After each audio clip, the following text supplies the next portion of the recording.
My name is Hollywoods, and I am 16 years old. I belong to a pack of werewolves who are known for their skill in both tracking and taking down enemies, though the pack was far from the greatest out there. It was called the Midnight Pack. It was my personal hell. It's not that I look strange. In fact, my complexion, like nearly all werewolves, was naturally deeply tanned, the genes which had been passed down to me from my parents being the reason why. The most werewolves are very athletic, but I was unhealthily thin. Years of starvation and rude rations will do that to a person. You may not believe it, but I am the daughter of Alpha of the pack. I was supposed to be respected in the wolf pack, but all I got was ridicule and abuse, and I was used to it. I was hated in the pack, the reason unknown, since as far back as I could remember I never knew what it was like to be loved. To be honest, I wouldn't have thought it existed if it hadn't been for me watching as couples mated over the years. It was both painful and amazing to watch. I didn't think I would ever find a mate, which was what made it painful. Anyway, I'm getting off track, but to put it both crudely and bluntly, my family hated me. Again, I didn't know why, since I was sure I hadn't done anything to offend them in such a way, but I cannot remember. I was treated worse than a slave, the reason being that it was my pack, my family, my parents who were treating me in such a way, and not some random person I was taking orders from. Nothing changed for me when my brother became the next alpha. He was an incompetent alpha, and in many ways I was more capable than he was. I could see he was running the pack into the ground. It was seemingly oblivious to everyone else. It wouldn't be long until they had to align themselves to another pack, give over control to another alpha due to having no other choice. It didn't bother me. I didn't have that long left anyway. It was not that I had any illness, but that my health had deteriorated from chronic hunger and fatigue. I don't even know if any of my companions will notice me if I fall asleep and don't wake up one day. It was a Monday morning when I was woken in the usual manner, the all too familiar feeling of ice, cold water crashing onto me in a harsh and painful manner. The feel of the icy liquid as it hit the thin sheet that was my bed, instantly soaking the thin material, and hitting my body in a sudden rush, as the feeling of my skin burning from the shock of the temperature causing me to gasp. I screamed the first few times they had done it, in both shock and pain, but now only a gasp fell from my lips due to the fact I expected it. "Get up!" I didn't bother to reply. They pretended not to hear a word that passed my lips anyway, so why should I bother? I hadn't spoken in the past years other than a small word here and there. I wasn't a mute. I just didn't have anyone to hear what I wanted to say. Sighing, I got to work. My chores were basically everyone's put together. Another one of my brother's so-called amazing ideas. I had no idea how the pack was going to cope when I was gone. They did nothing for themselves after all. I cooked food for them only to get nothing in return. I cleaned up after them even if I wasn't my mess. I washed their nice clothes feeling worthless and cheap as I compared them to my own. So you see, my life was far from perfect. The only thing which I was relieved of was that while I was humiliated, beaten, and abused, they never pushed it far enough to violate me sexually. They were horrible people, but they weren't monsters who would stoop as low as to rape a girl. I hope not anyway. It took me the entire day to finish the exceedingly long list which had been left out for me as usual. By the end of it, my vision was blurry, and I was minutes from passing out due to exhaustion. I was shaking like a leaf, my body stiff and painful with every movement as I leaned against the wall waiting for them to get home from school. The fact I wasn't allowed to go, meaning while I was good with strategies, with tactics, and with finances, I wasn't the smartest person in the world. I had never been to school, remembering when my bitch of a mother had told me when I had asked when I was little. School is for people who actually have a chance in life. I am not going to let you waste your life when you could be obeying your brother and doing the chores, since it will be the only thing you will ever be good at. It wasn't long until everyone arrived back at the pack house after school. My head bowed low as I tried to play myself off as being invisible. It was moments like these I felt the worse, hearing them laughing and seeing them smile with each other. I couldn't remember the last time I smiled. Hell, I can't even remember if I had ever smiled in my life. The thought made me frown, but the action I quickly regretted when it got me the unwanted attention I had tried to avoid. "What are you frowning at, freak?" My brother sneered. "What are you frowning at, freak?" My brother sneered as his hand made contact with the back of my head, the force of the action making my head snap forward and my neck crack slightly under the strain of his hit. Freak was a term I was called often.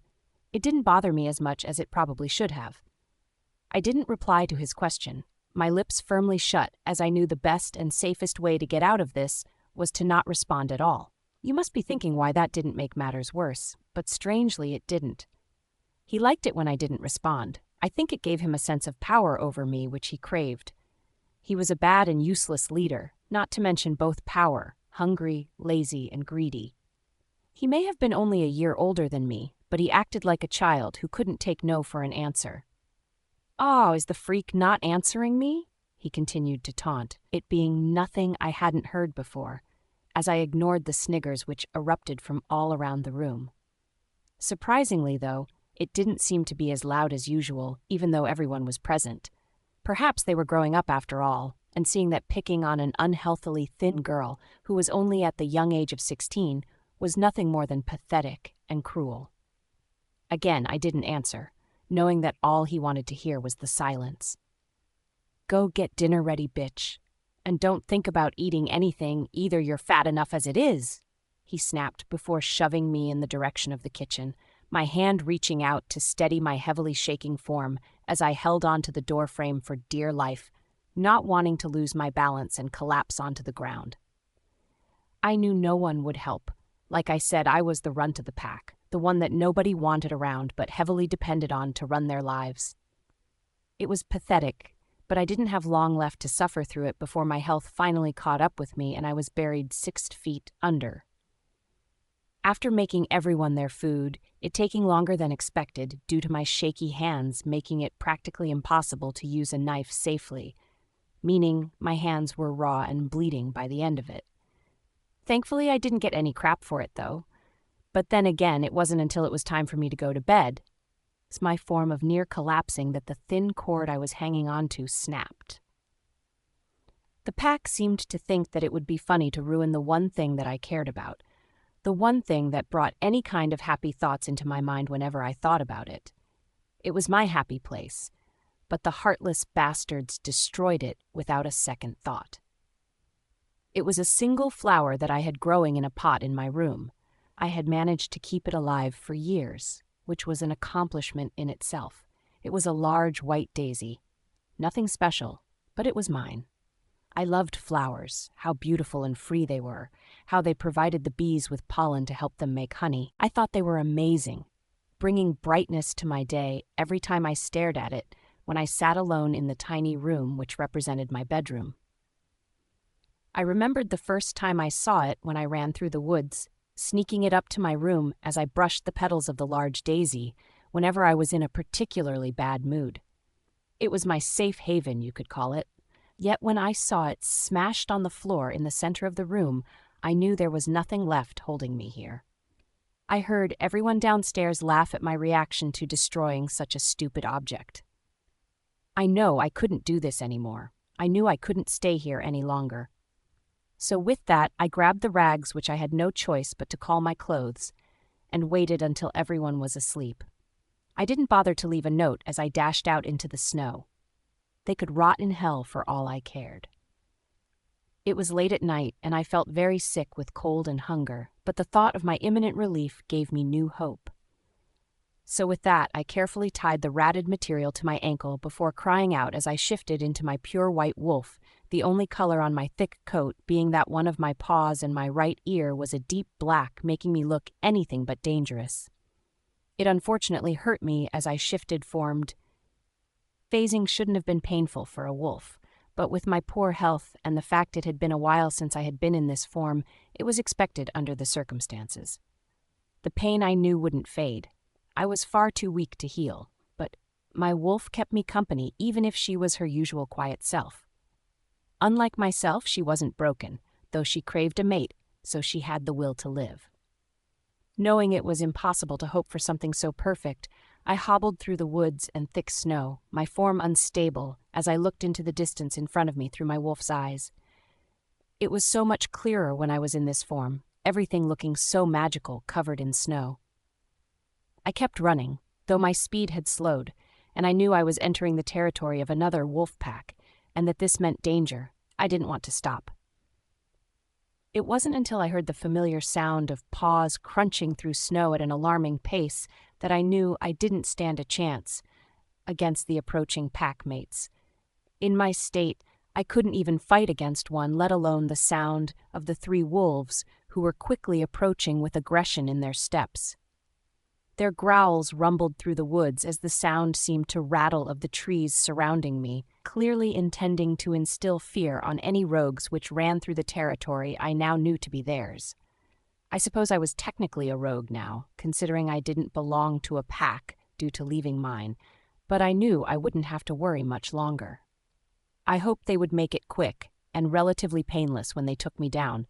It wasn't like I was going to even try and go down with a fight. What was the point? I wanted to die. I wanted it to be over. So no, I would not be fighting back. Who are you, and what are you doing here?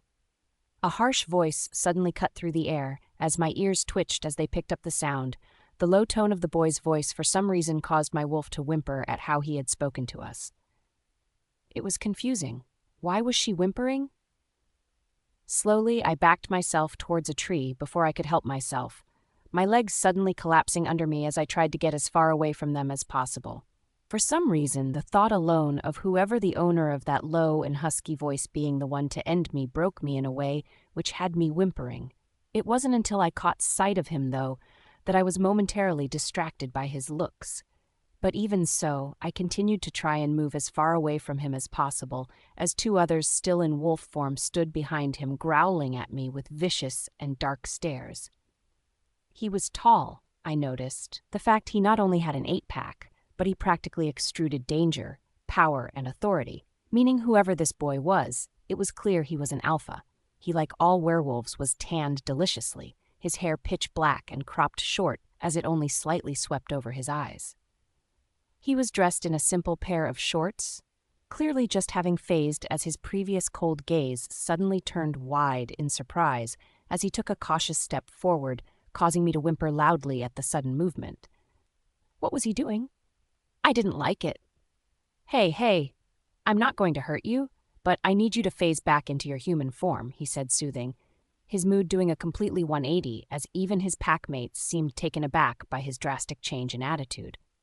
What had just crossed his mind in the second he saw me that made his previous hard gaze soften into something close to adoration, hope, love? I shook my head. Why the hell was he thinking things like that? What was wrong with him? I felt myself tremble, the cold finally catching up to my skinny and skeleton-like form as I was literally shaking like a leaf as I pressed myself against the bark of the trunk. It was far from comfortable, but I couldn't help but be flooded with fear as I felt a tugging in my chest which was scaring the hell out of me. Was it a heart attack? Look, I'm sorry, I shouted, but I need you to shift, he repeated, regret crossing his gaze, only making me more confused. What the hell was going on in that head of his, which was causing him to look so regretful about? Was he bipolar? That thought only scared me more. I continued to whimper and whine as I felt myself thump completely onto the ground, my eyes never leaving the wolves in front of me as I tried in vain to try and get up, only for it to be a useless effort. There was no way I could move from where I was, and by the way, the alpha's eyes widened as he took me in. It was clear he was only just taking in my state. I was surprised he missed how unhealthy my wolf must have looked, my fur matted from the snow, and the fact that in human form my face was pretty much sunken in due to the lack of nutrition in my poor excuse of a diet. Not to mention the fearful and dead look, which must have been in my eyes as they sunk into my head slightly due to my bony and brittle form. I looked far from a healthy wolf. I'm Adrian's sweetheart, Alpha of the Jewel Pack, he continued in a soothing tone, my already wide eyes widening even more so as I recognized the name of the pack. It was a very small pack, but they were vicious and incredibly talented in tracking, killing, and fighting. They made my brother's pack look like nothing more than primary school kids. Numbers didn't always mean the outcome would favor the side which had more pack members. If the jewel pack attacked, then my brother wouldn't stand a chance. I didn't reply. I simply stared at him with my large amber eyes as my breathing came out in sharp and uneven pants. If I died tonight, I thought, at least I'd have what my idea of perfection would be on my mind when the end came. So with that thought, everything went black, my body finally giving up on me as my eyes closed, no longer able to keep up with the strain. I would probably be dead meat anyway. I was a rogue and was far from being a threat, so I hoped they would end it quickly while I was out. At least I wouldn't be able to feel it when they ended my life. Thank God for small favors. Adrian's paw. My pure black paws contrasted vividly against the snow under my feet as I glided through the snow-covered forest when the sight of a rouge got past our territory boundaries. It was fair to say I was pissed, since the last thing I needed was to have to deal with some idiot who thought crossing over my territory was a good idea. I mean, we had gotten ourselves a reputation for being a vicious and dangerous pack. And yet, while any sane person who realized where they were would have run back once they realized it was our land they had trespassed on, this one seemed to be making their way across at a slower than casual pace. Were they suicidal? As I continued to track down the strangely delicious scent of the wolf we were following, I could hear both my packmates behind me. My beta Paul and my sub, beta Ryan. We were a pretty close pack, considering there were barely any of us, but we were all trained to perfection. We could take down multiple opponents with a dangerous lack of effort on our part. I was by far the most vicious, but then again I had to be considering I was the alpha. Who do you think it is, Adrian? Ryan's thoughts filtered into my head as we continued to follow the incredible scent which seemed to remind me of cherries. I loved cherries. Probably some newbie rouge that needs to be taken care of. We'll make it quick. I thought back, causing them both to nod as they slipped behind me a few paces, so we formed a V shape. It was the most effective way to approach when intending to attack to kill, simply because it was safer, easier, as well as more efficient in taking care of a threat. As we approached the rouge, I found myself getting more and more furious with the cheek, the werewolf who had dared ruin my already shitty day. My life was far from perfect. Hell, my parents had died long ago, and I had slight anger issues. Okay, slight was a little more than an understatement. So whoever this person was, they were going to regret invading our territory. They should be lucky that I planned to end this quickly and not draw it out like I had done before. Our growls rumbled through the woods. The viciously animalistic sound should have scared them enough to at least try and run. But shockingly, this werewolf was either incredibly brave or incredibly stupid. Not only were they majorly outnumbered, but they had managed to piss me off with their presence alone. Yep, they were definitely stupid. Shifting back into my human form, I pulled on my shorts hastily. Since the wolf hadn't decided to try and run, there was no point in staying in wolf form. Both Ryan and Paul were behind me in case anything happened unexpectedly anyway, so if they made a move to attack, I would just give them the go. Ahead to fight back with the intent to kill. So with that, I walked into the snow, covered clearing with an annoyed and furious expression on my face, intending to get this over with as quickly as possible. Who are you and what are you doing here? I snapped coldly as I walked out, my eyes widening when I took note of the pure, white female wolf which I was greeted with. She was clearly startled from my tone as she backed herself as far as was possible against the tree behind her, the whimpering falling from her muzzle, making my heart clench for some reason I didn't understand. Frowning, I soon found my emerald eyes locked onto her gorgeous amber ones, and with that I knew exactly what had happened. The pull in my chest, the delicious scent she seemed to have, which was tempting enough to make my mouth water. This rare, colored female was my mate, and I couldn't have been happier. I had always both wished for, as well as despised the idea of having a mate. A number of reasons behind it. I wished for the closeness, the feeling of love which would surely follow, but I also hated how whipped it seemed to make a wolf. Both Ryan and Paul had imprinted and mated for life. It was literally all that was on their minds whenever we were in wolf form after all. You see, we could only have a mind link while in wolf form. It was both a blessing and an annoyance that while we were in human form, they had the privacy of their thoughts. Yet if there was a threat, was an inconvenience. They couldn't communicate. I was brought back to the present when my mate's whimpers grew louder with the sound of Paul's and Ryan's growls, my face softening dramatically as I growled lowly in my throat. I made sure not to raise it loud enough for her to hear. I didn't want to startle her even more since it already pained me to see the look of fear in her eyes. My packmates immediately shut up with their growling, but it seemed to do little to calm my mate's distress as she continued to whimper softly. It broke my heart, knowing that she feared me.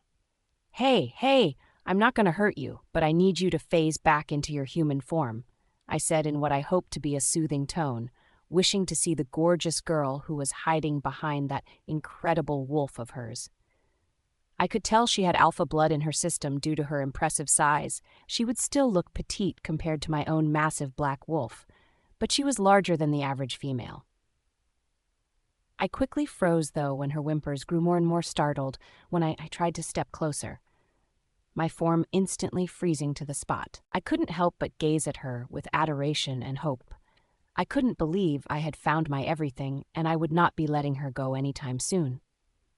"Look, I'm sorry," I shouted, "but I need you to shift," I repeated when she shook her large head, her ears pulling back as they twitched in fear. I didn't like to see the emotion on her. I wanted to soothe her, tell her it would be all right, but I knew I had to be careful with the frightened girl in front of me. She had clearly been through a lot, and I couldn't help but wonder what. It wasn't until then that I felt my eyes widening when I took in the state of her wolf in front of me, my heart aching out for her, since I knew she must be 100 times worse in human form. Her fur, which should have been thick and glossy, was thin and matted, her wolf incredibly small and fragile, and she looked like she had been starved for months. I felt my anger rise as I took in her sunken features. Even in her wolf form, she looked far from healthy, and I knew I needed to get her medical attention as soon as possible. She was mine, and now I had found her. I was not letting her go. My panic only increased when her legs seemed to give away under the little weight she had on her body, a thump vibrating through the woods as she connected heavily with the floor beneath her. I winced. She needed medical help, and she needed it now. "I'm Adrian's sweetheart, Alpha of the Jewel Pack," I introduced myself, hoping if she knew a little about me, she may realize that I was far from a threat to her. She was my life, my mate, my other half. Hell, I hadn't even seen her human self yet, but I knew I would give up everything for the badly treated girl who laid in front of me on the snow-covered ground. She didn't reply, her breathing still coming out in harsh, short pants as a fog surrounded her muzzle, as her warm breath connected with the nippy air. It was cold, and it shouldn't have bothered her, but she was shaking like a leaf, and it was clear she felt it like a human would. What the hell had someone done to my mate? They would pay, even if it was the last thing I did. As soon as I saw her fearful eyes start to droop, I was running towards her, seeing how her breathing slowed dramatically as she passed out right in front of my eyes. It would only be a matter of time before her body forced her to shift back into her human form. I didn't want her to do it in the snow. "Adrian, what the hell is going on?"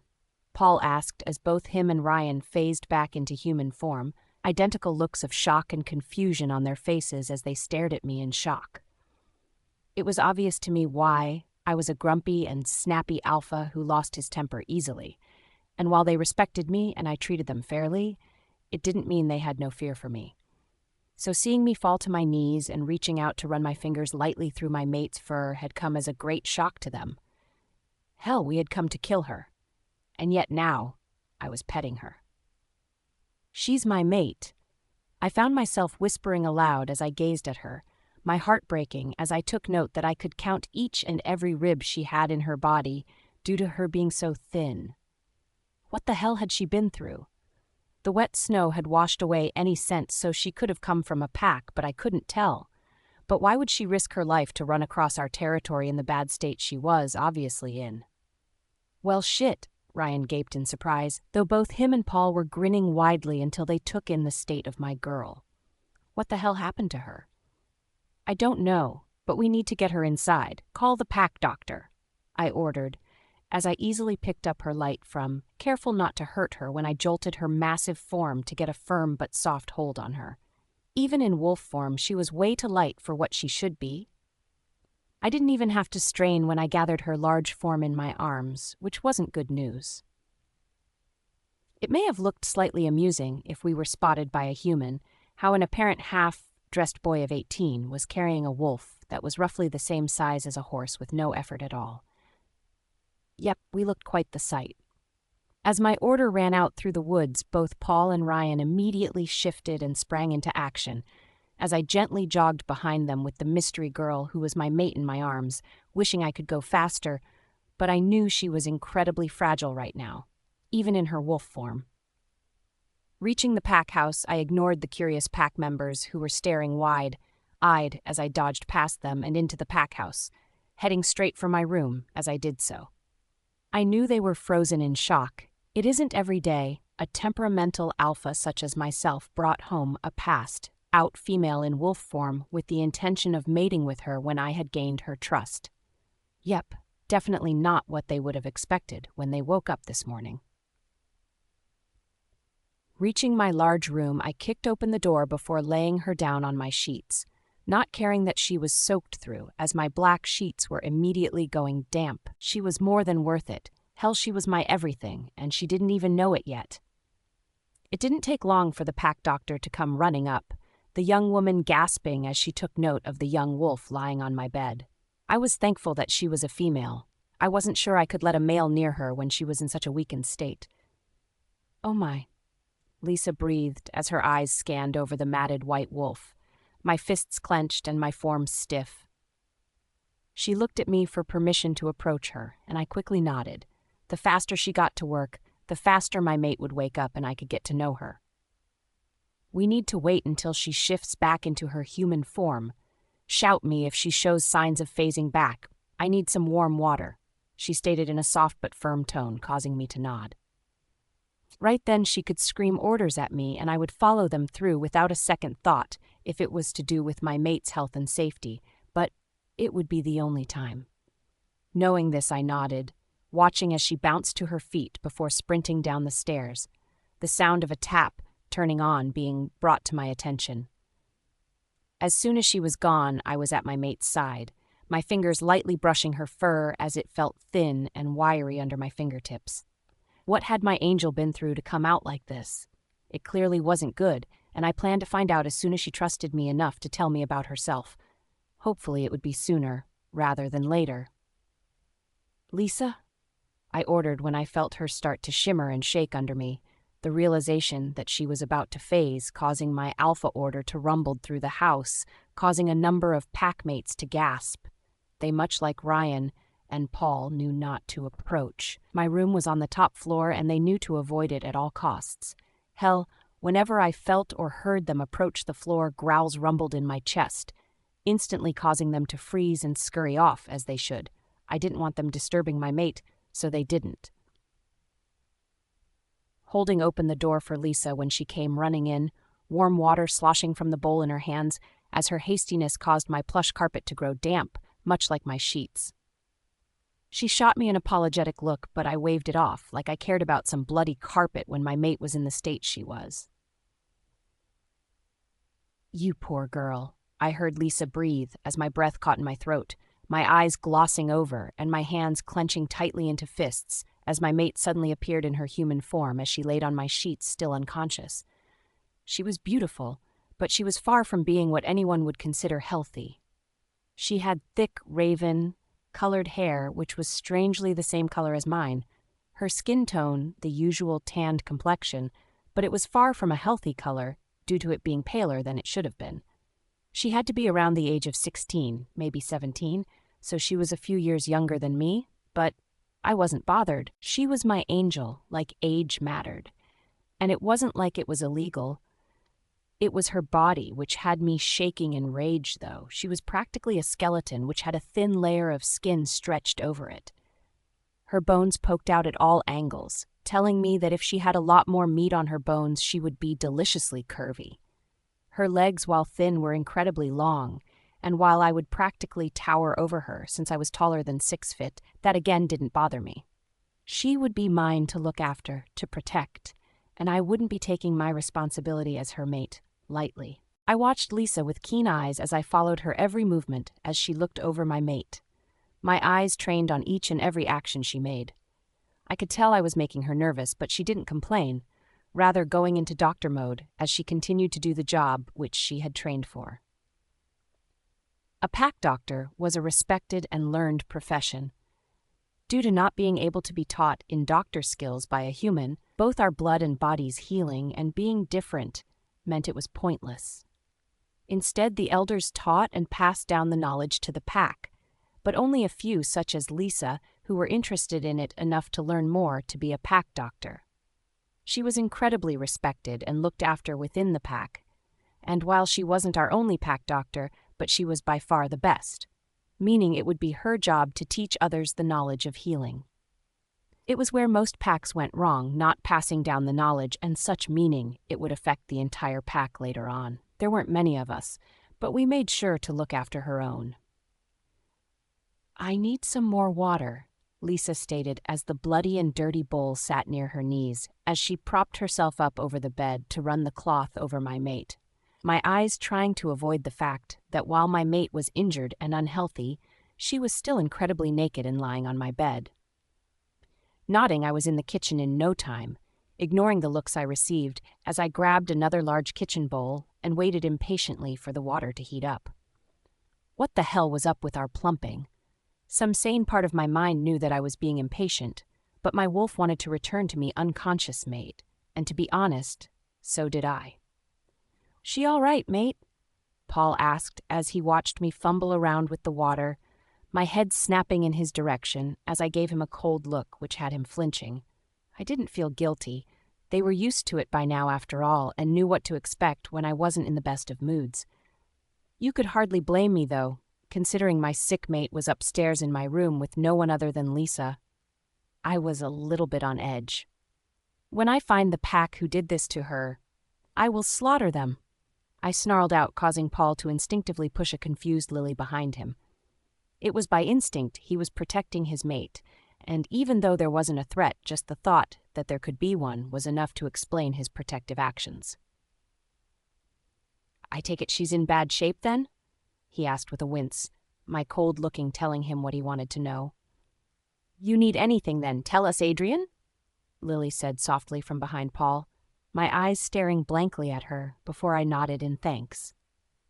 It was clear neither Paul nor Ryan had told them that she was my mate, but it wasn't hard to work out if you put all the clues together. I wasn't known for my incredibly light nature, so why would I bring an unconscious Rouge into my house and lay her on my bed if she wasn't my mate?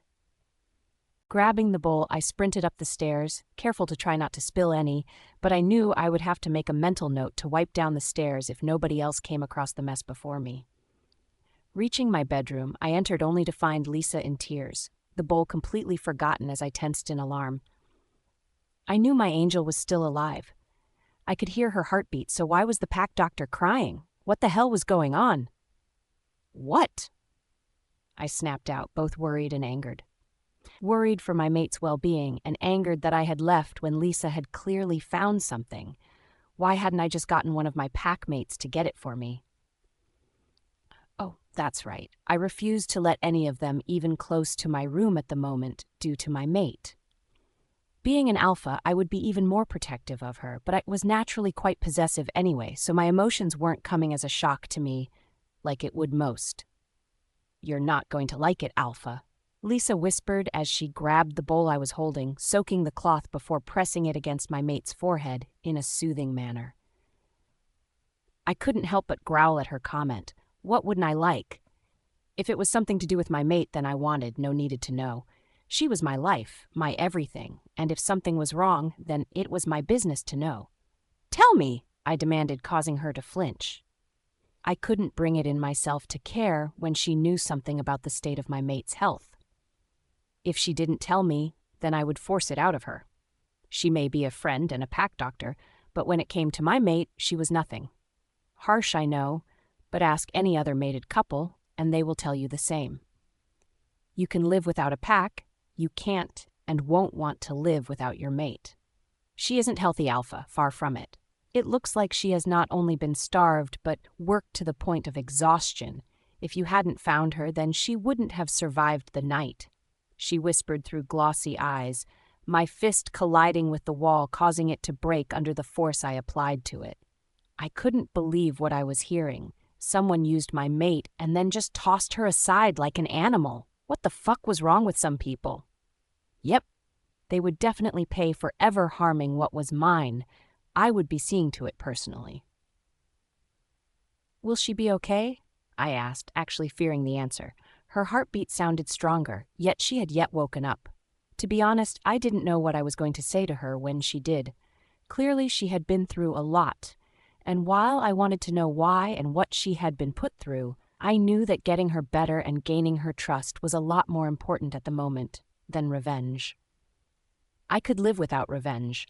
I doubt I would want to live without my small little mate by my side, even if I had yet to see the true color of her eyes and the sound of my name as they passed through plump but swollen lips of hers.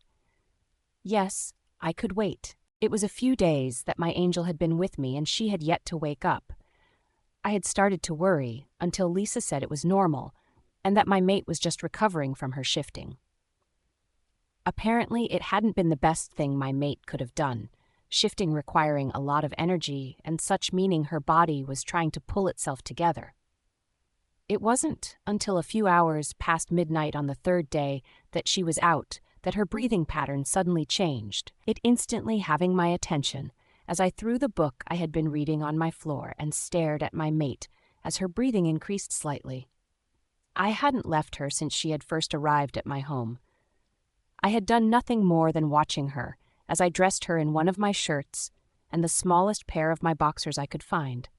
I found it soothed my wolf to see her in my clothes. I also knew she would be most comfortable in something loose and not so tight on her small and weak frame. Hearing her draw a sharp breath through her teeth, I was instantly on alert, practically shitting myself as I tried to remember what I had planned to say to her when she woke up. I had been thinking about it since she had arrived, but now that I could see she was stirring, I found myself completely blank with what I was going to say to her. The last thing I wanted was to startle her. The memory of her being scared of me was enough to cause me to tremble, and my wolf to whimper at the visual image of the fear in her eyes, and the sound of the whimpers which had left her muzzle. No, that was the last thing I wanted. So with that, as not to startle her, I remained seated as I watched her eyes flicker open, not moving when she gasped for breath, as she struggled to pull herself up into a sitting position, though it was killing me to do so inside. She was my mate and she was hurting. Yet, for her not to fear me, I had to be gentle with her, which didn't mean pressuring her into anything like a relationship. I didn't like it. Truthfully, I hated it, but it was necessary, so I shut off my mental whining and continued to gaze at her. She was so beautiful. Why aren't I dead yet?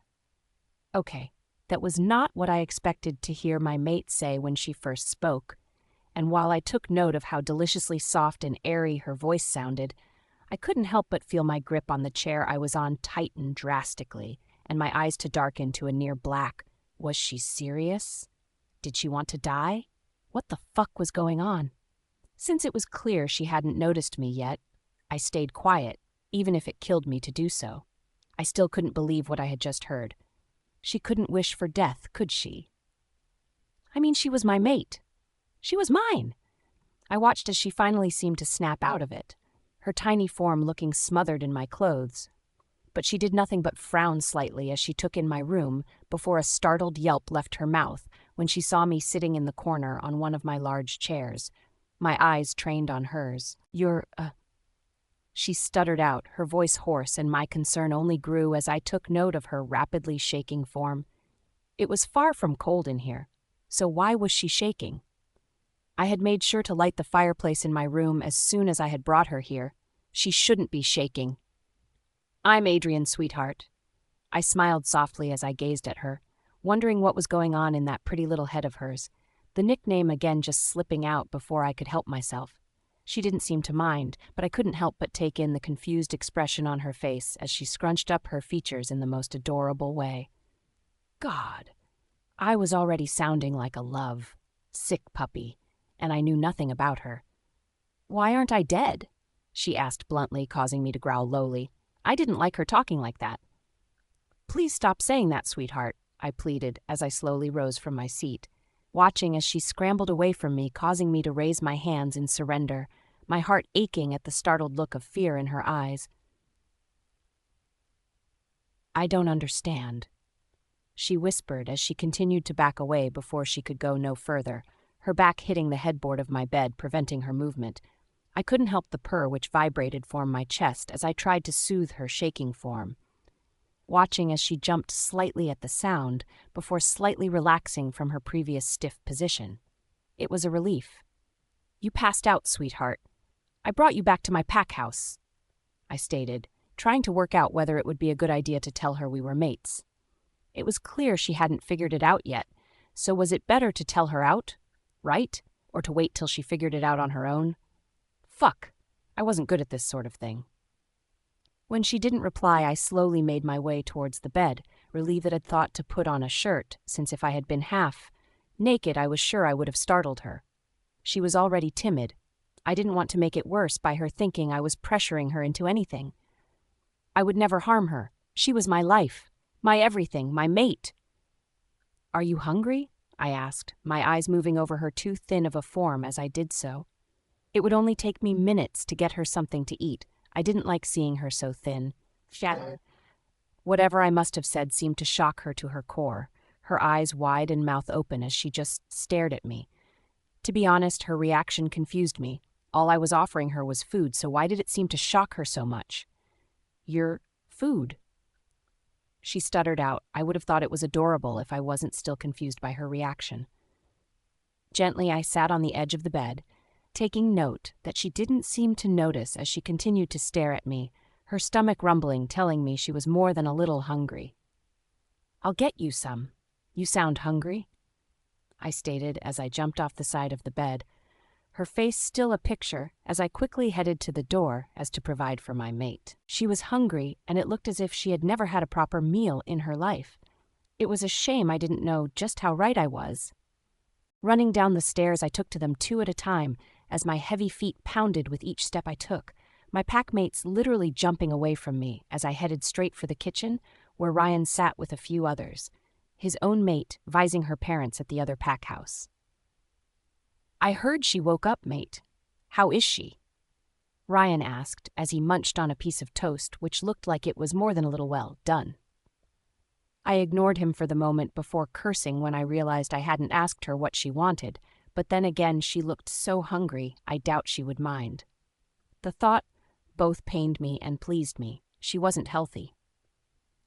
"Hungry," I grunted out as I grabbed a couple of eggs and cracked them into a bowl before whisking them. I planned to make her an omelette, and while I would have liked her to have something more filling, I was in a rush to get back to her. This would only take several minutes to cook. Flicking on the hob, I quickly poured some oil in the pan before putting it on the hob to heat up while I continued to whisk the eggs. "How did she take the whole mate thing?" Ryan's curious voice cut through the kitchen, gaining my attention as I paused in grating the cheese, my head snapping in his direction as I leveled him with a sharp look. "She doesn't know," I stated as I dropped the cheese in the bowl with the eggs before whisking it, adding some salt before looking in the fridge to see if there was any meat I could add. My mum had taught me to cook at a young age before she passed away, saying that once I had found my mate, it would be a good talent to have when trying to both win her over and look after her correctly. She was right, of course. My mate was going to both need and love this. As I diced some already cooked sausages I found in the fridge, I added it in before pouring it into the pan, smirking when I heard it sizzle, and the smell of freshly cooked food filled the kitchen, which instantly had everyone's attention as they complained about having already eaten. I rolled my eyes, but yet again Ryan's voice brought me out of my inner thoughts. "Why?" he asked, puzzled. as if he expected me to come right out and tell the frightened girl upstairs that she was stuck with me for the rest of her life. Yay. I wasn't going to drop that bombshell on her just yet and scare her off. She was alarmed enough as it was. Not that I blamed her, it was clear she had been through some tough shit. I don't want to pressure her, I stated honestly as I flipped the omelette before grabbing a plate to put it on, hoping she wouldn't mind the rush job. My wolf was already snarling at me to return to her, but I effectively calmed him with the realization that we were making our mate food to better her health. He thankfully settled down with that thought. Ryan thankfully kept his mouth shut as I piled up her food before giving him a nod, grabbing the plate and a fork before rushing back up the stairs, eager to see my angel again. I still didn't know her name, but it would be the first thing I wanted to know about her. Surely such a goddess would have a beautiful name to match. Reaching my room, I was about to burst in when I froze. She was still nervous and skittish around me, so I didn't want my eagerness to frighten her. So with that thought, I gently knocked on the door before entering, taking note that she had yet to move a muscle since I had left. "Hey, sweetheart, I hope Omelette's okay." I smiled wide as I slowly approached the bed and put the plate in front of her, watching as she stared at me wide-eyed as I did so. I couldn't help but stare at her as she looked at the plate in front of her, a confused expression on her delicate features as she kept glancing between the plate and to me. Again, I found myself wishing that I could read that fast-working mind of hers, wanting to know what she was thinking. "Thank you, but—" She trailed off, her face still scrunched up in that adorable expression of hers. I didn't know what she was thinking, but I would have thought from how famished she looked, she would have already demolished my food. Didn't she like it? Shit, I knew I should have asked her what she wanted first. Stupid. "If you don't like it, I started, but she cut me off, looking taken aback as she did so. "No, thank you. But why?" she asked, as if the idea of me feeding her was so outrageous that she couldn't believe what she was seeing. I resisted the urge to snarl, my eyes scanning over her bony and unhealthy form as I did so. It was clear she wasn't used to people caring for her enough to feed her. The thought made the alpha in me come to the surface as I swore to make all those who had taken part in my mate's pain to suffer. By the end of it, they would have wished I had given them a quick death. As far as I was concerned, they were a pest that needed exterminating. "You're hungry, sweetheart. Please eat," I said soothingly as I carefully sat on the edge of the bed, making sure my moves were cautious and slow as she continued to watch me with nervous eyes. I knew not to push her. She would relax in her own time, but until then, I would just have to make her as comfortable as possible. After all, she will be staying with me now. She was mine, she would never leave me, and she would never be in pain again. I continued to watch as she simply stared at me with curious eyes, her strangely amber gaze suddenly coming to my attention. I had never seen anything so beautiful, the rare color making my wolf purr as I took note of how her hair was the exact same shade of mine. She was made for us, I knew that, and didn't doubt it for a second that she was anything other than mine. I would care for her, provide for her, protect her, and love her for the rest of our lives. Thankfully, after what seemed like hours had passed, she slowly picked up the fork with shaky hands, the sight of her bony and delicate fingers making me want to wince as I tried not to stare. I couldn't help it, though. My wolf was forcing me to watch her, to make sure she ate and got better for us. She needed to get better. Holly's pav. Why was he staring? He hadn't stopped looking at me since he entered, and while I should have felt uncomfortable under his piercing gaze, I found it impossible to be so. It was as if, even though my brain was telling me that I should fear him, that he was a stranger, and that he could be dangerous, my body was telling me that I was safe around him.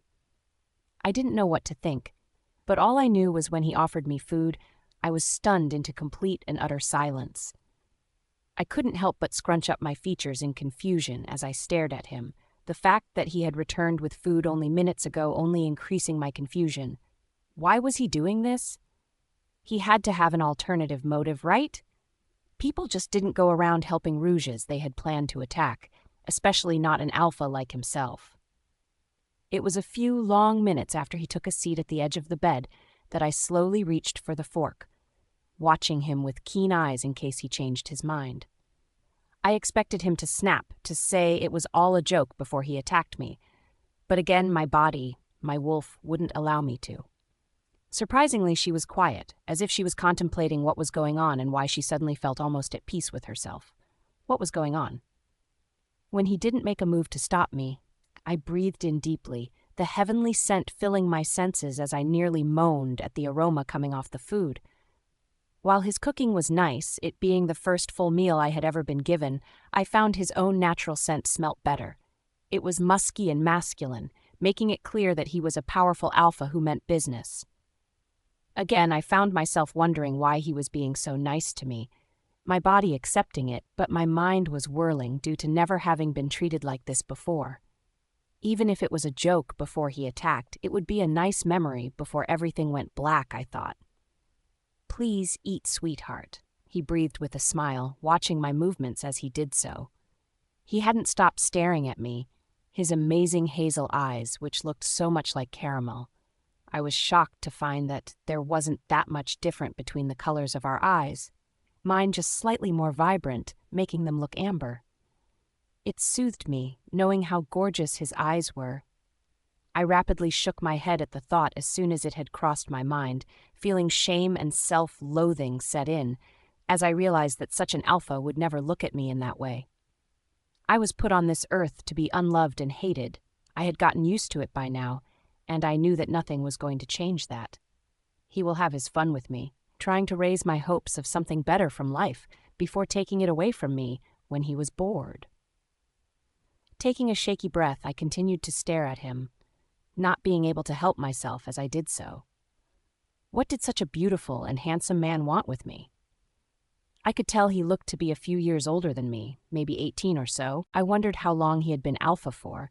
The jewel pack was very well known and feared due to the impressive leadership, and I suddenly felt incredibly inadequate as I sat in his presence. Why wasn't I dead? Slowly, I put the small amount of omelette I had on my fork into my mouth, feeling my lips wrap around the cool metal as I took a bite. It was delicious. It was a shame my body wouldn't be able to take a lot of it.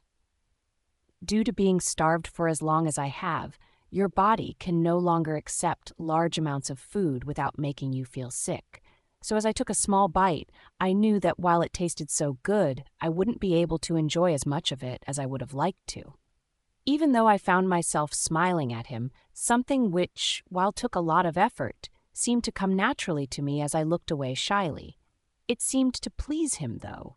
A wide grin pulling at his lips, making a strange feeling bubble up inside my chest, which had me confused. "Good?" he asked, his voice husky as he seemed eager for a response. Again, I found myself confused about his reaction. Why did he seem to enjoy my company so much? "Thank you, but I started, not wanting to seem rude or ungrateful as I looked at the plate in front of me. Why did he go through all the trouble of making me something? He was confusing me more and more as each second passed, and what was this slight pull in my chest? "Please," he breathed quietly, his tone looking near pleading as he stared at me with those incredible eyes of his. I soon found myself melting under his soft gaze. Never had I been looked at with such care, with such emotion that didn't hate or disgust. I liked it, but I knew not to get used to the feeling. I soon found my bottom lip trembling, my eyes glossing over as I desperately tried to blink back my tears. Normally I just let them flow, but I didn't want to be around him. Someone inside of me knew it would cause him pain or discomfort, and I found that it was the last thing I wanted to do, to upset him in any way. So I quickly diverted my gaze and focused on a picture on his wall. It surprising me since I didn't expect such a nice piece of artwork to be in his room. With that, I soon found my tears subsiding as I scanned the room curiously, trying to take another bite and smiling softly when I swallowed the little slice of heaven I had started to mentally call it. He really was an amazing cook. Well, I had assumed that he had made it. Looking around, I was stunned to find that it was the last thing I expected. Instead of seeing what I expected to see in an 18-year-old room, it was surprisingly homely. His walls were a light shade of green, which reminded me of freshly cut grass, and his floor was a plush carpet, which was a midnight black. While he had a few gaming consoles and a number of other electrical devices such as a large TV and a music system, everything was incredibly neat. Looking at his furniture, I took note that everything was in a dark wood. A large desk in the corner of the massive room, which had a slim line laptop on it, as well as a number of sheets of paperwork.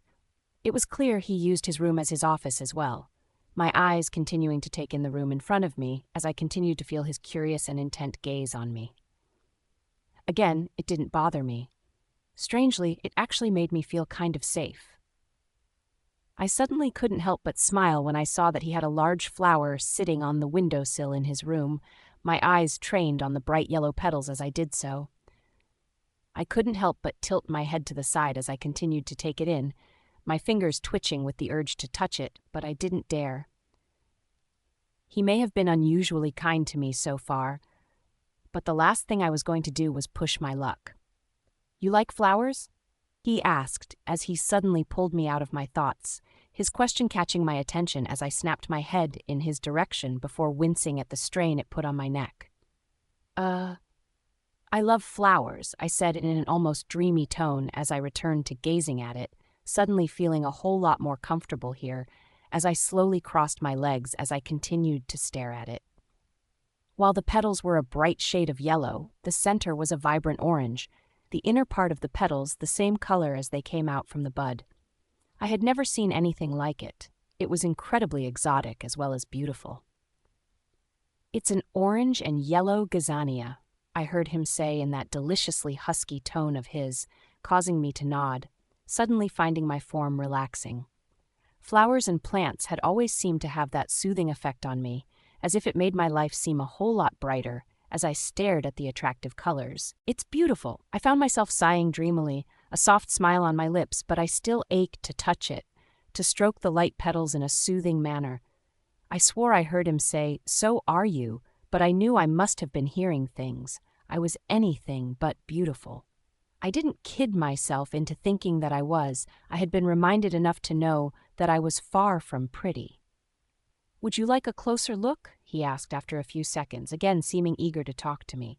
I smiled widely at this, never having felt so light and airy as I looked away shyly and nodded. A blush rose to my cheeks and I heard him growl lowly. Again, it did nothing but soothe both me and my wolf, who had started purring affectionately. She liked him, I realized. She liked him a lot. I watched him closely as he hopped off the bed and walked to his window, grabbing the thin and clear glass where the one flower rested in. It was seen through, and the vase looked expensive, a small amount of soil at the bottom to keep the flower healthy and living. "Here," he grinned as he gently held it out for me when he returned, keeping his movements slow and calculated, which I was thankful for. I may feel strangely safe around him, but I made sure to keep my guard up just in case he suddenly turned like I expected him to. I stared at it for a few minutes, not wanting to fall into any trap he may have set. But one look into those entrancing eyes of his, I could see that he was being sincere, my past making me able to tell who had good motives and who had less than welcoming ones. Still, I was careful as I shuffled back slightly, a pained look forming on his face before it was replaced with an encouraging smile as he continued to hold it out for me. "Thank you," I breathed quietly, knowing that while a human wouldn't have heard it, he would have. Not only was he a werewolf, but he was an alpha, meaning that his sensitive hearing was even more sensitive than others.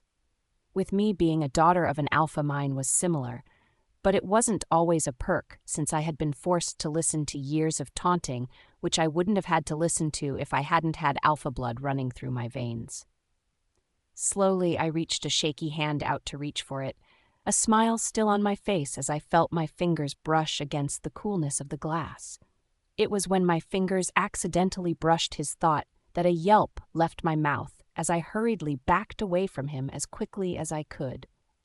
My eyes were wide and fearful as I felt the sudden sparks which ran through my form, an instant craving for more of his touch, hitting me with such force, with so little warning that I couldn't help but want to get away from the foreign feeling as quickly as possible so I could make sense of it. What the hell was going on? I didn't know what was going on, but whatever it was scaring the hell out of me. The sparks were anything but painful, but the intense yearning I suddenly felt to touch him, to be around him, was terrifying me. I hadn't expected him to want to touch me, so I hadn't bothered to try and avoid his fingers, thinking that he would hastily pull them away when I got too close to his liking. But when he didn't, when I touched him and felt the sparks, I couldn't help but want to get away from them, fearing that if not, I would have followed my urges to jump him right there and then. Never before had I felt anything like it. The feeling shooting from where we touched as it seemed to ignite my body and Wolf to a limit which I didn't think was possible. Both the flower and the food were forgotten as I tried desperately to get away, thinking that he was playing some cruel joke or trick on me for his pack's amusement. I could hear them downstairs murmuring, but I knew that Adrian would be able to hear them as clear as day with his more than impressive senses. Hey, it's all right. He tried to soothe my nerves, but I couldn't help but look around wildly, his voice both calming me and panicking me. It wasn't all right. Of course it wasn't all right. How could everything be okay when what I was feeling was far from normal? I shouldn't be feeling this way. Whimpering, I continued to back away further up the bed I was on, my eyes still wide as I tried to get away from him. I wasn't scared of him, but I was terrified of what I just felt, and not to mention the fact I actually wanted more of it. I liked the feeling, but that didn't mean I understood what it was, what it meant. Sweetheart, everything's okay? He tried again, but I want listening, my eyes wildly scanning the room for an exit. He seemed to cotton onto my thoughts instantly as his form stiffened as if he was preparing to pounce on me, though he seemed to force himself to relax when I suddenly started to have trouble breathing correctly. What was he going to do? Was he bored of me already? Was he going to kill me? Suddenly, that thought didn't seem all that appealing anymore, as if my Wolf had suddenly found something worth living for. No, I found myself whispering, my breathing turning into desperate puffs of air as he suddenly seemed to get a pained and panicked expression on his face. I didn't like it. I didn't like to see him so upset, so my panic only increased as I stared at his emotion-filled eyes. Why did he have to look so beautiful to me? Calm down, deep breaths. He soothed in such a soft tone that I found myself listening to him, my hand clutching my chest through the fabric of the shirt where my heart was beating rapidly as I tried to calm myself. I found I wanted to listen to him, my Wolf purring inside of me, and the feeling was so strange that I couldn't help myself as I found myself craving more of it. My Wolf had never felt so content, so happy, and I soon found myself relaxing. That's it! Good girl! He praised with a smile, one that I couldn't help but return shyly. Why was he affecting me so much? I knew it wasn't normal. I wasn't good with people as a whole, but I couldn't help but think that it wasn't exactly me personally, but rather the way I was brought up with everyone isolating themselves from me. It was a few minutes later until I had managed to get a grip on myself, my breathing returning back to normal, but I fought my urges to crawl into his arms. I didn't even know him. The only thing I knew was his name was Adrian, and he was the alpha of the vicious Jewel Pack, who had a reputation of being the most dangerous and threatening. It didn't exactly help to soothe my nerves. I continued to watch him shyly as he continued to smile at me, my gaze returning to his hand where the flower still sat unaffected in the vase. I knew to most out there it would sound incredibly foolish for a simple flower to have such a calming effect on me, but I had given up caring what people thought of me a long time ago, but thinking that I couldn't help but want Adrian to like me, my Wolf only purring in agreement as she herself found herself craving the company of his own wolf. "You okay now, sweetheart?" he asked worriedly, causing me to look at him with a slight tilt of my head. It was another thing that was confusing me. I had no idea whatsoever why he was doing this for me. I mean, there had to be a reason, right? Everyone had a reason for acting so strangely, and I couldn't help but find myself curious about what it was. I wasn't brave enough to ask, though, but that didn't mean my curiosity got any easier to hold back. Nodded slightly, I saw his grin widen, my own lips seemingly curving up into their own smile, as I couldn't help but blush slightly until his bright gaze. My reaction only seemed to delight him more, his mouth pulling into such a wide grin that I couldn't help but worry that his face might split because of it. Even though I couldn't help but find a shudder of delight run through me, as if the fact I was making him happy was what I was put on this earth to do. It was such a strange, such an out-of-the-ordinary feeling that I couldn't help but find my curiosity increasing. Again, I kept silent, though, not wanting to comment on it, and for things to become either awkward or dangerous on my part. "You still hungry? You didn't eat a lot?" he asked with concern as his gaze flickered to the still full plate which sat on the bed. Thankfully, it hadn't fallen over when I had, unfortunately, the beginnings of a panic attack. It wasn't the first time it had happened to me, but it was definitely the first I hadn't passed out because of it. I put it down to the fact that nobody seemed to care whether I lived or not in my old pack. The fact I could say old when I referred to them, making both me and my wolf purr out in delight. "I'm fine, thank you," I whispered back, my fingers playing with the edge of the shirt I was wearing, before I blushed deeply when it occurred to me that he must have changed me when I had no choice but to shift back. I couldn't help but feel my flush intensify as I continued to think about it. Had he seen me naked? If so, why did he still seem so interested in me? I knew I wasn't the prettiest person in the world, so why was such an attractive and handsome alpha taking the time out of his day for me? Didn't he have a mate to warm his bed, to cook and look after him? The thought that there was someone else pained me more than I cared to admit. Was he really affecting me so much in the very short time that I had known him? "Are you sure? Do you want something to drink?" he asked eagerly as he made a move to get up, his hasty action causing me to flinch back without even realizing it. I could tell my reaction pained him, but I couldn't help it since I had lived all of my life in fear of being hit and beaten, and it was unfortunately natural for me to shun him away even if I felt strangely safe with him. "Sorry," I mumbled as I tried to force my body to relax, not being able to look him in the eye as I let my gaze wander around his room instead. It really was a nice room, I thought. It was plain and simple, which was exactly what I liked, even if I didn't realize it until now. "It's fine, sweetheart," he replied, but I could tell it was strained, which only made my guilt rise. He had been so nice to me and I was making his life hell. I mean, I would have already tried to escape if it wasn't for the fact not only did my whole body protest again, but surprisingly, my wolf did as well. For that reason, I stayed put, even if it turned out to be the death of me. Adrian's Pav. As I watched my mate sleep, I couldn't help but let my thoughts wander, my long legs stretched out in front of me as I sat in my office chair trying to take my mind off my mate, only to have no luck. It wasn't like I didn't like the fact she seemed to be constantly on my mind since I met her. It was just I didn't like where my thoughts were taking me at the moment. When she had flinched away from me, I didn't know what to feel. The pain in my heart only fueling my wolf's whimpers and whines of pain as we watched how our mate reacted towards us. I knew it was my fault for being so sudden with my movements when I knew she was as delicate as she was. She had clearly been through a lot, and I hated myself when I saw how naturally she seemed to flinch away from me.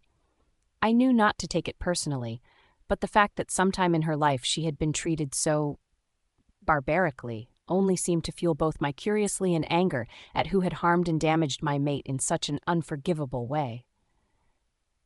It was times like these I wished my mother was still with me, having died with my father when fighting against Rouges. I had been so young when I was made the alpha. The pack hadn't been as strict or vicious back then, and while we were still considered a very close-knit family, I had made sure not to let any of our guards down as my father had.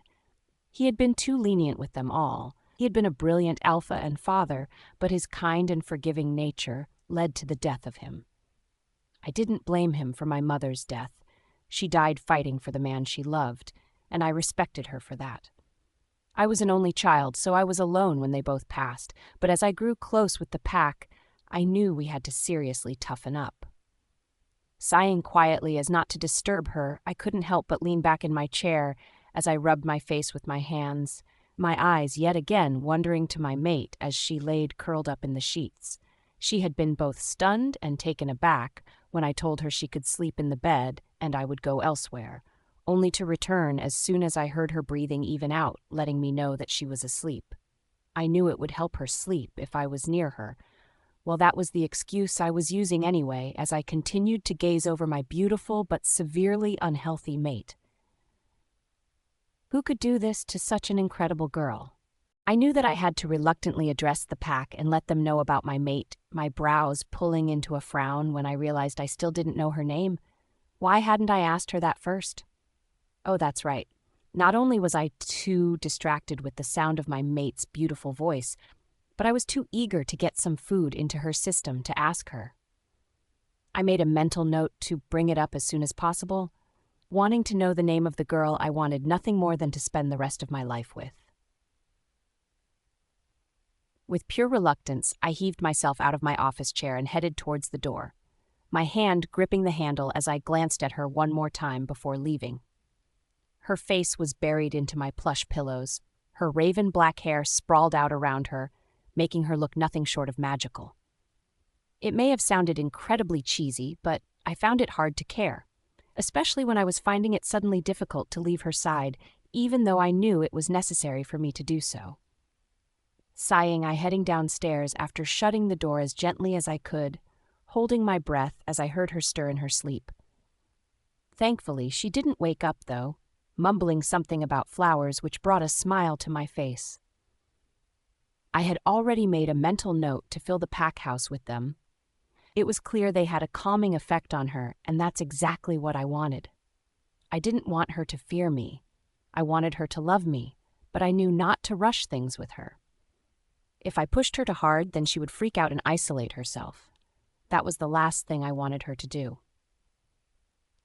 Heading downstairs, I gently knocked on all the doors as I passed them to get the mated couples out. The last thing I wanted was to have to repeat myself to them all if I missed one of them. So with that, I called a meeting, making sure to keep my voice low as they all took the hint and filtered into the living room where we had our pack meetings. It was the largest and most spacious room in the house, so it made sense to have it in here. "What's going on, Alpha?" Paul asked with barely restrained annoyance as both he and a very flustered-looking Lily took their usual seats. It was obvious I had interrupted something, but I found it hard to care. It wasn't like I was going to apologize for it. An order was an order. "I guess all of you are now aware of the fact I brought a female wolf home a few days ago," I stated, watching them all perk up when they realized they were going to be filled in on the situation. I hadn't taken the time to brief them on what was happening when my mate had been unconscious. It hadn't been a top priority of mine when my mate was in trouble, so I hadn't bothered to let them know. But I knew I would have to tell them sometime. It was late, and it was better if I did so now. "How is she?" Paul asked, knowing that more about the state of my mate's health than most. "She's as good as can be expected," I replied, causing him to wince slightly before nodding, letting me know that he understood. "Who is she?" one of my packmates asked gently, smart enough to figure out that whoever this girl was, she was important to me. I wasn't known for being friendly with a lot of people. I may get on with them, but that didn't mean I completely enjoyed being in their company. It wasn't that I disliked them. They were my pack, after all, but I was the sort of person who preferred my space. Well, that was until my beauty came along. She can spend as much time around me as she wanted to. Actually, when it came to my mate, the more the better. She's the rogue who crossed our border. To put it bluntly, she's my mate, I stated in a flat tone. Though I couldn't help the warm feeling which spread through me when I thought about the small slip of a girl who was currently buried under my sheets upstairs in my room. I couldn't wait until she let me hold her, to comfort and kiss her like I wanted to. I was relieved that my wolf wasn't pressuring me to mark her as most would. But it was clear he could sense how damaged and broken she was, and knew by forcibly marking her we could both lose her forever. I would never harm her. She was my everything now, and I would never be letting her go, and I realized that my wolf wasn't about to take that risk either. The pack instantly started talking as soon as I had finished, the ones who had already put two and two together looking smug, while the others were as shocked as can be. I didn't blame them, including myself. I never thought I would ever find my mate, but I was far from complaining. "What did you mean she was as good as can be expected?" Jake asked, a pack mate lower down in the ranking order but still an efficient and clean fighter. He took down his prey with such grace for one his age that I couldn't help but be impressed, and a compliment from an alpha was a respected thing. It helped that I barely gave it out. Meaning that on the rare occasion that I did give some positive feedback, it meant a lot more to the packmate who was on the receiving end of it. She has clearly been through some tough shit, and I don't want any of you commenting on it. You do not approach her, since she is timid, and you do not make any sudden movements around her. Are we clear? I asked in a tone which left no room for disagreement. It was obvious what I was saying. You disobey me and either scare or hurt my mate, then your arse is mine, and I won't be gentle. "Yes, Alpha," was mumbled around the pack instantly, to which I nodded, scanning around to see if anyone had any questions, to which they did, unfortunately. I found myself eager to get back to my mate, knowing that I would most likely be sleeping on the sofa in my room as to want to be near my mate. As long as I woke up before her, then it would be fine, hopefully. "What is it?" I asked with a slight scowl as I saw a few of them shifting nervously under my gaze, the normal response for a wolf when their alpha was displeased. They were used to it by now, but that didn't change the fact it made them fidgety. "I don't mean to offend Alpha," he started, but I cut him off, feeling my anger grow when I realized where he was going with this. "Then don't!" I snapped, causing them all to flinch. "You have a problem with my mate, and you will be dealing with me personally, is that clear?"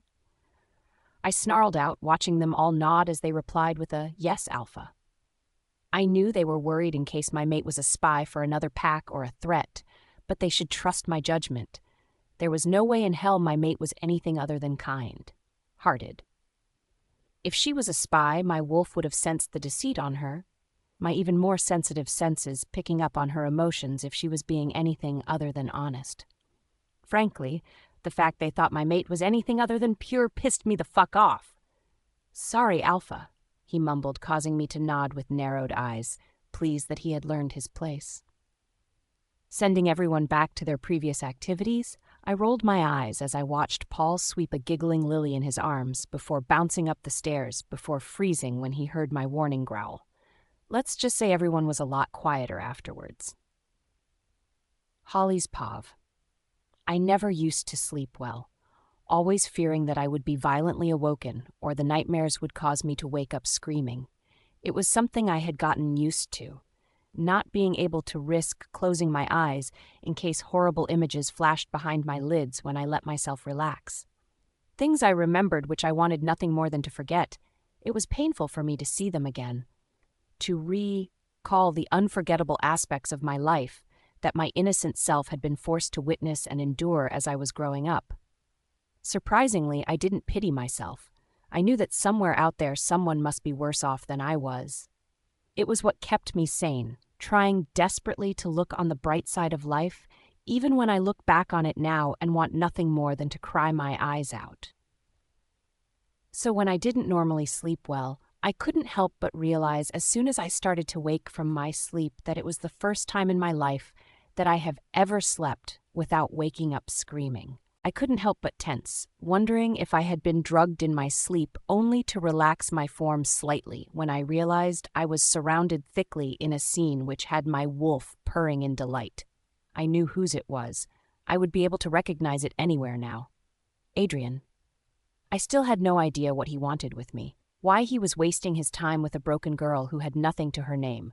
Why was he even bothering with me? It was clear he could have his choice of any females, considering he was the sweetest guy I had ever met, not to mention he was far from unattractive. What with his muscular form, thick black hair, and soft eyes that made me want to melt.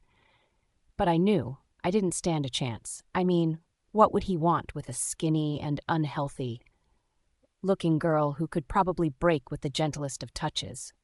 No, it was better if I didn't get my hopes up for something which I knew would never happen, even if the thought made my wolf whine in pain. It was another reaction I was curious of. Why my wolf was acting in such an unusual way. She had always been with me over the years, talking to me to help keep me sane from the life that I was brought up in. She, much like myself, had never been happy, though, never felt anything other than pain and shame. Now, though, she seemed to be alive, as if woken from a long sleep. It was when I thought of Adrian I noticed how she would purr in comfort as if she had fallen for his wolf already. I had no idea what this meant, but I had a feeling that he most likely didn't feel the same way. It was probably due to the fact he was the first and only person who has ever been nice to me. I thought she simply wanted the comfort she thought he could give us. Not that I blamed her. She had a right to hope, after all. Sighing softly, I slowly let my eyes flutter open, not remembering where I was until I felt as if I was lying on a cloud. The soft material felt unusual but comforting against my skin. The skirt he had obviously given me, leaving my legs bare, and I was thankful he had spared a pair of his boxers. Even if the thought of him seeing me so intimately made meat flush 100 shades of red. I didn't know why he was still hanging around. It was clear that now he had seen all of me, that I wasn't anything special to look at. I was a broken, fragile girl who was now alone in the world completely. That thought should have affected me, really. I mean, I should have felt a sense of loss over losing my family or regret for running away. But I found it impossible to do so. When I thought back to how they treated me, I realized that they had never actually considered me family, as I had never considered them mine. A pack is there to protect each other, but they had never protected me since they were the main and only cause of the pain to begin with. So with that, I couldn't help but frown, realizing right there and then that they meant nothing to me. At all. I felt more for strangers than I did for them, and while I thought myself as a positive person, I realized that I didn't just loathe them, I hated them with everything in me, as did my wolf. Her pack had betrayed her, abused her in ways which brought tears to my eyes. She didn't deserve that. Breathing in deeply, I pressed my face into the plush pillow beneath me, feeling a strange sense of loss, as if something was missing. The scent helped, I realized, but I couldn't help but take note of how my wolf seemed to crave more. More of what exactly I didn't know, but whatever it was, she seemed to have become addicted to it instantly. Whether that was a good thing or a bad thing, I will never know, but I'm holding out that it's positive. Really, I knew that I shouldn't be letting my guard down so easily. I mean, anything could happen. But I found my wolf too at ease here to find myself worked up like I would have expected. I felt almost comforted here, a feeling which was, while new to me, was one that I found myself liking. I wasn't foolish enough to try and get used to it, but I was grateful enough for the feeling to soak up, as much as I could get before Adrian grew bored with me and threw me aside as I expected. My wolf cried out at the thought, but I knew it was inevitable. Sighing, I slowly, cautiously pushed myself up from the bed as I kept the sheets around me as if they could protect me. I didn't know what to expect, but I needed the bathroom badly and had no idea where it was. I was surprised that I hadn't needed it before. But then again, I hadn't eaten much for days or drunk anything, so it didn't shock me as much as it would others. I was used to it after all, unfortunately. Letting my eyes scan the room, I couldn't help but stiffen as I saw the back of someone's head as I looked towards the black sofa which sat at the edge of the room. It was directed towards a large open window, and I could only imagine how beautiful the sight must be, but I couldn't see from the angle I was at. What I did know, though, was who it was, Adrian. Strangely, I found I didn't mind it, my frown deepening when I realized that I actually liked him being here, as if his presence brought me comfort, which I couldn't understand. I tried to shake it off, but before I knew what I was doing, I was gently moving myself to the edge of the bed, throwing my legs gently over the side before I froze. What was I doing? Would he mind? Shaking my head softly, my curls knotted horribly, I quietly lowered my feet to the ground. I wasn't prepared for the soft carpet underneath my feet. That was for sure. It was nice. It was thick and felt like heaven against my toes, my battered and bruised body appreciating the softness of it, as I couldn't help but let a ghost of a smile grace my lips as I gently walked over to the couch on the opposite side of the room. My eyes still tired with sleep as I found myself walking as quietly as I could, before I could even think of stopping myself.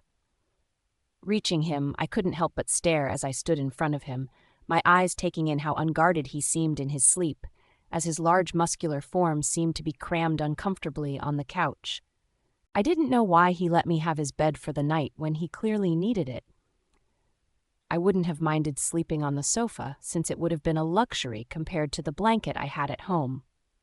I wanted to scoff at the thought that place was never my home. I suddenly found myself having to fight the urge to run my fingers through his hair, taking note that while I had thought it was pitch black before, it was actually a very dark brown. I couldn't help but let my gaze soften as I simply stood in front of him, letting my eyes take in the pair of silk pajama bottoms he had on and a shirt. Why did being near him seem to bring me so much comfort? It was as if just being around him gave me a purpose for life, made my wolf purr in delight, and I found myself wanting to know what was bringing it all on. Did he feel the same, or was he disgusted with me? The thought that he was pained me more than I would have liked to admit. Not daring to even sigh, I quickly looked around the room, only to spot a bathroom attached to the far side. My feet still quietly heading in that direction, as I kept looking over my shoulder as if I was waiting for him to snap at me for making too much noise. I couldn't bear the thought of taking the time to escape from here, knowing that my wolf wouldn't be able to take it. I didn't want to put her through that. I would stay to please her, since it was at least what she deserved after staying with me for all those years. After I had finished, I winced as I flushed the chain, hoping to God that it didn't wake him as I tiptoed back into his large room before sighing out in relief when I saw that he hadn't moved. I didn't know what was wrong with me, but I knew it had to be something serious to be causing me to act in such a way. The scary thing was that I didn't mind. The comfort I felt, the brief moments when I felt myself starting to smile, seemed to be worth the fear that he would soon get bored and toss me aside. Hopefully, when that time happens, he would kill me. I knew neither me nor my wolf could take another rejection, and the last thing I feared was death. So with that on my mind, I couldn't help myself as I walked back in front of him, drying my still slightly damp hands on the shirt I was wearing, as I found myself nervously staring at him again. I couldn't help but fidget from where I stood, making me thankful for his thick carpet, though why I was so nervous was beyond me. Slowly I approached his sleeping form, his breathing even, and I wondered why he hadn't woken up yet. Even though it pained me to even think it, I couldn't help but realize how easy it would be so end his life. I would never do it, but why was he putting so much trust into me? Not to mention, why was he sleeping on the couch when he could have just kicked me out of his bed? What I did next, I couldn't help but feel was stupid of me. My thin hand reaching out towards him slowly. I didn't know why I had the sudden urge to touch him, to feel his skin on mine, but as I reached out to try and satisfy my wolf, I couldn't help but scream in fright when suddenly a hand was wrapped around my wrist in a tight grasp. Pain rocketed through my arm, starting from my wrist due to my bones still being fragile. My form collapsing onto my knees in seconds as I tried desperately to pull away from whoever held me in my grasp. "Shit, oh God, I'm so sorry, sweetheart," was all I heard a pained voice say before the pressure on my wrist was instantly gone. All of this happening in less than a minute, as I found myself backing up as fast as I could as I tried to ignore the slight throbbing which was now directed at my wrist. Looking up through my messy locks, I flinched when I saw how close Adrian was, pure pain in his eyes, causing my wolf to howl in displeasure at seeing such a look on him. My breathing was harsh and sharp as I felt my back hit the wall, thankful that he stayed put and didn't try and approach like I knew he wanted to. While I was pleased he was keeping his distance, my wolf wasn't, but I couldn't help but feel myself growing more and more agitated as he continued to stare at me with that same pained expression on his face. "It's fine. I shouldn't have It won't happen again," I whispered as I looked away, gently holding my wrist in my other hand as I did so. His grip hadn't been what most would have considered tight, but due to me not being as healthy as most, it felt as if he had tried to break my bones as he did so. I couldn't help but swallow back a sob as I curled up against the wall. Why did the thought of not touching him again hurt so much? No, no, sweetheart, you did nothing wrong. He seemed to trail off frustrated, my knees pulled up to my chest as I couldn't help but stare at him. I knew I shouldn't get so attached, but I also knew that my wolf was far too smitten with him to even try and think of running away. She deserved some happiness, even if it meant I would have to put up with these strange feelings which I seemed to be having around him. I didn't interrupt him as he seemed to continue to stare at me pleadingly. A few moments later, my eyes watched his form as he seemed to sit on the floor in front of me, crossing his legs as he kept a safe distance away, which I was thankful for. Even though my wolf was trying to tell me that he didn't want to bring any harm to me, I didn't trust him easily with good reason. "Can I at least know your name?" he asked me after a few minutes of complete silence, both of us just staring at each other, as I soon found myself relaxing when I realized he wasn't going to approach me all of a sudden.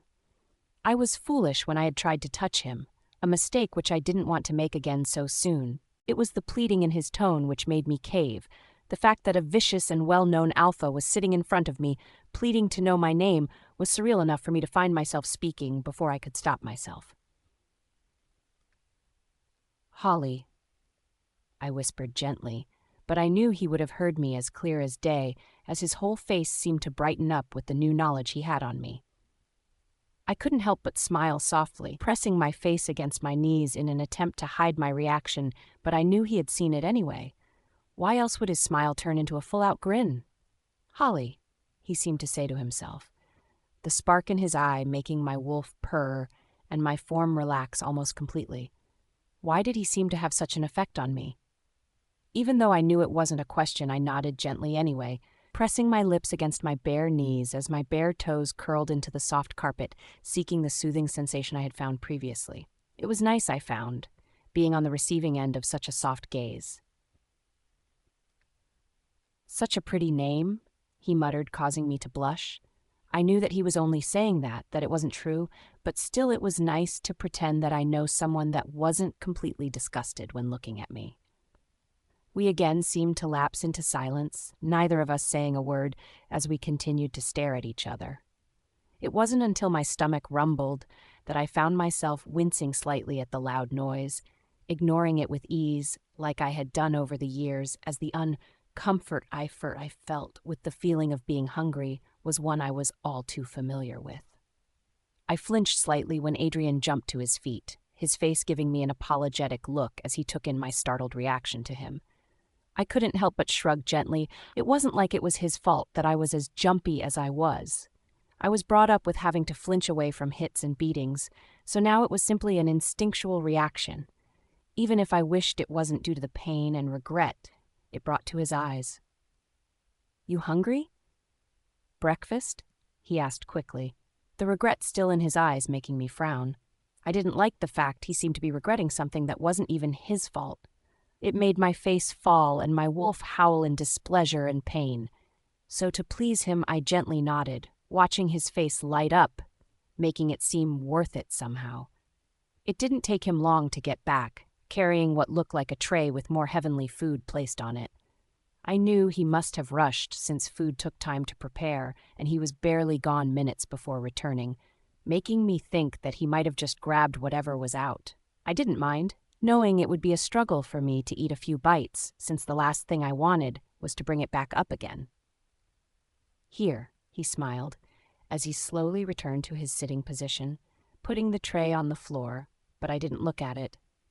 No, my gaze stayed on those hazel eyes of his, which looked so much like my own, as if we were made for each other. I knew it was impossible, though. He deserved so much better. Seeing him give me a reassuring look, I slowly looked down towards the tray, seeing 2 plates of what looked like French toast and fried tomatoes on it. I strangely found I missed cooking, I realized. I think the only reason I had resented it beforehand was the simple fact that I was constantly cooking food that I was never allowed to even try, let alone eat. "Thank you," I whispered, my eyes never leaving his hands as he unhurriedly reached for a plate before making a move to approach me. His eyes locked with mine as he gave me a hopeful gaze, as if he was asking me for my permission to approach the few steps which separated us. While my wolf thought this was unnecessary, I couldn't help but be thankful for his caring nature, even though he was one of the last people I would expect it from. "You have absolutely nothing to be thankful for, sweetheart," he said softly, cautiously approaching me, but other than tense my form slightly, I didn't comment or move, watching him with keen eyes as he moved to sit in front of me instead of moving back like I expected him to. But I did. I had so much to thank him for, since I knew that I could die happy right now, knowing that at least one person would care that I was gone. Adrian's Pav?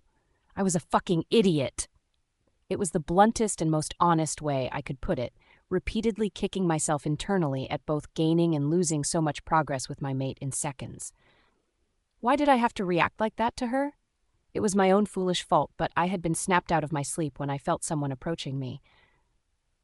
I was normally aware straight away if anyone entered my room, and the thought that they could be a danger to my mate just wasn't acceptable. I had instinctively reacted only for her scream of fright to snap me out of it instantly, as I felt my heart clench when she quickly backed herself against the wall. It was physically painful for me to watch, the fear in her eyes making me feel nothing other than regret about my actions. I knew that she must have been feeling the effects of the mating pull, especially since I was an alpha by blood, meaning that, due to my wolf being a lot more possessive over her, the mating pull she felt would be a hell of a lot stronger than other mated couples. It was designed to push her towards me, to complete the mating more effectively, but even my wolf wasn't foolish enough to push the issue with her. She was timid and fragile, and I knew it would break her completely if I took her in such a manner, not that I ever would, even if my wolf wanted it. She was worth so much more. But I knew to be more careful with her, a lot more than I realized, but I knew we would get there in the end. She was meant for me as I was meant for her. I would protect her as she would stand by my side where she belonged. At least I got her name, though, and what a pretty name it was. Holly. It suited her, I found. It was delicate and feminine, which was my mate wrapped up in one. Just thinking her name made my wolf purr, a drastic change from his constant snarling and pacing, which he had been like before my white wolf had come into my life. I knew she settled him, calmed him down since he was so much more relaxed now. I loved it.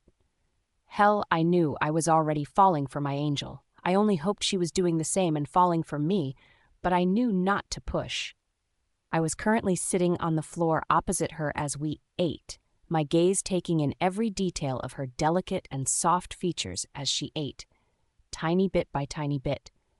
I didn't like how little she was consuming, but Lisa had stated that it would take her a while before she could eat a more normal amount that I would be happy with, so I had been told to give her light foods and get plenty of fluids into her system. I planned to do just that.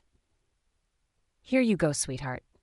Drink," I encouraged as I held out a glass of milk for her, remembering how Lisa had also stated that it would be best to keep with low-concentrated drinks, since she was recovering from starvation and not an illness. Not to mention milk was good for the bones, and from how Lisa had stated my mate was incredibly weak for a female werewolf her age, I knew it was my duty as her mate to make sure she ate and drank the right foods to get her healthy again. I would not fail her. I watched her, making sure she took it as her bony hand slowly reached out to take it. I made sure to keep my fingers away from hers, but gave her a comforting smile, not wanting to freak her out, but wanting her to know how happy I was in her company. And I was happy. My wolf was purring, and just being near her was enough to lighten my mood to a level which I didn't think was possible.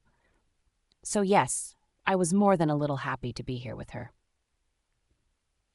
"Thank you," I heard her breathe as she used both her fragile hands to hold the cup, looking at me from under her lashes, making me purr out loud. It was a reaction that, while had stunned me first, I found myself doing it more and more frequently, finding that it only occurred when I was at my most content, or to settle down my mate's emotions. It worked, of course, her shoulders relaxing from their previously tense position as I continued to smile at her brightly. "You're very much welcome." I smiled at her, and she was. I would give her anything she wanted. I would love her, protect her, and make sure that she was constantly as happy like I was. I could already see that she was smiling more often around me, even if it was only a twitch from the corner of those tempting lips of hers. It was a start. I was relieved when she finished the whole glass, keeping my position still, as she seemed to cautiously settle it back on the tray, much to my relief. The simple thought that she was slowly but surely getting more comfortable around me was enough to please both myself and my wolf. The fact that she had voluntarily moved nearer to me when she put the glass on the tray was a small victory, which I was making the most of. Breathing out, I thought about what to ask her. There were so many questions I had running through my head that I wanted to know the answers to. And as she settled her back against the wall about a couple of feet away from mine, I knew that it was the perfect opportunity to ask some less personal ones. I didn't want to frighten her off.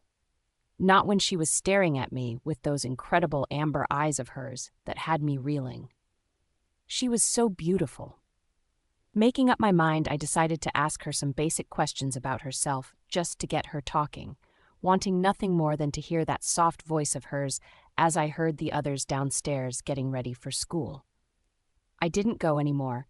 Being 18, I had already graduated, which now was an utter relief since it meant I could spend all day with my mate.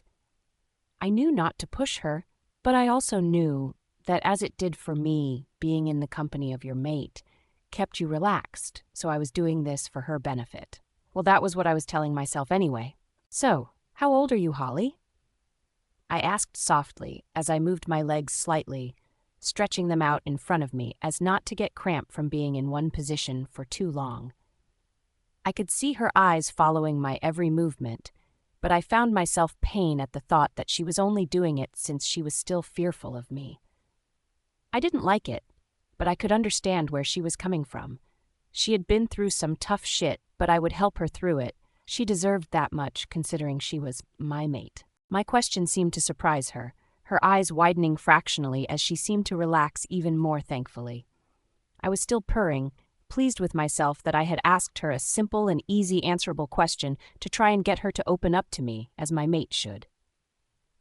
16, she muttered as she sat her chin on her knees, her legs still pulled up to her chest as she continued to look at me from under those long lashes of hers. She looked so fragile, so innocent that I couldn't help but let my expression soften even more than it already was. She looked so young, I found, but her eyes told me that she had seen things that no 16-year-old one should have seen. The thought pained me. I was just about to open my mouth when I heard Paul shout at me from downstairs, causing me to scowl at the interruption. He never did have good timing, I thought, with frustration and annoyance. My negative emotions only grew when all he was telling me was that everyone was going to school, my eyes rolling when he didn't even wait for a reply. I would be having a word with him when he got back, I thought with a frown. Turning back to my angel, I took note of her looking around my room as she ran her fingers through my plush carpet. Her expression, while peaceful, I could tell she was still guarded. It didn't take away her beauty, though. Her thin frame, while unhealthy, I knew it wouldn't be long until I got her to a more normal and acceptable weight. I like your room, she breathed out as she continued to look around, my frown turning into a bright grin when I realized that this was the first time she had started a conversation with me. I couldn't help but crave the sound of her voice, how I hung off her every word like a child would a mother. I couldn't help it, not to mention the fact she had stated she liked my room, making my purr increase as I fought not to correct her by saying that it would soon be ours. I'm glad. What do you like about it? I asked curiously, wanting to keep the conversation going as she continued to look around. Honestly, though, I was in fact curious about what she liked about it so much. It wasn't anything special since I didn't have the time to play a lot of video games and such. I was the alpha after all. I didn't have a lot of spare time to waste on something which accomplished nothing. It's nice, was all she said, leaving me slightly disappointed, but it didn't last long since she soon turned her attention back to me, making me grin. I couldn't help it. I loved being the sole focus of her attention, and I only found myself craving more. You like flowers. I stated when she didn't make any signs to say something else, much to my disappointment, remembering how her eyes had brightened when she had taken note of the flower in my room. I again made a mental note to fill the house with them, just to make her that little bit more comfortable with her surroundings. As I expected, her eyes brightened slightly, causing my wolf to purr, my smile only widening as she nodded eagerly, seemingly forgetting that she was only seconds ago nervous around me. "Yep," she smiled slightly, the smile which I found I loved as she gazed at me with both confusion and hope. I knew that she was confused to what she was feeling towards me, most likely since she didn't know we were mates, but I could only hope that she was wishing the same thing as I was. That we would be together forever. Cheesy, I know, but it was exactly how I felt, so I couldn't bring myself to care how cheesy it sounded when my mate was involved. "Why?" I grinned, pleased that I had found a subject which would hopefully help but learn more about her. The more information I had on my mate, the better. I couldn't wait till she opened up to me completely, since both me and my wolf were purring in pleasure at the thought of it alone. "I think they're pretty. I used them as an escape," she replied before getting a dazed, off look in her eye. At this, I didn't know what to do. Should I approach the subject now or leave it alone and approach it at a later date? Shit. I knew I had to be careful with her. Pushing her too much could ruin all the progress I had already made with her. "What's your favorite?" I asked, deciding to play it safe with my question. I knew I had done the right thing when she relaxed fully against the wall, wiggling those cute toes of hers in my carpet as she seemed to brighten up at the fact I wasn't pushing her for information she clearly wasn't ready to give. I couldn't help but be relieved, now knowing that as long as I was patient with her, then I would be able to come clean to her about us being mates and her not freaking out about it. That I knew would hurt. "I like yours," she smiled as she craned her neck to look towards the nightstand. I had put it there before she fell asleep as to hopefully keep her from freaking out when she woke up. It seemed to have worked, I was relieved to note, having no idea that it was actually my scent which had kept her calm, as I found it impossible for me to remove my gaze from her even if I tried. "Would you like another look?" I asked her, receiving a nervous nod in return as I jumped up before heading over to grab it. I couldn't keep the shit-eating grin off my face even if I tried to. She was my everything, and I couldn't wait for us to put all this behind us and start our lives together. Holly's Pav. If anyone would have told me a few days ago that I would be sitting on a bed facing one of the most vicious and dangerous alphas of the area playing chess, then I probably would have cried due to them seeming so cruel. And while I was still shocked as I stared at the board containing the little chess pieces, I couldn't help but think about what I would have been doing if I hadn't have run from my previous pack and ended up here. Chores most likely, I decided, cooking, cleaning, and such for the pack as they went along, their easy and simple lives, knowing how much they were ruining mine. I tried not to think about it, but I found it almost impossible not to, my mind constantly being drawn back into the horror of my life, as memories filed my mind of events which I didn't want to remember. Saying this, though, I couldn't help but wonder how well they were doing. I didn't care for those who had caused me torment or simply watched it without saying a word to help me. I didn't blame them, well, not all of them anyway, but I only hoped that the children of the pack were all right. They were the innocents in all of this, and I knew that my leaving would have affected the pack greatly. It wasn't due to the fact that I thought highly of myself, simply due to the realization that I had been ordered to do everything for them. Most of them didn't know how to cook or clean, they weren't good with the pack's budget, and they weren't cautious enough. To put it bluntly, even though I hadn't even been considered part of the pack, other than a runt, I was one of the only people who had actually kept the pack together and afloat. I didn't know whether to be pleased or worried about that fact. Well, that was before I recalled all the things they had done to me since I was a toddler, and all the worry disappeared from my body. I wasn't cruel, I didn't wish them harm, but whatever came their way, they deserved it, I decided as I shook the thoughts from my head and concentrated on the board in front of me. Returning to the present, I fingered the bottom of the shirt I was wearing as I took a deep but hopefully subtle breath of Adrian's scent as it seemed to surround me. For whatever reason, my wolf loved it, but I couldn't think of the reason why.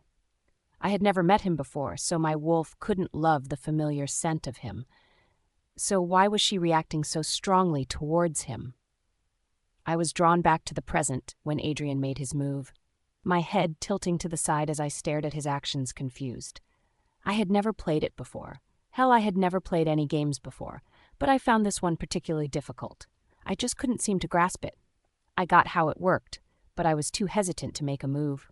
Would he be angry if I took one of his pieces? If I won?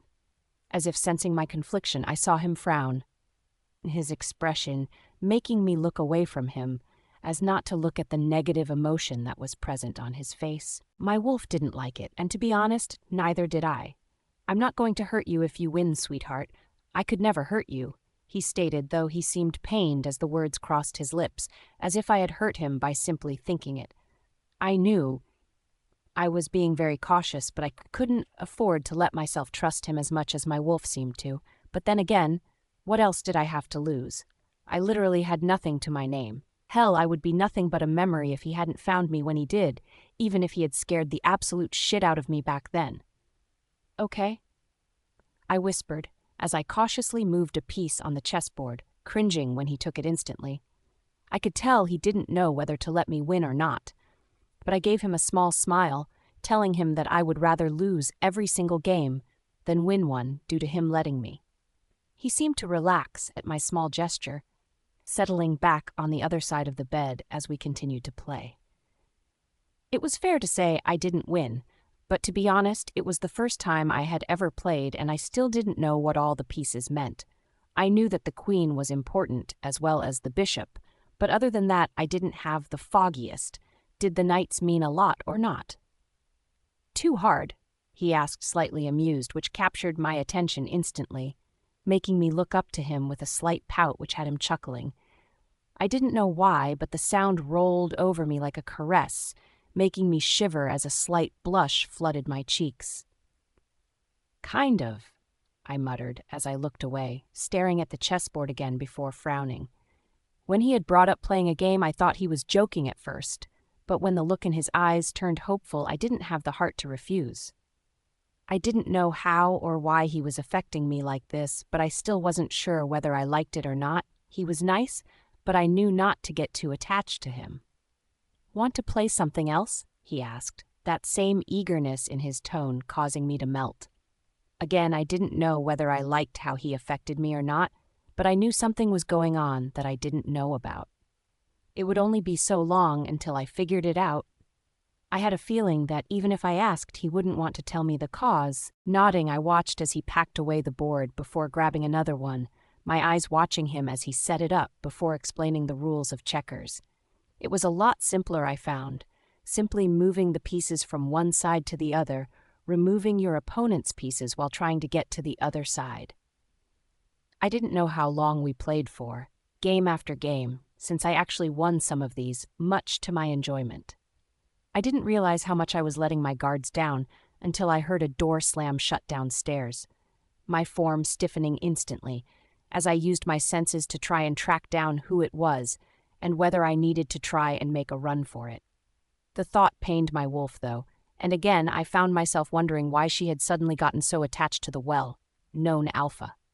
"Hey, relax, sweetheart. It's just Lisa," Adrian soothed, though his tone seemed filled with annoyance. Whether it was from my tensing or Lisa entrance, I had no idea, but I couldn't help but think it was the latter. Can I use your bathroom?" I asked nervously, not looking at him as I did so. Truthfully, I could hear her coming up the stairs, and I didn't want to meet her. Whether she was nice or not didn't cross my mind, but the thought of meeting other people right now scared the hell out of me.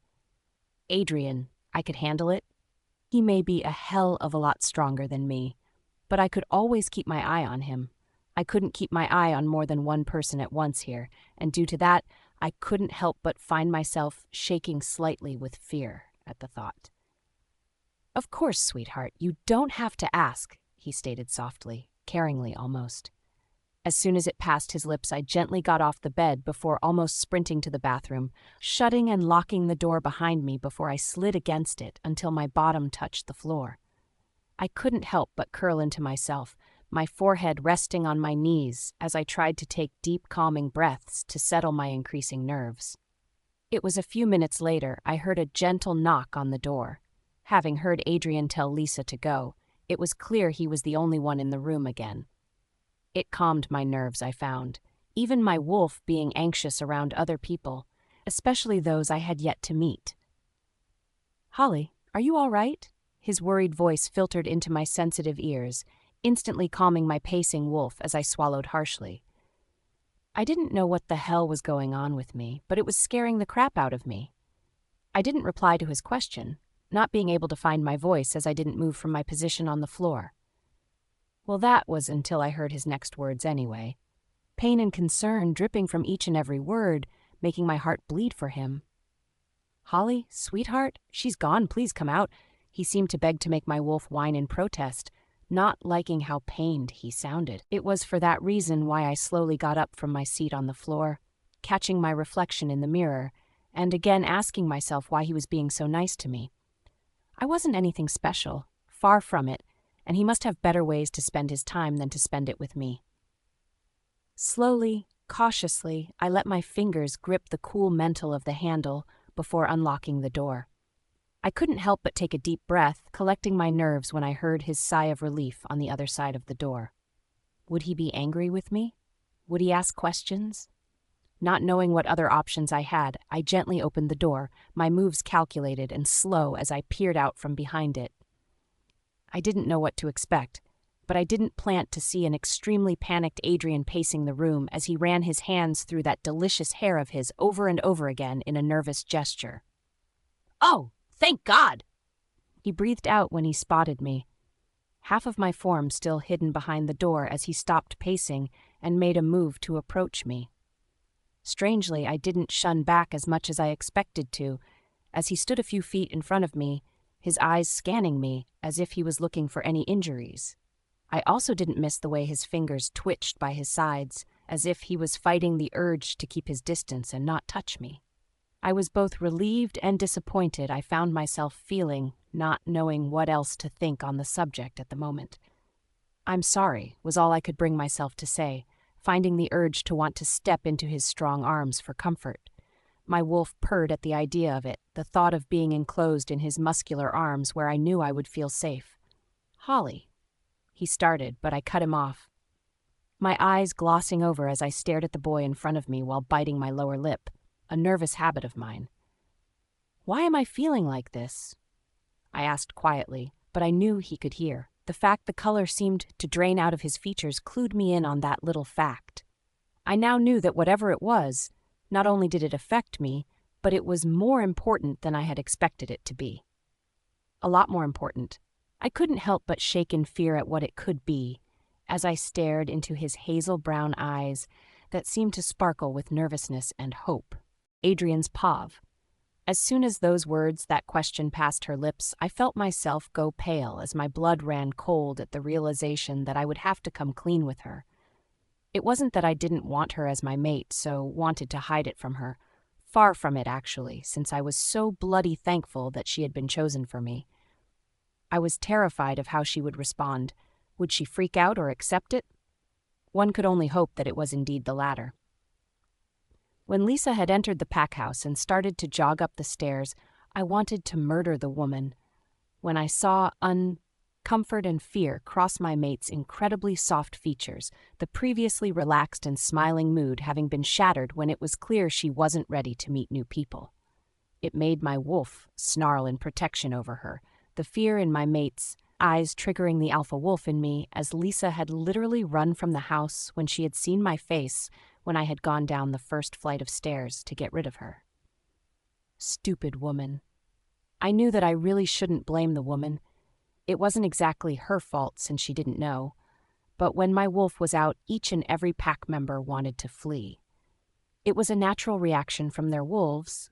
Whether they were close friends or not didn't matter since my wolf instilled fear in each and every one of them. My wolf loved it, the fear he brought out in his pack mates, and while I found it slightly off, putting it how much he took pleasure in it, I let him be. He was a wolf, an alpha, meaning he loved power. Now he had a mate, though I knew the pack would always be a second priority. She would always be first, and I saw absolutely nothing wrong with that. I could like without my pack, I couldn't live without her. I couldn't help but run a hand through my hair as I tried to calm myself, fighting the urge to start pacing again as I stared at my mate's half-hidden form as she held the door as if it was a protective shield. I felt my heart clench when I realized she was trying to protect herself from me, my previously violent wolf actually whimpering at the thought of her fearing us. I didn't like it, and neither did he. I knew it would take time for her to trust me, but the thought of coming clean with her now and telling her that I was in fact her mate scared the shit out of me.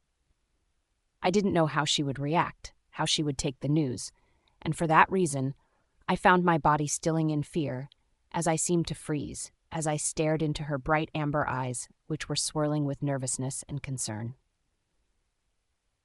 I couldn't help but smile at the concern present in her gaze. The fact it proved that she cared for me, warming both me and my wolf, giving me a feeling that I found myself soon craving. It had shot a bolt of warmth through me, a feeling I wanted to literally purr at as I continued to gaze at my mate, feeling my defenses crumbling as I looked into those entrancing eyes of hers. "I don't want you to freak out," I admitted as I ran my hand through my hair again, my smile widening slightly when I saw her eyes follow the action as she had a soft look in her eyes. I always tended to do it when I was either frustrated or nervous. In this case, I was more than a little nervous. Waiting for her to speak, I soon realized after a few minutes had passed that she had most likely not even heard me, her eyes still concentrating on me, running my hand through my hair as she seemed to have an almost dazed look in her eyes that had me grinning broadly. I knew that she must have been thinking about running her own fingers through my hair, the fact that it was the first sign that she was attracted to me, making me want to jump up and down with a whoop, since I was in such a good mood. I resisted, though. Barely. "Holly?" I spoke with a smile as I tried to get her attention, thankfully succeeding with my soft tone as I watched her jump slightly, which instantly had my wolf on alert. He quickly calmed, though, seeing our mate stare at us with an expression of confusion that I found absolutely adorable. "What?" she asked, as if she hadn't asked the question that had started all of this, her tone soft as she seemed to pout slightly, making me have to stifle the urge to close the space between us, to pull that bottom lip of hers into my own mouth, sucking on it until I drew a moan from her lips and had her own wolf purring. My wolf growled lustfully at the idea, but both of us knew not to push it. We didn't want to lose her. We were both already too attached to ever let her go. "Do you want to go down and get something to eat or drink?" I asked, hoping to divert her attention away from her previous confusion over the whole mate thing. I wanted to tell her so much, but I didn't want her to freak out and try and run. I knew I wouldn't be able to let her go, and I didn't want to have to keep her with me by force. She was too fragile for that. At my question, she seemed to tense, her form stiffening, and I internally cursed myself when I realized that she might not be ready for that.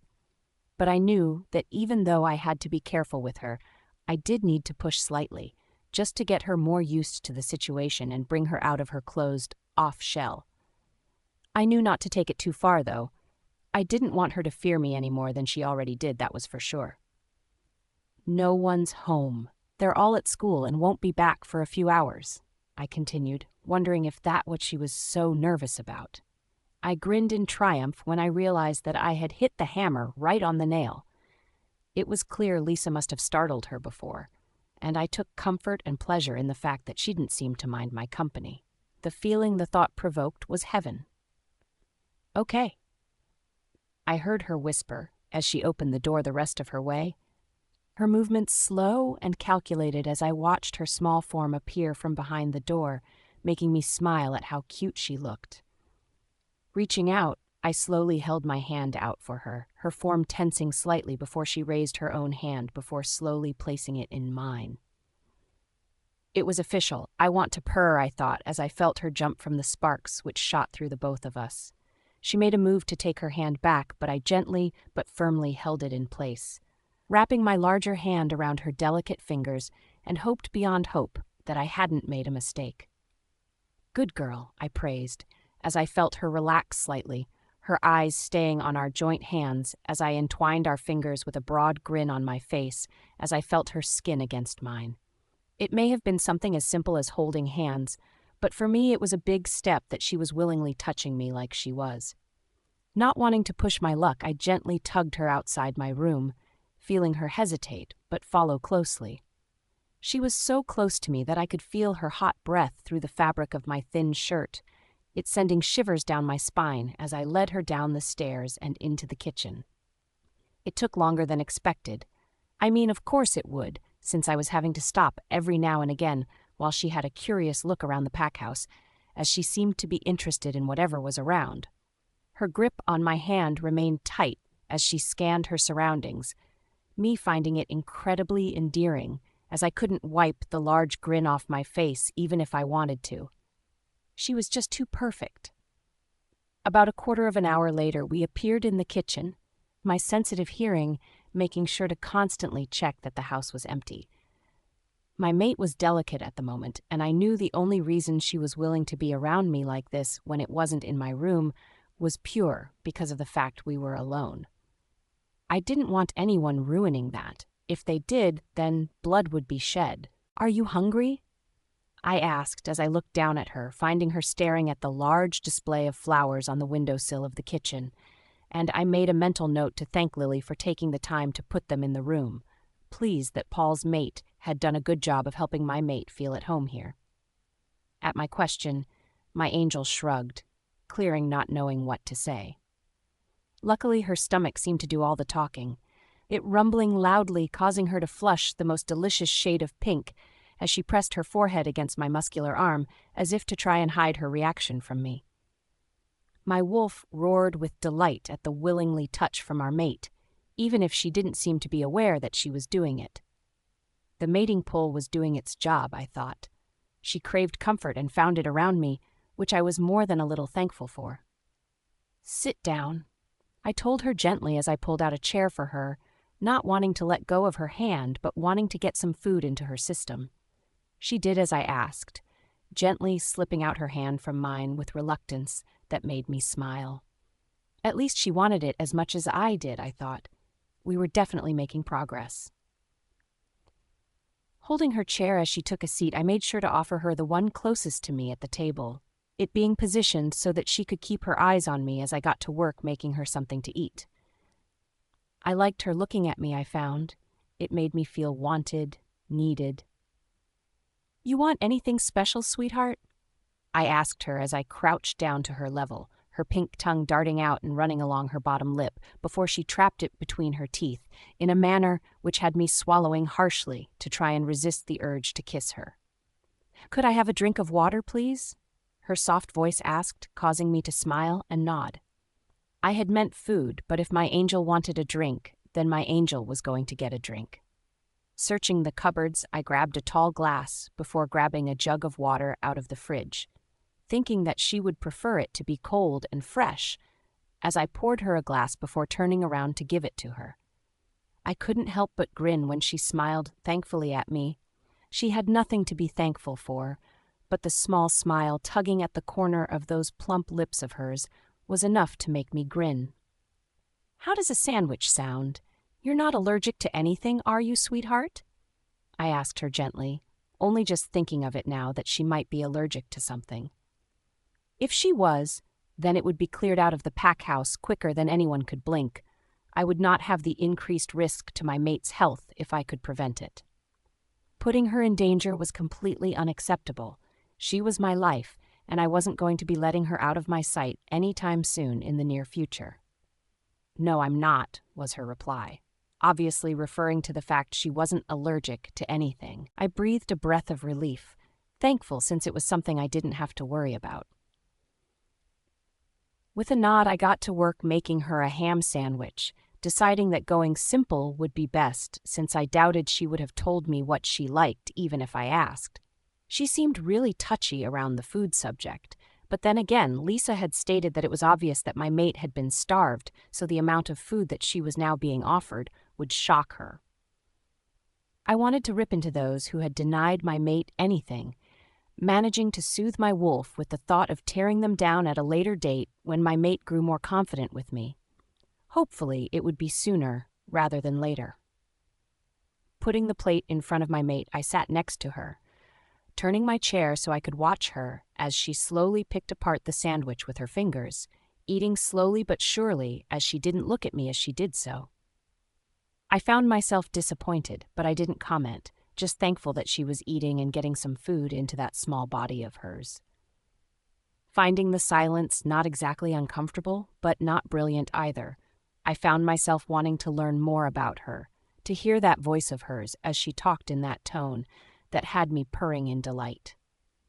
So with that, I took a deep breath before letting my curiosity take control, praying that I didn't overstep my mark and make a mess of the situation as I did so. Adrian's POV.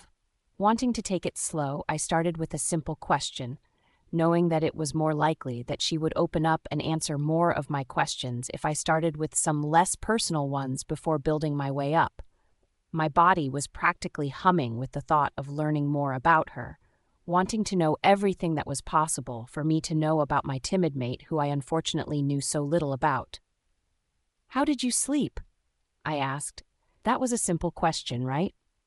Either way, it managed to catch her attention, her head slowly tilting towards me, causing her matted curls to tumble down her back in an amusing manner. I didn't comment, knowing that it would make her incredibly self-conscious, and that was the last thing I wanted. I didn't want her to think that I thought she was anything other than beautiful to me, even if I knew not to comment on my internal thoughts just yet, since it would most likely make her extremely uncomfortable. "Fine, thank you," she told me softly, studying me curiously as she managed to polish off half of the sandwich I had made for her. I tried not to smile. Fair to say I failed miserably. "I'm sorry for frightening you this morning," I said sincerely. How I had grabbed her was just unacceptable. It had been my own fault, of course. I should have been more aware of my surroundings, and because I hadn't been, I had only severed to scare my mate from touching me ever again. Thankfully, I had quickly nipped that shit in the bud. Of course she could touch me, the more the better, if I was being honest with myself. "It's fine," was her reply, obviously not knowing how to answer me. I got the feeling that she didn't talk to a lot of people. While her voice was soft, it had a scratchy quality to it, which I guessed meant she hadn't used it a lot lately. "It's not. I was out of order and I apologize," I stated sincerely, hating myself for scaring her. Her next question caught me off guard, though. While I was pleased she was slowly growing more confident around me, it came with a price. "Why are you doing this?" she asked curiously with her usual soft tone, her fingers still picking at the sandwich, making me relieved that she was still eating. She did look slightly healthier. I could only hope that with her being a werewolf it would speed the process along slightly. "Doing what?" I couldn't help but stall, my mind whirling with how to answer this in a way that would please her but not freak her out. Surely telling her that she was my mate would cause her to reject me? And while the thought pained me, I could see where she would be coming from. She hadn't known me long, a few days if you include when she was out, so her accepting something so out of the blue could push her away. I would never lie to her, but I knew this time I had to try and prevent her from finding out until she was ready to hear it. "Being nice to me, people aren't nice to me, Adrian," she answered softly, the way she said my name making me shiver and my wolf purr in delight. It sounded so soft, like a caress, and I soon found myself wanting more of it. So much more. Well, that was until what she had implied finally seemed to sink in. "What?" asked, chillingly, trying not to put her off telling me by being too harsh with my tone. That didn't mean my tone came out soft, though. It was impossible. What with my wolf snarling at her comment about people not being nice to her. She was the mate of an alpha. She deserved respect from everyone, and the thought that she hadn't got it made my muscles ripple with the effort it was taking me not to phase on the spot. She was too close. I didn't want to risk hurting her by being careless with my actions. "You are the first person, Adrian, that has ever treated me like this," she said softly, her brows pulling together into a frown as she spoke. I didn't know what to say, too consumed with rage to think straight, so I kept quiet until I managed to calm the hell down. I didn't want to snap at her. I couldn't afford for her to fear me any more than she already did. Like what? I couldn't help but ask, wanting to savor the opportunity that she was sharing something about her past. I doubt she realized how honest she was being with me, but the realization that she wasn't lying to me filled me with such satisfaction that I couldn't help but calm down slightly at the thought of it. At this I watched as she seemed to think it over, her form relaxing, and I couldn't help but bite my inner cheeks to try and stop the cheesy grin that wanted to form on my face. It helped, but I was sure I looked slightly insane. Like an equal, she finally admitted after what seemed like hours had passed, when in reality it was most likely less than a minute. I couldn't help the growl that rumbled in my throat, it causing my chest to vibrate as my hands gripped the edge of the table with an effort not to break something. It didn't take long until my knuckles started to turn white with the strain of my grip, my form shaking in my anger as I tried to fight the urge to phase out of rage.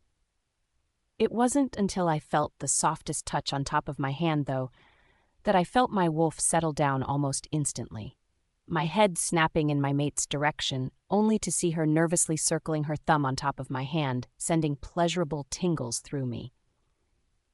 I couldn't help but sigh out in pleasure at the relaxing gesture. "Thank you," I grinned widely at her, catching her blush before she turned her head as if she was trying to hide her reaction from me. She looked, to put it bluntly, adorable. Whether she tried to hide her reaction from me or not didn't matter, considering she was flushing about 5 shades of red. It wasn't until she seemed to realize that she was still stroking my hand that she snapped her hand back before I could stop her, instantly missing the warmth and comfort her caress brought me as she did so. "Sorry," she mumbled, her blush increasing, making her look utterly edible. She wasn't making it easy on the whole, not pouncing on her thing, but I knew that she wasn't doing it on purpose. Just that thought made me grin, knowing how innocent she was. "Don't be," I assured her with a wide grin. Never in my life have I felt so free and relaxed. I knew that if the pack saw me now, they would probably faint out of shock. Yay, I wasn't considered the friendliest person in the world, not by far. At this, I watched as she pulled her bottom lip between her teeth, her eyes dancing as she played with her hands on her lap. It was then I realized that she was still wearing just my shirt and a pair of my boxers, her form shaking slightly, and I was again reminded that she had yet to gain enough energy for her body heat to return to normal. Crap, how stupid of me. "Do you want to have a shower, sweetheart? You look cold," I asked her, not wanting to offend her. She seemed taken aback by my question, but hesitantly nodded, making a move to clear the plates before I grabbed them. "I'll do it," I grinned, for once not minding cleaning the dishes.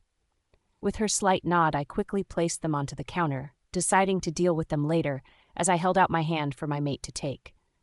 I couldn't wait to feel her skin touching mine. Call me pathetic, but I simply didn't care. With a small smile on her lips, she hesitantly did so, my larger hand almost engulfing hers, as I felt her shudder slightly at my heat compared to hers. Really, she should have been running the same temperature, but Lisa had promised me that as soon as she got a lot healthier, she would slowly get back to what was considered healthy for a female's werewolf her age. Well, that was what I was hoping for anyway.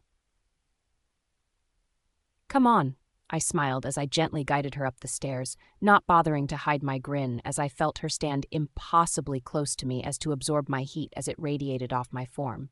She was standing as close to me as she possibly could without touching me, and it was fair to say that I loved every second of it. It didn't take us long until we reached my bedroom, my hand still gripping hers gently but firmly as I tugged her along as I took her into my bathroom.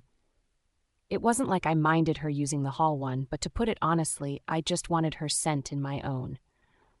Not to mention it would be hers soon as soon as she understood that I would never be letting her go, that was. "The towels are there, sweetheart. Use what you like. Do you want me to see about getting you some clothes that might fit? Some of the females might have something?"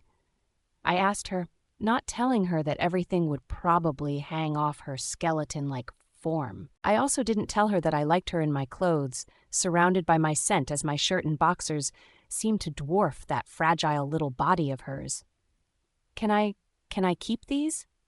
she asked nervously, not looking at me as she gestured to my clothes as they covered her pretty little form.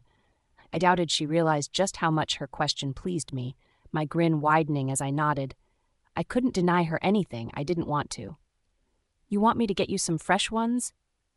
I asked her happily, knowing that she might feel better with some clean clothes. At her subtle nod, I gave her hand a squeeze before reluctantly letting go of it before heading into my bedroom, opening my set of drawers before I grabbed a pair of boxers for her and a shirt. She would have to turn the waistband around a few times so they didn't slip off, but other than that, she would be fine wearing them. Walking back into the bathroom, I caught her staring at herself in the mirror, not making a sound as I simply watched her. She didn't seem to notice me, rather blankly staring at nothing in general, and the empty look in her eyes had my heart clenching painfully. "Sweetheart?" I asked softly, not wanting to startle her. It was a wasteful effort, though, considering the fact that she jumped anyway as she spun around to face me. Smiling apologetically, I shot her a sheepish smile, pleased when she seemed to instantly relax when she saw it was me at the door and nobody else.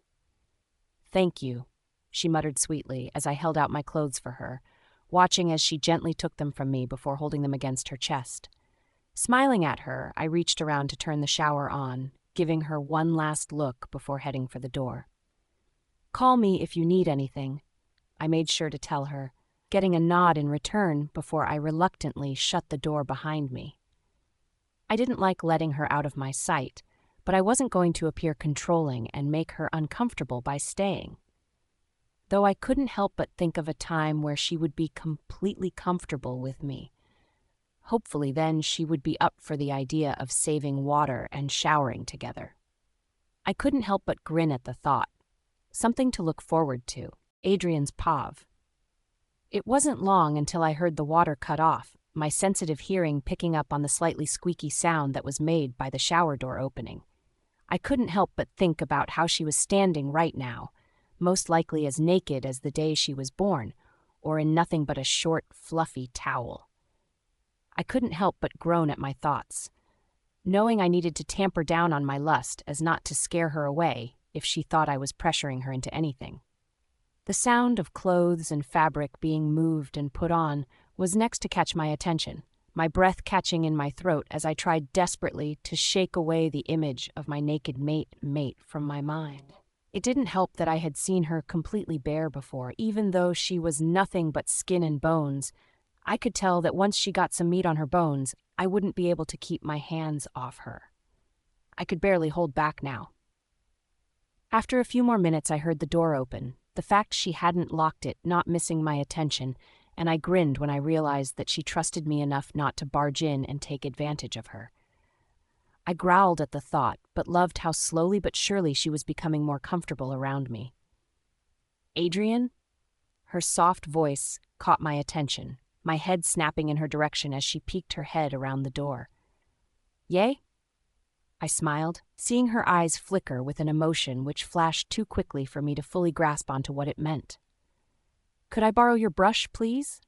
she asked softly, clearly expecting me to refuse but having the nerve to ask anyway.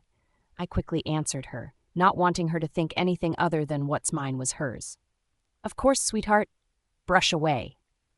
I smiled, seeing her briefly do the same before the door shut with a gentle click.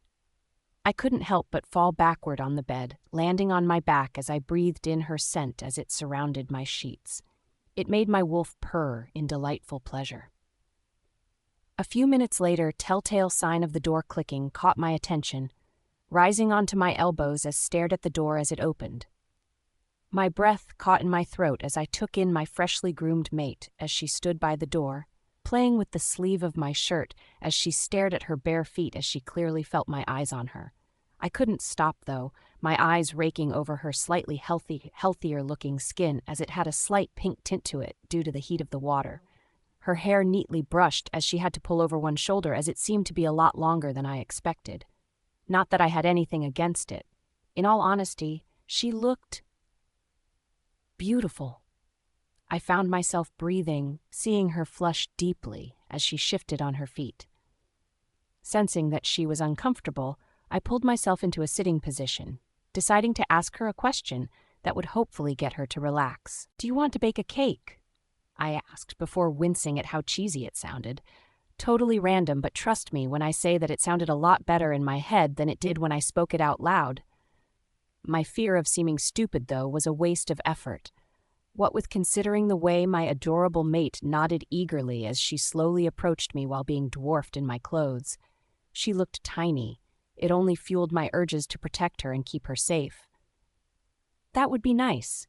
She smiled gently, not hesitating to take my hand this time as we made our way downstairs and into the kitchen. Suddenly, I couldn't stop myself from grinning as my mate seemed to lose herself in the moment. It not being long until we had made a 2-layer lemon cake with a citrusy creamed filling. She had made it from memory, so it was obvious that she enjoyed cooking. Not to mention, as soon as I took it out of the oven, not wanting to risk her burning herself, she had decorated it to a level that almost looked professional. Currently, she was giggling wildly, it being music to my ears as I grinned at her while she used her palm to wipe away the flour which was present on her face. I couldn't help but feel myself beam with happiness, my mate seemingly having forgotten to be nervous around me, as she seemed comfortable in my presence, which I was thankful of. "So tell me about yourself, sweetheart." I smiled as I wiped down the table, our cake sitting on the center of it on a cake stand that had once been my mother's. It looked delicious, the cake I mean, and I couldn't help but adore the fact that my mate was a diamond in the kitchen. "What do you want to know?" she asked as she stood by the counter, giving me an opening to ask some questions. I knew to tread carefully. She was being responsive, and the last thing I wanted was to wreak the mood by being too nosy when she wasn't ready to spill her secrets. Understandable, of course. "How did you learn to bake?" I asked, thinking it was an easy question to ask. But by the tensing of her shoulder, the stiffening of her form, I couldn't help but pause in my cleaning before she seemed to relax slightly after a few moments of some clearly hard thinking. I knew what she was deciding, whether to trust me or not, and I was hoping for the former of the two. "I had no choice, but I like it," she confessed as she turned off the tap, switching to drying the plates and bowls as she did so. I didn't like seeing her working in her condition, but it seemed to help her opening up, so I sucked it up so I could reap the benefits of her relaxed mood. "Want to talk about it?" I asked, trying but failing to hide the hope from my tone. I knew not to press her. She was becoming more and more comfortable around me, which was more than I had expected it to. "What's there to talk about?" she breathed softly, obviously not wanting to talk about it, and for once I knew it would be best if I simply let it go, for now. She would tell me when she was ready. "Want to see if the roses are ready?" I asked, watching as she instantly seemed to brighten up, making my heart skip a beat. She had made these incredibly intricate roses out of pastry, having put them in the fridge to harden since she had said they were for decorative purposes, but could be eaten. They were incredible to look at, not to mention being able to watch her work as she made them with pure ease, making it clear she had done it for years to get that kind of skill. Turns out they were ready, her previous soft smile widening slightly as I pulled out the tray and held it out for her. Knowing that she would get more enjoyment out of placing them than I would, she had made them after all. "Finished," she beamed at me in a childish way that I found adorable. It was a nice change from her previously quiet and reserved mood, and I found I liked it. A lot. It was cute, adorable, and so utterly sweet that I found my expression softening as I took her in. Well, that was until a loud bang startled her in such a manner that I soon found her form hiding behind mine as she trembled in what I knew to be fear. My wolf instantly went into protective mode, my body pressing hers against the counter of the kitchen as my back pressed against her shaking form, meaning I could make sure she was there without having my eyes on her. The sounds of my pack laughing and chatting soon filtering into my hearing, my annoyance increasing as a quick glance at the clock on the right hand wall told me that I must have lost track of time since they were all home. To sum it up, it was seriously back luck on my part. Adrian, I heard my fragile mate whimper as she pressed herself against my back, the mating pull clearly having effect on her. When she felt fearful or threatened, her wolf was urging her to stay close to me, and from how she was pressed against me, it was clear she was taking the advice of her wolf and following her urges. I wanted it no other way. "Leave," I snarled as soon as my pack started to filter into the kitchen, clearly having smelt the incredible aromas coming from my mate's cooking skills. I wanted to take some of the credit, but to be honest, I had spent most of the time simply staring at her, as she seemed to act as if this was her home. It was, of course. At the sound of my no-bullshit tone, they instantly froze at my order, their faces a picture for a second before frowns seemed to decorate their features. "What?" Paul started, but I wasn't in the mood. The fact my wolf could practically feel how terrified my mate was meant he was instantly on guard. I shouldn't have been able to feel her yet, since we hadn't mated, but very strong emotions could get through, and I was not playing around as I felt my mate's blunt nails dig into my waist as she whimpered just loud enough for me to hear. I hated it, knowing that she was so uncomfortable since only minutes ago she had been giggling wildly. "Don't question me, Paul. Not now. Not ever," I snapped in a harsh tone, one they were used to as they took note of my tone and quickly left, the males holding their mates close to them as they did so. I didn't care, not when I had my own mate to protect. As soon as they were gone, I spun around to face my mate, not prepared to find her shaking and as pale as her sheet. Her eyes didn't look focused and her breathing was far from being even, it being harsh and sharp when she actually took the time to take a breath. "Holly? Sweetheart?" I asked, slightly panicked, watching as she seemed to sway on her feet slightly as she seemed to fade in and out of consciousness. "You're my mate," was all that passed her lips before she crumbled to the floor, her legs buckling under her weight, as I quickly grabbed her around the waist before she hit the ground. I couldn't help but savor the feeling of her in my arms. Well, that was before my sanity kicked in and what she had said finally sunk in. All I could think was shit. She had put two and two together and found out we were mates. Well, at least she didn't flip out, I thought, unless you count fainting in that category. But I quickly pushed that aside, calling out for Lisa as I rushed my unconscious to my room, as I ordered for the pack doctor to send for her immediately. I've had a taste of what my life would be like with my mate.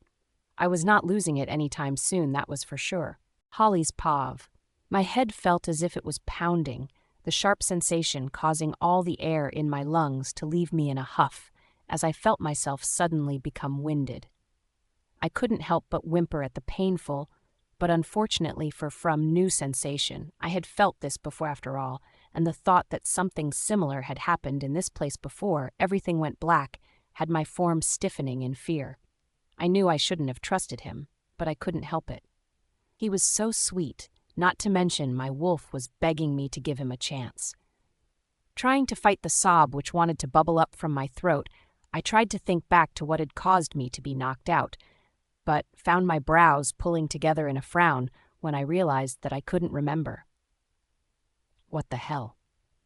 Knowing that I needed to get out of here as quickly as possible, I tried to ignore the pulsing in my head and come up with a plan, but my wolf was whimpering so loudly at the thought of me going anywhere that I found my physical pain only increasing.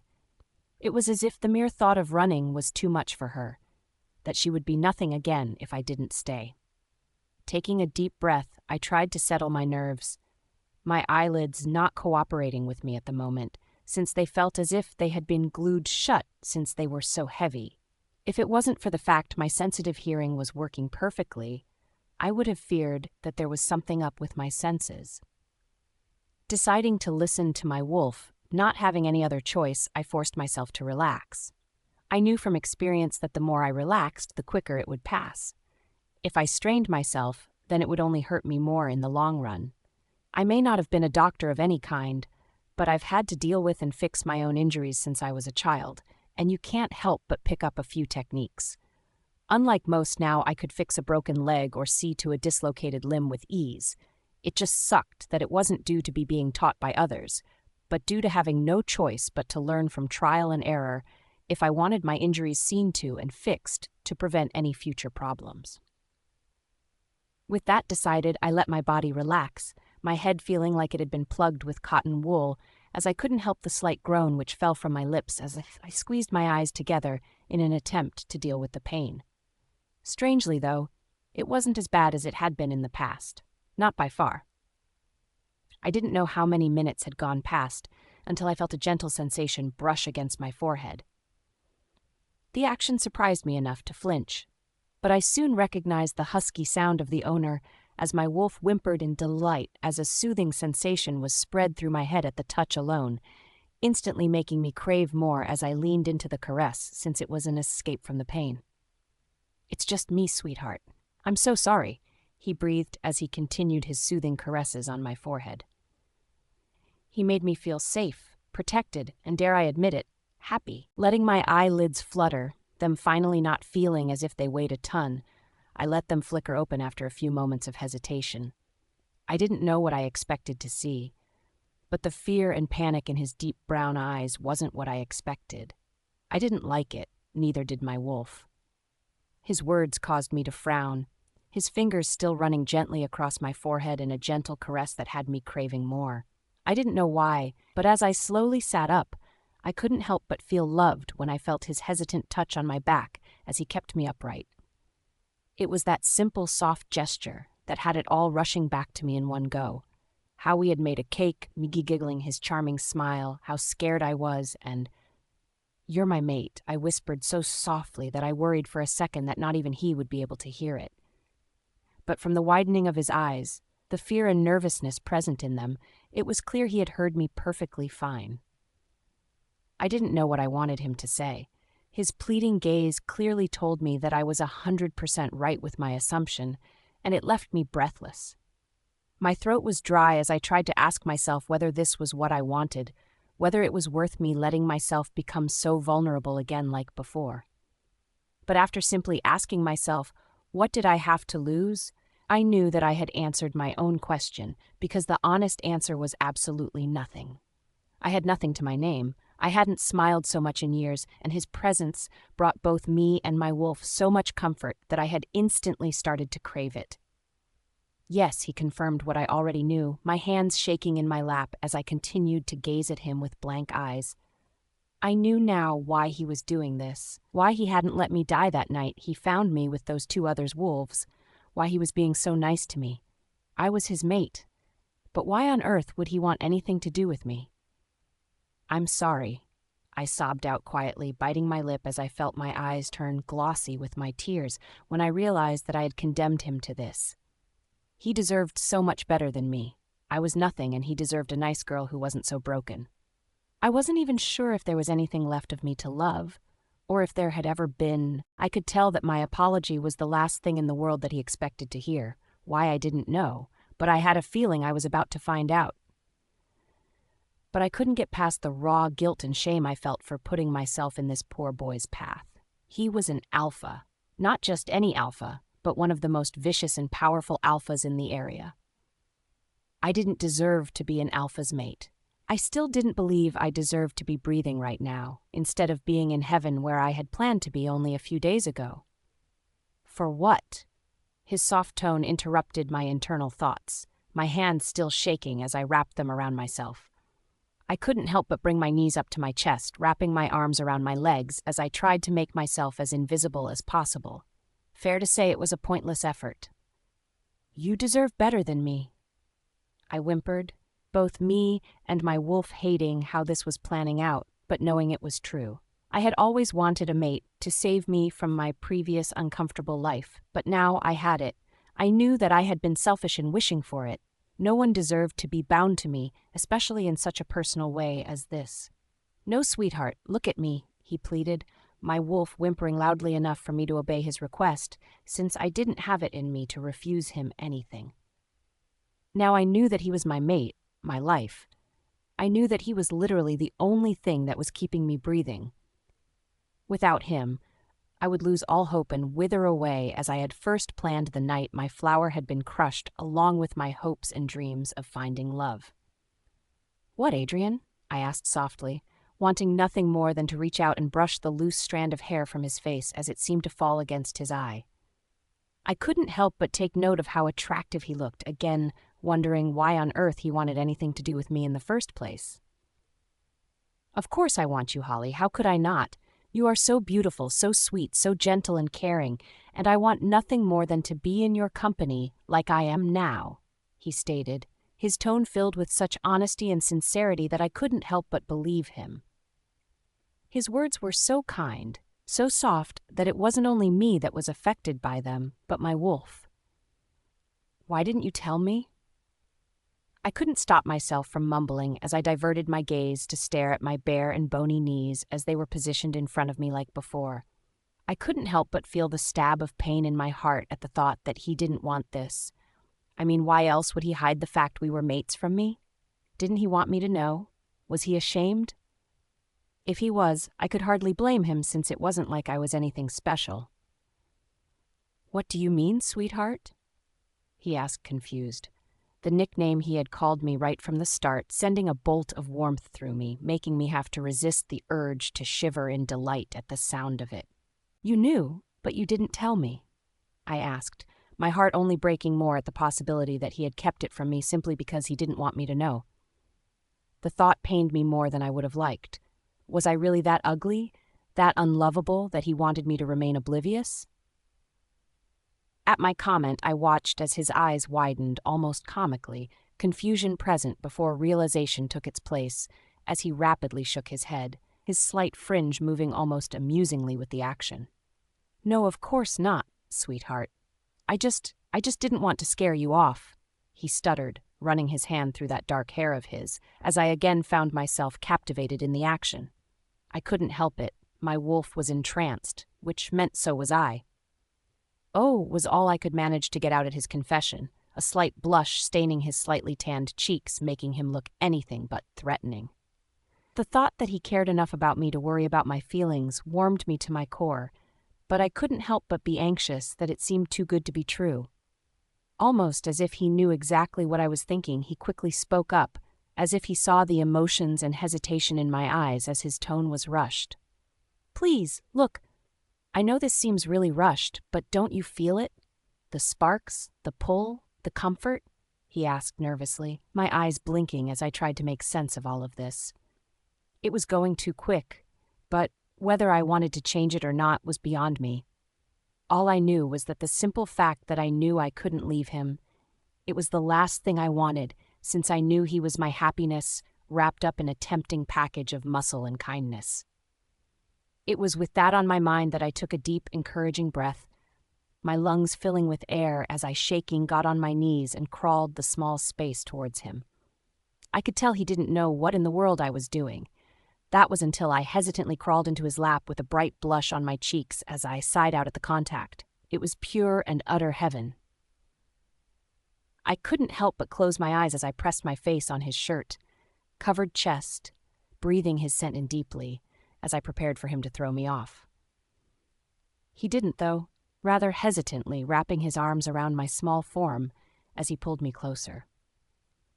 He kept his movements hesitant, his lips pressing against the crown of my head, and for once I couldn't help but crave sleep. As long as he was with me, Adrian's Pav, I couldn't stop the shit, eating grin on my face even if I tried. The sense of pure love and comfort I was getting from the fragile little thing in my arms was enough to make me almost high with pleasure and delight. She wanted me. Hearing her breathing even out, I instantly knew that she had fallen asleep in my arms where she belonged, her tiny hands fisting my shirt as she seemed to subconsciously move as close to me as possible.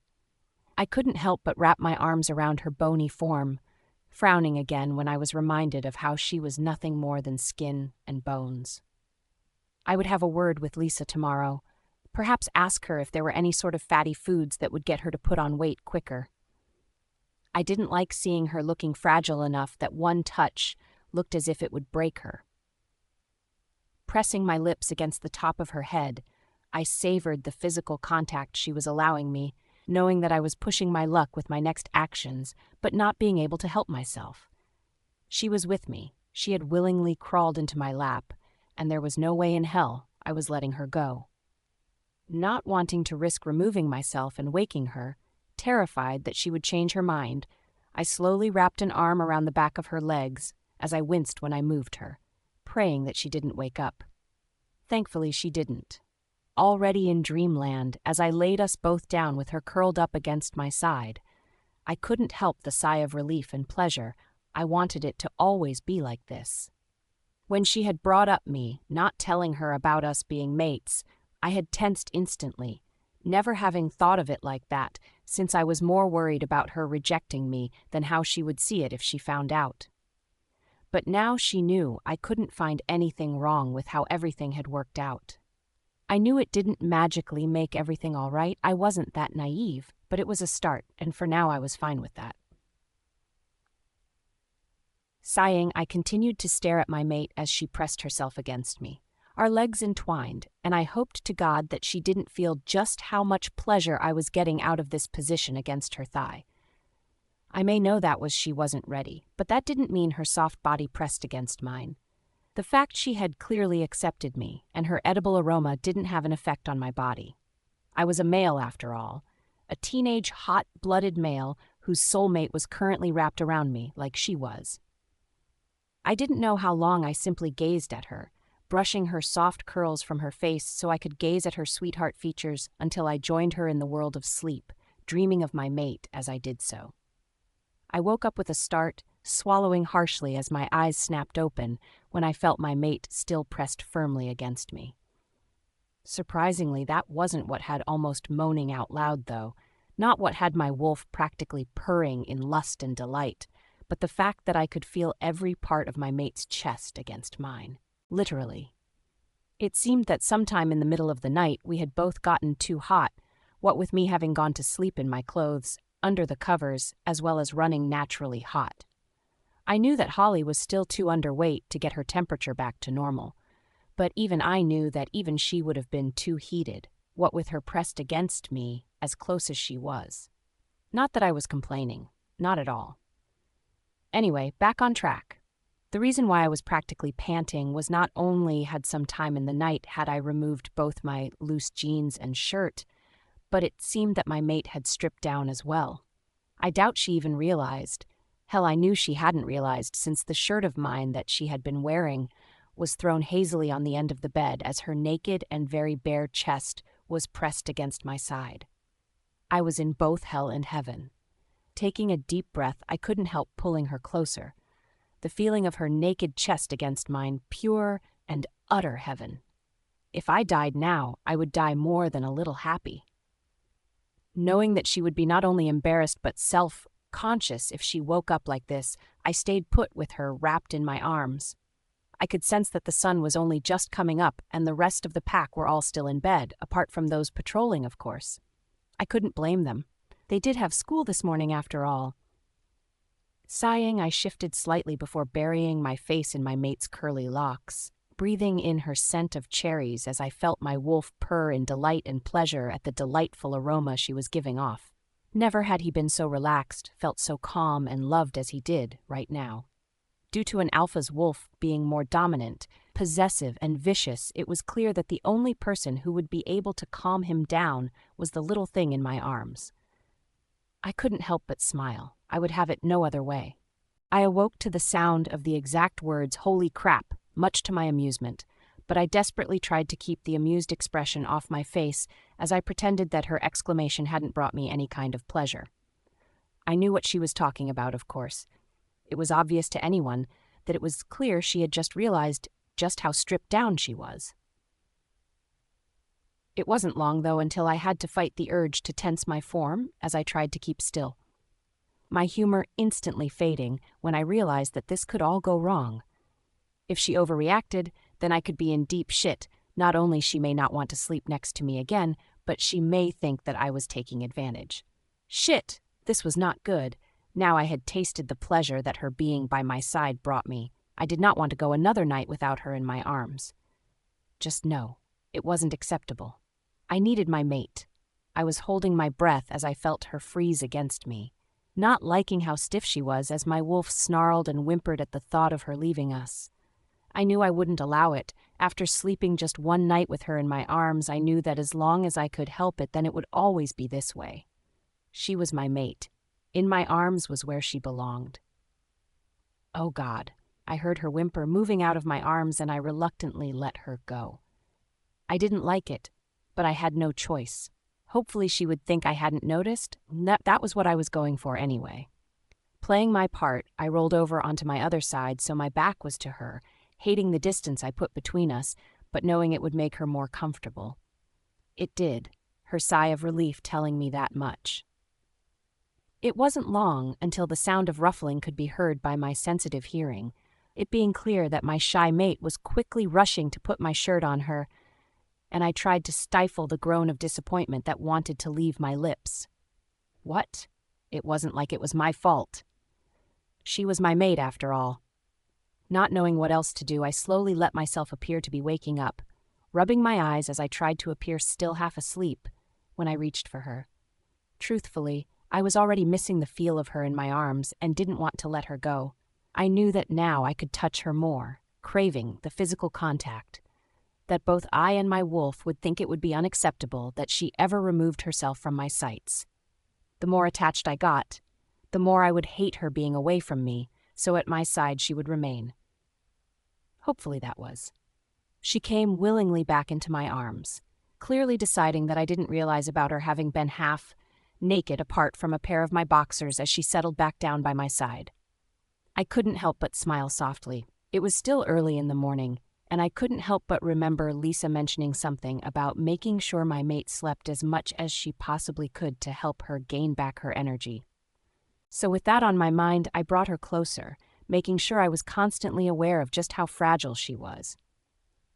"Go back to sleep, sweetheart," I breathed as I pulled her flush against me, her sigh of pleasure making me grin as we both relaxed into each other's embrace, but it was clear that we were both too awake to doze off again.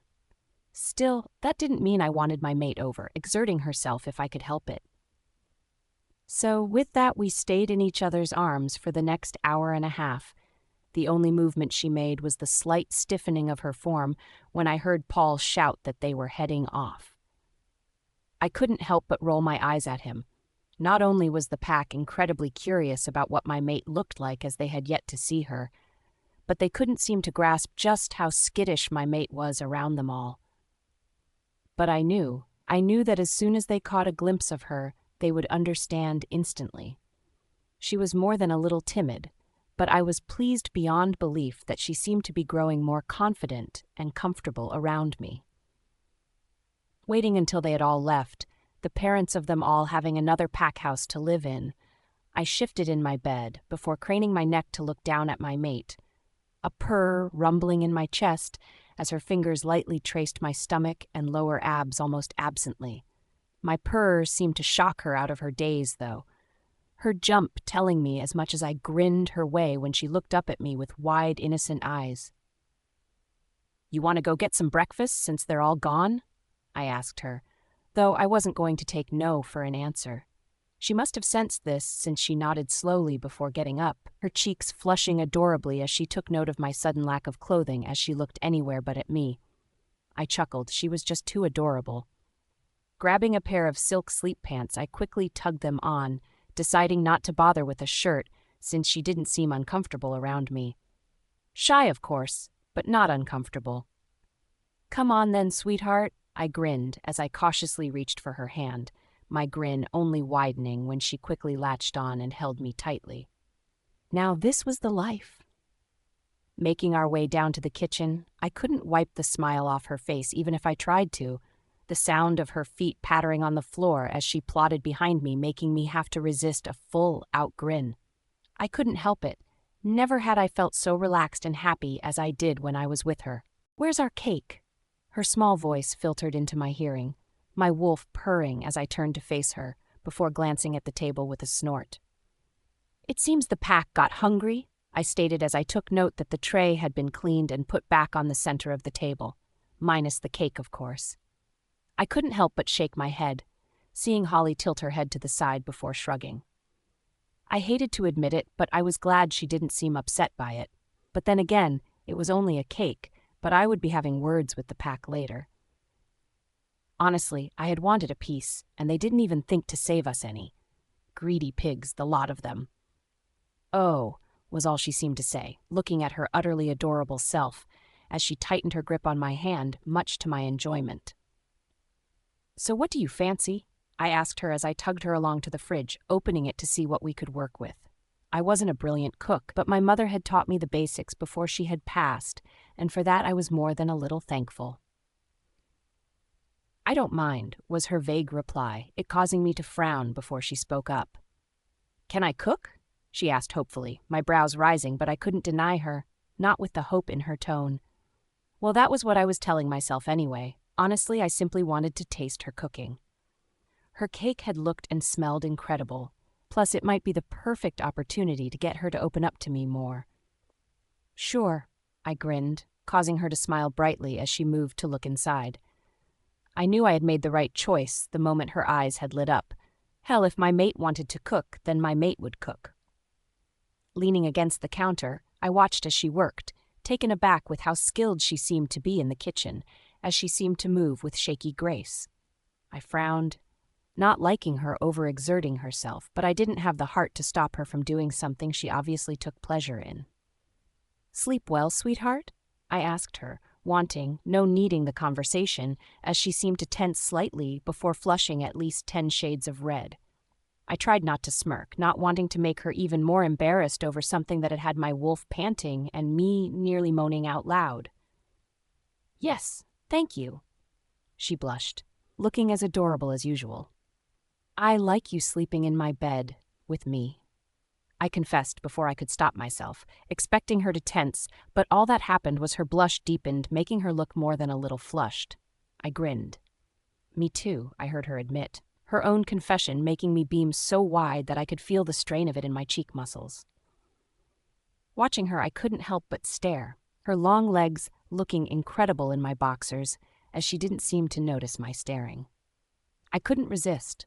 She looked so appealing to me that I couldn't help but have to move to take a seat at the table as to hide just how excited I was by her appearance. She didn't look her best, that much was clear due to her being unhealthy, but I couldn't help but imagine what she would look like when she got some meat on her bones, and I almost moaned out loud at the thought of it. Incredible. "So do you want to do something today, sweetheart?" I asked her as I leaned my elbows on the table, not taking my eyes off her as she worked away. It wasn't long until the scent of food filtered into my senses. I almost leaped out of my seat as to see what she was up to. "Like what?" she asked softly before a plate appeared in front of me, this time a groan falling from my lips as I took in what my mate had made me. Fuck. She had made what looked to be a round of grilled cheese toast with an assortment of fried tomatoes, bacon, and egg. It was heaven on a plate.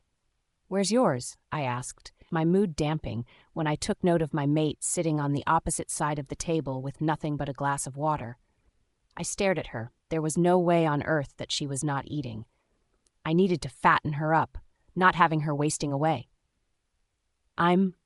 She started, but I cut her off before she could finish her sentence. "Don't say you're not hungry, because I know you are here," I told her as I grabbed another plate and shoved half of my food onto it, needing her to at least eat something. "I'm really fine," she protested, but I didn't have any of it as I pushed the plate in front of her. "Please, for me," I stated, knowing that it was a low blow, but needing her to eat something. Thankfully, I didn't have to feel guilty for too long, since she slowly started on a piece of grilled cheese toast as she started to pick at it, and much to my relief, eating it. "Thank you," I breathed with a smile, gaining one in return as I did so. I was going to enjoy spending the day with her. That much was clear. Adrian's Pav. After we had both finished eating, we had made ourselves comfy in my room, both of us snuggled up together on my bed, and I couldn't help but find that I had never been happier. Just having her in my arms, so close to me, was enough for my wolf to settle down completely, which effectively let me relax. I loved it. Currently, Holly seemed to be in her own little world as she stared at the television on the opposite wall facing my bed, her small body leaning against me as my paperwork was spread out on the sheets.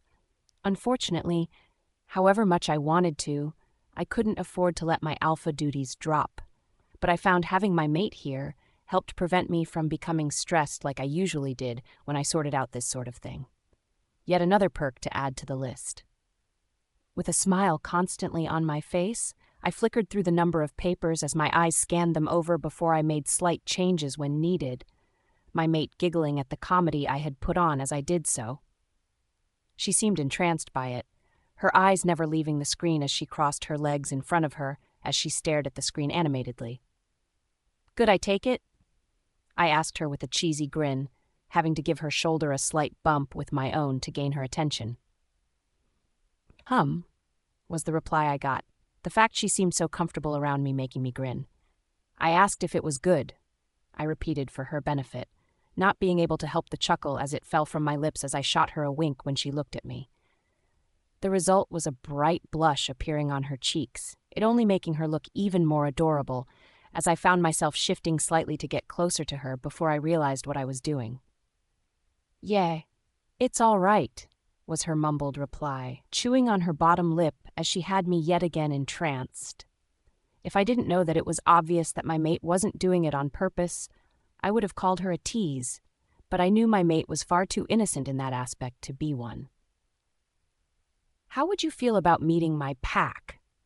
I asked her after a few minutes, wincing when I took note of her form tensing as she tried to look anywhere but at me. I knew it was a lot to ask of her, but my pack would never even think of hurting her or making her feel uncomfortable in any way. They knew that if they did, then there would be extremely harsh consequences. When I didn't get a reply, I dropped the pile of documents that had previously been in my hand as I turned my sole attention on her, taking note that while her eyes were staring at the screen in front of her, it was clear that the comedy had been forgotten about. To be honest, she looked as if she was in deep thought. "Holly?" I said softly, regretting my decision to bring it up, but not taking it back just yet. If it really did start to upset her, then I would stop pushing. But I had my fingers crossed that she would be all right with it as long as I never removed myself from her side. "I'm sorry," was all she said, her tone soft as she didn't look at me. It was then I took note that her form was shaking, my wolf whimpering in displeasure as I took note of her holding her hands tightly together in her lap as she tried to calm down her shaking. I frowned, quickly but cautiously wrapping my arms around her as I did so. Feeling that she wasn't going to pull or flinch away from me, I tugged her into my lap, loving the contact but hating the fact I had clearly asked too much from her. "I'm sorry, sweetheart, if you don't want to, it's fine. I just thought that they would never harm you, Holly. I wouldn't allow it." I soothed her, feeling her blunt nails dig into my skin lightly as she wrapped her arms around my waist. I couldn't help but feel like a jerk. After she had calmed down, my mate pulled back, wiping her eyes with the palms of her hands as I took note that she had been crying. I couldn't help but feel my heart clench at the thought, the pain in my chest only increasing since I knew that I was the reason why. "It's fine, it's just, I don't have very good experiences with packs," she mumbled, taking a deep breath as she relaxed in my arms. I knew this was a chance to try and get some details out of where my mate had come from. It wasn't that I didn't trust her, but I needed to know if anyone was in fact after her. The thought made me snarl, but I managed to keep it to a low growl as I continued to stroke her back and thigh in a soothing gesture. "Do you want to talk about it, sweetheart?" I asked her, hope in my tone that I couldn't seem to get rid of. It was hardly my fault, though. My wolf was practically rattling in my inner cage to try and get some answers out of her. At my question, she tilted her head up to look at me with those amazing eyes of hers, a strange look on her soft features before she seemed to think about it. The simple thought that she was even considering it made me tug her closer against me, stroking her bare skin as the sparks between us brought pleasure and soothing comfort that I knew I wouldn't be able to get anywhere but with her. I would have it no other way. "It's not pretty," I heard her breathe softly. I quickly shot her as a reassuring smile, though her eyes seemed to take a dull quality that didn't seem to suit her at all. "I'll listen," I encouraged, pressing my lips to her forehead as she leaned into the gesture, making my smile increase as it tugged at the corner of my lips. I don't know where to start," she admitted sheepishly, her warm breath falling on my bare chest, causing me to shiver as my arms instinctively tightened around her possessively. "I hear the beginning's always a good place." I smiled down at her. My paperwork was long forgotten as I tried to lighten the mood. It worked, a small smile tugging at the corner of her lips before she took a deep breath and began. It was fair to say that what she admitted next was the last thing I expected, and it put me in a full-blown rage. Ever since I was a child, I was treated differently than other children. It started with me being banned from going outside to play. Next, I had any toys I may have had taken away before I found that I was completely ignored as a child by everybody I cared for. I was about 7, I think, when my mother first hit me. I had tried to hug her, but she had smacked me away and catch my face. I never knew whether she actually meant to hit me so harshly or not, but it seemed to be the catalyst which seemed to set everything off. My father was next. He grew tired of my crying and punished me whenever I made a sign that I was weak. That's how it started anyway, but punishment soon turned to whenever I annoyed them before they simply beat me for the fun of it. I remember one time when my brother, who took the alpha position when my father stepped down, decided to class me as the runt of the pack. I was 14 when he first discovered how even though I was the daughter of an alpha, his order affected me as well. It got worse from then on. The worst was when he woke me up in the middle of the night, dragged me outside only for me to be surrounded by his close friends and the packmates his age. He, ordered me to stop breathing, and my lungs collapsed, and I was in a coma for 4 weeks while I healed. He couldn't get me to listen enough to reverse it, but the worst thing is, though, that none of them cared that I had nearly died that night. She hiccuped as silent tears dripped down her cheeks, my wolf snarling in pure anger at how my mate had been treated. It made sense how timid she was, how untrusting when she had come from a pack like that. I tried to swallow back my rage, but it wasn't working, my hands clenching into fists as I tried to control myself with my mate around. I had never felt so angry, so disgusted with our race than I did right at that minute. And I wanted revenge. Oh, God, did I want to destroy them all for making my mate suffer as they had. And they would suffer. They would die for their actions towards her. Adrian. Her soft and slightly scared voice broke me out of my rage. Filled thoughts. My head snapping in her direction as I felt my wolf whimper when she flinched away from me. I couldn't help but tighten my grip on her, not wanting her to run from me, since I knew that my eyes were most likely my wolves, as I fought against the urge to demand her to tell me what pack she was speaking of. I knew she wouldn't tell me, and it sickened me that she was protecting them. "Who are they, Holly?" I asked her, my tone rough and tense as she stiffened in my arms, much to my displeasure. I didn't want her to fear me. With a soft shake of her head, my thoughts were confirmed. She wouldn't tell me, and I hated it. But I knew I needed to calm the hell down. I could feel her shaking, and I hated it. I knew I could look pretty threatening, but she should never have to be scared of me. She was my mate, my life, and I would always protect her. "I'm sorry for scaring you, sweetheart. I started, but she cut me off, her tone sounding so empty and defeated that it broke my heart. "Never thought I was so messed up," she replied, her voice tiny as she clenched shut her eyes as tears dripped down her cheeks in a way that made her look so broken that it only fueled my need to protect her from the world. Grabbing her chin gently, I turned her to look at me, my tone soft as I spoke so sincerely that I knew she would have no choice but to believe my words as I spoke honestly to the girl I was falling so quickly for. "You are not broken, sweetheart. I have you now, and I am not letting you go."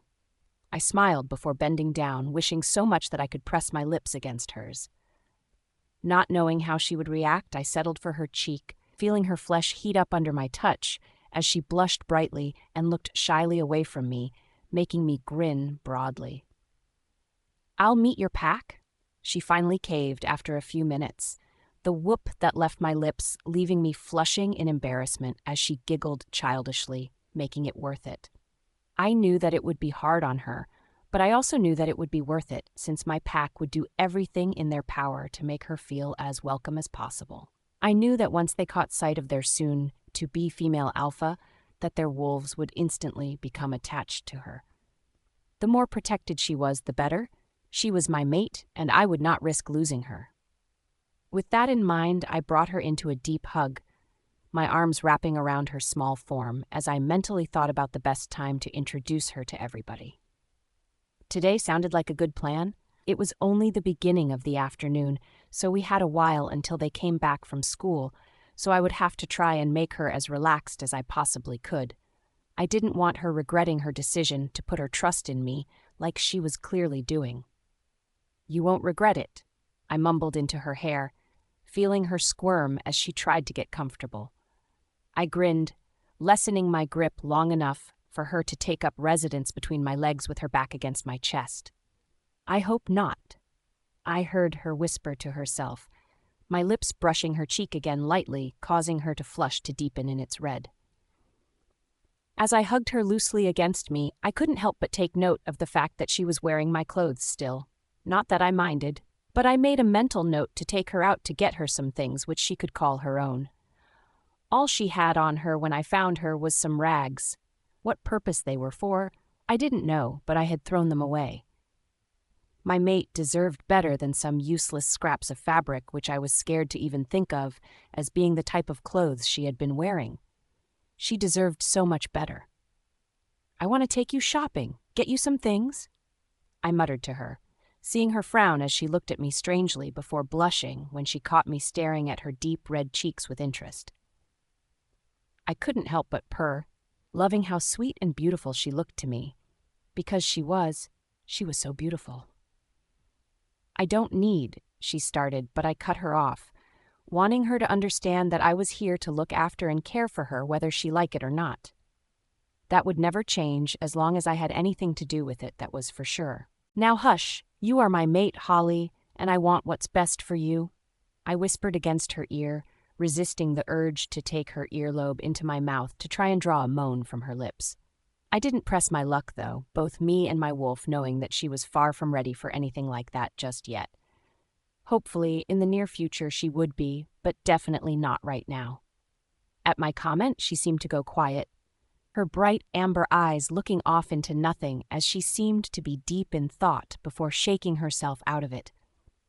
Leaning back against me more, I looked down when I felt a gentle but addicting sensation on the back of my hand, taking note that she seemed to be aimlessly running her fingertips over it as it remained wrapped loosely around her waist, where as far as I was concerned it belonged.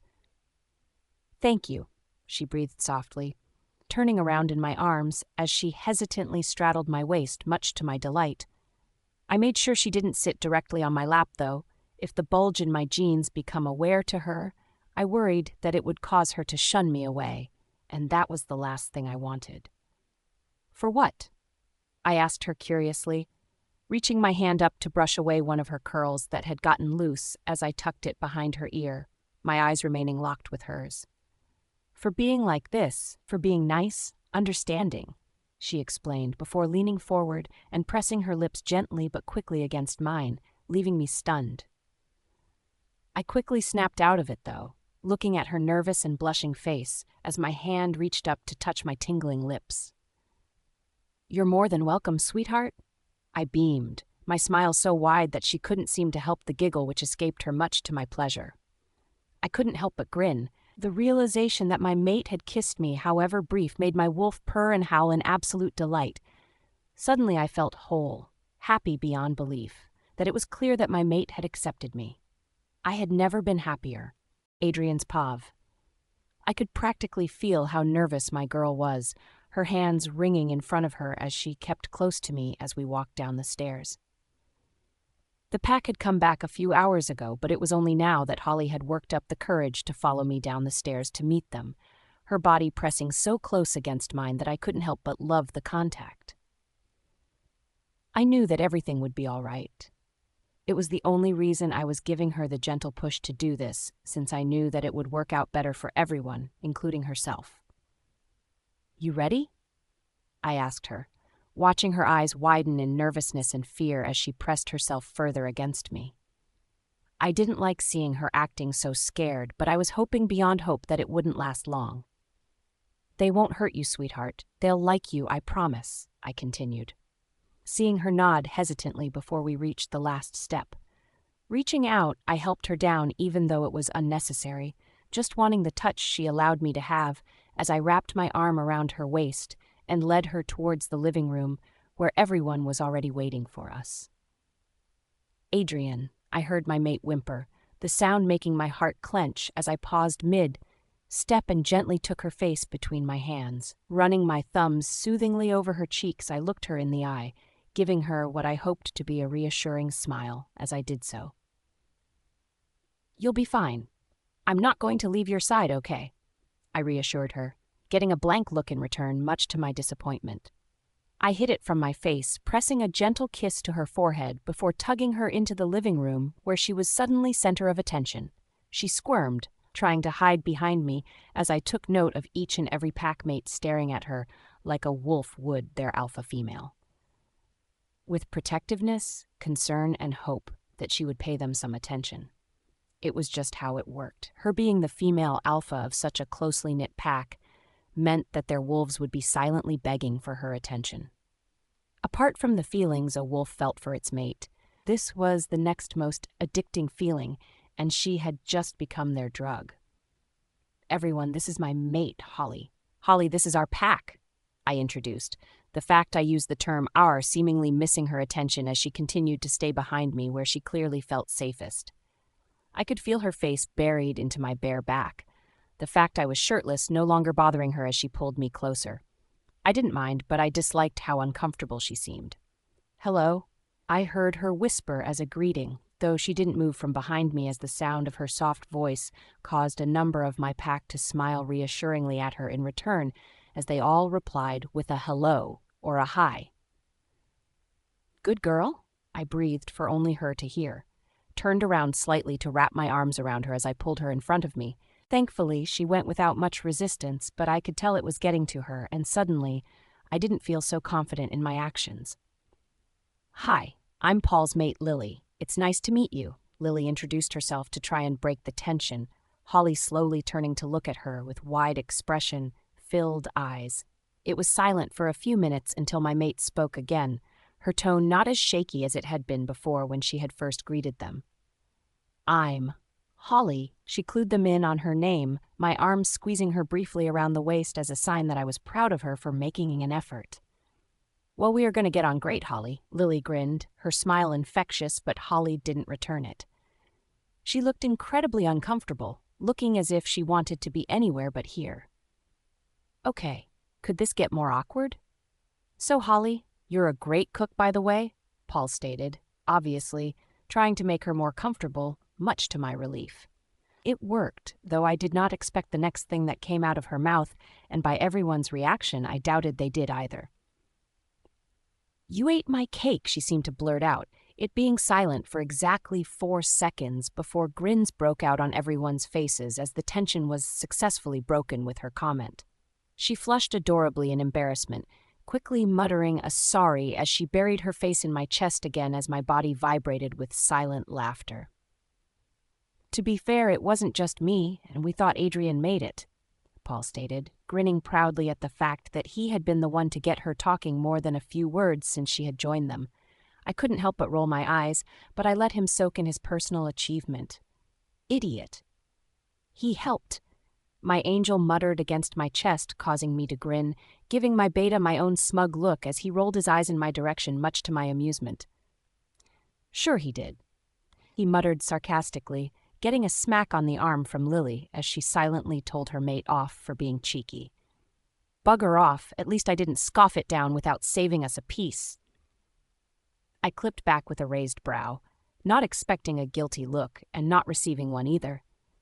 I playfully scowled, surprising each of my pack members since I was normally constantly angry or grumpy.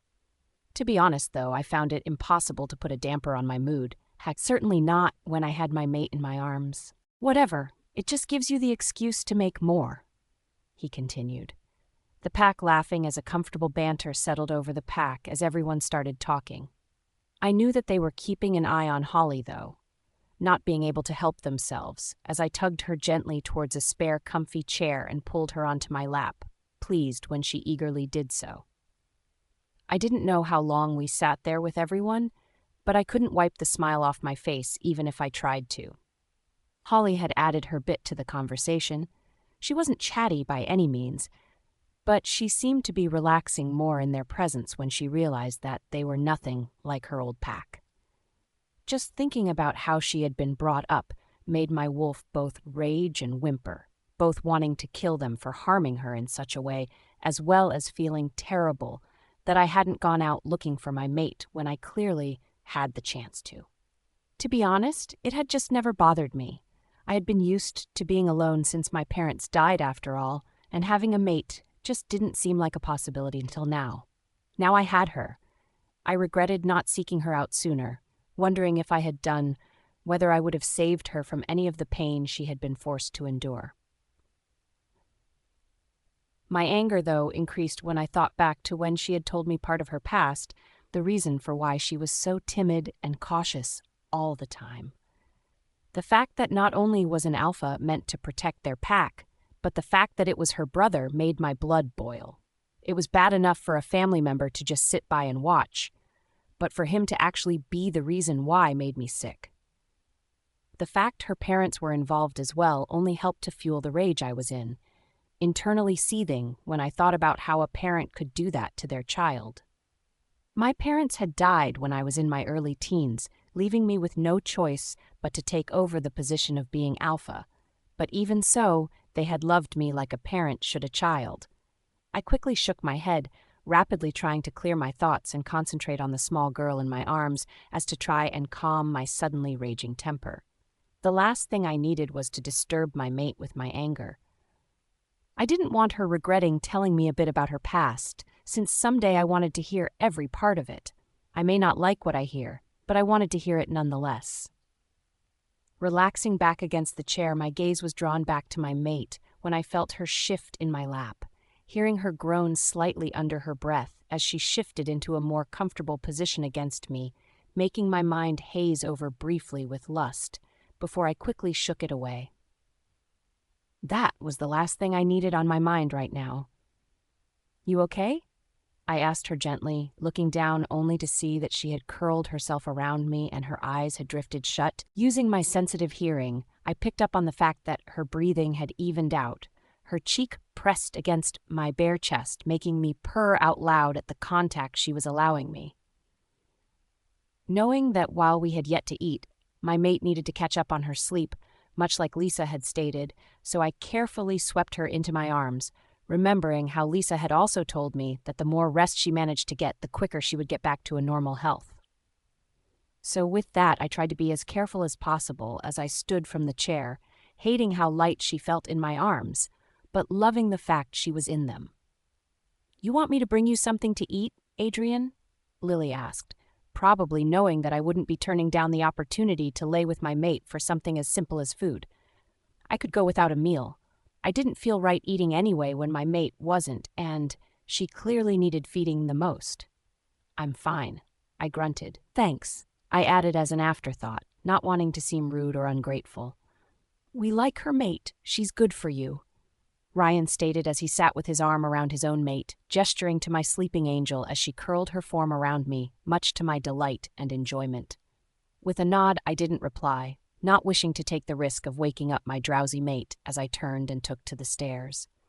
I tried not to jolt her, but relieved when she stayed in her filled state as I reached my bedroom door.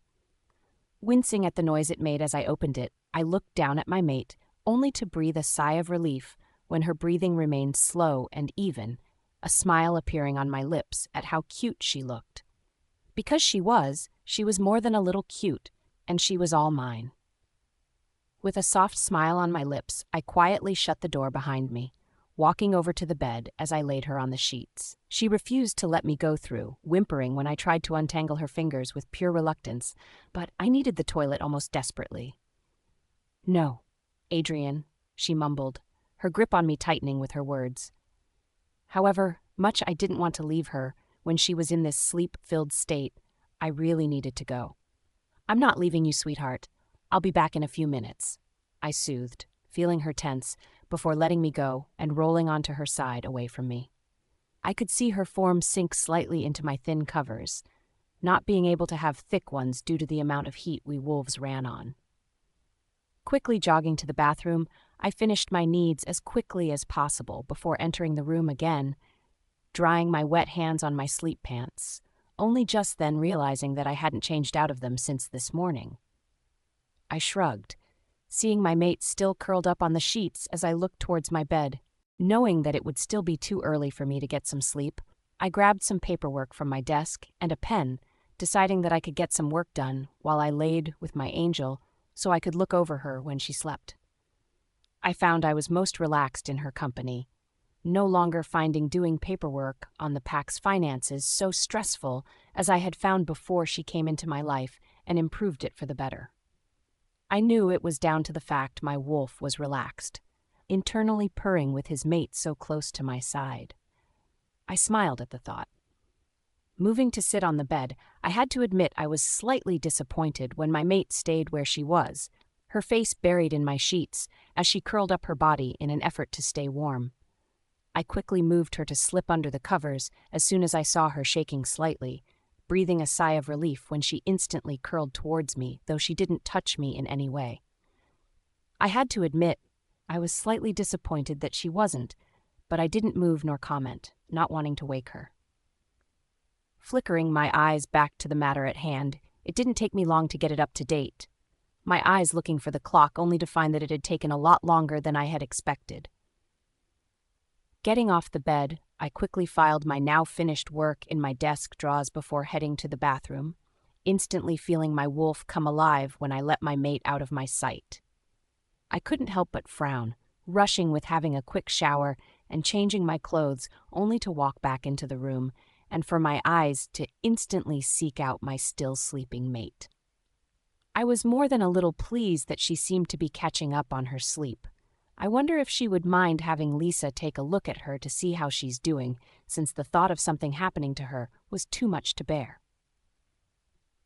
Throwing the small hand towel I had been using to dry my hair on the floor, making a mental note to deal with it later, I slipped into bed with my mate, not caring to admit that I had been craving the contact she allowed me as I did so. I couldn't help but draw her gently into my arms, the room now being dark as I had switched off my bedside lamp before I had slid into bed.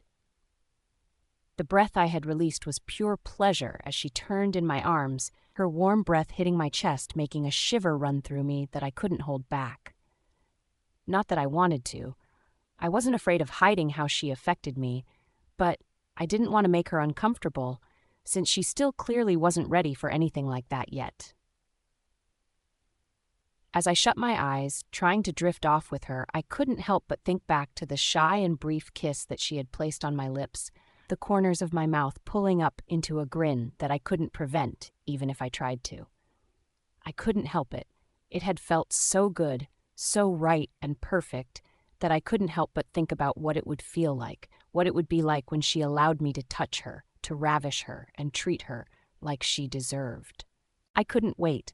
With that more than pleasant thought on my mind, it didn't take me long to drift off into the world of sleep, my lips still pulling into a grin as I buried my face in her neck, which only resulted in her pushing her form closer against me.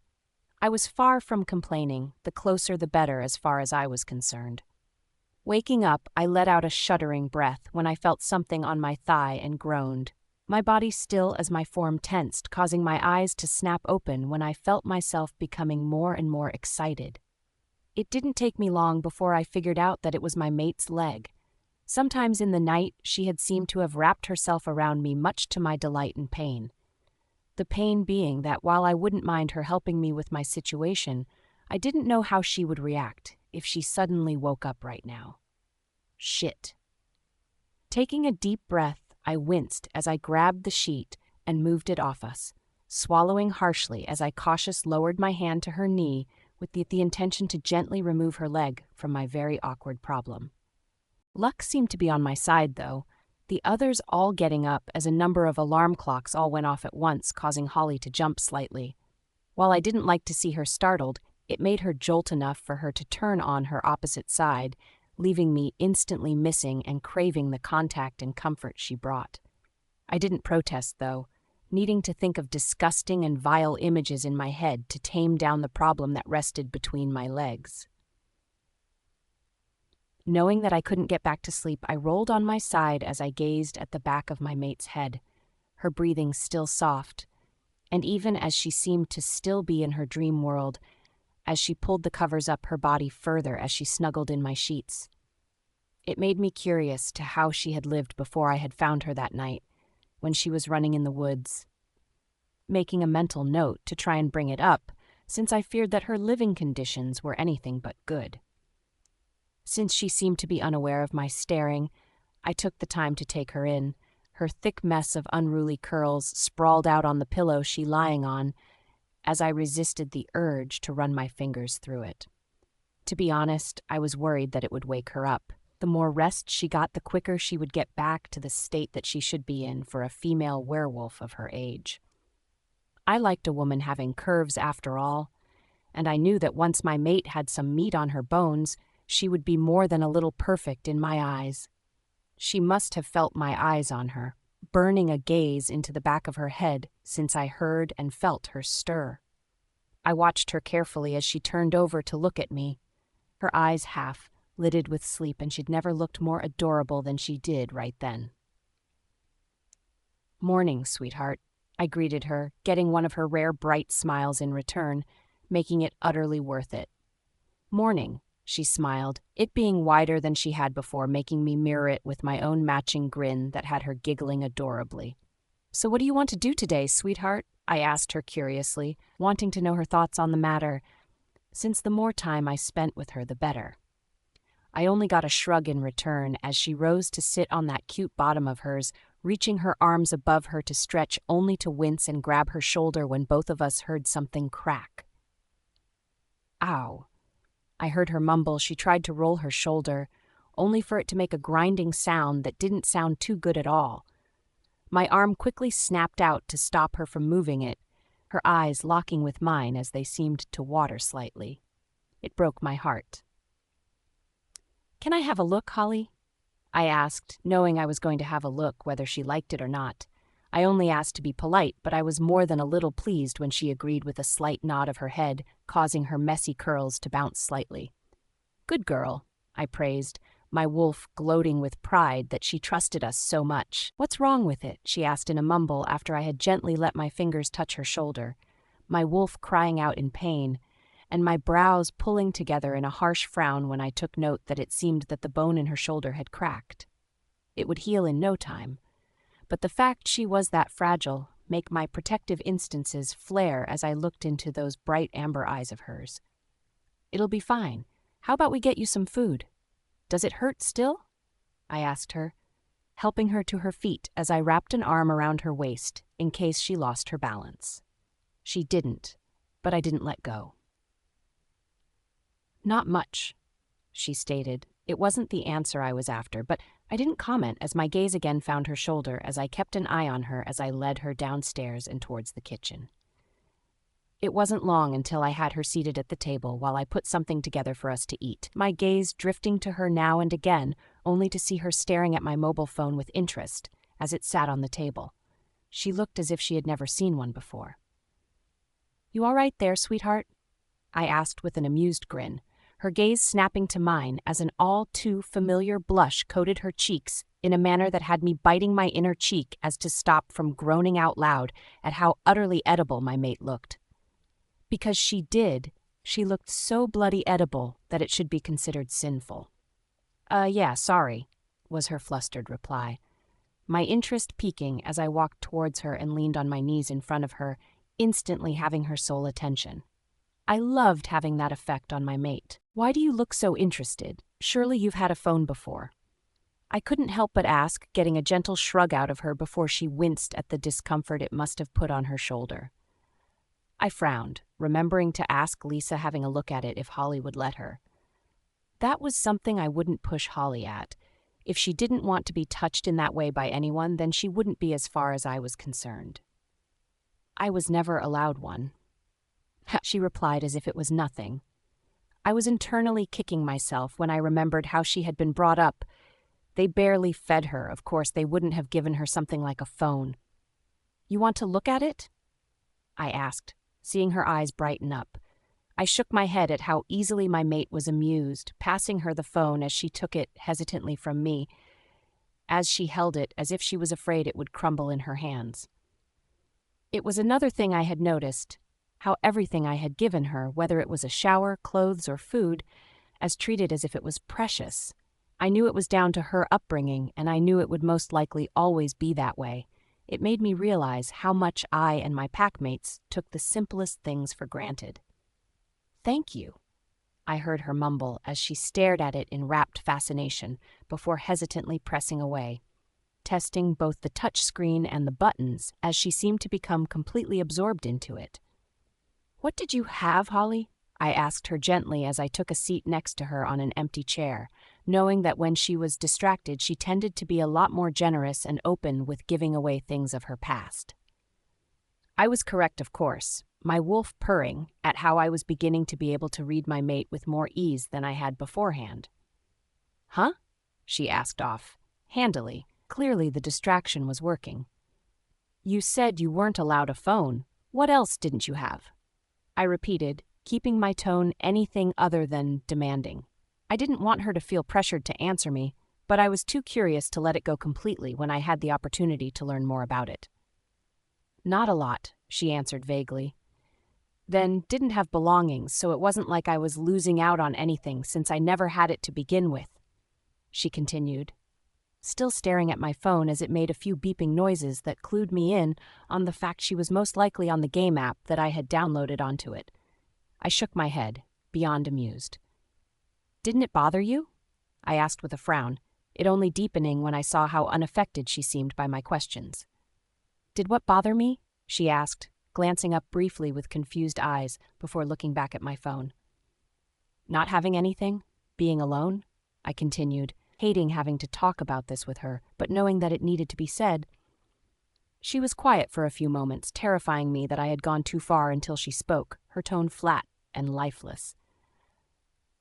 "Yay, so many times I just wanted to end it, to escape my life. I actually came close a few times, holding a knife to my wrist with the intention of cutting through my flesh, or sitting on the edge of a cliff and thinking about how easy it would be to just jump," she stated, her pain. Filled eyes connecting with mine making my wolf howl in pain and for my knuckles to turn white as I clenched them into fists. "Sweetheart," I started, but she cut me off.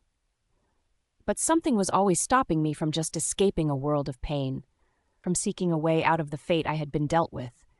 My wolf, while she seemed to be dead inside, she never pushed me towards death, and now I know why.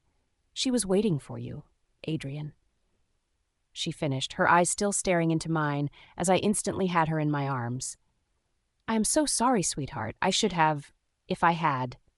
I stuttered, running my fingers through her hair as I attempted to soothe both myself and my mate. "I like you, Adrian. I owe you everything," she whispered as she pressed her cheek against mine. I had to fight back tears as I pulled away, keeping her in my arms but moving my head slightly so I could look my amazingly strong, willed mate in the eye. "You owe me nothing, sweetheart. Absolutely nothing," I breathed before throwing caution to the wind and leaning towards her, tilting my head slightly as I brought my lips towards hers. I made sure to keep my movements slow, giving her the time to pull away if she wanted to, but hoping against hope that she didn't. Because I knew that in that moment I had fallen for her to the point of no return, which I was finally catching up with my wolf's feelings. I loved her so fucking much that I knew that I would never be letting her go. Adrian's pav.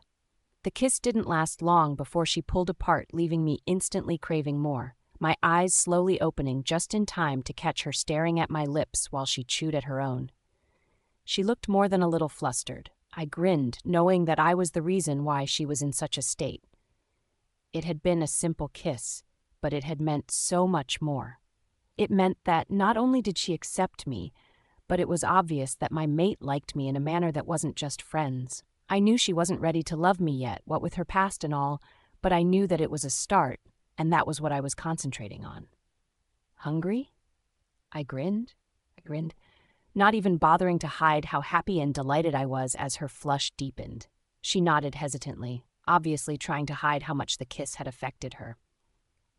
Quickly finishing putting together a meal, I placed the plate in front of her as I took to my previous seat next to her, pleased when she seemed less hesitant to start eating, even if she continued to pick at it as if she was afraid I would suddenly take it away and deny her.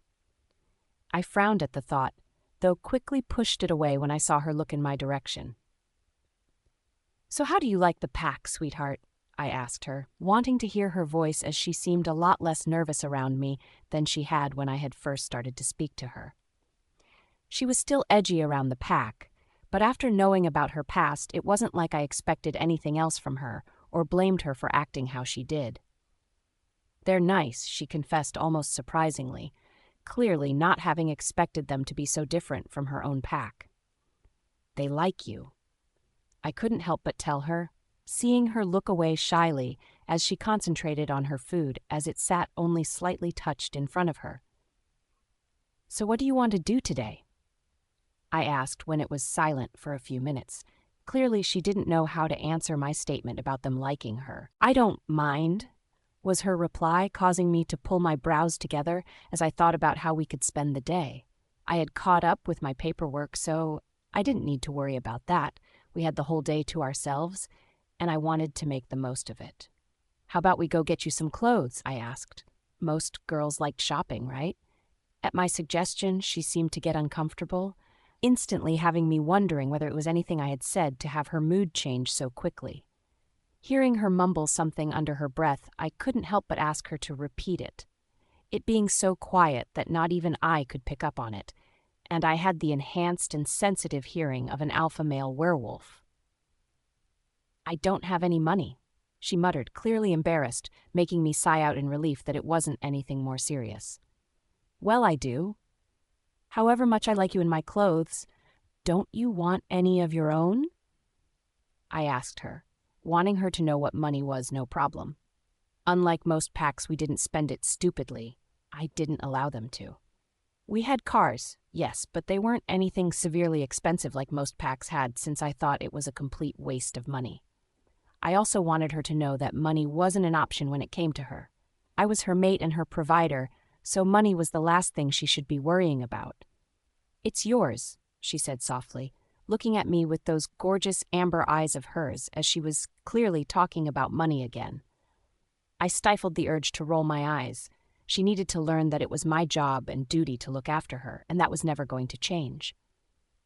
"Actually, technically, it's the pack's, and since you're my mate, it's yours as well," I stated as I grabbed our finished plates and dropped them in the sink. They could wait till later. Turning around, I couldn't help but grin, amused when I saw her expression, eyes wide with disbelief, and mouth agape in a manner that made me instantly think back to our kiss. "Adrian," she started in a soft tone, but I cut her off, walking towards her only to help her out of her chair. I loved that she was comfortable enough around me that I didn't have to be as cautious all the time when touching and approaching her. I knew not to push my luck, but it was a start. "It's just how it is, sweetheart. Better get used to it." I winked as I tugged her upstairs and into Lily's room. I knew that she wouldn't mind Holly borrowing some clothes to just go shopping in.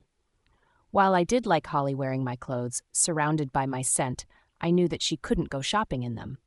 She would be freezing, even if I was constantly by her side like I planned to be. "What are we doing in here?" I heard Holly ask curiously as I looked through a set of drawers, pulling out a loose pair of Lily's trousers, a set of underwear, and a shirt. It was then I froze, though. Lustful images filling my mind when I realized that my mate was utterly bare under my clothes. Fuck, I really needed to change my train of thoughts before I scared her off, I thought with a rough shake of my head. "Getting you some clothes," I replied as I gently pressed them into her arms before steering her into my room and towards the bathroom. "Are you sure she won't mind?" my selfless mate asked, causing me to both sigh and smile at the same time. She was just too cute. Of course she won't, sweetheart. You can have a shower if you like. I grinned as I gently guided her into the bathroom, reaching to turn the shower on since her eyes seemed to light up with the prospect of cleaning up. Thank you, she said softly, leaning upon her tiptoes before pressing her lips to my cheek. I couldn't help but grin, giving her a wink that had her blushing before leaving her to get ready. I quickly took the time to get dressed, slipping on a simple pair of black jeans, a shirt, and a leather jacket before searching for my wallet. Thankfully, my memory kicked in, leading me to head towards the kitchen, remembering that I had left it on the counter last night for some reason or another. Hearing the water cut off, I quickly dashed back upstairs, heading into my room only for my breath to catch in my throat when she walked out once she had finished. She had brushed her hair and had it over her right shoulder, Lily's clothes seeming massive on her while Lily was considered an average size, and she was far from a large girl. I fought the urge to frown, though, but her freshly washed face and small smile made it a whole lot less difficult as I walked to take her into my arms, loving that I could. Feel better? I couldn't help but ask, seeing her nod before I grabbed her some shoes and tugged her outside towards my car. Quickly locking up the back house, it wasn't long until we were on our way to a shop of some kind. It's suddenly occurring to me that I didn't have a clue on what I was doing. I was internally hoping that Holly would know what she liked and wanted, though I knew deep down that it was going to be a lot more difficult than I expected it to be. I was correct, of course, Holly looking utterly lost as soon as we walked into the first clothes store we approached. It was then I had wished I had Lily or another female of the pack with me, perhaps Ryan's mate, since that girl was one hell of a shopper. Clearly sensing how lost we were approached by a female assistant, her tone almost eager to help out, and, for once, I was grateful for how nosy they were. "Welcome, how may I help you today?" She smiled softly as a greeting, not knowing how much panic she had just saved the both of us. I quickly explained our situation, and soon she disappeared to grab a number of items, beaming when I had told her that money was no object when Holly seemed to be in one of her moods where she was in her own little world. It wasn't long until she appeared back with an armful of clothes, my eyes widening when I saw she had two other young girls with her, as well as Holly's eyes widened and her grip on my hand tightened to an almost painful level at the sight of them all approaching at once. "You'll be fine," I whispered to her as she went into the changing room. It was not taking long until she came out, and I felt the air leave my lungs in one go at the sight in front of me. She was wearing a deep yellow summer dress that had white lace trimming. It suited her soft and innocent features perfectly, and I instantly looked towards the sales assistant.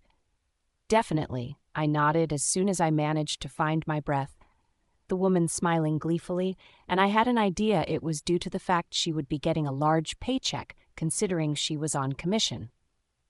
The more clothes she sold, the higher her bonus was, so it was clear she was more than a little happy that she had approached us in the store now. We were there about an hour or two before it was clear that my mate had had enough, her face a picture of discomfort. "You want to go?" I asked her, getting an instant nod in return as she hurriedly changed back into the clothes she had come in, before quickly making her way to my side. I couldn't help but wrap an arm around her, wanting her close. "Do you want something to eat?" I asked her as I paid for her things, most of them consisting of dresses since her small and thin frame meant jeans were impossible. I didn't mind, actually preferring her in soft and flowing fabrics since she seemed happiest when trying them on. "I'm fine," was her reply, causing me to frown before I directed her to a food court, getting her to save us a table before heading over to the counter and getting us some food. She may have said she wasn't hungry, but I wanted her to eat something at least, ordering an extra large fries with the hope that she would tuck into them as well. We were back at the pack house not long after, Holly's light breathing filling the car since she had dozed off as soon as I had pulled the car into gear. I couldn't help but keep sneaking glances at her, hoping that someday she would realize just how much she meant to me. Adrian?" She mumbled sleepily as I helped her out, seeing the rest of the pack's cars in the driveway, meaning that they were all home since they had obviously finished school. I hadn't realized how late it had gotten. No wonder Holly could barely keep her eyes open. "Yes, sweetheart?" I asked her, as I gently held onto her hip to make sure she had her balance. When I was sure her legs weren't going to collapse under her, I cautiously let her go to grab the bags, but in locking up when I had them firmly in my hands. "You don't need to do this," she said softly as she gestured to her new clothes, a nervous and embarrassed expression on her features as she did so. I could tell the pack was listening. They weren't exactly being subtle, considering they all had their faces pressed against the window in a way that would have been amusing if it wasn't for the fact they were being incredibly nosy. "I know, but I wanted to," I replied as I headed towards the house, hearing her as she plodded along behind me. "Why?" she asked, causing me to look around to stare at my beauty as she tiptoed through the thick snow. I was suddenly glad that she had boots on. They may not have suited her outfit, but as long as they served their purpose to keep her warm, then they would be fine. "Look, sweetheart, you're mine, and it's my job to look after you, okay?" I said softly, stopping to cup her cool cheek in my hand before rushing her inside to get her warm. God, never would I have pegged myself for being so protective or possessive, but it was like my wolf couldn't bear for even a paper cut to grace her soft skin. "But, no buts. It's always going to be that way, sweetheart, so you had better get used to it." I grinned at her, causing her to smile after a few seconds. Entering the pack house, we were instantly greeted with the pack, bright smiles on each of their faces, except for Jake, who was looking incredibly nervous for some reason. "You all right, Jake?" I asked as I put the shopping bags by the stairs, Holly still by my side as her hand reached for mine. I smiled, lacing our fingers together as I looked towards my normally tough packmate. I had never seen him so nervous before, his mood instantly having my attention, as well as the fact that he seemed to be looking towards my oblivious mate with an even more hopeful expression. He started nervously before Lily cut him off with a roll of her eyes. "Just ask her, Jake. I mean, it's not exactly difficult," she sighed out, causing Jake to glare but not comment, quickly diverting his gaze as he looked anywhere but at us. I couldn't help but feel curious. "Who are you talking about?" I asked with a raised brow as I leaned against the wall, Holly simply staring off into space like she usually did. I couldn't help but shake my head, amused, pressing a long kiss to her cheek, causing a smile to tug at her lips as she squeezed my hand with hers. "Jake wants to know if Holly could do him a favor," Lily continued, and though Jake glared, it was clear he was relieved that he wasn't the one who had to explain it. "What kind of favor?" I asked, Holly perking up when she heard her name mentioned as she gazed at Jake with a curious expression, her head tilted to the side slightly, as if she could see through to his soul. I had to admit it was slightly off, putting. He stuttered again, flushing slightly much to my amusement. At this, Lily sighed before filling me in on the situation. It's stunning me, but I couldn't have been happier for him. "Jake found his mate today, a human girl. She's sweet.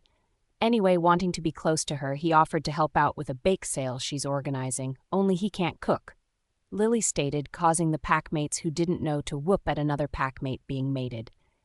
It didn't matter that it was with a human. Most packs would have minded, but we were more of a family, so it wasn't like we judged. If Jake was happy with it, like we could clearly see he was, then there wasn't a problem in the slightest. "Well, that was clever," Ryan stated with a snigger, getting a slap on the arm from his mate, who clearly found the whole thing romantic. "So you want Holly to what, cook?" I asked curiously, seeing him nod. I was about to speak when Holly's soft voice filtered into the air. "I would love to," she smiled at him, instantly putting a relieved and thankful smile on Jake's lips as he grinned broadly at her. "Thanks, Holly," he beamed, causing her to giggle, the sound making me purr as I shot her a wink when she looked my way. "When?" she asked, only for Jake to suddenly look uneasy with her question. Tomorrow?" he confessed, his answer making it sound more like a question. "Okay, I'll start now if you like," my angel smiled, clearly not minding at how short notice it was. With a quick grin, he headed quickly towards the kitchen, Holly looking towards me with a slightly hesitant look, before I gave her an encouraging nod, and she slowly followed after him. "She's getting better," Paul muttered as he headed towards me, obviously referring to the fact that my timid mate was already seemingly getting on with the pack better. With that, I nodded, giving him a quick grin before heading upstairs to make room to put my mate's new clothes. It was about an hour later that I headed into the kitchen. While my wolf wanted nothing more than to constantly be by her side, I had to admit I was curious to how well she would get on when she wasn't in my presence. I was presently surprised that as long as she wasn't crowded with the pack, she seemed to be at more ease, my hearing picking up on her talking softly with Jake as she glided around the kitchen, as if she was made for it. "Thanks for doing this, Holly," Jake thanked her, the gratitude in his voice enough to make me shake my head amused.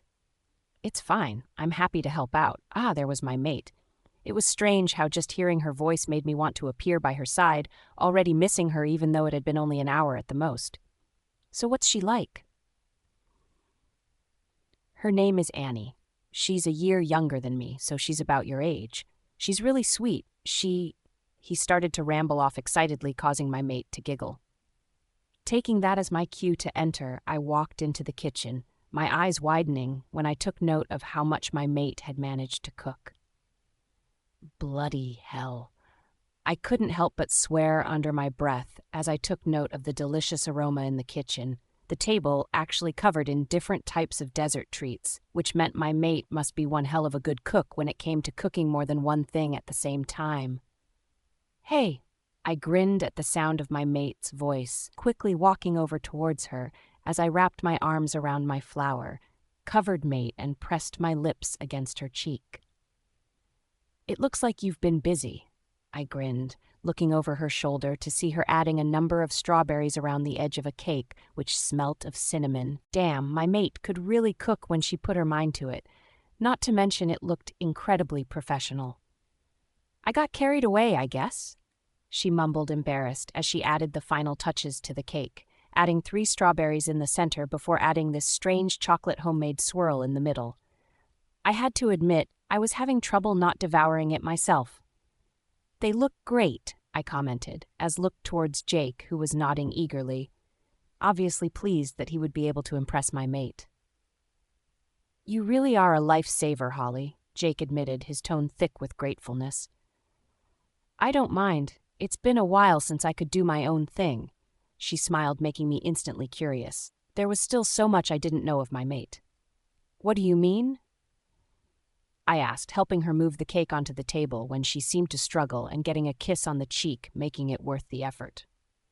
"Normally I was just ordered to make something," she shrugged, my hands going to the edge of the table to calm my anger, while Jake looked horrified. I forgot he like the pack weren't filled in with what sort of life Holly had come from, but I wasn't going to tell them until she was ready. So with that on my mind, I subtly shook my head at him, silently warning him not to comment. Taking a seat at the table, I found I couldn't tear my eyes away from my mate, as she seemed to continue pulling things out of the oven every time a timer went off.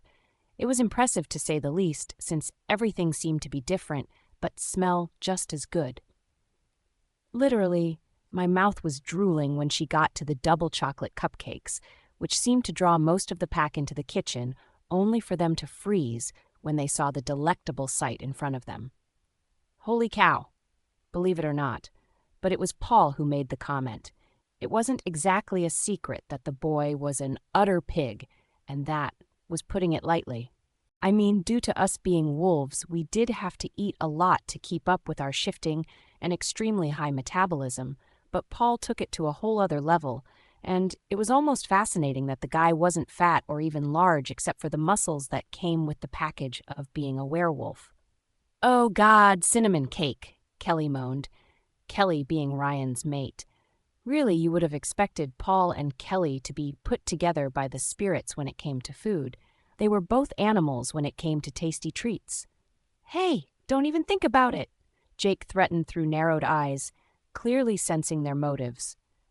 I rolled my eyes, though couldn't help but pull my mate in for a firm kiss on the lips when she nervously pushed a plate towards me. She squealed in surprise at the action, though the smile tugging at her lips as I pulled her into my lap made me grin out relieved that I hadn't taken it too far. Adrian gets something. Well, he is her mate. What do you expect? Jake snapped, it being more than a little amusing that he was actually seemingly guarding the table since he wanted to make a good first impression when it came to his mate. I couldn't blame the poor lad. With her being a human, it was going to make it harder on him when it came to explaining the whole pack aspect of our lives. Jesus, touchy much, Jake? I rolled my eyes at Paul's disgruntled comment, though groaned as I took a bite of the cupcake Holly had pushed in front of me. Fuck, it tasted as good as it looked. Perfect, I whispered against her, licking my lips playfully, causing her to actually beam widely. I couldn't help but be taken aback by her bright smile, it making my wolf purr and a bolt of pleasurable warmth to shoot through me at the fact that I was the one who put it there. I couldn't help but pull her firmly against me, letting my nose nuzzle against her neck as I breathed in her heavenly scent. I didn't go overboard, did I? She asked worriedly, this time Paul being the one to answer, which wasn't exactly a surprise. What he said wasn't exactly unexpected either, it suiting his behavior to a T. Of course not. You're not taking all this, are you, Jake? He questioned, clearly hopeful that there would be some left over. By the looks on the pack's faces, it was clear that they were hoping for it as well. I mean, it was hard not to want to try her cooking when it looked as edible as it did. I don't know. I don't want to seem desperate, Jake admitted, causing everyone to laugh. Even my mate couldn't help but giggle slightly. I think it's a bit too late for that, Jake. I smirked, causing him to glare before looking at Holly with a hopeless look, as if she had all the answers. Holly? He asked, hopefully. Just be yourself, Jake. I like you, she smiled softly, though she seemed uncomfortable under the attention. Her response instantly had him grinning, though, Jake smiling broadly enough that I couldn't help but roll my eyes at his reaction. I can't wait, he muttered to himself almost dreamily, Holly smiling before turning to face me with a look full of adoration. I couldn't help but squeeze her tighter against me, running my nose up the side of her neck as I continued to breathe in her scent as if it was my own personal heroine. She just smelt so bloody good. It was about a half hour later until everyone headed upstairs, what with having to get up early for school and all. I couldn't help but be relieved that I had graduated early. Since I had to take over the position at such a young age for that of an alpha, I was more than a little relieved that I had passed my exams even after taking them earlier than everyone else. I had worked my arse off, though. I had thought if I was going to be alpha and make my dad proud, then I might as well step up to what it would entail. Currently, I was searching the kitchen for some plastic containers to put the cakes in that Jake was going to take tomorrow, the little bugger having already turned in for the night, leaving us to sort it out. It was hard to be annoyed, though, especially when my little mate seemed to be having such a good time. Found them, I stated as I waved them in the air as I knelt on the floor, feeling her take them out of my hand as her fingers brushed against mine. I couldn't help but smile at the sparks. It was more than a little addicting. Thank you, I heard her say before the sound of her bare feet plodding on the kitchen floor could be heard with my sensitive hearing. It didn't take us long to have what we could fit in the containers packed up and in the fridge ready for Jake to take tomorrow. The gift had better be bloody grateful was all I could think. Ready for bed? I asked her as she put the last plate of cookies in the fridge, her sleepy nod telling me everything I needed to know as I swept her into my arms before she knew what was happening. Hey, she protested weakly, but the fact she snuggled against me told me all I needed to know. I couldn't help but smile at the realization that she was becoming more and more relaxed around both me and the pack. I loved it. Heading up the stairs with my mate in my arms, it didn't take me long to have her back in my room, reluctantly setting her gently on her feet as I kept my arms around her waist to keep her balanced. When I was sure she wasn't going to topple over, I quickly showed her where I had put all of her things, watching with a smile as she hesitantly grabbed a pair of pajamas I had picked out for her before dashing into the bathroom. Taking the time to slip off my clothes and grab some silk pajama bottoms of my own, it didn't take me long to get changed for bed. Normally, I slept naked or in boxers, but I thought that would be pushing it a bit too far. The last thing I wanted was to backtrack and make her uncomfortable with sleeping in the same bed as me. Since now I knew what it felt like, there was no way I wanted to go back to spending a night without her by my side. I was broken out of my thoughts when my mate's voice caught my attention. Turning around, I instantly felt desire run through me as I caught sight of my mate. The fact she looked a lot healthier than when she first came here, making my wolf purr in relief and delight. She had on a simple pair of white pajamas which consisted of a pair of shorts and a vest top. The fact it was clear she wasn't wearing a bra underneath instantly coming to my attention, and I didn't know whether I was relieved or disappointed that it wasn't chilly in the room. The soft white fabric had light pink lace around the edges of the top and shorts, making her look utterly adorable. I was so bloody lucky she was mine. It was unbelievable. "You look nice," I smiled, reassuring her when she seemed to shift uneasily under my stare. I couldn't help it. The fact it revealed so much of her creamy skin meant I was more than a little distracted with the amount of desire I was feeling right now. I really needed a cold shower, I thought, desperately. "Thank you," she smiled brightly at me. Now she had been reassured she looked okay. I couldn't help but shake my head. My mate said thank you far too much, I thought. I knew it was most likely down to the fact she acted so grateful with everything around her. I knew why, but I couldn't help but hate that she had to feel grateful because her previous pack had not only not looked after her, but had treated her like a servant, like an animal that needed to be trained. It was disgusting. "Come on, sweetheart." I smiled as I pulled back the sheets of the bed, Holly quickly plodding around to the other side as we soon found ourselves under the sheets. I loved that she was willing to sleep in the same bed as mine. The fact she allowed me to hold her in my arms even better as my wolf openly purred in delight and comfort. I had no idea how I had lived before I had found her, but I knew that I never wanted to know what it would be like to be without her ever again. Not if I could help it anyway. I woke up to an empty bed which was completely and utterly unacceptable, the fact she was missing making my wolf go on high alert. Shit. Instantly I was on my feet. All previous sleep was forgotten about as I instantly felt my wolf reach out to try and locate her. I may not have mated with her yet, but that didn't mean I couldn't find her if I wanted to. It came in handy, I thought, as I only relaxed when I realized that she hadn't gone far. Quickly dashing downstairs, I followed my instincts only to find her outside, my eyes widening when I took note that she was shaking slightly since she was still in her pajamas and the snow was still thick outside. "Holly?" I called out. What the hell was she doing? It may not have seemed cold to me, but it was surely having an effect on her. Her form shaking slightly as I quickly jogged over towards her, my feet melting the snow slightly as I went. "Huh, Adrian?" she asked when she caught sight of me, my arms quickly encircling her as I tugged her back inside. I could tell by her expression that she was confused with my actions, but thankfully she went willingly. "What are you doing?" I asked her as I got her inside, quickly shutting the door before running my hands up and down her cool arms to try and get some heat into her system. "I wanted some fresh air," she started, but I cut her off, gently pushing her into the kitchen to get something warm into her. I may have been overreacting, but it was early in the morning. My mate was freezing, and the fact I couldn't help but remember the last time I had found her in the snow only made my protective instincts flare. "You could have frozen to death!" I snapped at her as I sat her on a chair, instantly regretting my tone when her eyes seemed to get a faraway look in them before her form stiffened almost immediately. "Shit, great going idiot," I thought to myself as I looked into her misty eyes. "Oh God, I'm sorry, She stuttered out, and I instantly felt like a jerk. Cupping her cheek soothingly, I internally slapped myself. My mate was timid enough as it was without me making it worse. "No, you don't need to be sorry, sweetheart. I'm sorry, it's just—" I started, not releasing how difficult it was for me to let her out of my sight until now.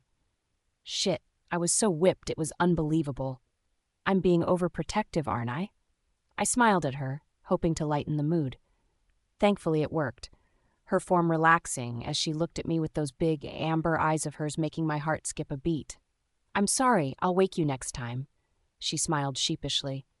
I knew I sounded like a controlling bastard, but I couldn't find it in me to care. My mate needed protecting, and my wolf wasn't helping matters either. I sound like a jerk, don't I? I couldn't help but ask, trying to keep my tone light, but it would be obvious to anybody that I was terrified that she would leave me because of it. I wouldn't let her, but I wouldn't like forcing her to stay either. You sound like you care, she told me before hesitantly climbing onto my lap, my hands rising in silent surrender as I watched what she was about to do. It turned out that as she straddled me, her arms wrapping themselves gently around my neck, I couldn't help but freeze to the spot as I watched her actions with wide eyes. I could tell her movements were hesitant, her soft and nervous eyes locking with mine as I finally snapped out of it, long enough to rest my hands on her bare thighs. I do, I instantly agreed, even though she hadn't asked a question, a smile forming on her lips as she shifted forward slightly to press her chest against mine. Hell, I know, she breathed, before gently pressing her lips against mine, both of our eyes closing as I felt her sweet mouth touch mine, hesitantly, before she became bolder with her decision when I instantly responded eagerly. I couldn't help but purr deeply within my chest, my arms wrapping around her waist as I pulled her further against me. I felt a purr vibrate in my chest when I felt her relax completely against me. Wanting to know if I could take it any further, I cautiously ran my tongue along her bottom lip, feeling her shudder against me slightly as she tilted her head to the side slightly before hesitantly opening her mouth. I made sure to keep my movements slow as not to rush her, knowing that as well as the fact she was utterly new to this, I didn't want to get carried away and end up regretting it when she got too uncomfortable. Adrian's POV. It was a few days later when Holly seemed to get less timid and more confident in her actions. She wasn't completely comfortable by any means, but she was steadily getting them, and for that reason I was as proud as hell of her. Currently, I was lying in bed with my mate's head on my chest, my fingers lazily running through her curls as we had the TV on low in the background. It was the weekend, so the pack was still half asleep other than the few that were patrolling. Normally, when I wasn't doing paperwork, I tended to go with them to try and relax, but Holly was my main priority, and I would always choose her first over everything else. "What do you want to do today, sweetheart?" I asked her casually as she drew invisible patterns on my chest with her fingertips, her legs entwined with mine as we were practically pressed firmly against each other. I loved it. I craved her touch, and it made my wolf purr in delight at having her so relaxed around us. "Can we go for a walk?" she asked curiously as she rested her chin on my chest, her bright eyes finding mine, and I couldn't help but caress her soft skin when I took in how she didn't seem to look as if she was starved anymore. She had gotten some color back into her skin, and while she still needed some more meat on her bones, she wasn't as fragile as she was before, and for that, I was more than a little thankful. "If you like," I smiled, watching as she rose to press her lips against mine, which was luckily becoming more and more frequently as the days passed on. I loved that she felt comfortable enough around me to show me her affection. I was more than happy to return it after all. I held my breath for exactly 5 seconds before I felt her fingers resume their movements on my chest, a gentle blush on her features as I was then hit with something that made my whole body shiver in pleasure. It was due to the fact that if we were in the wild and were true wolves, then my mate would still be considered to be up for grabs, due to the fact I haven't technically marked her as mine yet. The only reason I could hold myself back right now was not only I knew my mate wasn't ready for that, but the fact that none of my pack mates were foolish or suicidal enough to dare make a move on my mate. If they did, they would be painfully and severely punished. If I was feeling lenient, that was since I could decide to do a hell of a lot worse. Letting my arms tighten around her, I was careful to monitor her emotions as I stared at her hungrily, not wanting to overstep what she was comfortable with and risk losing the contact and affection that she had allowed me. I knew that she had already come a long way since joining the pack. I didn't want to lose that thanks to a stupid move on my part. "Holly?" I growled out. I meant for it to sound soft, but with the amount of lust I was feeling for my tiny little mate, and the fact I could still detect the faint hints of her arousal, it was clear my wolf had other things on his mind. My mate replied, clearly embarrassed. "Why are you embarrassed, sweetheart?"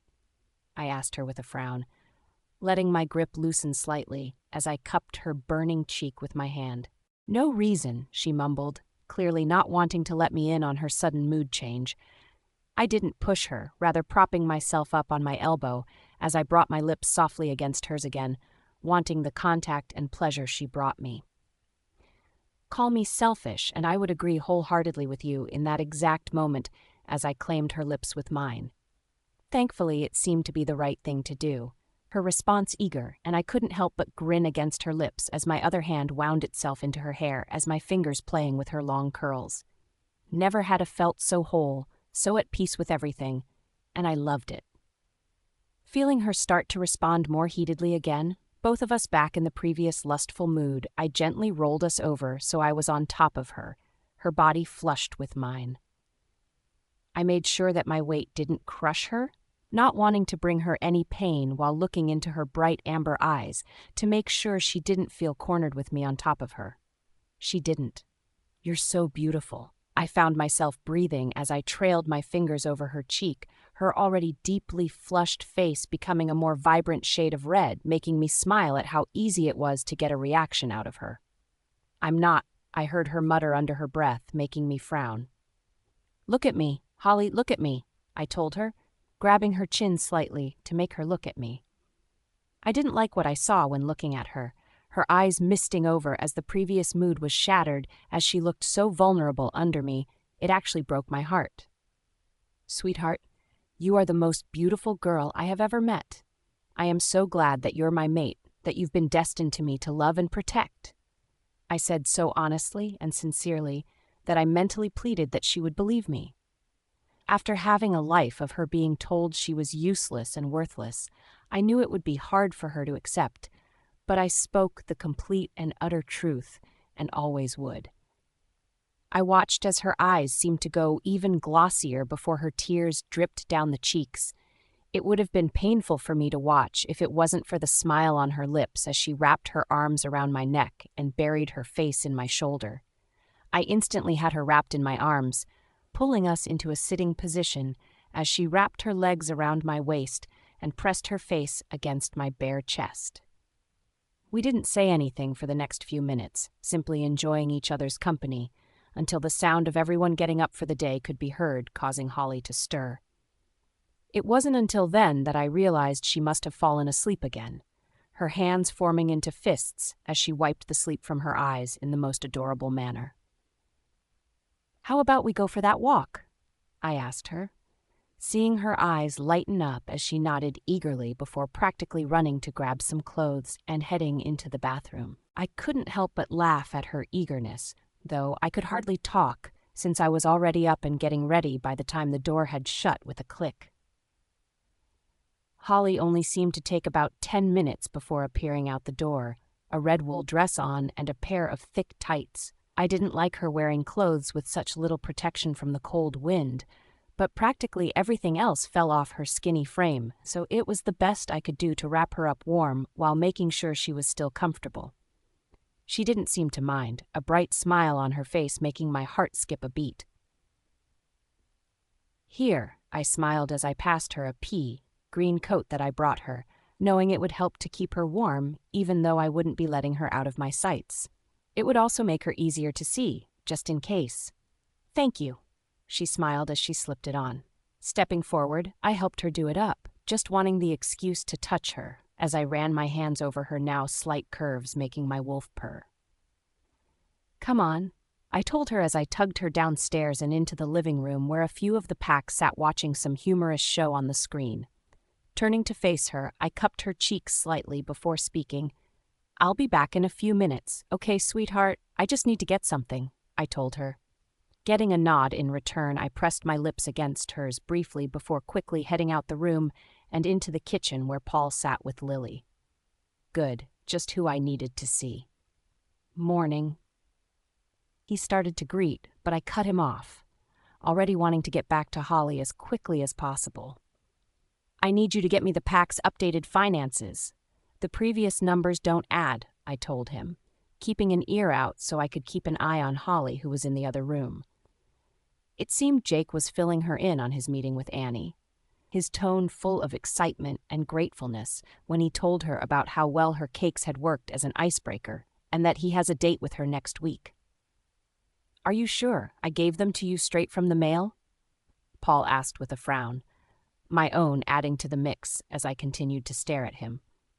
"I'm taking Holly out. Have them here when I get back," I stated, gaining a nod in return before I turned on my heel and headed into the living room to find my mate. Walking into the living room, I instantly caught sight of my mate as she sat by herself on the sofa, her hands delicately in her lap as she listened to Jake with amusement and interest. While I didn't want to interrupt them when she looked so at peace, I knew that if she wanted to go for a walk, then now would be the best time. The snow was light, which was a change considering we were in the winter season, and it was normally a lot heavier. "Ready to go, sweetheart?" I asked her with a smile, seeing her eagerly nod as she quickly walked towards me, only to find herself with a hat on her head. It was Lily's, but she wouldn't mind. Hell, she had practically thrust it in my direction when I made a move to leave the kitchen, and I was thankful that she had thought of it. "Yep," she replied with a bright smile, my arms wrapping themselves around her waist as we headed outside. The snow was a lot thicker than I first thought it would be, our boots practically sinking into it, as Holly held my hand tightly as not to slip over. Why she wanted to go for a walk when it was so cold was beyond me, but I wasn't about to refuse a request of hers when it meant being in her company when she had a smile on her face. "When's your birthday?" I asked suddenly as we walked towards the woods. It would be safe since I had wolves patrolling like usual, so I didn't need to worry so much about anything jumping out on us. "Huh," she replied, confused. But then again, my question was slightly random, but it was only just then that while I knew some of her past, I didn't know the basic things about her, such as her birthday. "I want to know when your birthday is." I smirked down at her, watching as her eyes seemed to be trained onto the floor as she struggled to walk in the snow. I was tempted just to scoop her up into my arms and carry her, but I knew that she would enjoy it more if she stretched her legs, so I let her be. "I don't know, I was never told so." She trailed off with a shrug, my brows pulling together into a frown as my grip on her tightened when she lost her footing in the snow. I couldn't help the urge I felt to sweep her into my arms and take her back inside, but her toothy grin soon had me relaxing enough to let her enjoy herself. "Are you serious?" I couldn't help but ask her, feeling sickened that she didn't even know when she was born. "They didn't think I was worthy of having a birthday, so I never got one," she stated with a shrug, not seemingly caring that she had been treated in such a way. "How dare they think that my mate wasn't worthy?" "Doesn't that bother you?" I asked her with a frown, wrapping an arm around her waist to lift her up slightly when we went through a particularly thick piece of snow. "Not really. I mean, I can't miss what I've never had," was her reply, causing me to growl softly, my arms wrapping around her tightly as I leaned my chin on her hat-clad head. "You know you're worth it though, right?" I asked her, wanting her to know how special she was to me. Luckily, she nodded with a smile in return, her face flushed with the cold, and I soon found myself pulling off my scarf to wrap it around her neck to give her some more warmth since it wasn't like I needed it myself. "Thank you. I didn't realize how cold it was," she smiled as I tucked the end of the scarf in her coat before doing it back up, giving her a wink before looking at her with concern. "You want to go back inside?" I asked, not being able to help myself as I did so. "Can we go a little further first?" she asked, hopefully causing me to nod. Like I could say no to her when she seemed to be getting so much joy out of it. For another hour we walked around the woods hand in hand, her form pressed closely against mine to absorb some of my body heat as I asked her question after question, much to my amusement. I couldn't help it. I wanted to know everything about her. In turn, she asked me some as well, hugging me when I told her about my parents and kissing away the hurt that had risen inside of me while I was telling her my story. She was amazing. Heading back, I told her that everyone should have a birthday, a day to celebrate, and that she wasn't any different. In the end, we decided that her special day should be the day that I found her. She happily agreed. "So, did you sleep well, sweetheart?" I asked her, wanting to keep the conversation flowing as we made our way back towards the pack house when I took note that we had been out for hours. I knew that the later we were out, the heavier the snow got, and I didn't want Holly to be caught in the dreadful weather. She may have been getting some more meat on her bones, but I wasn't going to push her body to the limit when I knew it wouldn't be able to cope with the strain of it. "Yep, I like your bed," she smiled as she continued to take in her surroundings with bright eyes. I couldn't help but tease her after her confession. I was still a bloke after all. "I'm hurt. You like my bed more than me?" I teased, causing her to flush, her eyes getting a slightly glazed overlook making me grin at the fact that she was most likely remembering this morning. I couldn't help but feel my own arousal stirring as my own thoughts were drawn to the exact same thing. Her lips were so soft.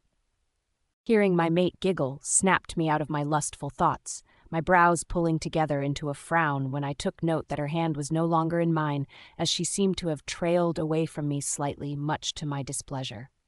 "What's so funny?" I asked with a smile, swallowing my dislike for her wandering off as my tone took on a teasing quality to it as I hurriedly walked over towards her. "Just this guy I like," she smiled, causing me to grin widely as I wrapped my arms around her waist. "Really now, and should I be tracking down this guy to tell him to scare him away from my girl?" I teased, causing her to giggle. I found I loved the sound. It was more than a little adorable to me. "I don't think you would get very far. He is very protective," she smiled, and I found I loved this playful side of her. "Really now? So I have some competition, do I?" I grinned, knowing that if there ever was another male who was after her, I would have him in pain before he knew what had hit him. My wolf would accept nothing else, and to be honest, neither would I. "No, I like you best," she beamed as she pressed her back more firmly against me. I couldn't help but purr, the pack house in view in front of us making me sweep her into my arms, causing her to squeal and wrap her arms around my neck to keep herself balanced. I would never let her fall, though. I wouldn't risk hurting her. "Good to know," I winked as I jogged us towards the house, planning to get a hot chocolate in her and some good steaming food before she would start shaking. She seemed fine, but I wasn't taking any chances. Kicking the door open, not wanting to let her go, I reluctantly placed her on her feet as she made a move to undo the boots she was wearing. It didn't take us long to strip off our winter clothes as the house remained nice and toasty for her benefit. None of the pack minded the extra heat. I mean, one look at Holly shaking was all it took for them to make sure it was on constantly when she was home.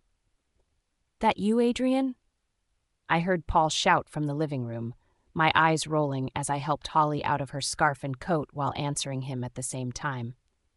"Of course," was my reply as I hung up her things, feeling her hand move towards mine, making me smile as I entwined our fingers together and tugged her along. Walking into the living room, I was instantly drawn to the comfortable love seat in the corner as I pulled Holly along with me. Taking a seat, I let her choose if she wanted to sit on my lap or the sofa, and unfortunately, it was the latter. But my mood quickly changed when she curled up against me and I sipped my arm around her. I sighed. Now this was the life I had always craved for. "Nice walk?" Laura asked without taking her eyes off whatever she seemed to be struggling to be doing with a shirt of hers, Laura being a confident but quiet member of our pack. "Yep," Holly answered with a bright smile, clearly oblivious to the fact that her mood was incredibly contagious, as everyone seemed to be smiling in her direction or just in general. "That's good, bloody hell." Laura swore before the brief scent of blood hit us, her mate instantly appearing in the living room with a panicked look on his face before sighing in relief when he saw she was fine. "Don't scare me like that," he scolded as he walked towards her, seeing her smile brightly at him as his body relaxed. Before I met Holly, I thought it was an overreaction when the males acted like they did when it came to their mates, but now I knew better. Hell, if I was being honest with myself, I knew I was a hell of a lot more protective over Holly than most males were over their mates, and I wondered if it was due to me being an alpha or the fact that it was about her upbringing. Either way, I knew that it was never going to change, and for some reason, I couldn't bring it in myself to care either way.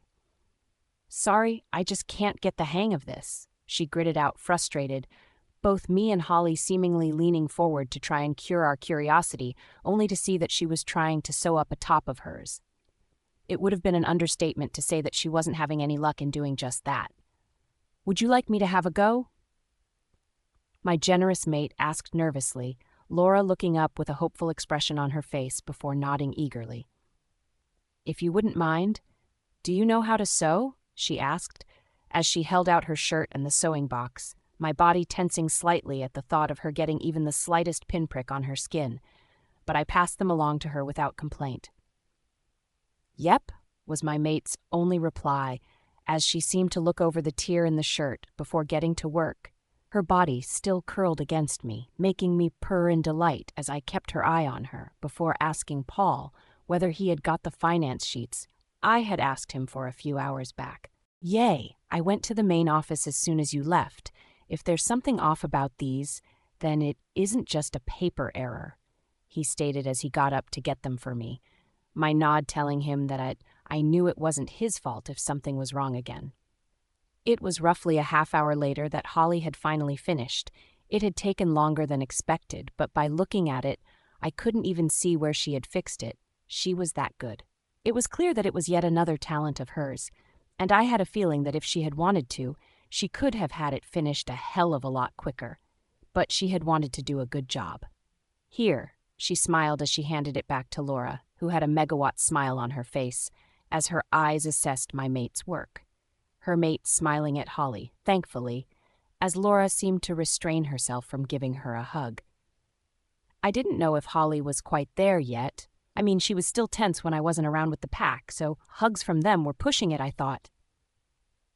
"Thanks so much," Laura gushed before showing everyone around her, Holly blushing brightly before burying her head in my chest, making me chuckle.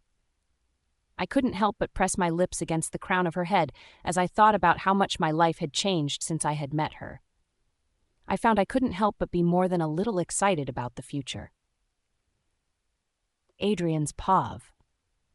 I groaned as I twitched my nose in annoyance, wondering what on earth had my nose tickling like it was, but not wanting to open my eyes to find out.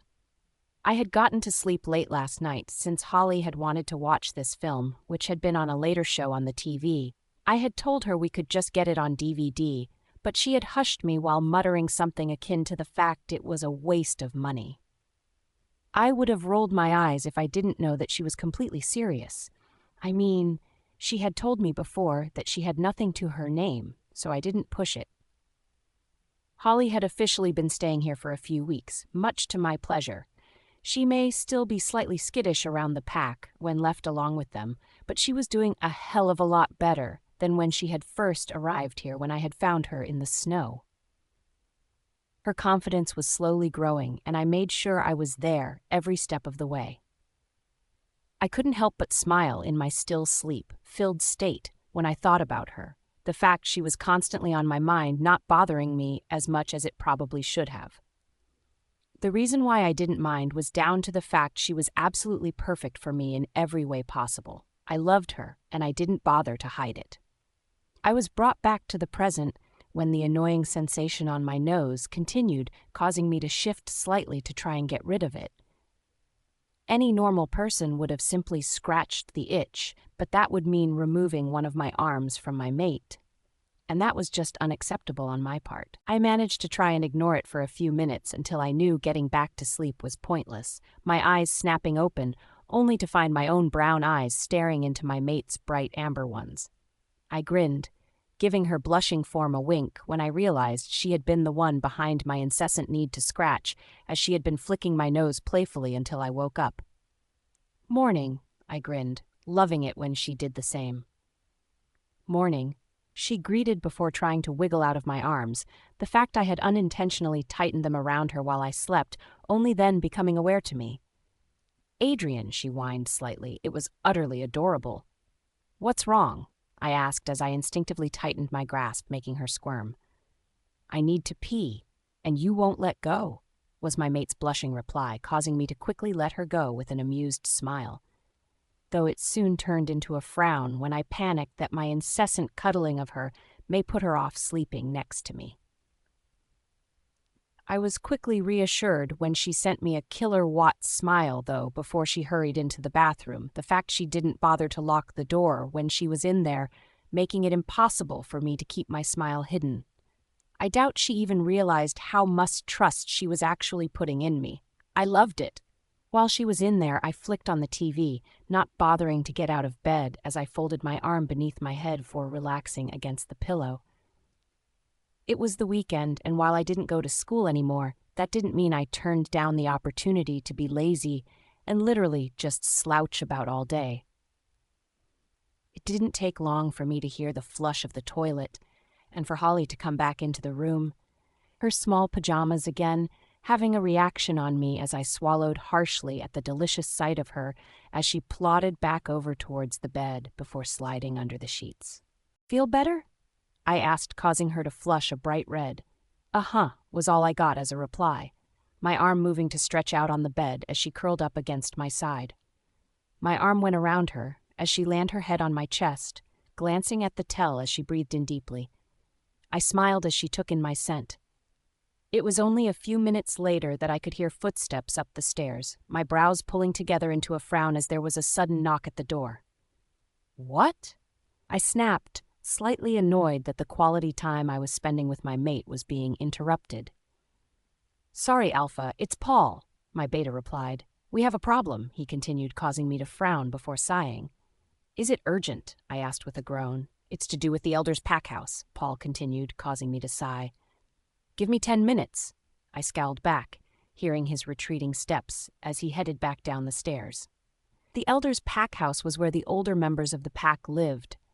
It worked better that way, having a pack house for us while they had their own. It wasn't that they were excluded or treated differently, since they were highly respected by all of us, but having an entire pack living under one roof was a problem just waiting to happen. Looking down with a sigh, I took note of how Holly was looking up at me with those amazingly rare eyes of hers, her chin resting on my bare chest as she stared at me. I couldn't help but smile, my fingers running over her soft cheek, making her mirror my expression. "I won't be long," I promised her, causing her to nod before she pulled herself out of my arms, sitting up on the bed as she looked down at me. I couldn't help but take in how her rich raven locks fell over her barely covered chest, how they ran in thick curls as they brushed against her still slightly pale cheeks. It had been a few weeks since I had found her, and while they had been the best of my life, Holly still had a long way to go before she would be completely healthy. Her body was still a fragile little thing, so we hadn't even tried asking her to shift. Lisa having mentioned that much, like before, if she even tried to, it would not only be an incredibly painful experience for her, but it could have life-damaging consequences. Neither was worth the risk, as far as I was concerned. She was a lot more stable, though. She could now walk a lot more gracefully, and her body no longer shook when she moved, which was a relief. It had been deeply unsettling for me to have to watch my mate's hands and legs shake with the strain of even the smallest of movements. Shaking my head to clear those types of thoughts from my mind, I gazed up at her, propping myself up on an elbow as my hand rose to cup her cheek. I let my thumb brush against her lower lip, it puckering deliciously at the action, much to my delight. "Kiss me." I heard her breath just under her breath, causing me to instantly capture her lips with my own, like I would turn down the opportunity to lay one on my tempting little mate. The soft but caring kiss lasted for approximately 2 minutes before we broke apart, my tongue darting out to lick my lips as I stared deeply into her slightly dilated eyes. "You look so beautiful," I told her honestly, collapsing on my elbows but making sure to keep my weight off her. I knew my form would crush her if I let her feel my weight completely, something that was completely unacceptable to me. Holly didn't say anything, rather tilting her head further to the side as a blush rose up her neck to her cheeks. "It's true," I continued, my tone soft. "You are so, so beautiful," I breathed, lowering my mouth until my lips found hers yet again. I would never grow tired of this. "Adrian," I heard her breathe, it being like music to my fucking ears as I growled lowly in my throat. She shivered at the sound, my lips pulling reluctantly off hers, which elicited a whimper from her swollen lips. I smirked. Moving my lips to her neck, I let my tongue dart out to taste her skin, my eyes rolling back into my head at her essence. She tasted so sweet, so fresh. "Adrian," she whimpered, her arousal almost suffocating as I breathed it in thickly. I growled at her aroma, the fact she smelt so bloody good only making me gladder that I had found her and had her in my life. "So beautiful," I purred as I kissed the curve of her jaw, working my way up to those delicious lips of hers as I did so. So fucking beautiful. I couldn't help but growl, because she was. She was the most beautiful little creature I had ever set my eyes on and always would be. Her hair splayed out over the pillow as her flushed and panting state only made my love and desire continue to grow for the girl beneath me. It took all of my willpower not to tell her I loved her right there and then, to confess my unwavering love for her as she withered underneath me. I didn't want to push her, though, for her to think she was expected to say it back. For that reason, I stayed silent, basking in the touches and attention she was giving me. I was brought out of my dream, like state, though, when I heard the rapid knocking on my door, my eyes flashing with my wolf as my growl rumbled through the room in warning. How dare they disrupt me when I was with my mate like this? Did they have a death wish? "What?" I snarled, it rumbling off the walls, causing a number of fearful gasps to erupt in the living room downstairs. I didn't care, still pissed that the rare opportunity of being with my mate like this was being interrupted. It wasn't that I blamed her for not being as open. I mean, she came from a pack that singled her out and picked on her to the extreme. But when she did open up to me like this, let me touch her and kiss her, I wanted to make the most of it. Whoever interrupted me better have a fucking good reason, or bones were about to be broken. "It's Paul, again." My beta's hesitant voice filtered into my hearing. My hands clenched the bed sheets either side of my startled mate as I tried to calm my anger, my nails digging into the fabric that was so close to tearing under my harsh hold on it. I wasn't angry at my mate, of course. I could never be angry at Holly, but I was fuming at Paul for interrupting me.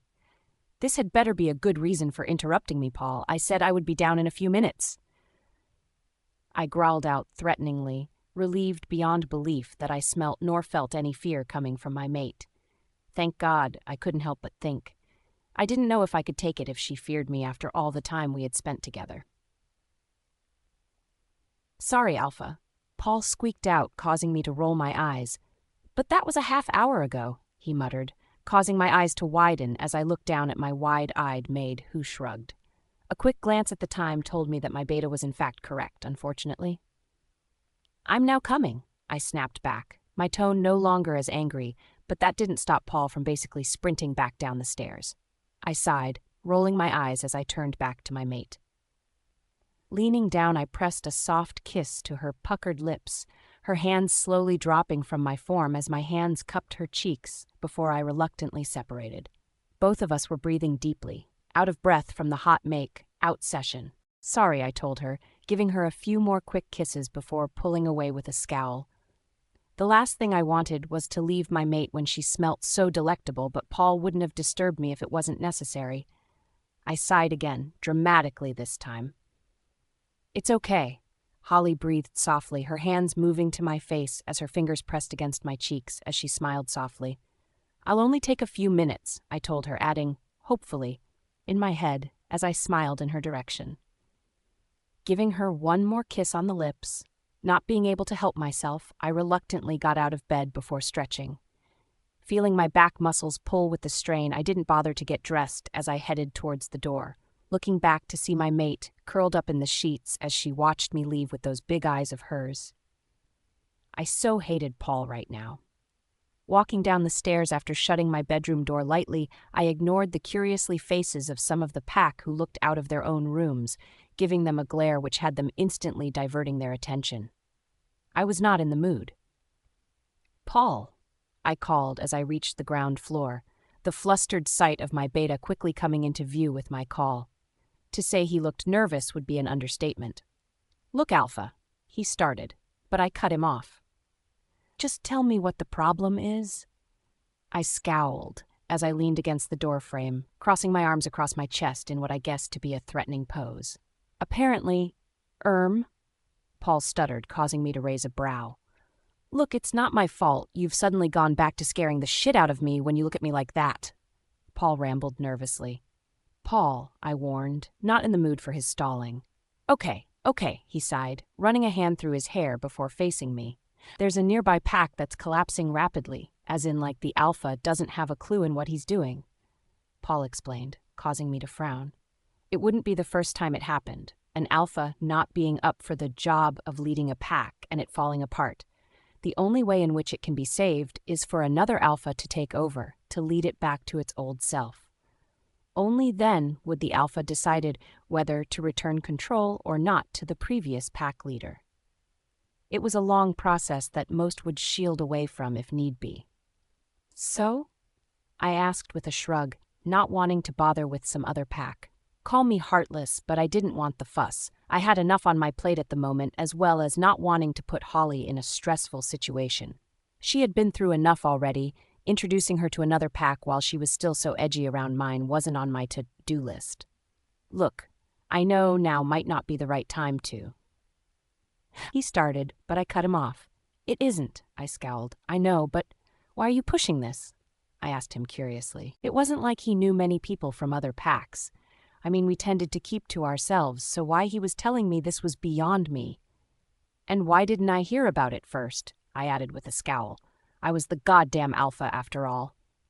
I heard about it from the elders. Apparently it's no news that the pack isn't doing well. Come on, Adrian. You know that you would have it whipped into shape in no time. He continued to try and convince me, causing me to frown. Again, why are you pushing this? I asked with a scowl. Why would he want the extra responsibility that it would bring on him as well as myself? He was my beta after all. My mother asked me to have a word with you. You know how she feels about Pack struggling, he confessed, flushing with embarrassment with his comment. I knew he was telling the truth. His mother hated to see people suffer, and I thanked God that she didn't how bad Holly's life had been, since we would have never gotten rid of the woman. She was nice, but enough was enough. Look, Paul, Holly, I trailed off. It wasn't that I wouldn't be able to help out another pack, but Holly was my main concern at the minute, and that would never change. Looking at Paul's expression, I could tell he hadn't even considered the delicateness of my mate when he agreed to his mother's strange but not surprising request, his eyes widening before flashing with shame. I am so sorry, Adrian. I didn't even, he sighed. Like a lot of the packmates, they had grown incredibly fond of Holly even when she acted edgy around them at times. Forget I even asked, he continued, though I could tell he felt bad about failing to achieve his mother's wish. At this I sighed. I'll think it over, I caved, seeing him shoot me a relieved and thankful look before nodding quickly. Thanks, mate. Seriously, just that will get my mum off my back, he stated before heading out the door, clearing leaving to tell his mother the good news. With a sigh on my lips, I quickly made my way back up the steps of the stairs, taking them 2 at a time in my hurry. I couldn't help it. The sooner I got back to my mate, the better was all I could think as I headed back towards my room where Holly was waiting. I grinned, looking forward to finishing what we had started this morning. Adrian's pav. Leaning up against my pillows, Holly head resting on my chest, I couldn't help but watch her closely. She had asked if we could watch a film, and since I couldn't deny her anything here, I was sitting on my bed with the movie Finding Nemo playing. At first, I couldn't believe she hadn't seen such a classic film, but then again, it wasn't like she had much of a childhood with that dreadful pack she was brought up in. Fighting back a sigh I had taken to simply watching her, her lips still swollen from our heavy kisses as a light sheen of sweat covered both her form and mine. We hadn't gone past making out, but it was more than enough to get my heart racing, my back arching, and my toes curling in delight. If that was how much pleasure I managed to feel from simply kissing my mate, then when I did finally claim her, I knew it was going to be utterly explosive. Letting a smile cross my features, I played with a strand of her dark hair as I rolled it between my fingertips, my attention solely on her, as her bright amber eyes were captured on the screen of my widescreen TV. My room may be pretty simplistic when compared to the other pack members, but it did have a few high-tech items that helped me relax when I needed to chill out. I let my mind draw back to what I had discussed with Paul about the pack in trouble, my brows pulling together into a frown as I leaned further back against the pillow to get comfortable. I still hadn't decided on what I was going to do about that situation. Paul had the task to get me the pack's paperwork so I can look over just how bad they have it. I knew I wouldn't feel right just saying no if it was in really bad shape. I mean, there were children in that pack, and I wasn't that heartless. If I was being honest with myself, the only reason I wasn't more involved already was because of Holly. Not that it was her fault, but I didn't want to stress her out when she had finally seemed to get comfortable being in the pack house. Not wanting to dwell on it right now, I glanced over towards the clock, taking note that it was nearly lunchtime. We had missed breakfast, something I regretted when I took in Holly's still fragile state, but we had just gotten carried away that it had simply slipped my mind. "You hungry, baby?" I asked her, blinking in her direction as she briefly glanced up at me before returning her eyes to the film. "I'm fine," she mumbled, a frown forming on my features at her reply. "Will you please eat something for me?" I asked her, brushing a few strands from her face so I could see her features clearly. At this, Holly seemed to daze off slightly before nodding, a small pout on her features, making my lips pull together into a straight line. It wasn't until I realized that she didn't want to miss any of the film that I couldn't help but smile, leaning over to grab the remote to pause it, making her sigh in relief. "I take it you like." I grinned as I slipped out of bed, again not bothering with a shirt as I grabbed her hands and gently tugged her onto her feet as well. The house was nice and toasty for her benefit, but I still grabbed a small dressing gown I had gotten her and slipped it over her small form, seeing her smile as I held it while she stuck her arms through it. "Thank you," she smiled as I tied it around her waist. "You are very much welcome. Now about the film," I replied with a wink, wrapped an arm around her waist as we headed downstairs with the rest of the pack. Some, well most, were still half asleep, but there were a few others scattered around the rooms as they talked quietly among themselves. "I like it so far." Holly grinned, looking up at me with bright eyes that made the wolf in me purr with delight. "Good to know I have plenty of others," I told her, causing her to brighten up more, so if that was possible. Leading her into the kitchen, I took note that it was empty, the pack members that were still in the house, either in the living room or games room instead. I was thankful for the privacy, loving the sole time that I could share with my perfect mate. "What do you fancy?"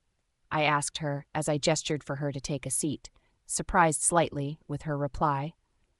"Can I cook? It's just, I kind of miss it," Holly asked sheepishly, causing me to nod. She was an incredible cook after all. Jake was still utterly grateful for when she had helped him break the ice with his mate with the whole cake sale thing, the cakes apparently having sold instantly once the positive comments started.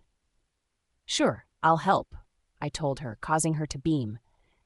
Pushing up onto her tiptoes, she briefly pressed her lips against mine, my hands instantly wrapping around her waist to pull her closer as I deepened it before reluctantly letting her go. "Anything you want in particular?" she asked, causing me to shrug as I leaned against the counter, watching her poke around the cupboards with a thoughtful expression. "I don't mind," I shrugged. "If there's enough, we might as well cook enough for the pack," I told her, causing her to nod. She didn't seem to have a problem with cooking for a large group of people, so I didn't feel bad about asking. Spaghetti bolognese? Lasagne? Pizzaghetti?" She listed things off on the top of her head as she continued to look through the cupboards, her last suggestion having me intrigued. "What on earth is pizzaghetti?" I asked, never having heard of it before, but curious none the less. "It's like a mixture of pasta and pizza toppings," she explained, causing my mouth to water. God, that didn't sound half bad. "Sounds good," I hinted, causing her to giggle, the sound making my body warm in pleasure at making my mate happy. "Pizzaghetti it is then," she smiled before getting out the things that she needed. I watched her curiously, wondering what she would use as she took out the ingredients and placed them on the granite countertop. She took out pasta, A jar of sauce I remembered her making a few days back, sliced pepperoni, mozzarella cheese, spicy chicken, and whole tomatoes. "So," I started, "what can I do?" Grate the cheese or dice the tomatoes," she shrugged, making me pleased that she was letting me do the cutting, not wanting to risk her hurting her delicate fingers. Call me overprotective, but I think I had a right to be, what with how I had found her and all.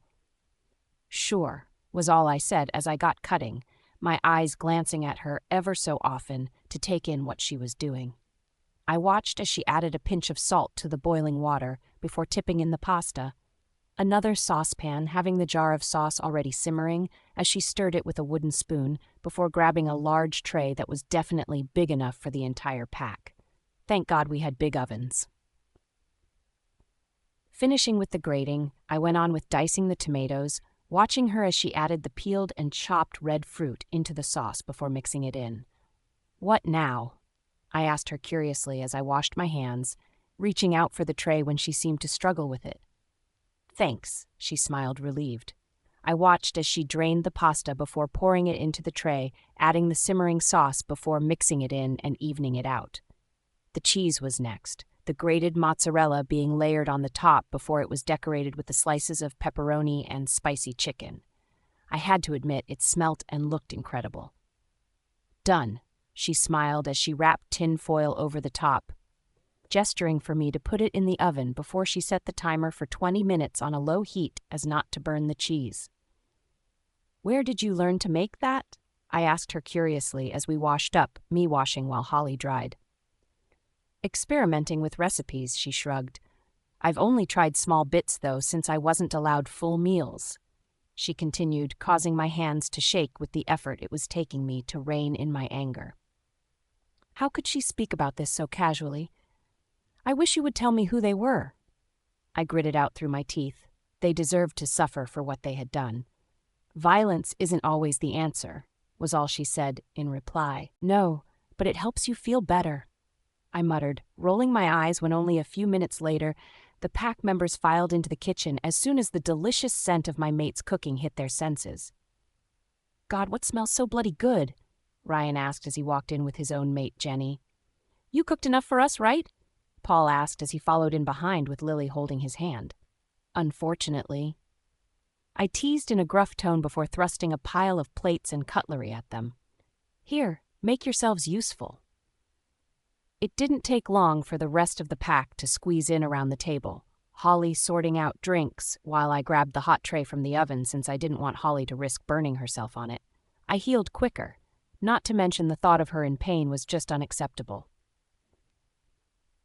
Placing it on the metal grate that sat in the center of the table, it didn't take long for everyone to help themselves, Holly flushing delicately with the compliments that seemed to make her incredibly flustered and embarrassed. I had to admit, it did taste incredibly good, but her flushed cheeks smelt even better.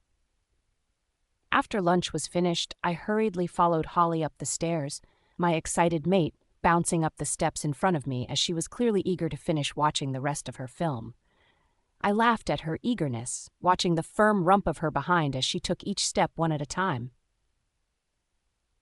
"The film's not going anywhere, Holly," I chuckled, watching as she quickly untied the rope around her waist, making me stutter. My eyes raked over her form as the material slipped to the floor, her excited bouncing, making the curves of her chest move in a delicious way that had me growling in utter desire. "Adrian?" Holly's concerned voice hit me, my head snapping in her direction as I felt my nostrils flare as I was hit with the soft scent of her arousal. I growled, not being able to help myself as I strode confidently towards her form, watching as she backed her little body up against my wall without taking her bright eyes off my almost rapid approach. I could practically taste how nervous she was as I stopped in front of her, my hands pressing either side of her head against the wall as I stared down at her with matching amber eyes, only this time I knew it was my wolf coming to the surface, the alpha. "Adrian?" Her voice shook as she pressed herself as far back as she possibly could, my wolf snarling inside of me when even through her nerves, it was clear that she was still aroused by my actions and presence. It wasn't a surprise. A female's inner wolf instantly grew lustful when the male of the mated couple grew dominant and possessive. "Adrian?" She tried again, but my mind was hazy with the desire I felt for her, as I lowered my head to capture her slightly parted lips with my own, forcing my tongue into her mouth before she knew what was happening. "So good," I growled against her, my body and hands caging her in as I pressed myself firmly against her. I didn't know what I was doing exactly, only that both I and my wolf wanted her. "Now!" Adrian's pav. I could feel my blood pumping through my veins as I caged in my petite mate, her small form pressing firmly against the wall, as I felt my nostrils flare at the light aroma of her arousal as it hit my senses. It smelt so sweet, so tempting, that the growl that bubbled up from my throat escaped before I could even think about preventing it. She just smelt so damn good. I felt my eyes flash to a bright amber, the same color as her natural eye color, as I leaned towards her, letting the tip of my nose drag along her throat as I heard her swallow harshly, as if she had something stuck in her throat. I smirked at her reaction. I felt the all-too-familiar feeling of the pleasurable warmth I always seemed to feel when I touched her, our skin connecting as I pressed myself flush against her smaller body. She fit against me perfectly, like two pieces in a puzzle. My mind was hazy with lust. The feeling of her against me was almost too much to resist as I felt my canines ache with the need, the want to bite into the flesh of her throat to mark her as mine. It was hard to deny my urges when she was constantly around so many wolves of the pack. I was relieved that most of them were mated. I didn't speak as I leaned down, letting my lips part as I ran my tongue over her neck, knowing that I might be pushing things with her, but not wanting to stop. I would never force myself on her, though. Not even in the aroused state I was in would I take her against her will. That thought was like a bucket of cold water getting thrown over me, my whole form tensing before I blinked rapidly to try and clear my lust-filled thoughts. Glancing down at her, I took in her flushed form, her previously pale cheeks painted with color as her breathing came out in soft but fast pants that had me licking my lips at the delectable sight that she presented me with. "Sorry," I spoke huskily, smirking at her dazed expression as I did so. Was all she could seemingly get out, giving me the impression that she was still out of it. "You okay?" I asked her nervously, hoping against hope that I hadn't pushed her too far with practically mounting her up against the wall. While the thought was incredibly tempting, I knew she wasn't ready for that kind of intimacy yet, and I was fine with that, even if I was a little sexually frustrated with myself. "Yeah," Holly mumbled. It was only then that I took note of how she seemed to be squirming, her arousal thick in the air as she shifted from foot to foot in front of me. I couldn't help but grin, pleased with myself that I had managed to draw such a reaction out of her. "Holly?" "I feel frustrated," I heard her mumble, causing me to chuckle at how confused she sounded with what she was feeling, it pleasing me no end that it was clear she had never been touched in any way before. She was pure, innocent, and mine. "Oh no, come on, sweetheart, I didn't mean it like that." I hastily soothed her when I took note of the embarrassment and shame in her eyes as she looked away, trying to step around my form before I blocked her by gently taking hold of her bony wrist. I instantly felt guilty for teasing her. I should have known that all this was still new to her, but I hadn't realized how innocent she actually was when it came to matters of sex and intimacy.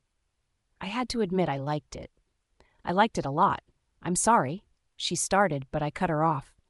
"You have nothing to apologize for, sweetheart. I just hadn't realized how innocent you still were," I told her softly with a smile, watching as her blush seemed to deepen.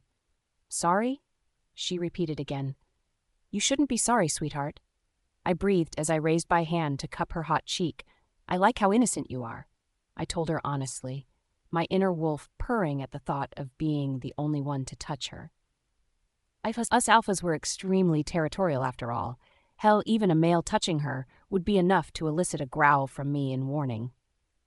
"Really?" she asked, making me curse myself internally for making her feel so self-conscious. "Really," I agreed with a grin. What happened next I couldn't help but smile at. The way she took a hesitant step in my direction before throwing her arms around my neck, standing up on her tiptoes before pressing her lips against mine in a way that had a growl of approval rumbling in my chest. "Adrian?" she asked shyly. Can I touch you?" She blurted out, causing me to tense, snapping my head down in her direction as I felt my pupils dilate with lust. "Fuck. What?" I stuttered. She couldn't mean what I thought she meant, right? "I was wondering if I could touch you," she repeated. "Here," she continued, as she ran her fingers lightly over my chest before stopping just above the waistband of my sleep pants. I swallowed hard. Are you sure?" I asked, trying to keep the eagerness out of my tone as I blinked down at her flushed state. "Is that a yes?" Holly asked me with such eagerness that I couldn't help but release a deep, lust-filled growl that filled the room. Did she even know how hot she sounded right now? How much effort on my part it was taking me not to pounce on her right there and then? I found I couldn't speak, my lust for my mate making me speechless, so all I could do was nod as I took her hand and led her towards the unmade bed. "Holly?" I couldn't help but moan softly when I felt her lips brush over my neck, my head instantly moving to the side to allow her more access as my hands clenched in the sheets as to try and resist the urge to touch her as well.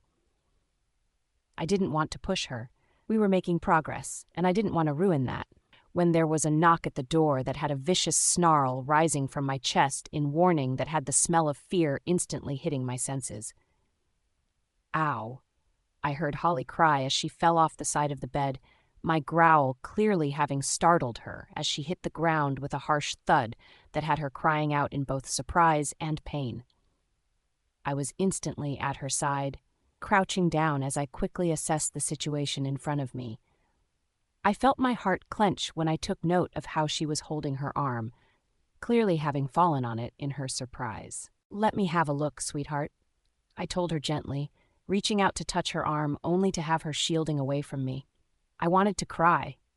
"It hurts," she whimpered, curling into herself, and I knew I had to act fast if I wanted to prevent her from hastily rebuilding her inner walls to keep me out.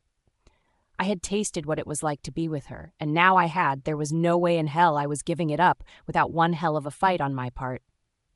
"I know, sweetheart. I'll make it better, but I have to have a look," I told her gently but firmly, seeing her emotions flash through her amber, colored eyes before she seemed to hesitantly nod. Tears were pooling down her cheeks as she gently held her arm out, not looking at me as she did so, and I hated that she seemed to be in pain. I wanted to kill whoever was at the door right now. Fine, they knocked, but they knew how startled she got, so it would have been common sense to at least make some noise before startling her. Sure, I normally would have heard them approach, but you couldn't exactly blame me for betting a tad distracted. When I saw her arm, I definitely wanted to kill whoever it was, taking note of the large 4-inch cut that ran from her wrist upwards, which made it clear that she had caught it on my bedside table on her way down. Why hadn't I smelt her blood until now? I really needed to start paying attention more, especially when Holly was concerned. "Oh, sweetheart," I soothed, quickly sprinting into the bathroom before coming back with a damp cloth.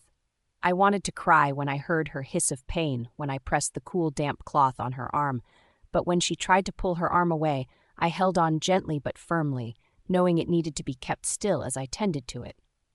"Let go," she whimpered, and while I normally would have done so instantly, I knew she needed to have it looked at. She wasn't at a point in her health when she healed as quickly as she was meant to. It would need cleaning up and bandaged. "I'm sorry, sweetheart, but we need to get this cleaned up," I told her before I swept her into my arms and headed downstairs, telling her to keep pressure on the cloth on her arm. Thankfully, she obeyed without any further fault, holding it to her arm as I dashed downstairs and into the kitchen. Sitting on the table, I frowned when I saw how much of her blood was running down her arm. Shouldn't she be in more pain? Looking in her eyes, I couldn't help but take note of how dark her eyes were. Clearly, she was suppressing the pain, and I hated that she had experience with these types of injuries due to the treatment of her previous pack. "Keep that right there," I told her before I went to grab the first aid kit under the sink, placing it on the table in front of me before grabbing some antiseptic wipes and some bandages. I was gently cleaning up her wound when Ryan walked in, his eyes widening as he took in the situation. "Damn, you all right there, Holly?" he asked as he stood by the doorway, my mate glancing in his direction with her watery eyes, and I saw him flinch at the pain that must have been present there. "I'm fine. Just a scratch," she told him, her voice gravely. "Just a scratch. Shit." I heard him curse when he caught sight of her arm. "Yeah, it wasn't just a scratch. You sure you're all right?" he asked, clearly concerned for his alpha female. I watched as Holly gave him a nod before staring blankly at me, watching me curiously as I wrapped a bandage around her arm before tying it in place. "There," I smiled. "Thank you," she replied softly, running her fingers across the bandage as she looked at me with adoration. I felt my heart skip a beat, finding I absolutely loved her looking at me like that. "You're very much welcome," I smiled, cupping her cheeks as I used my thumbs to wipe away the tears which had stained her cheeks. "Much better." I didn't know how long we sat there before Jake pondered into the kitchen with a guilty look on his features, my body instinctively moving in front of Holly's when I realized he must have been the wolf who startled her in the first place. "I am so sorry, Holly," he told her, my form relaxing when I took note of how sincere he was being. "I promised to make more noise next time," he promised with a cheeky grin, but it was clear it was forced. "I'm fine, Jake." My forgiving mate smiled, resting her forehead on my back between my shoulder blades as I felt her breath in my scent. I grinned. "Again, though, I'm really sorry," he told her, shifting uneasily from foot to foot as he eyed me cautiously. "It was an accident. Just don't do it again," I told him, getting a nod in return as I could practically feel the relief rolling off his form. I rolled my eyes but didn't comment. "What did you want anyway?" I asked curiously, wondering what he was after in the first place and what his reason for knocking was. I actually wanted to talk to Holly," he confessed, looking incredibly sheepish. At that, I watched as Holly seemed to perk up, her chin resting on my shoulder as she stared at Jake with an intrigued expression on her soft features. God, she was so beautiful. "About what?" she asked curiously, her soft tone like chime bells.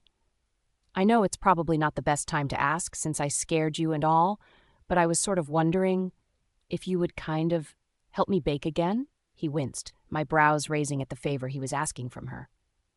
I was just about to speak, not wanting her to feel pressured when I felt how much pleasure she got from it. Clearly, baking was her escape from the world, and not only was she a great cook, but she seemed to enjoy it a lot more than most did. I couldn't and wouldn't take that away from her, I decided. She was her own person, and if cooking is what she wanted to do, then she could cook to her heart's content. "I would love to," she smiled brightly, her injury forgotten. "Really?" "Yep, what you wanting?" she asked with bright eyes, my eyes rolling when I took in how Jake's chest puffed out with pride at making her happy. I sighed and shook her head. Idiot. "It's for Annie. She's coming around tonight and asked whether there would be cake. I don't want to disappoint her," he admitted. "Okay, what kind of cake?" Holly asked, clearly in her element. At this, I couldn't help but chuckle along with Ryan at how lost he seemed at her question. "Lemon?" he told her, though it came out more like a question than anything else. "Lemon?" "Sure," she smiled, her arms wrapping around my neck as she used me to help her down. I couldn't help but grin, making a move to clear up the first aid kit before wiping it down the table. Looks like we were all meeting Jake's mate tonight. I just hoped for her sake that she didn't upset Holly, since it was a well-known fact that Holly came first and the pack came second. It was just how it was. I could find another pack. What I couldn't find was another mate, Adrian's Pav. "Holly, sweetheart?" I smiled as I tried to get her attention as she finished placing the finishing touches on the lemon and cream cake she had just spent the last hour making. I had a feeling it had taken longer than usual due to Jake's apologies for startling her every time he caught sight of the bandage on her arm, not to mention his continuous questions on what she was doing and how she was doing it. It was incredibly amusing. The finished cake, though, I had to admit, looked and smelled amazing, it being made up of 2 layers with a creamy filling before Holly had taken her time with covering the whole surface and sides of the cake with a lemony buttercream. In addition to that, she had decorated it with deep swirls, and she had even gone as far as to make delicate hand-made yellow roses, which she positioned on the cake, making it look as if it had been made by a chief who had years of experience. I had to admit I was more than a little proud of her. Glancing at the clock, I took note that it was in fact quite late, Holly as well as myself still in our sleepwear, while everyone else had gone to get ready. Due to us meeting Jake's mate for the first time, first impressions always count, and the fact Annie was a human meant that it was up Jake to decide when to break it to her about the whole wolf thing. I could order him to, of course, but I would only do so if I thought there was no other choice. I had no need to do so, though, so he could take as long as he needed and wanted before spilling the beans to the red. The fact she was a human didn't bother any of the pack. I mean, why should it when he had found his own happily ever after? It didn't change the fact that when she had a child with Jake, it would inherit the gene. Since it would, the pack generally didn't care either way that both of its parents wouldn't be werewolves and only one would. Shaking my head, I tried to get Holly's attention again, this time getting it instantly as she placed the last yellow rose in the center of the cake before grinning in triumph. "Yes, Adrian?"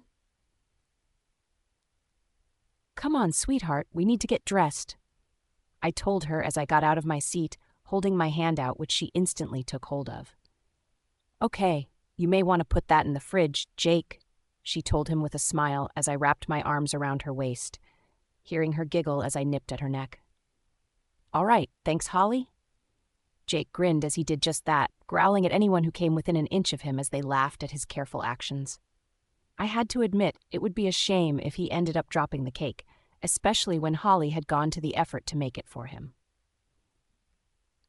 With that, I swept Holly's giggling form into my arms before heading upstairs, simply loving the feel of her wrapped around me as I led her towards my bedroom, before reluctantly placing her on her feet while making sure to hold her waist so she didn't lose her balance. "Thanks," she beamed widely. "You're welcome," I winked before heading to my closet, grabbing out a red button, down shirt, and a pair of black jeans. I was broad about my musings when I took note of Holly standing there awkwardly, her hands clasped in front of her as she bit her lip in a gesture which I knew meant she was nervous. "You all right?" What am I meant to wear?" she asked me curiously, making me smile in relief that it was a problem I could so simply solve. Due to us sharing a closet, my idea, I glanced at her clothes while making a note that she needed more of them. I wanted to spoil her, but she seemed to be really uncomfortable when it came to accepting gifts, so I decided to simply buy her some without her knowing. I knew her sizes after all. Hell, I wanted to know everything about her. "What about this?" I asked her as I held up a red dress which matched the color of my shirt.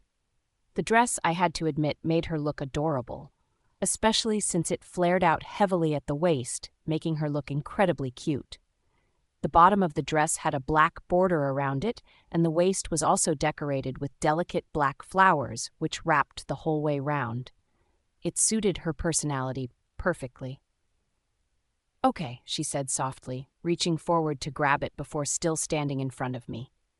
With a grin on my lips, I grabbed a black cardigan for her before gesturing to where her undergarments were, knowing that if I picked them out as well, I would have trouble not jumping her right there and then. I may have excellent control, but there was only so much I could take before I snapped.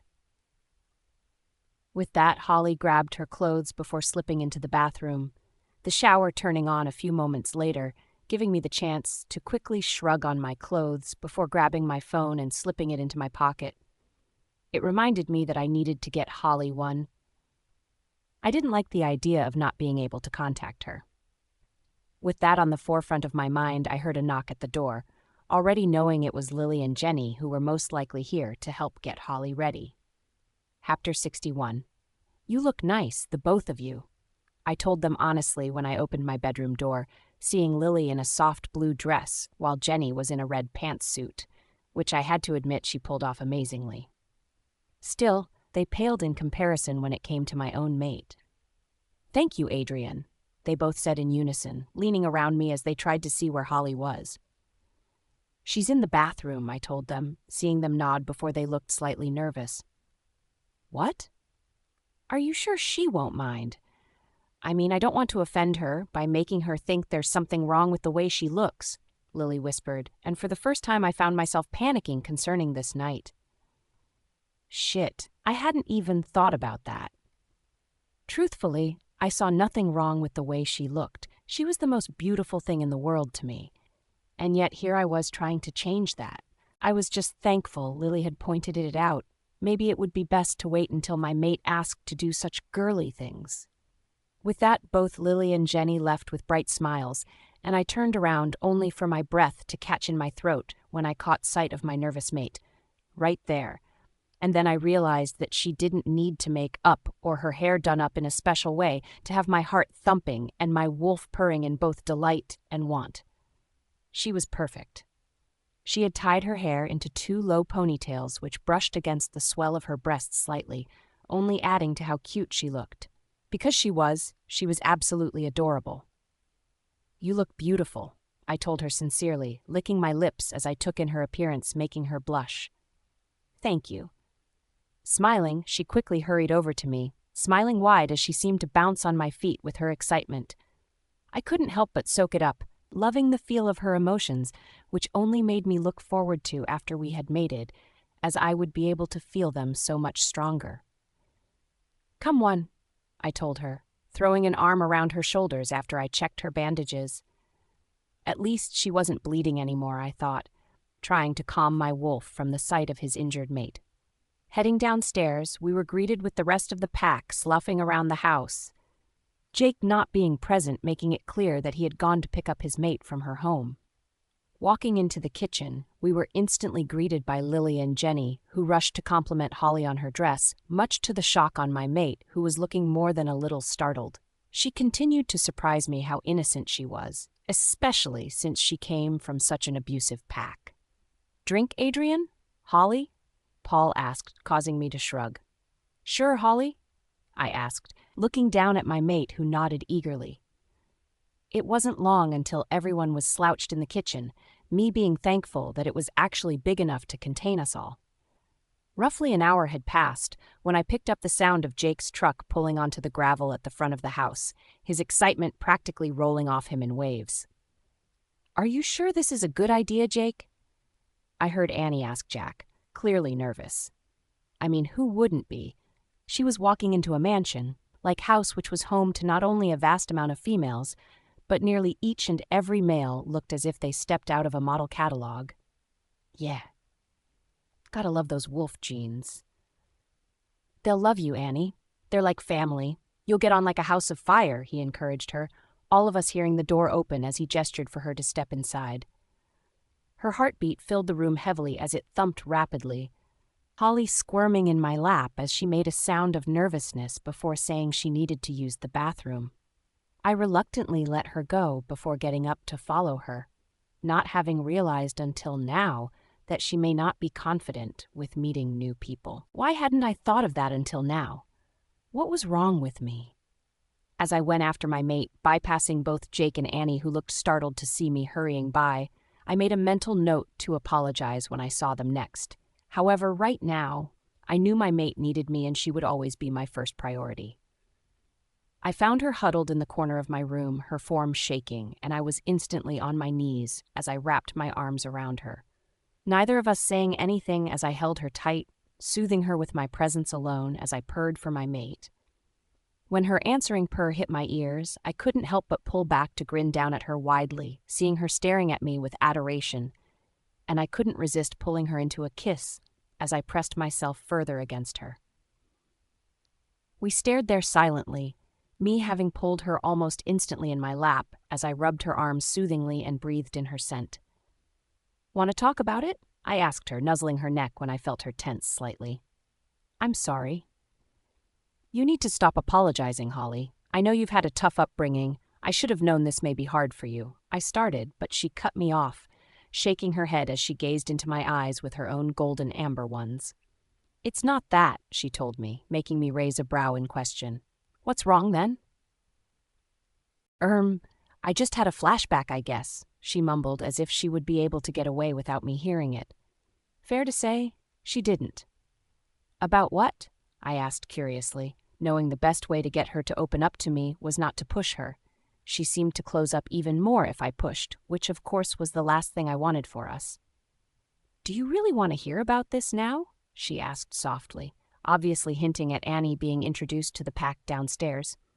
So far from what I could gather, she was both extremely shy in addition to being nervous, but so far I didn't sense any fear coming off her, which was a plus. "Yes," I told her, knowing that if she didn't get it off her chest now and confide in me, she probably never would. I didn't want to push her, but I needed to know. "I was just thinking about my old pack, how different you are to them," she sighed. Clearly, thinking about her past hurt her, but I knew it would be better for the both of us in the long run if she got out these memories now better than later. Not to mention my wolf was practically climbing my inner walls with need, wanting to know as much about her as possible. "What were they like?" I asked her gently, pulling her so her back was against my chest as I leaned my chin on the top of her head. I couldn't help but sigh in relief. God, she felt so good to me. "What, my old pack?" "Yeah," I told her, pressing my lips against her temple as she seemed to take a few moments to compose herself. "Can you ask me questions? I don't know where to start." She trailed off nervously, playing with her hands on her lap as I gave her a small nod before thinking it over. Hell, I wanted to know everything about her. But where should I start? "What pack was it?" I asked, wanting the lot of them slaughtered for treating my mate with such disrespect. At this, she smiled teasingly, it shocking me slightly to see such a sensual expression on her usually innocent face. "I'm not telling." "Why?" I growled out, not wanting to know why she didn't want to see them dead after everything they had subjected her to. As if she read my thoughts, she smiled softly, caressing my cheek in an intimate gesture that had me grinning. "Karma. They'll get what they deserve," she smiled. "Anything else you want to know?" "Of course," I told her. "How about your parents?" I asked, seeing her frown, but she seemed to be Finn speaking about it, even if she was speaking in monotone. "They weren't nice people. They were all about status, and for whatever reason I just didn't seem to make the cut. They adored my brother and his friends. I suppose they both got along with the rest of the pack members as well, but they always held the fact they had birthed the alpha over everyone's head, making them constantly aware that they were higher up the pecking order. Since I was a child, they had always been violent. Nothing changed there. I ran away with the intention to die, and I doubt they even noticed, other than the fact I was their personal slave." "Wait, what?" I interrupted her. What did she mean by saying personal slave? "Huh? You said slave?" I hinted at her, seeing her purse her lips slightly before shrugging. "I did everything for them. I cooked, cleaned, decorated, sewed, chopped wood. Basically all they did was go to school, mess around and drive fast cars." She shrugged, as if it meant nothing. "Hell, I barely ever left the house other than to shift once in a while when I felt uncomfortable," she stated. I knew what she meant. A shifter like us needed to phase at least once ever, so often, or we felt as if we were going to climb out of our skin. It wasn't a pleasant feeling, not at all. "Didn't you go to school?" I asked her curiously, seeing her face fall as she looked away from me, as she still spoke in monotone. "No, I want to be allowed. I managed to teach myself how to read and write, but that's about it," she muttered self-consciously, clearly worried about what I would think about her lack of education. "Would you like to go?" I asked her, seeing her eyes brighten up at the opportunity. I still couldn't get over how easy she was to please, how even the smallest things made her look at me as if I had just given her the sun. I would be lying if I said I didn't get any pleasure from it, though. "What, to school?" she asked, causing me to nod. I guess I never really thought about it, never having the chance and all. "A book would be nice, though," she smiled, hope in her eyes that I knew I would never get tired of seeing. "That can be arranged," I promised, rubbing my hand up and down her bare thigh as I thought about another question to ask her while she seemed to be opening up, all the while trying to keep a firm rein of control over my wolf, who was seething with anger at how the most precious thing in my world had been treated since she was a pup. "How about friends?" "Didn't have any. I was the social outcast of the pack, the freak, the runt, so no one wanted to hang out with me." She shrugged, causing me to grit my teeth. I really wanted to know what the name of her old pack was, just so I could make them regret ever laying a single hand on my mate. What about the adults of the pack, the elders? Surely they intervened, I asked her. Elders were highly respected and looked out for the best interest of the pack, along with the alpha. They should have said something. They ignored it. I mean, they liked my brother being the alpha even though he was running the pack into the ground, she spoke, muttering the last bit, but I managed to catch it in time. I wonder, what do you mean he was running the pack into the ground? I asked curiously, having a suspicion that due to her having the alpha gene, as well as may have genetically been passed some traits, he couldn't handle the pack's finances. It was all fast cars and expensive clothes, even though it was unnecessary.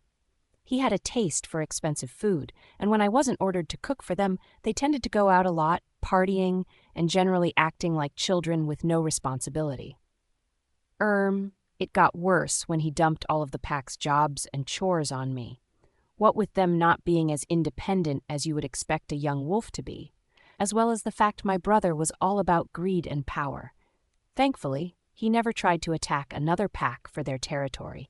He didn't make them train, so the fight would have ended in bloodshed almost instantly. She finished with such a triumphant look that I couldn't help but grin widely.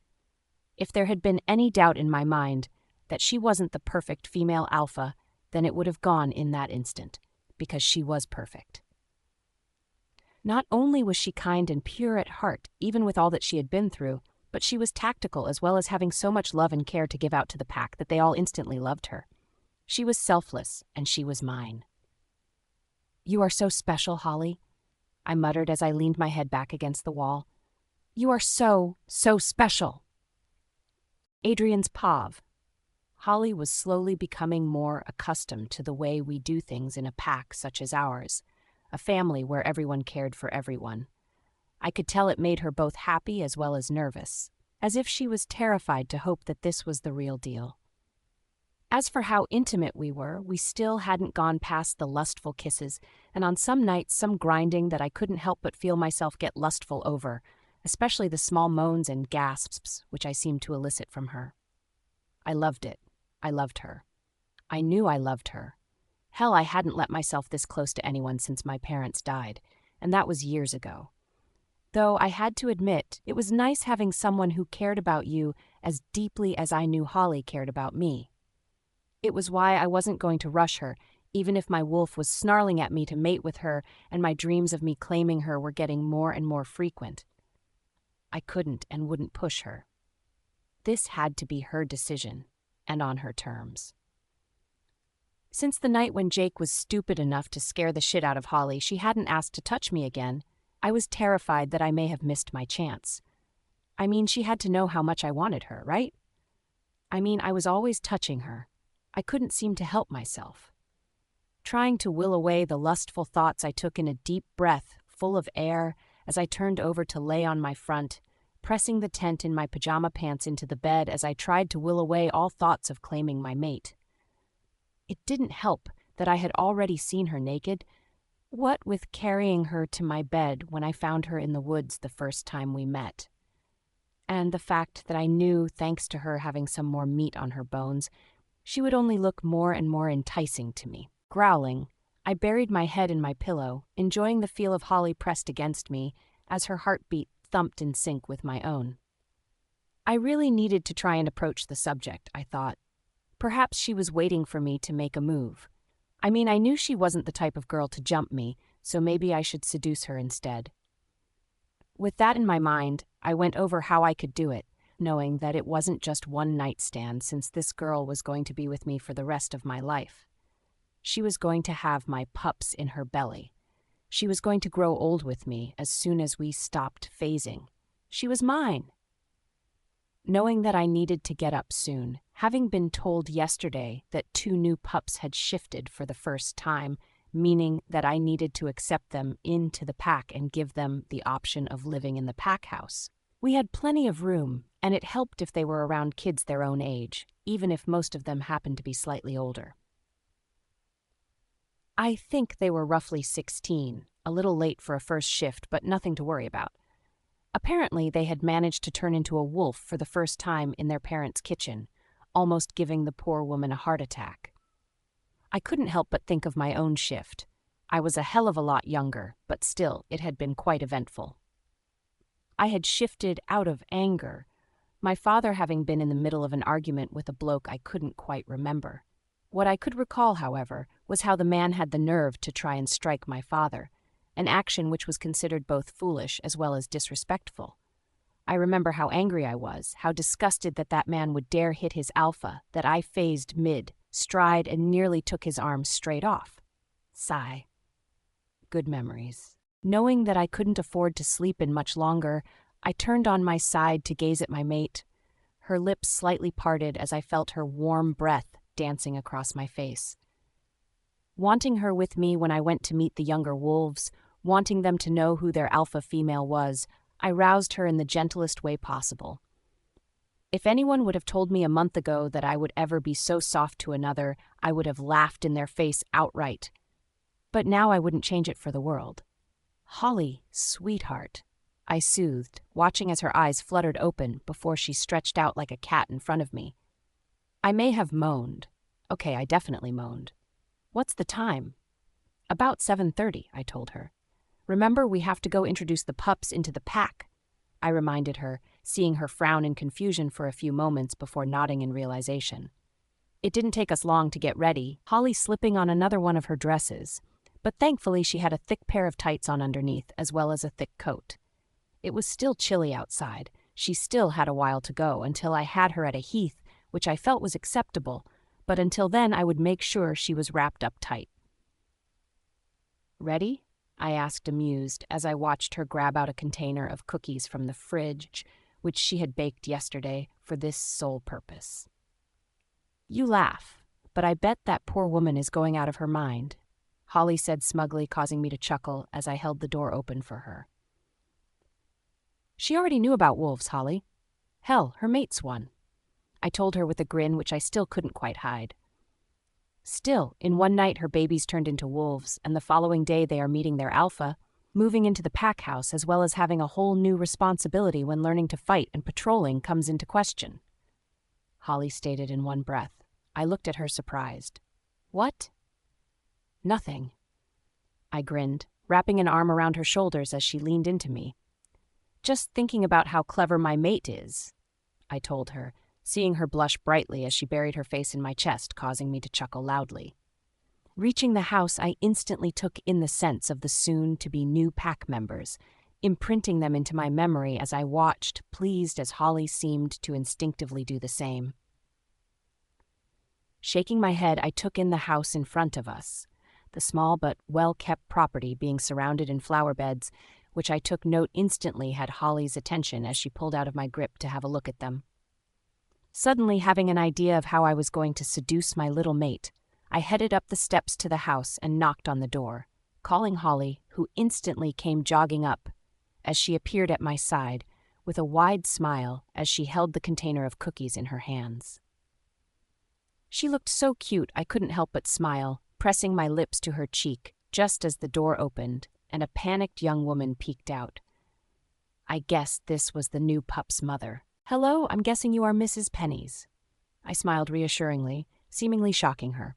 I guess I shouldn't have been surprised, what with my reputation being that I was a harsh but fair alpha. Hello." She stuttered out a greeting, eyeing Holly in a judging manner that had a snarl ripping from my throat before anyone knew what was happening.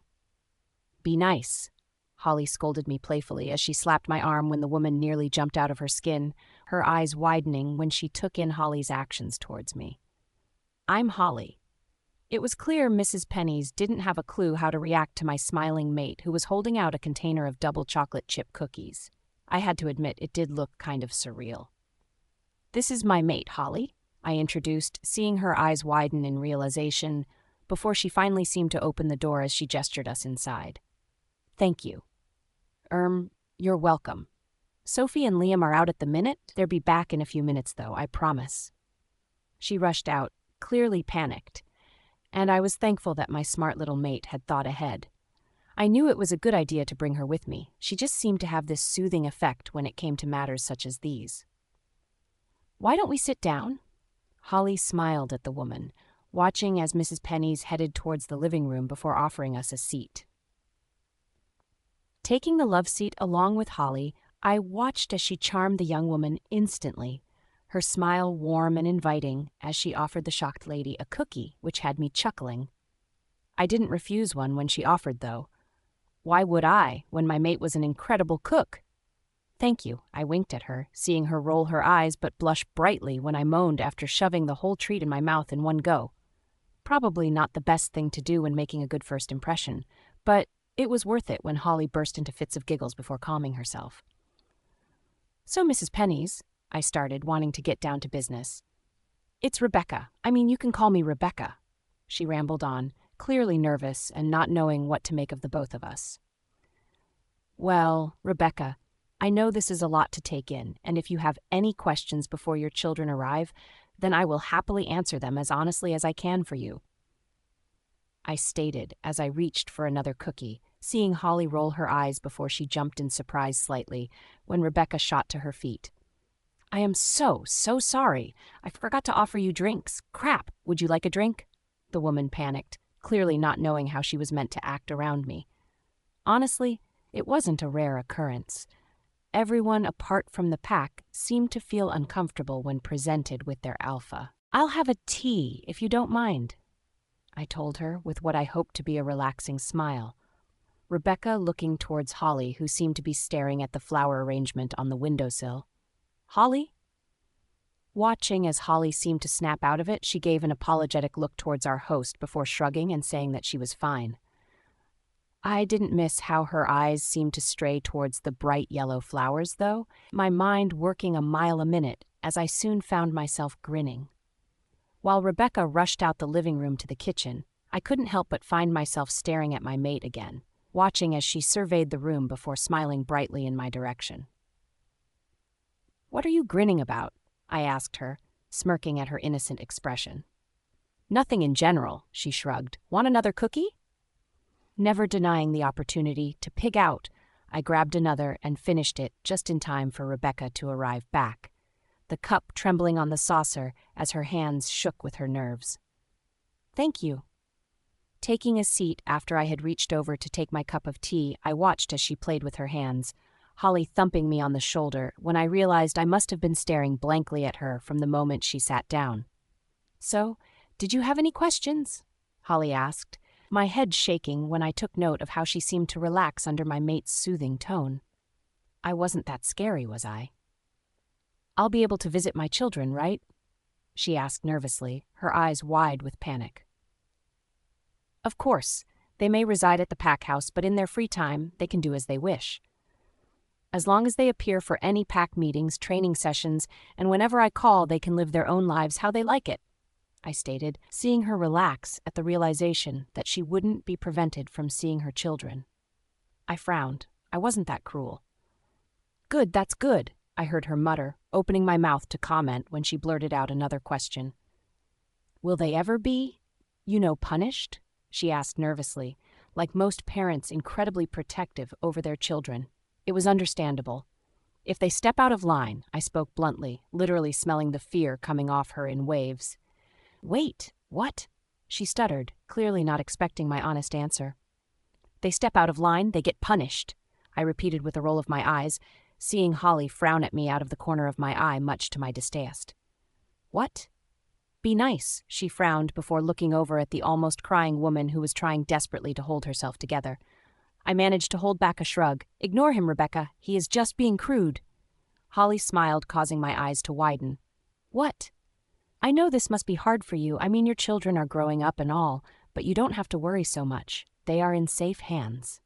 My glorious mate soothed her. How can I be sure? She asked, causing me to roll my eyes, biting my tongue as not to snap back with a sarcastic comment. Well, I would be dead without him. How much more loyal can you get? Holly shrugged before grabbing another cookie, clearly missing the stunned and taken-aback expression on the young woman's face.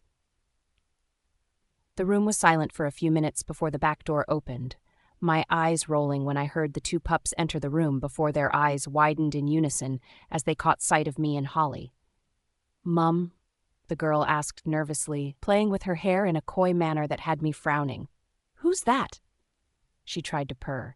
My eyes trained on Holly, who had stiffened as soon as the kid had started looking me over in a manner which I found disturbing on a girl her age. "This is Adrian, the alpha," she stated, but was quickly butt off before she could introduce Holly. I instantly knew these kids needed some discipline. "Really? Well, shit," the boy grinned before catching sight of my mate. I instantly stiffened. "Who's the brunette?" He spoke cheekily, sending a lustful look in her direction, causing a protective growl to ripple from my throat. I watched as a shudder of fear ran through him, the girl, on the other hand, having a look of pleasure on her features as she gazed at me with unrestrained desire. Even if I wasn't mated, which I was, I wouldn't even give her a second glance, even if she was older. They were kids, very stupid and suicidal kids. I repeated it in my mind like a mantra. They were just kids. "Watch your tone," I told them, my tone harsh, but it got my point across. "I didn't," the cocky boy interrupted me. This was the bad thing about newly changed wolves. They thought they were invincible when they were actually on the lowest hierarchy of the pack. "It wasn't a request," I told him, seeing him swallow harshly. I sighed. "Please don't do this now." "You don't own me," he snapped, my brows raising as I heard his mother gasp. "If you want to be in my pack, technically I do," I snarled, rising to my high stature. "Now, child, do you want to be in my pack?" I snapped, seeing him cower as I leaned threateningly over him. I... Speak up, boy," I growled, not in the mood for this. I had come here in a good mood. He had managed to blow that to smithereens within seconds of him turning up. When I didn't get a reply, I gestured for Holly to stand by my side, pleased when she did so without complaint, as I narrowed my eyes at the pair of children in front of me. I may sound harsh, but young wolves can be dangerous if they don't have the right kind of discipline. "You will not phase without my permission. You will not approach the woods due to patrols, and you will not dare speak to my mate. Got it?" I snarled out, my alpha order coming through as I watched them both shudder as it locked into their wolves. They couldn't shift until I wanted them to now. Whether they were children or not was irrelevant. Without waiting for their reply, I grabbed Holly's hand and tugged her out of the house, having had enough of this shit for one day. Adrian's pav. I felt tremors raking through my form as I tugged Holly gently into the woods, her touch helping, but I still couldn't help but have to fight the urge not to go back and rip into that cocky little shit. How dare he look at my mate like that? Did he have a bloody death wish? With a scowl on my features, I reluctantly let go of Holly's hand as I felt myself starting to phase. The anger I felt too much for me to keep in human form as I raked a hand through my hair before dashing a few feet away from my mate, not wanting her to get hurt. Shifting into my black wolf mid-stride, I quickly calmed those down who were running patrol, knowing it would panic them if I didn't give a reason for my abrupt change of form. Not that I really cared, but I didn't want a riot on my hands. That was the last thing I needed. When I managed to calm down enough by ripping into a few trees, I instantly slumped onto my belly when I took note of Holly's panicked form. Her arms wrapped tightly around her, as her bright but wide eyes were trained on my wolf. I whimpered. Knowing that, thanks to my sensitive sense of smell, she thankfully didn't seem to fear me.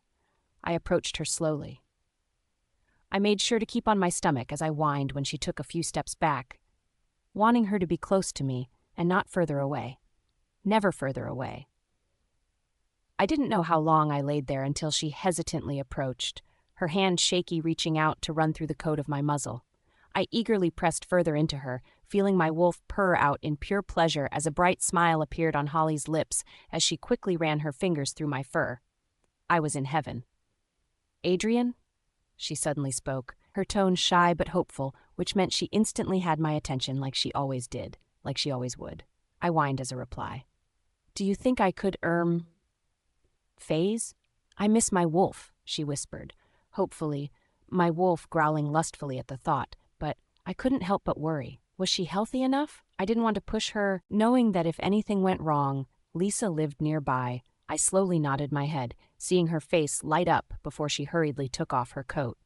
I doubted she realized that she was stripping off her clothes, eagerly, right in front of my eyes. my gaze trained on her as I panted lustfully as she revealed more and more of her still slightly pale skin. I couldn't help where my mind took me. Thankfully, being the alpha meant I could close my thoughts off from others, and right now I was incredibly glad of that fact. I would be the only one to see her so bare, I would be the only one to bring her such pleasure, and I would make sure that I spent the rest of my life making sure that she was happy to be by my side, where she belonged. Never letting my eyes stray from my mate, I briefly wondered whether I should look away out of respect, but as soon as her shoes and tights came off as well as her dress, I knew that wouldn't be happening.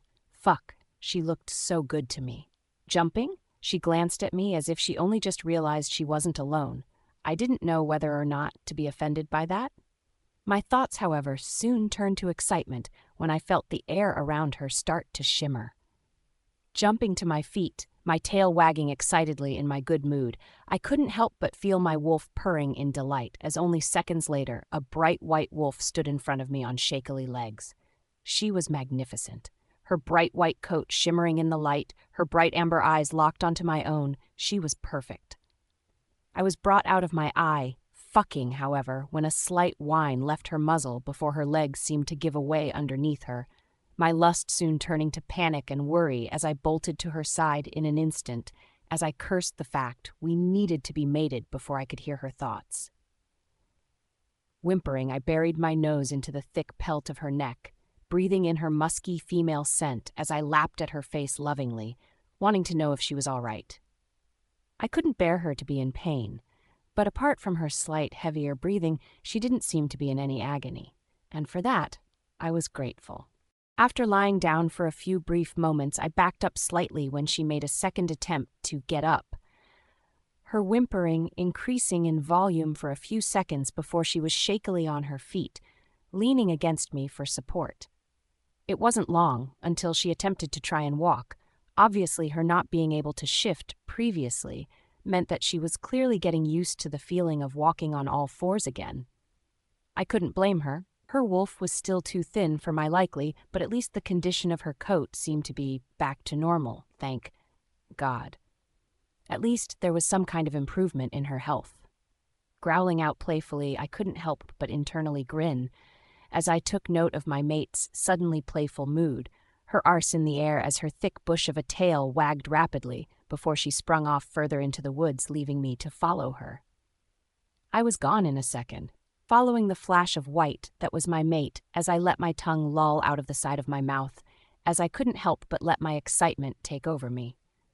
Playing like this was something I had never done before, but with Holly I couldn't control myself as I caught up with her in no time, even though I was shocked at how quickly she managed to push herself as she sprung through the woods, and to think this was her when she wasn't at her best.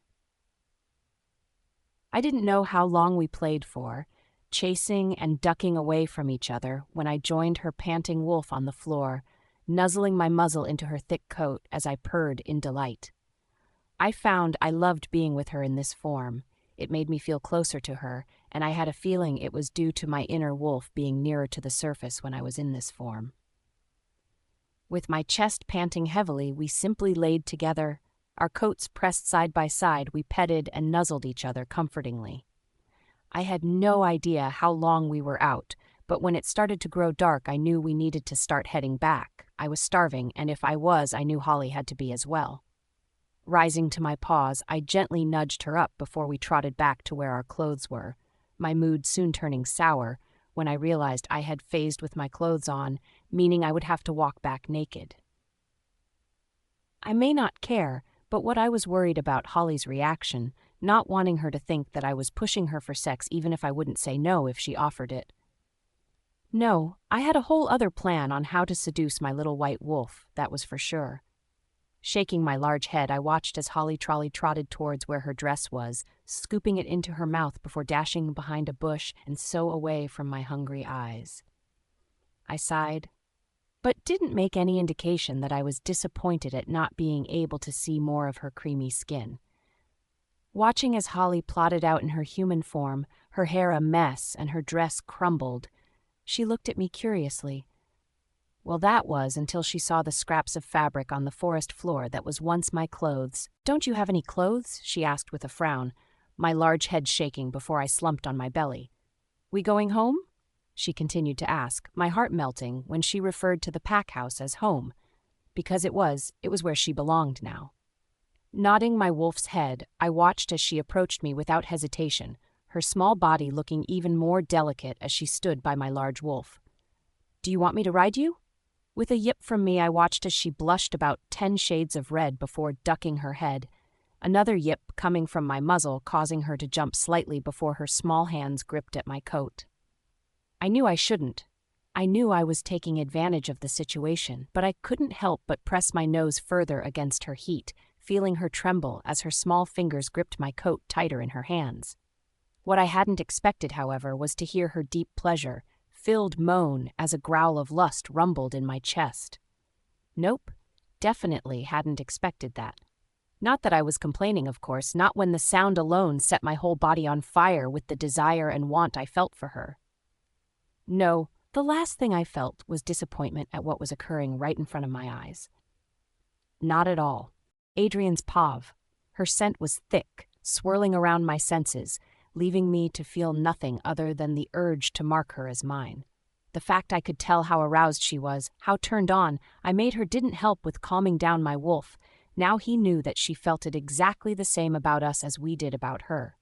We both wanted her, so much it hurt. My growl increased in both length and want as I pressed my nose further into her heat, the fact I was in wolf form, meaning my senses were even more sensitive than if I was in my human body. I couldn't help but both bless that fact as well as curse it making my control weaken as I felt my whole body ignite with the desire to take her right there and then. I knew I shouldn't be pushing her, that I should respect that she wanted to wait until the time was right, but I also wasn't naive enough to think that I could hold my wolf back forever. He had been lenient to wait until she was healthy and strong enough, but now she was Mo. He couldn't help but want her like anything else on this earth. The thought made me snarl with lust, my whole wolf tensing as I continued to nudge my nose against her wet sex as she shuddered above me, as I continued to get her into the mood.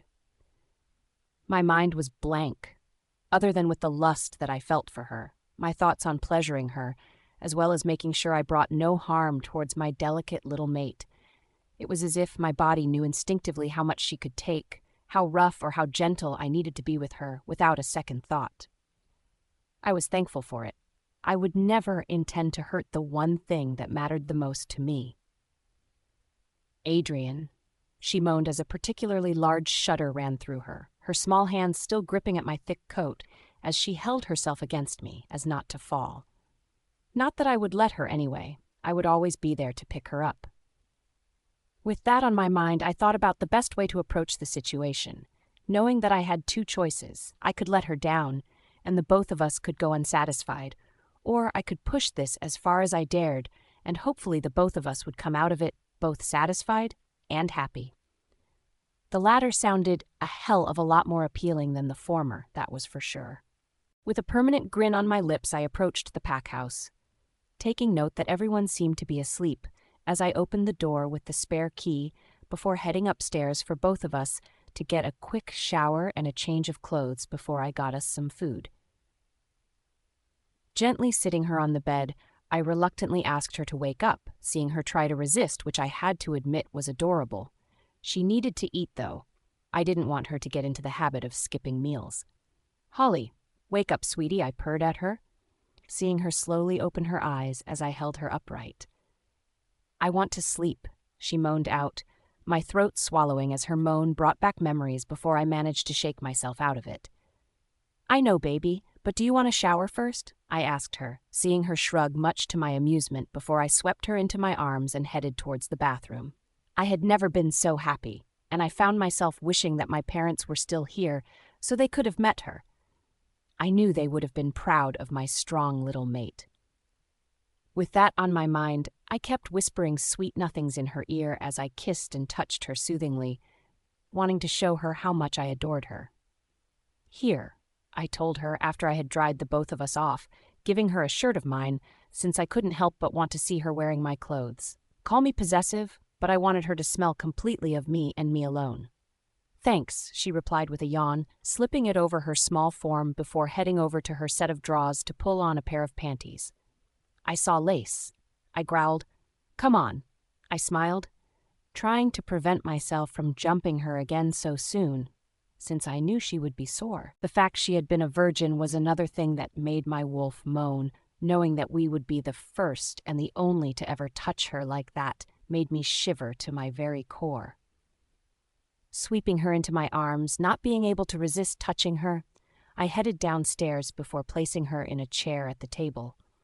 Turning around, I instantly went to the fridge, grinning in pride when I took note that most of the meals present inside had been cooked by my mate. She had mentioned that there was nothing wrong with a pre-cooked meal, that all you had to do was heat up, mentioning something about it was better to have a quick and filling meal if you were in a rush rather than not have one at all. I only wished that she would take her own advice. Not wishing to dwell on the subject, I took a container out at random, opening it only to find it seemed to be some sort of casserole. Yum.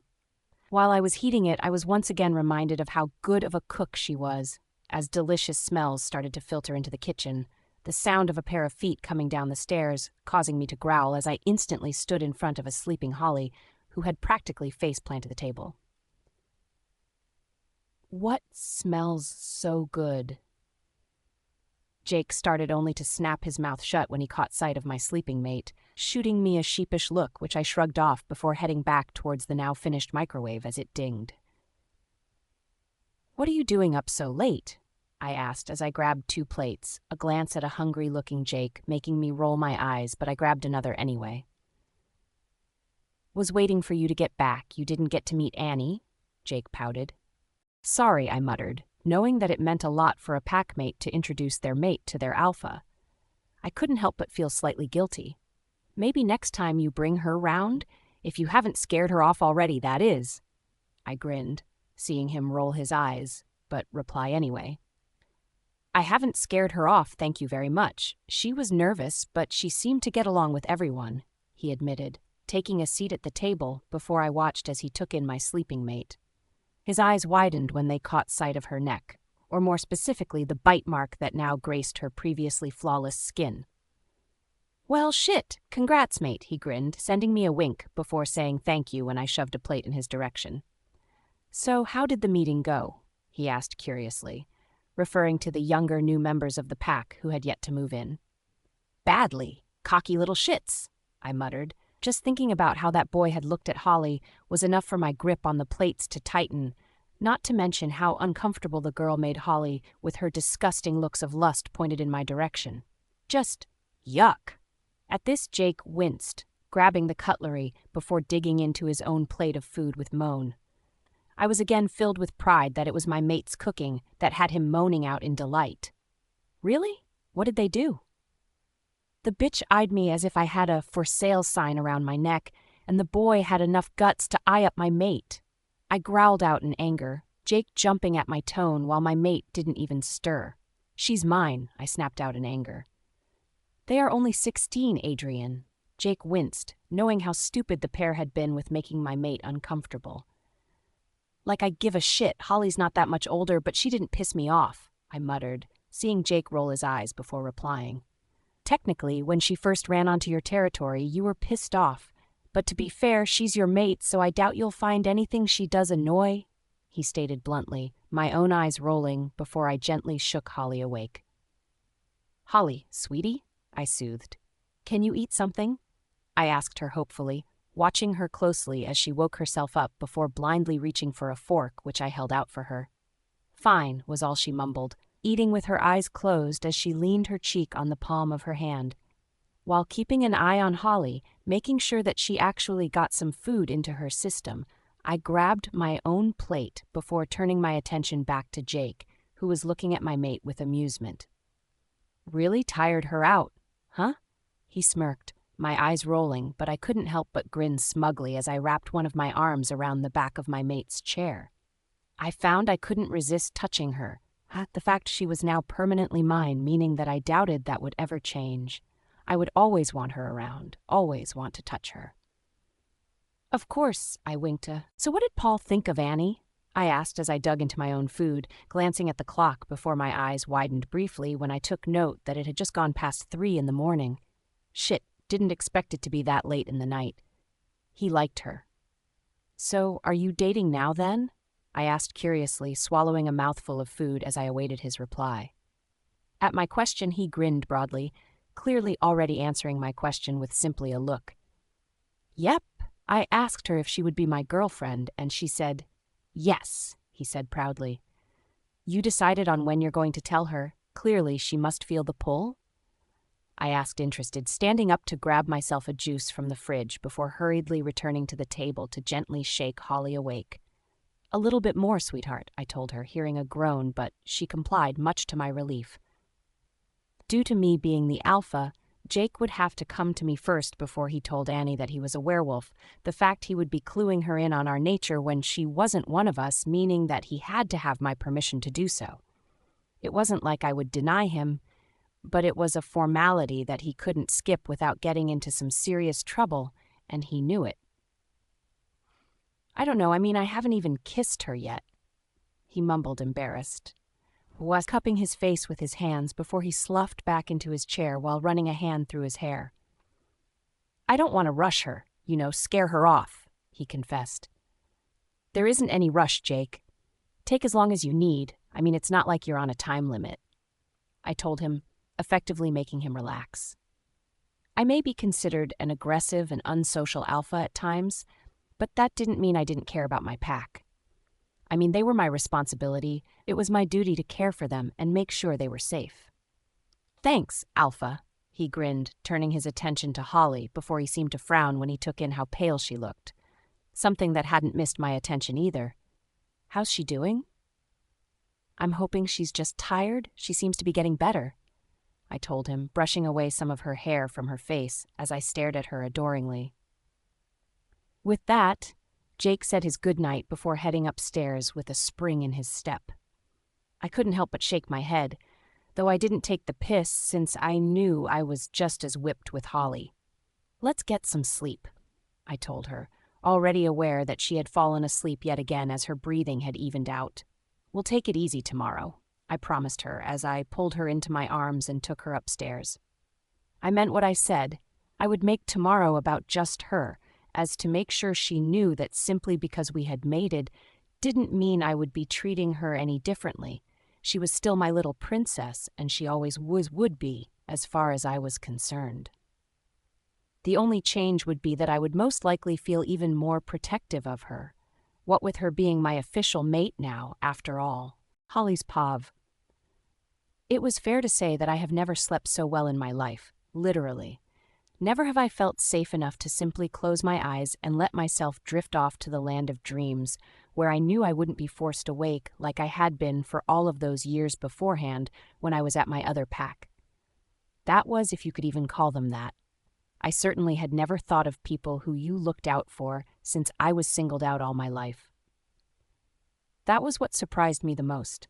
I think when Adrian introduced me to his pack, or should I say his family, since that was what they were.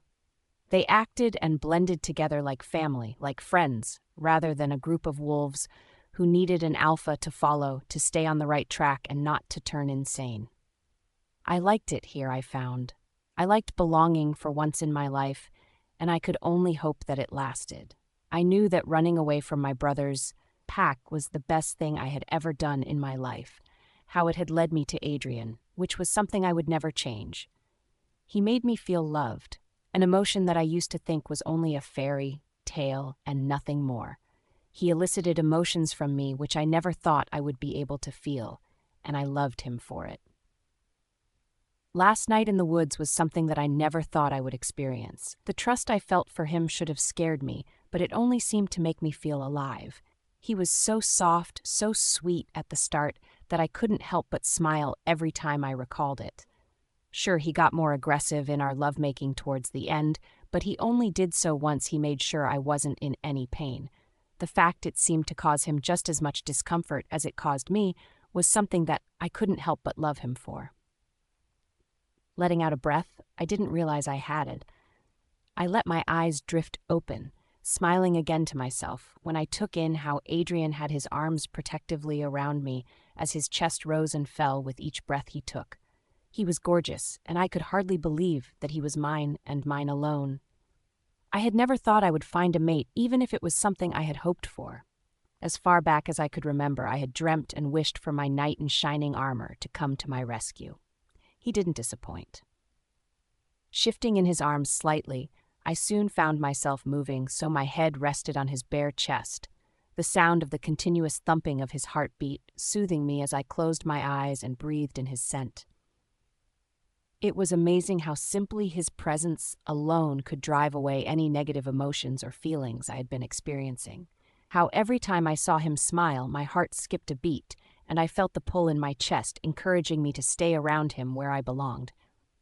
Feeling a smile mold onto my lips, I let my eyes drift open before flickering my gaze up to look at my sleeping mate, his strong and rugged appearance never failing to make me feel all warm and gooey inside. "You're staring." I squealed in surprise when I heard his husky tone. Wasn't he meant to be asleep? Hearing his chuckles, I knew that was not the case, my wide eyes finally settling on his grinning expression as his eyes remained closed. "Sorry," I muttered, embarrassment running through me as I moved to hide my flaming face in his chest. I still wasn't good with this whole bantering thing. I wasn't used to so many people taking an interest in me, let alone talking to me. It was bizarre, almost. "Hey now, I didn't say it was a bad thing, did I?" he asked, grinning, opening his eyes and obviously seeing the embarrassment I felt staining my deeply flushed cheeks. "No," I admitted. He sounded more amused than anything. "You see, I like you staring at me like that," he smirked smugly, making me feel confused. "How?" "Like you want to eat me." He winked, causing me to stumble over my words. I hadn't been looking at him like that, had I? "I was joking, sweetheart," he smiled, drawing another squeal from me when he pulled me up so I was straddling his waist. I blushed. "I like how you look at me like you need me," he whispered, so low that if I hadn't been a shifter, I probably wouldn't have heard a single word he said. "I do need you," I found myself admitting softly, timidly as if I was worried I had said the wrong thing. His lips on mine, however, told me otherwise. This was a feeling that I knew I would never get sick of, feeling his lips against my own as he wrapped his arms protectively around my much smaller form. He made me feel safe, wanted, and protected, and I knew that as long as I was with him, my life would consist of love and happiness. Something I desperately wanted to keep hold of and not let slip through my finger. I didn't know how long I would last if I lost what we had. I didn't even want to think about it. Pulling apart, our foreheads rested against each other, our breaths coming out in light pants due to our sudden lack of breath. It looked like he was about to open his mouth to speak when the sound of footsteps could be heard from the corridor, the heavy stepping sound stopping when they had clearly reached their destination before 3 quick taps could be heard on my mate's door. "What do you want?" Adrian snapped, his hand sliding down my slim waist before resting on my still bony hips. It made me wonder what he thought of my appearance. He had called me beautiful, but I knew I was far from pretty like he was constantly telling me. "A Mrs. Pennies is here to speak with you, Alpha," Paul replied, clearly sensing Adrian's less than happy mood, and so directing him as Alpha. What does she want?" I heard him mutter in disdain, my hand snapping out and thumping him on the shoulder before I knew what I was doing.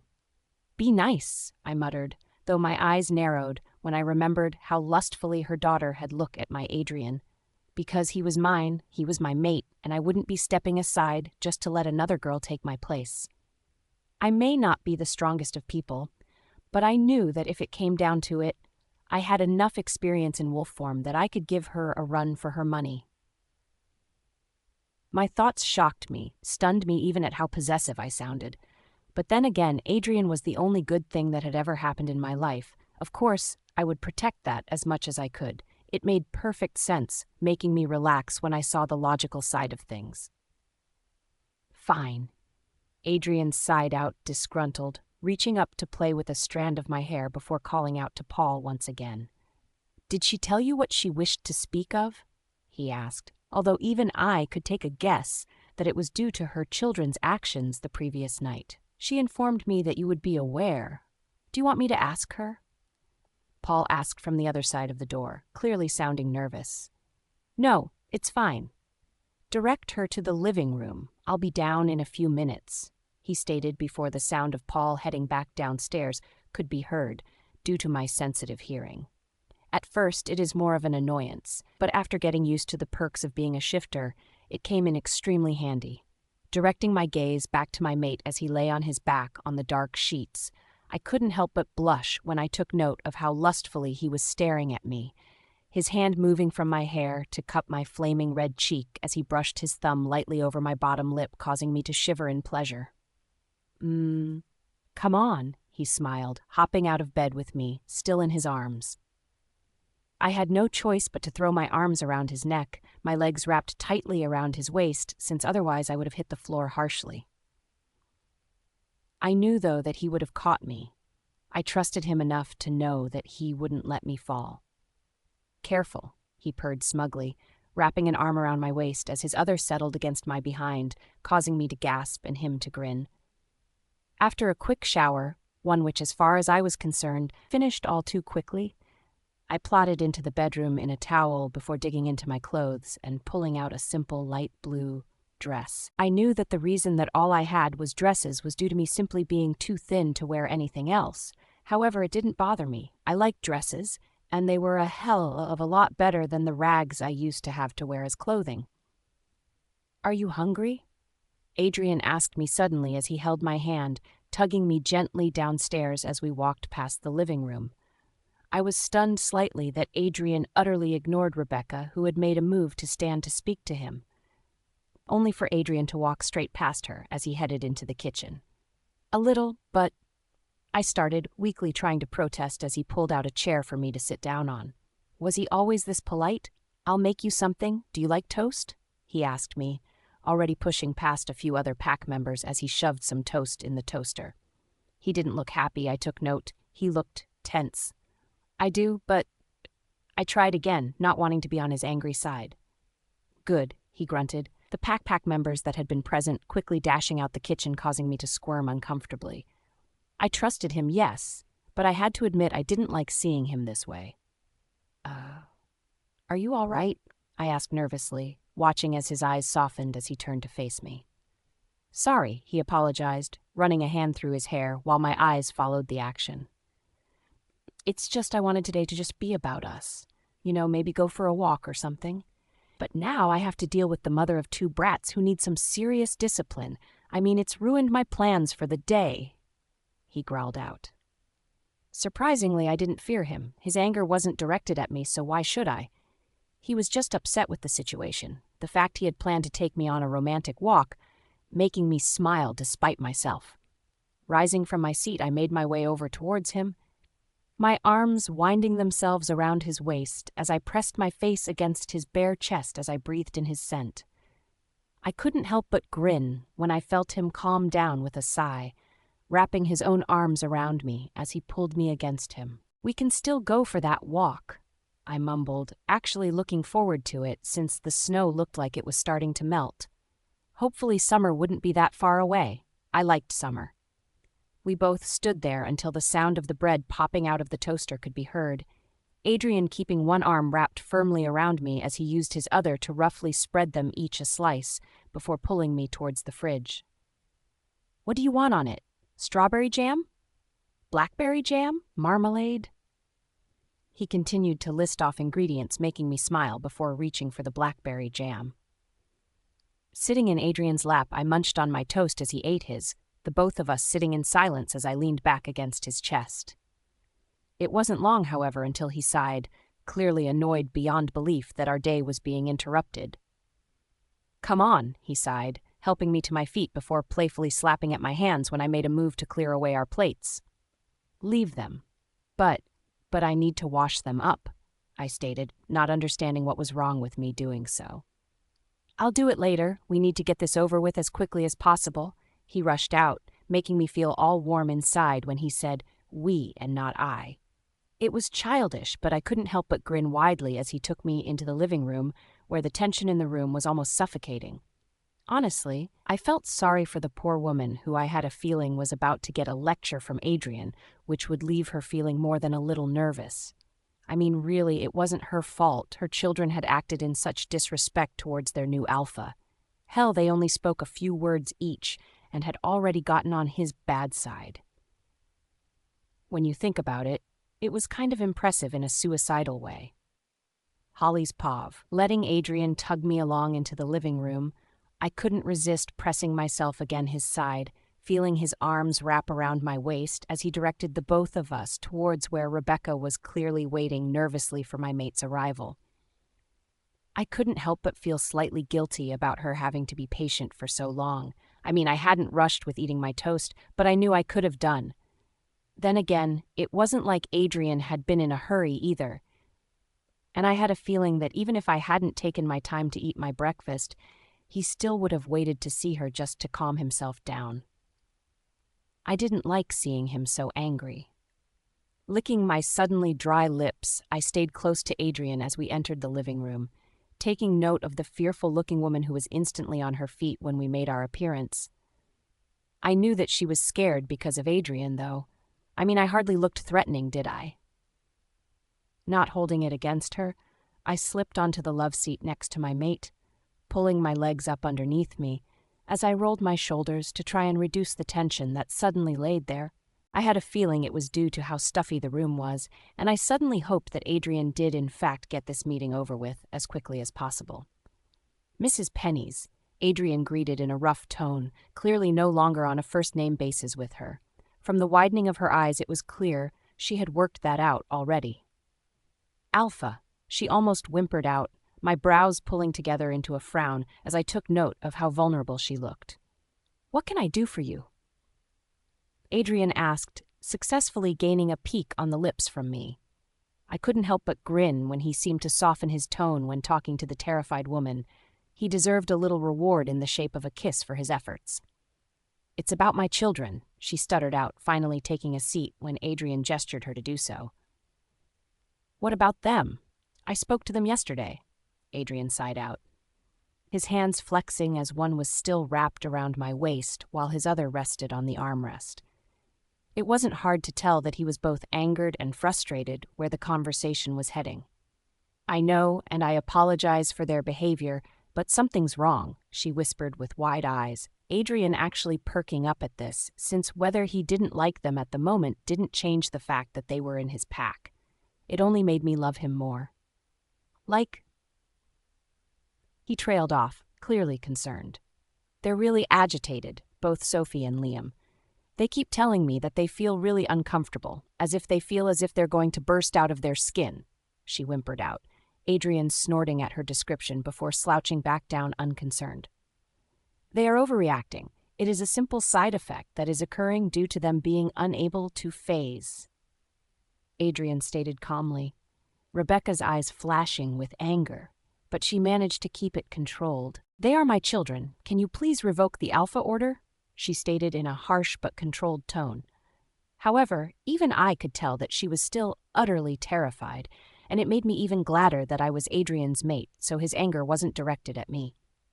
"No," was all Adrian stated flatly, my own features twisting into a cringe when I took note of how suddenly hostile the elder woman looked. "How dare you? They are my children, and you are causing them pain." She spoke tightly, Adrian's only response a shrug, after I had relaxed him from his tense posture by running my hand up and down his thigh soothingly. "The answer is still no," he snapped out as a reply, my hand tightening briefly on his thigh, causing the tremors which had shot through his body to calm. I found I loved having such an effect on his emotions. "Why?" she shouted, finally losing it. I could understand where she was coming from, of course. Her children weren't happy, so neither was she. I doubted she realized how lenient he had been on the pair, though, especially when I had felt how much anger and fury had been directed towards them. "I would watch your tone when speaking to me. I am still your alpha," he growled, his tone tight, making her flinch much to my discomfort. "And yet you are punishing my children for nothing," she growled, my form shrinking back into the couch. I had grown up being shouted and screamed at constantly, but after living in such a peaceful pack house for so long, I couldn't help but want to shy away from it. It brought back memories I had been trying desperately to shove back into the back of my mind. Obviously sensing my distress, Adrian's eyes snapping towards my shunning form, I couldn't help but be stunned by the sudden fury displayed there. His pupils blending into his wolf's as he let them loose a growl that caused everyone in the pack house except me to flinch heavily at the deep and threatening sound of it. Snapping his head in Rebecca's direction, his eyes narrowed, fear practically suffocating the room as Adrian was hurriedly on his feet as he grabbed her by her upper arm.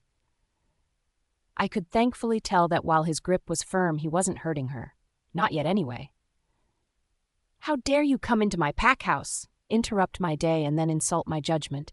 If you must know your children are insolent, foul-mouthed, and ill-mannered, you should be relieved that I have only prevented them from phasing, as it is in my right to a hell of a lot more for that girl of yours making my mate uncomfortable and your son for daring to even flirt with her."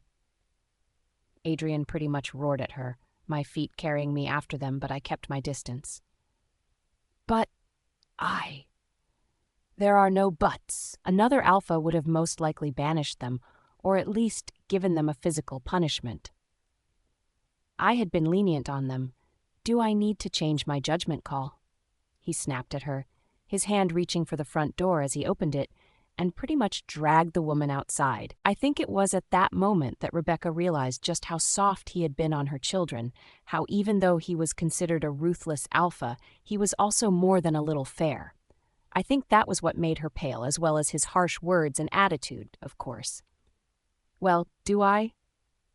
No, I'm sorry," she whispered out, Adrian releasing her roughly as he did so.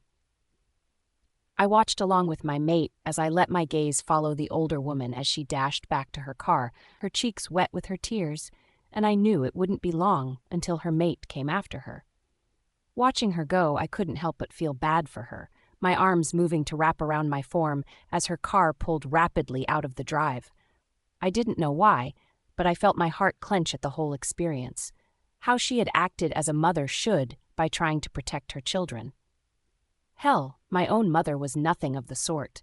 She had even stabbed me once in the thigh with a knife when I was still a toddler, since apparently I wouldn't stop crying. It wasn't hard to be surprised that I was in tears in the first place, not when I had to grow up in a place like that. "You all right, sweetheart?" a nervous and concerned Adrian inquired, effectively snapping me out of my thoughts, causing Em to sigh. "Yeah," I breathed out, shuffling a few steps closer to him as I wrapped my arms around his waist and buried my nose in his chest. I instantly felt myself relax, breathing in deeply as I let my wolf be purred by the scent of our mate. "This is where we belong," I told my wolf. This was where we would be kept safe, be loved, and I wanted to be nowhere else but right here, right now.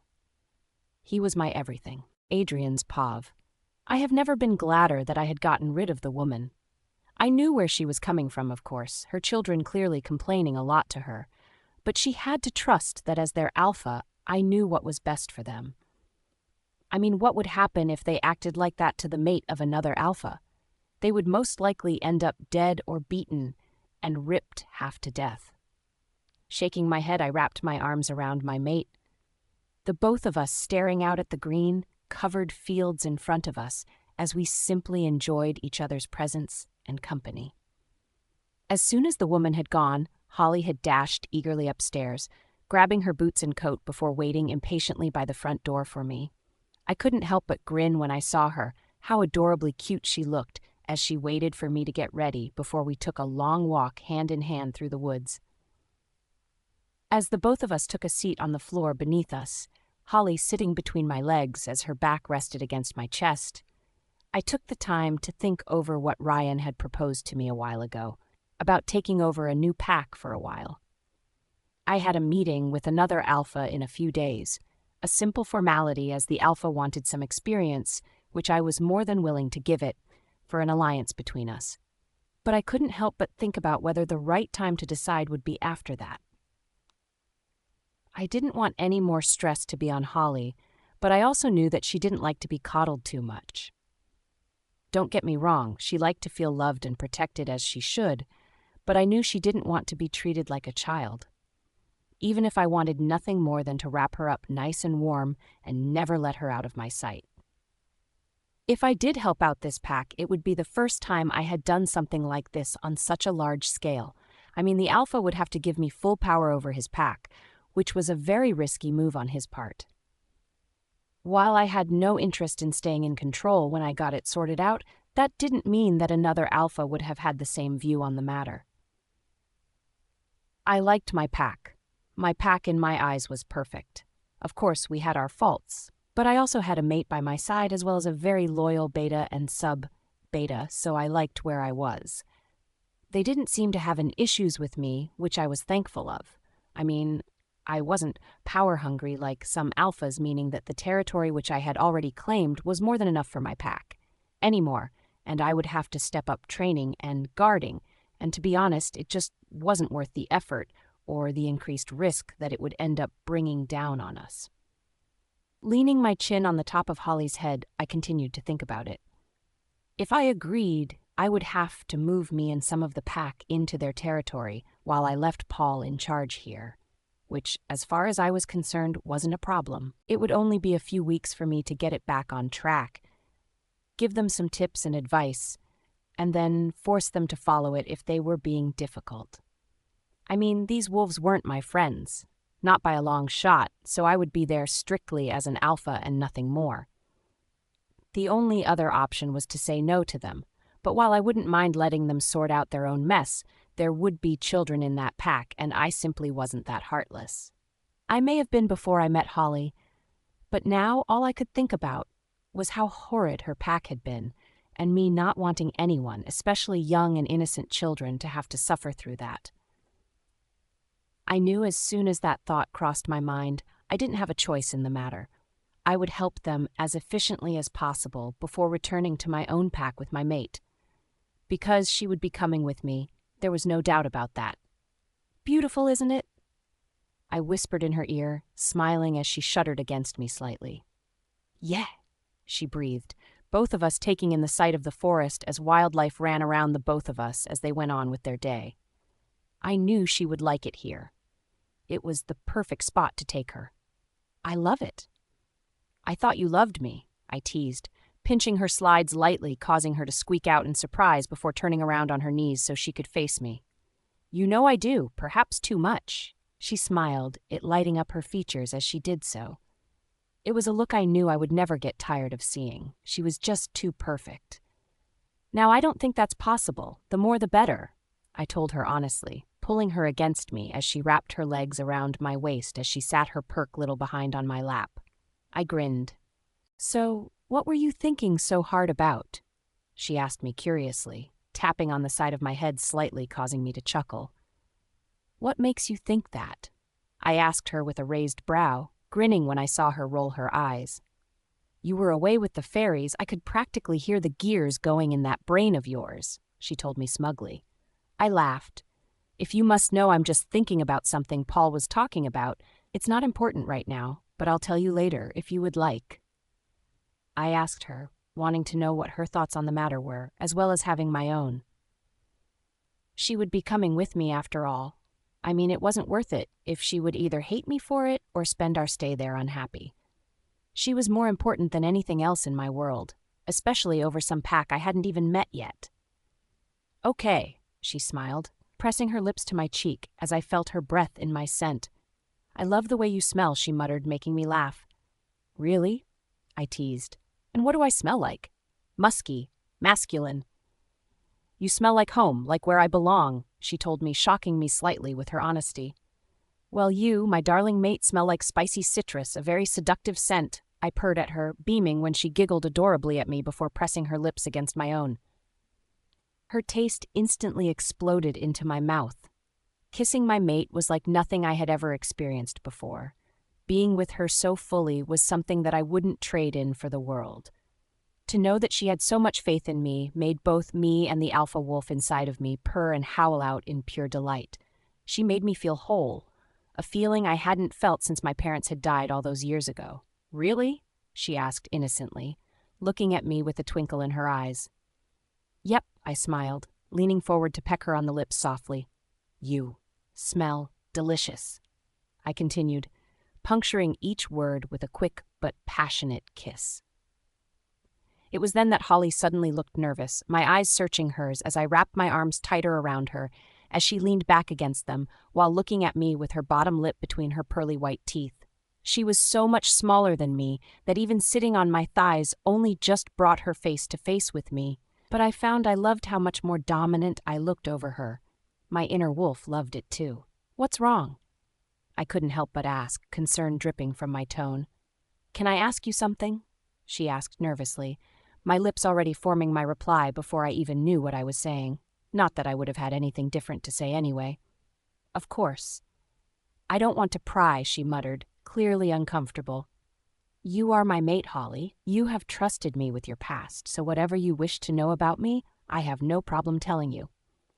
I told her honestly. I found that even the thought of us hiding something from each other was painful to think about. I didn't want there to be any secrets or uncomfortable feelings between us, and there would be if we kept things to ourselves. "What happened to your parents? I mean, you've never talked about them, and—" "Oh," I found myself saying, stunned, instantly regretting it when the color seemed to have drained from her face. "I'm sorry," she panicked, her eyes wide as she tore her gaze from my own. "I didn't mean it. I knew I shouldn't have asked. I should have kept it to myself." She panicked, her breathing coming out in sharp and painful, looking pants as her heart thumped at an alarming rate. "Shit." "Holly? Holly," I soothed, trying to get her attention as I gently ran my hands up and down her forearms. "I don't mind talking about it, but you're going to have to calm down," I told her slowly, worried about how fast her heart rate was going. That couldn't be good. Thankfully, I seemed to get through her, her eyes no longer wide with panic and regret as she bited her lip while her breathing was still hard and sharp. She sounded as if she had just burst one of her lungs, and it didn't sound at all healthy. I was instantly filled with concern. Quickly scooping her up into my arms, I jogged us wordlessly towards the pack house, knowing I needed to get Lisa to look at her as quickly as possible. I was worried about her. She wasn't at her healthiest right now, and I would rather be safe than sorry.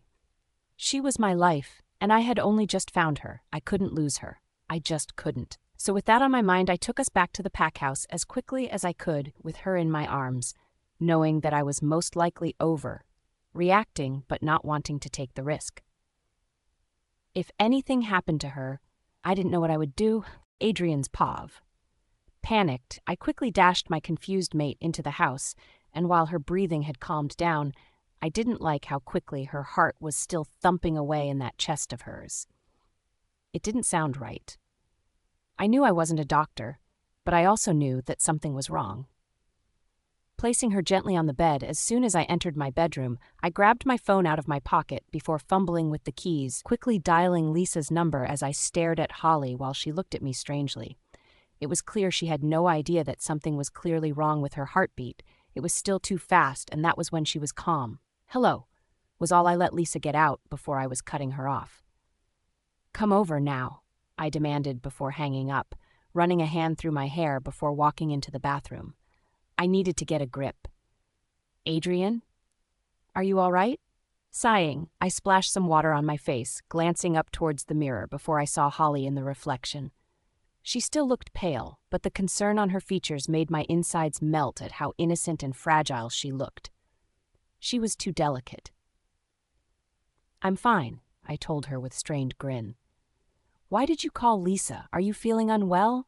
she asked me concerned, my smile fading as I dried my face before walking over towards her. Wrapping my arms around her waist, I breathed in her scent, taking note that something else wasn't quite right with it. She normally smelt sweet, I'll give her that, but the sharpness of it was new. She smelled better, more potent almost.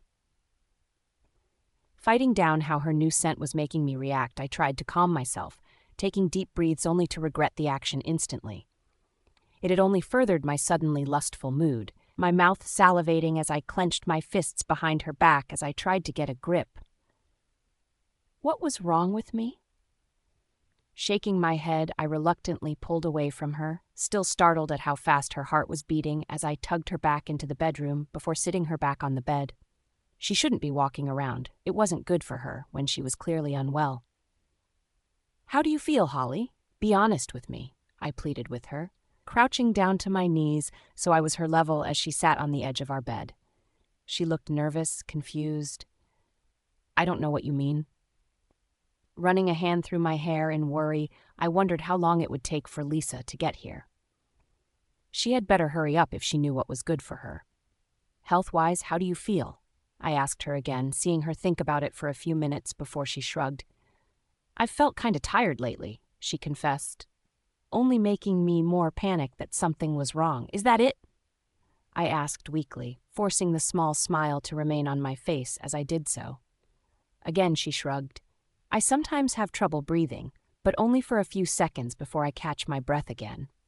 She hurriedly rushed after seeing my wide eyes looked. Since when?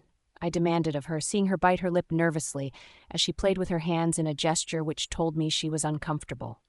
I didn't relent. I needed to know how long she had been feeling unwell and why she hadn't told me about it. Since the night in the woods, she mumbled, looking at me pleadingly as I fell back on my arse. Was this my fault? Had I been too rough? Hurt her? Oh God, I mumbled in my hands, not wanting to believe that it was my fault. I was drawn out of myself. Pity, however, when there was a knock at my door, Lisa's scent filtering into my senses, causing me to be instantly on my feet as I opened the door for her. About time you got here, I snapped, seeing her flinch before she hurried inside. What's wrong? She asked, concerned, taking note of Holly sitting on the bed, confused. Listen to her heartbeat, I demanded as I pointed to my mate, not noticing how it was making her uncomfortable as Lisa did just that before her eyes widened. That's not right, she muttered before making her way over Holly. Hello, dear, how are you feeling today? Taking a seat at my desk chair, I watched as Lisa approached my mate, taking note of how Holly looked to me pleadingly, but I didn't comment. I needed to know that she was safe, that she was healthy. Fine, she replied weakly, looking at me for help. Really? Lisa asked skeptically, clearly not believing her. Tell her the truth, Holly. She'll help, I told my mate, seeing her look at me with those wide eyes of hers. I looked away, repeating in my mind that this was for her own good. I feel tired sometimes, having trouble breathing, she mumbled, Lisa nodding before she grabbed her bag and pulled out a much smaller case. Right, this is medical syringe, it's to take blood, Lisa told my mate, holding up the needle, causing Holly to pale. Your heart rate is too fast, especially when you are only sitting down, so I'll need to draw a small amount of... No, Holly instantly protested, her face drained of all color. I swallowed. Holly, I started.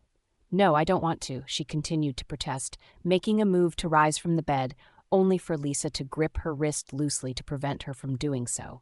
I didn't know why, but the action made me have to fight back a growl which wanted to rise from my throat. What was wrong with me? She was a doctor, a good doctor, and I didn't want her touching my mate when it was necessary. I'm sorry, dear. I know this is hard, but I need to get a blood sample. Something could be wrong.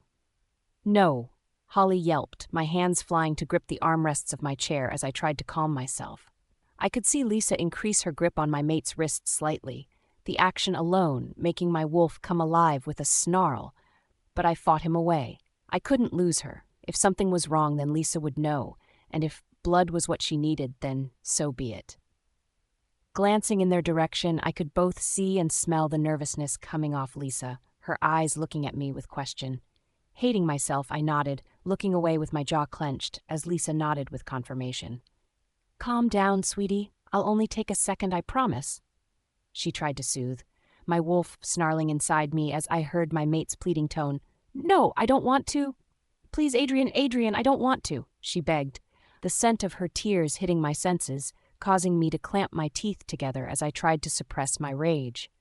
I knew something was wrong, though, the worry and panic I felt at something happening to her clouding my judgment as I tried to fight against my instincts to protect my mate, even though the sane part of my mind didn't recognize that it was for her own good. It was for her own good, right? Please, Holly, do this for me, I told her, knowing that I was a bastard for telling her this. If you love me, you'll do this for me. As soon as the words were out of my mouth, I regretted them instantly, her begging and pleading turning into silence almost instantly. It wasn't that what worried me, though. It was the fact her previous negative emotions seemed to dull before I could barely feel anything from her. Startled, I snapped my head in her direction as soon as I smelt her blood in the air, my face paling when I took note of how Holly was holding herself. Her face was pale and she was trembling as Lisa held onto her arm, my mate's other clenched tightly at her side as I smelt the blood as her nails dug into the palm of her hand, hard enough to draw blood. It wasn't that, though, that had my heart pounding, though, rather the blank look in her eyes that reminded me so much of when I had first met her. Shit, I had made a mistake. I knew that as soon as I caught sight of her, the fact I had told her to do something which she clearly didn't want to, simply because I asked her to if she loved me, was enough to have me feeling sick to the bone with myself. I was disgusted. "Leave," I told Lisa, never taking my eyes off my mate. Startled, Lisa looked up, staring at me only to pale herself. I had no idea what my expression must have looked like, but she instantly let go of my mate with a startled expression. "Leave," I told her again, not messing around. Clearly sensing this, she left rapidly, collecting her things before dashing from the room quick enough to nearly trip over as she fled as quickly as she could. Turning back to my mate, I didn't know what to do, taking note that even though I had sent Lisa away, she didn't seem to even notice. What the hell had I been thinking? Cautiously approaching her, I was once again reminded of the first time I had brought her back with me, how timid and skittish she had been, that she would do something wrong. It had taken her months to get used to how things worked, how she wouldn't be beaten if she did something she thought was inappropriate, and I had managed to fuck all that up with one bad decision on my part. Moving to sit on the edge of the bed, I gently took her into my arms, my wolf finally calming as his growls and snarls turned into light purrs. "I'm sorry," I told her as I breathed in her scent. When I didn't get a reply, I looked down only to see her simply staring into space, her eyes simply staring at nothing. I was thankful she let me hold her, even if it was a few hours later until she seemed to snap out of it. Tensing, I forced myself to relax, feeling her do the same as she curled her form hesitantly against my own. When she realized I wasn't going to stop her, she let her whole body relax, her fingers clenching around my shirt as she buried her face against my chest. Her next words broke my heart. "Are you happy with me?" she asked softly, my face falling as I fought back at how much her question affected me. My eyes grew watery as I tried to fight back tears. I hadn't cried since my parents died, and I didn't want to start now. "I am so sorry," I told her, my tone trembling. "I shouldn't have forced you to. I made a mistake," I pleaded with her, blinking rapidly as not to cry. I didn't cry. When she didn't say anything, I gripped her tightly against me, simply holding her in my arms as I laid us down before burying my face in her hair. I hoped against hope that I hadn't messed this up. I couldn't live without her. Adrian's Pav. Waking up in the morning, I couldn't help but feel my wolf rise to the surface with concern for its mate, my eyes snapping open as I recalled my harsh and regretful treatment of her last night. I had no idea what I had been thinking. I had made a mistake, and I hoped to God I could make it up to her. Opening my eyes, I was relieved when I saw the soft features of my mate greet me, her amber eyes looking into my own, and I breathed a sigh of relief when I took note that she was looking at me with concern. Why, I had no idea. Shouldn't she hate me right now? I knew if I was me, I would be. "Morning," I smiled, though I knew it probably looked forced. "You look tired," she informed me, her fingers running down the side of my face as I closed my eyes and soaked up her touch. I didn't deserve her. She was too good to me. "I didn't sleep well. I was worried about you," I told her, keeping my eyes closed. I didn't want to ruin the moment. I knew we needed to talk, but I was terrified that she would ask for space. Space I knew I wouldn't be able to give her. She was my mate, meaning unless she was by my side, I didn't feel whole. Hell, if it was possible, I would have her near me 24/7, but I knew it wasn't exactly realistic. "Why?" I winced at her confusion, turning to shift onto my side before I opened my eyes to look down at her much smaller form. How was it possible for her to look as innocent as she did? "Do you hate me?" I asked, hating how pathetic I sounded, but I needed to know. I needed to know how to make this right, how to fix this. Holly seemed to tilt her head to the side as if she was thinking back to something which had happened to make her hate me. Hate was a strong word. I knew that, and I found myself praying to God that I hadn't lost my chance with her. I didn't know what I would do if I had. "Why would I hate you?" she asked after a few minutes of silence which seemed to feel as if it had gone on for hours rather than mere minutes. "About last night," I trailed off. "I know you were only looking out of me," Holly cut me off. I was pained to see tears in her bright eyes. "But When she seemed to stall, I didn't hesitate to pull her into my arms, my leg moving to entwine in the middle of hers as I pulled her close. I breathed in her scent, savoring it. Neither of us said anything after that, simply enjoying the feeling that being in each other's company seemed to bring. After what seemed like days had passed, I heard a knock at my door. The sound hesitant, and I knew it had gotten around to the pack of how I wasn't in the mood for any other company than the girl that laid currently in my arms. Being their alpha at times, I knew they could sense it, sense how it would suit them better if at times they simply backed away and waited until I approached them. It was the safest option. "What do you want, Ryan?" I asked my sub-beta, already having identified his scent. He stuttered through the door. "We have a problem, Alpha," he confessed. "Go on." "Mrs. Penny's is here, you know, the mother of the two." "Yes." I cut him off, already knowing he meant Sophie and Liam. "What the hell that those two done now?" "Good, well?" "Spit it out, Ryan," I snarled, both pleased as well as relieved when Holly didn't so much as even stir at my harsh tone. Maybe I hadn't ruined things as I had first thought. "She wishes to apologize to you about her last visit." He rushed out. I rolled my eyes. "No." "But—" "I said no," I snapped. "It does not bother me if she is present. Tell her I am busy. If she wishes to speak, inform her I will visit at a more appropriate time," I ordered. "If you say so, mate," Ryan agreed, and I could picture him shrugging behind the door before I heard him make his way downstairs. Shaking my head, happy that I no longer had to deal with pathetic problems, I soon found myself relaxing. If it had been serious, on the other hand, I would have had no choice but to step up to my alpha duties. I cared and looked out for my pack, after all. But it was clear it was simply a mother who was worried about her children when there was no need to be.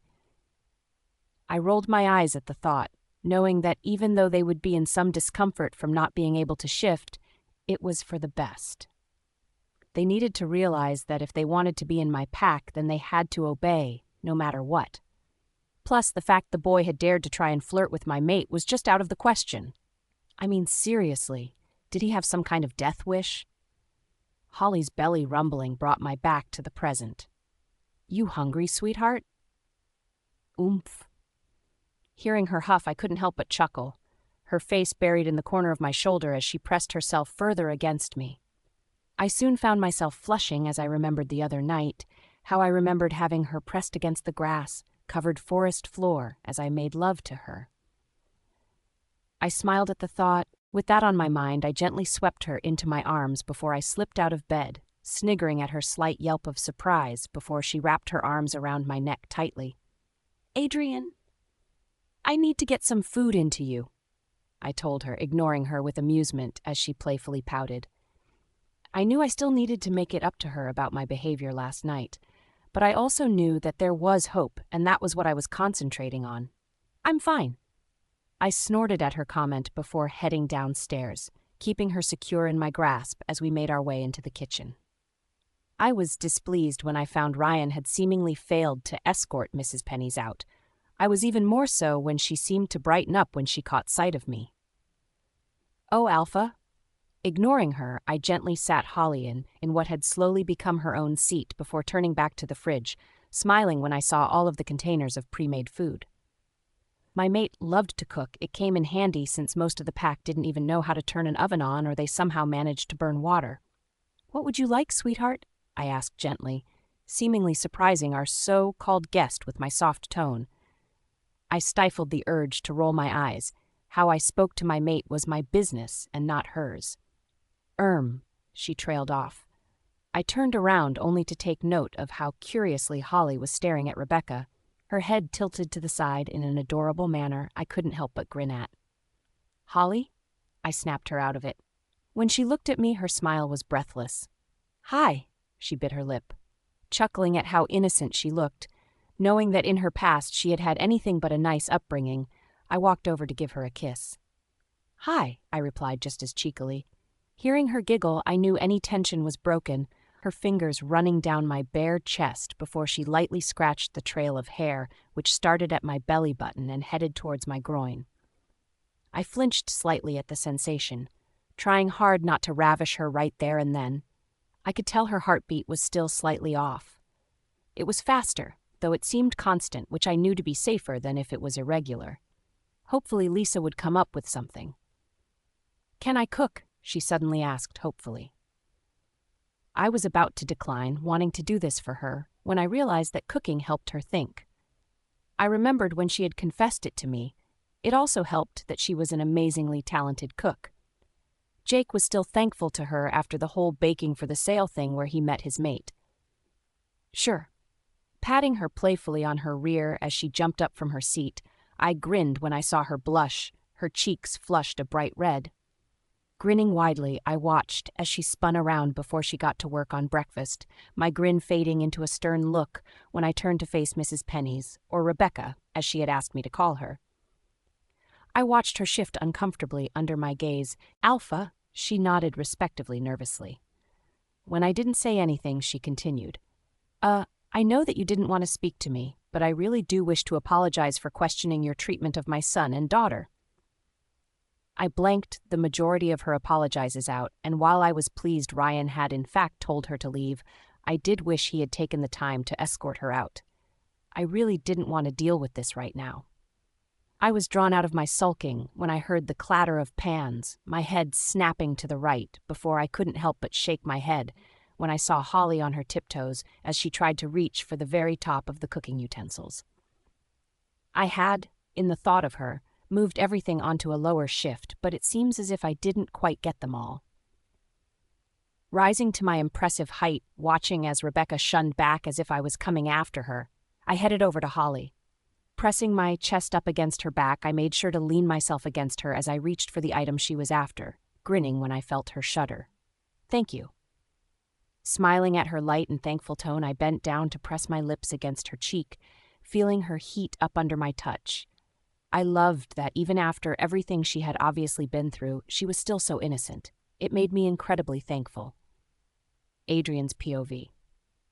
With a soft huff, I turned over the pages on my desk, the endless amount of documents surrounding me as they related to the troubled pack I was considering helping out. Generally, if I was being completely honest with myself, I wouldn't have bothered. It wasn't my fault the Alpha couldn't control his own pack, that his father hadn't done a good enough job of guiding him so he could become what had basically been predicted and designed since his birth. Not to mention his father was still alive apparently, so why wasn't he helping out? It was as if he wanted his own flesh and blood to fail. It had crossed my mind that his father was purposely wanting his son to collapse under the pressure and responsibility, but I was soon corrected when in the files it was clear the father had turned over the position voluntarily and his son hadn't taken it from him by force. So that pretty much cleared that thought up. Shaking my head, I leaned my elbows on the wooden desk, my hands cupping my face before I ran my fingers through my hair in a frustrated manner. I still didn't have a clue what was going on. I mean, should I take it or not? Help them out or leave them? It wasn't an easy choice by far, not when I would have to uproot some of my pack, as well as my mate, which was my biggest concern to lend a hand. I would get an alliance out of it, but then again it would be an alliance I could do without. To be honest, I was completely and utterly lost. With that on my mind, I shoved everything to the side, not in the mood to deal with it anymore. My decision could wait another day or two. I wasn't in any rush. Glancing upwards, I couldn't help but smile when I caught sight of my mate still fast asleep under the sheets of my covers. I didn't blame her. It was still early in the morning and I hadn't wanted to wake her. Making a mental note to speak to Lisa, wanting to find out if she had found anything wrong with my angel. I rested my feet on my desk as I leaned back in my leather chair as I went over my mental plan for the day. I knew I needed to speak with the pups today, both Sophie and Liam having been banned from shifting for the past several days since we had last spoken. Ever since their mother had complained that my punishment for them had been too harsh, and I had, to put it in blunt terms, put an end to that train of thought, I hadn't seen any of them. It was time to go over the rules, make them submit. Pulling my feet off my desk, I rose to my full height. Stretching, I winced when my back clicked before I strode over to my bed so I could sit on the edge of it. I hated to rouse my mate, but I wasn't going to up and leave her without telling her where I was going first. I would also admit I was kind of hoping she would want to come with me. Knowing how whipped that sounded and not caring in the slightest, I gently shook her awake, smiling when I heard her soft grunt before she rolled over and snuggled back under my covers. I fought back a snort of amusement. Holly. Saying her name softly didn't seem to have much effect on her either. Knowing that I had to be careful, and while most blokes would probably play some sort of prank to wake up their girl, I knew I couldn't and wouldn't. She had told me about how her old pack had used to wake her up, and when I had heard that they used to throw freezing water over her, I had wanted to do nothing more than to rip into each and every one of them. People like that didn't deserve to walk on the same ground as her, let alone treat her or anyone in such a manner. They made me sick, and they had better hope in their lives that I never come across them. If I did, I wouldn't be responsible for my actions, and my wolf agreed fully. Holly, I sang, but still got no response. I decided to tickle her, my fingers working her sides making her fidget before she was lightly slapping me away, all without opening her eyes. Holly, wake up, I grinned. She reminded me of a cat who didn't want to be roused, stretching out her body while making light protests. Go away, she mumbled, causing my grin to only widen. I just need to ask you something. Then you can go back to sleep if you want.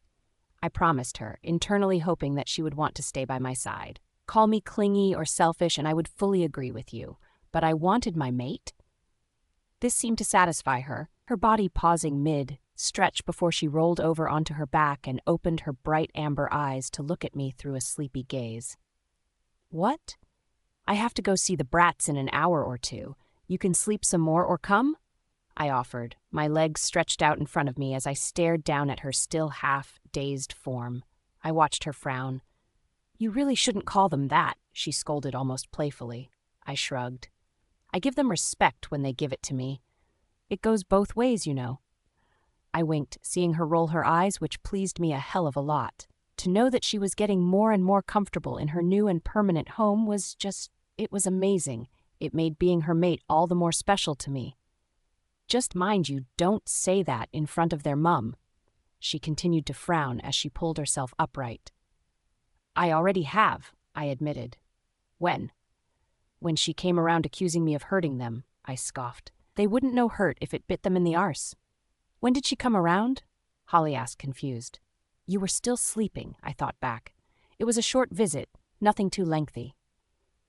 Oh, so what do you want to do? It's up to you, I told her, pulling myself upright before moving to my wardrobe to pull a shirt over my head. I smirked when I saw her frown at my action from the corner of my eye, a flush on her features, as her gaze seemed to rake over my shiftless form before the fabric covered my skin from her greedy little eyes. I loved it when she did that. She seemed to think it over for a few minutes before holding out her hands, hinting at me to pull her up. I grinned. I'll come if that's all right, she asked nervously, my nodding instant. Oh, thank God, I murmured, pulling her against me as I nuzzled my face in her neck. I didn't know what I would have done if she had wanted to stay. Mope, most probably. Be in an even grumpier mood, most definitely. I don't like being away from you, I heard her mutter, almost to herself. You make me feel safe. I didn't think she realized just how much it pulled at my heartstrings when she spoke in sentences like that one. How was it possible that she put so much love, so much adoration and hope into her tone? I love you, I told her, realizing that I hadn't actually said it enough. I frowned at the thought. She needed to hear it daily as far as I was concerned. It was quiet for a few moments. I felt my breath catch in my throat. I was just about to tell her that she didn't have to say it back, that it wasn't necessary since I loved her all the same, when she cut me off before I could. I love you too, she murmured in that soft tone of hers. I felt my whole face light up at her words, my arms tightening around her much smaller form as I pulled her close. I love you, I repeated in a grin. Hearing her giggle, I bent down to press my lips against her own, lowering her so her back was against the sheets of my bed as I hovered over her. Making sure that I didn't put too much weight on her delicate little body, I rested my elbows either side of her head, my lips moving against hers in a rhythmic manner. Even so, I couldn't help but grin. Even if I tried to, I couldn't wipe it from my lips. Make love to me, I heard her murmur against my lips as her arms wrapped around my neck, her fingers playing with the hair on the nape of my neck. With that request, I knew everything in my life was perfect. She was perfect. I had certainly been blessed by the mating spirits that were for sure Holly's POV. You look fine, Adrian told me for the third time in the past 5 minutes as I tugged at the bottom of my dress. It was a pretty dress, I thought, a light peachy pink that came to just the tops of my thighs and flared out slightly at the waist. Is it cold out? I asked nervously, pulling on a pair of thermal tights as I sat on the edge of the already made bed. I flushed as I remembered what my mate had done to me only a few moments ago. Clearly knowing what had caused my blush, he smirked, shooting me a wink, causing me to huff. Cheer up, sweetheart, was all he sniggered. But what you're wearing should be okay. We'll be inside and the snow's already starting to melt, he told me in all seriousness, causing me to nod. I trusted his judgment completely. If you say so. With that, I tugged on my green coat before grabbing his hand as he held it outstretched for me, my fingers curling around his own as he tugged me close gently. It didn't take us long to arrive at the familiar looking house, Adrian turning off the car as he parked in the drive before a small growl rumbled out of his throat from his chest. I turned to face him, confused. What's wrong? I asked nervously, thinking something was up. They had better no start anything. I am not in the mood, he grunted out. At that I frowned. I thought you would be happy after this morning. I tilted my head to the side before flushing at my boldness. I stopped when he suddenly burst out in a throaty chuckle. The fact my wolf purred deliciously at the sound, the only reason I wasn't bright with embarrassment. You made me very happy this morning, he grinned broadly, making me squirm under his bright-eyed gaze. It's just, I don't want it to be ruined by 2 pathetic pups who don't know how to obey. He scowled. But you're meant to teach them, yes? I am, and I will. But they have to want to be taught, sweetie, he explained, though not in a patronizing manner, which I was thankful for. When it comes to pups like these, over-arrogant and cocky, it isn't safe to have them running wild, he added. Chewing on my bottom lip, I nodded, thinking it over before realizing that it made sense. I pecked him on the cheek in thanks, for not only sharing his thoughts on the matter at hand, but for being patient with me. Shall we go in? He asked, causing me to nod. Adrian ran around to open my door, me not having time to do so myself before he was standing next to me. I grabbed his hand as he helped me out. I wasn't as shaky on my legs anymore. Hadn't been for a while now, but that didn't mean my legs could give out on me all of a sudden out of nowhere. Not to mention, since Adrian's panic that something was wrong with me, he was being incredibly cautious. I found it sweet, but I wasn't worried. I felt fine, really. Heading to the door, Adrian firmly knocked, it only being a few seconds before the door opened, revealing Rebecca, who looked incredibly nervous. She must have been staring at the car outside from the moment we arrived. I wouldn't have put it past her when I caught sight of her expression. I smiled, trying to ease her nerves, but I didn't think it worked. Alpha, Rebecca nodded, quickly fully opening the door. Please come in.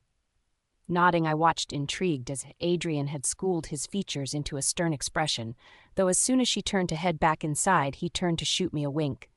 I was fascinated by how easily his features lapsed into a soft expression, his eyes full of enough adoration that I couldn't help but press my face into his chest as I wrapped my arms around his waist.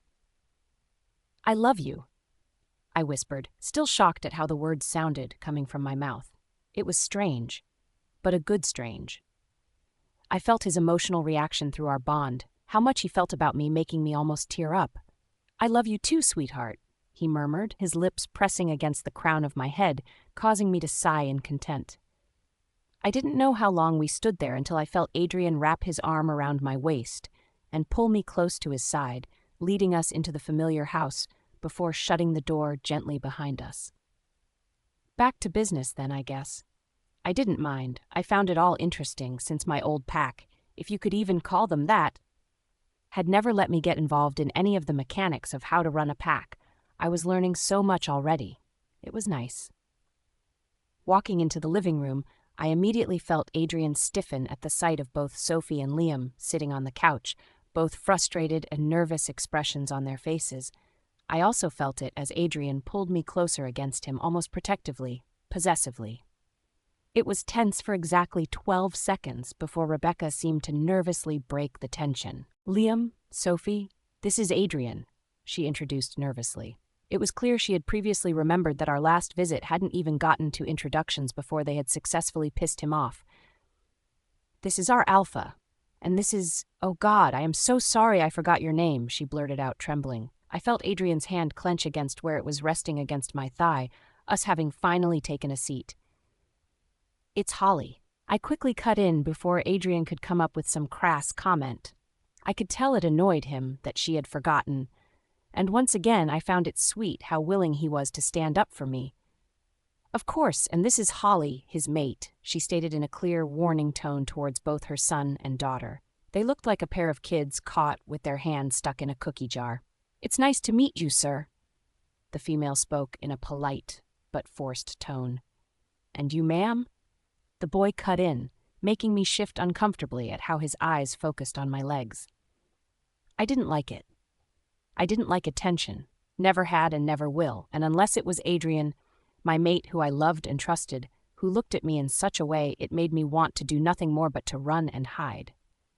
It seemed Adrian noticed this as well, if the snarl escaping his mouth was anything to go by.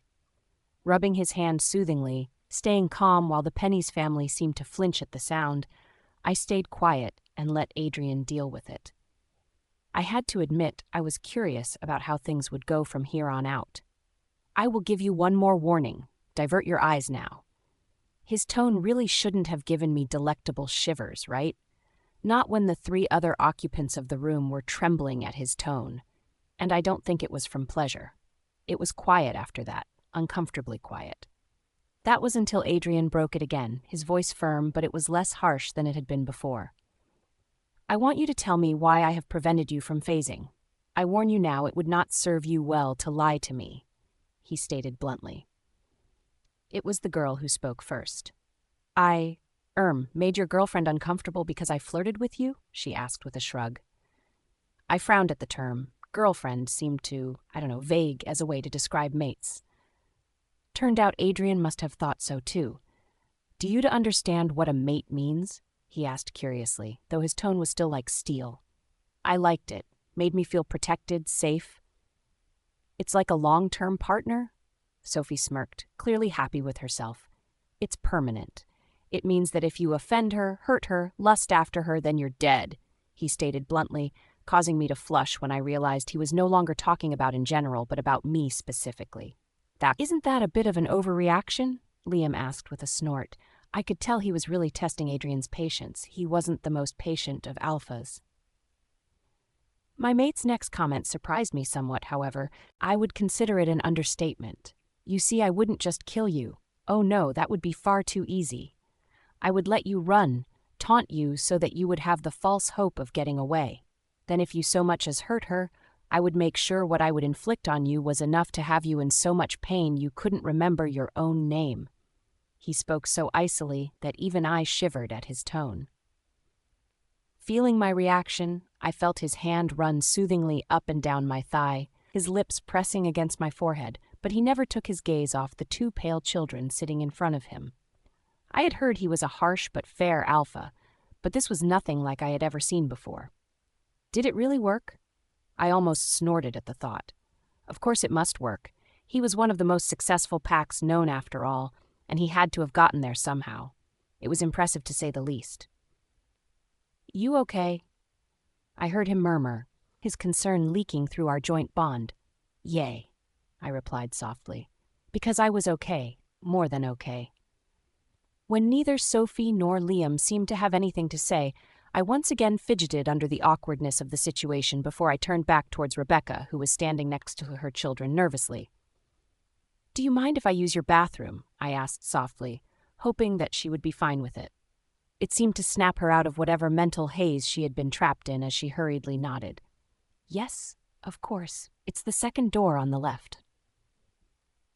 Nodding, I turned my head to peck Adrian on the lips quickly before flushing at my action, quickly pushing his hand away as I stood up when I felt it creep down my back before moving to settle on my arse. I knew I must have been bright red as I hurried to the bathroom, leaving his breathy chuckles behind me. He could be such a pervert at times.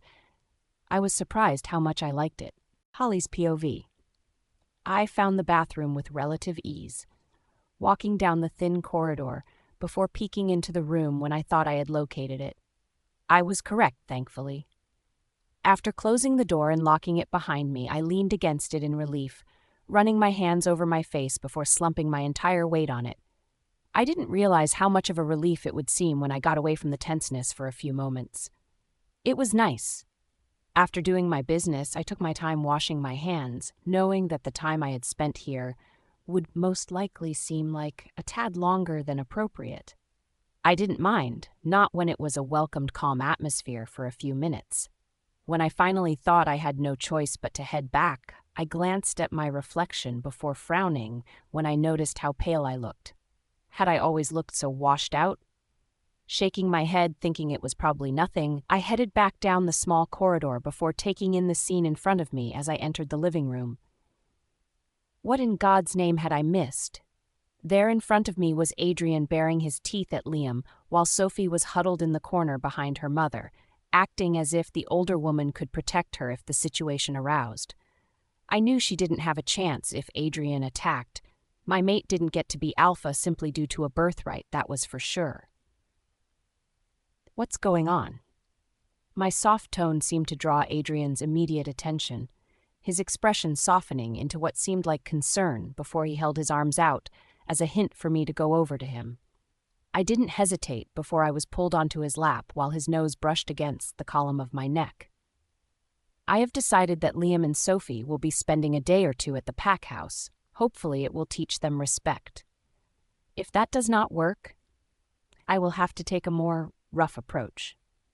I saw the two teens flinch at his tone before they nodded in agreement. I think they were surprised and somewhat shocked to watch how even when his tone was harsh enough to send shivers down a wolf's spine, that his actions towards my were only soft and gentle. Did they really not know of what a mate consisted of? "Go get your things," he demanded, causing them to rush to obey before he even had to comment further. I turned towards him, raising a brow but only got a shrug in return. What else had he told them? "You okay?" he asked gently, a huge contrast to his previous tone as he brushed his fingers against my cheek. I nodded. "You sure? You look pale?" he continued worriedly. "I feel fine," I shrugged honestly. "Maybe it's the weather." Only getting a in return, he pulled me to my feet. The rushed sounds of Sophie and Liam hurriedly collecting their belongings, the only disturbance present before Rebecca seemed to gather up her nerves enough to ask my mate a question. "You will take care of them, won't you?" she asked, as a concerned woman would. Adrian seemed to sense this as well, calming down somewhat. "They will be under the supervision of my packmates as well as myself," he confirmed before bending down to nip at my earlobe. I shivered, playfully pushing him away, much to his amusement, as he shot me a grin. When it came to leaving, I thanked Adrian when he held open my door for me. He smiled, but his eyes were focused on the two other teens as they slipped into the back seats after pulling their luggage in the car's trunk. They hadn't so much as complained, which had me stunned, especially when I compared it to what they had been like the last time I had met them with Adrian. They had been, as Adrian had bluntly put it, brats. But now, they seemed almost eager to please. It was confusing. "Put your seatbelts on," he demanded offhandedly as he got into the driver's seat, both Sophie and Liam both hurriedly doing as they were told. Where was the previous attitude? Shaking my head, deciding not to comment on it further, I turned in my seat so I could face my mate. "Can I have the radio on?" I asked, trying to dissolve the still tense atmosphere. You don't have to ask every time, sweetheart. He rolled his eyes with a grin. I shrugged. It's polite, was all I said in return. You want to stop somewhere to eat? He asked a few minutes later, glancing at the clock only to find it was already 12:30. How long were we at Rebecca's? Thinking about it, I nodded. If you don't mind, I agreed. Where are we going? There's a small cafe on the next right. Adrian spoke aloud, his brows pinched in thought. It wasn't long until Adrian was pulling into a parking space, the engine running to a stop before he shut it off. Can we get something to eat as well? Sophie asked surprisingly politely. Seriously, what had Adrian said to them? When Adrian nodded his consent, the two hurried to get out of the car, my hand immediately going to hold on to my mate's as he pulled me against his side before dipping his head to kiss my lips. I smiled. We managed to find a nice corner booth, which was out of the way from everyone, thankfully, Liam and Sophie sitting on one side while I and Adrian sat on the other. It was when Adrian passed me a menu that I felt his warm hand press against my thigh, my smile only growing as I fingered the laminated menu while I tried to hide my blush. What can I get you this afternoon? We were broken out of our thoughts when a waitress arrived at our table, my head no longer pressing against the coolness of the window as I moved to glance in her direction. It was fair to say I didn't like how she was looking at Adrian, but then again, I knew he was something to look at. That didn't mean I had to like it, because I didn't. Adrian looked in my direction before jolting my shoulder lightly to get my attention, my own shoulders shrugging gently as turned my attention back towards the window. I didn't feel right. It was strange. Adrian must have gestured for Liam and Sophie to order since I heard them put in their requests for hamburgers and a pasta bake, but I could feel the way my mate's eyes burned into the side of my head. Why did I feel so tired? So drained? What would you like to eat, sweetheart? Do you want something light, soup maybe?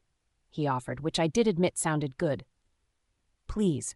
I nodded before closing my eyes for a moment. I was surprised that I hadn't fallen asleep by the time the scent of our food came around, Adrian's hand still on my thigh, and I placed mine over his own as I enlaced our fingers together. It was nice. It turned out Adrian had ordered me what I guessed to be vegetable soup, something I hadn't tried before. Then again, I had only really eaten full meals or even decent food since I had been at Adrian's. He looked after me, I knew that. While the teens in front of me scoffed down their food as if they were starving, a feeling I knew they didn't have a clue how it felt to truly be so hungry that your stomach would spasm in agony, I took my time eating my soup, which turned out to be surprisingly good. I'll be back in a few minutes, sweetheart. I'm just going to the loo, okay? Adrian interrupted my mind, dazed with his comment.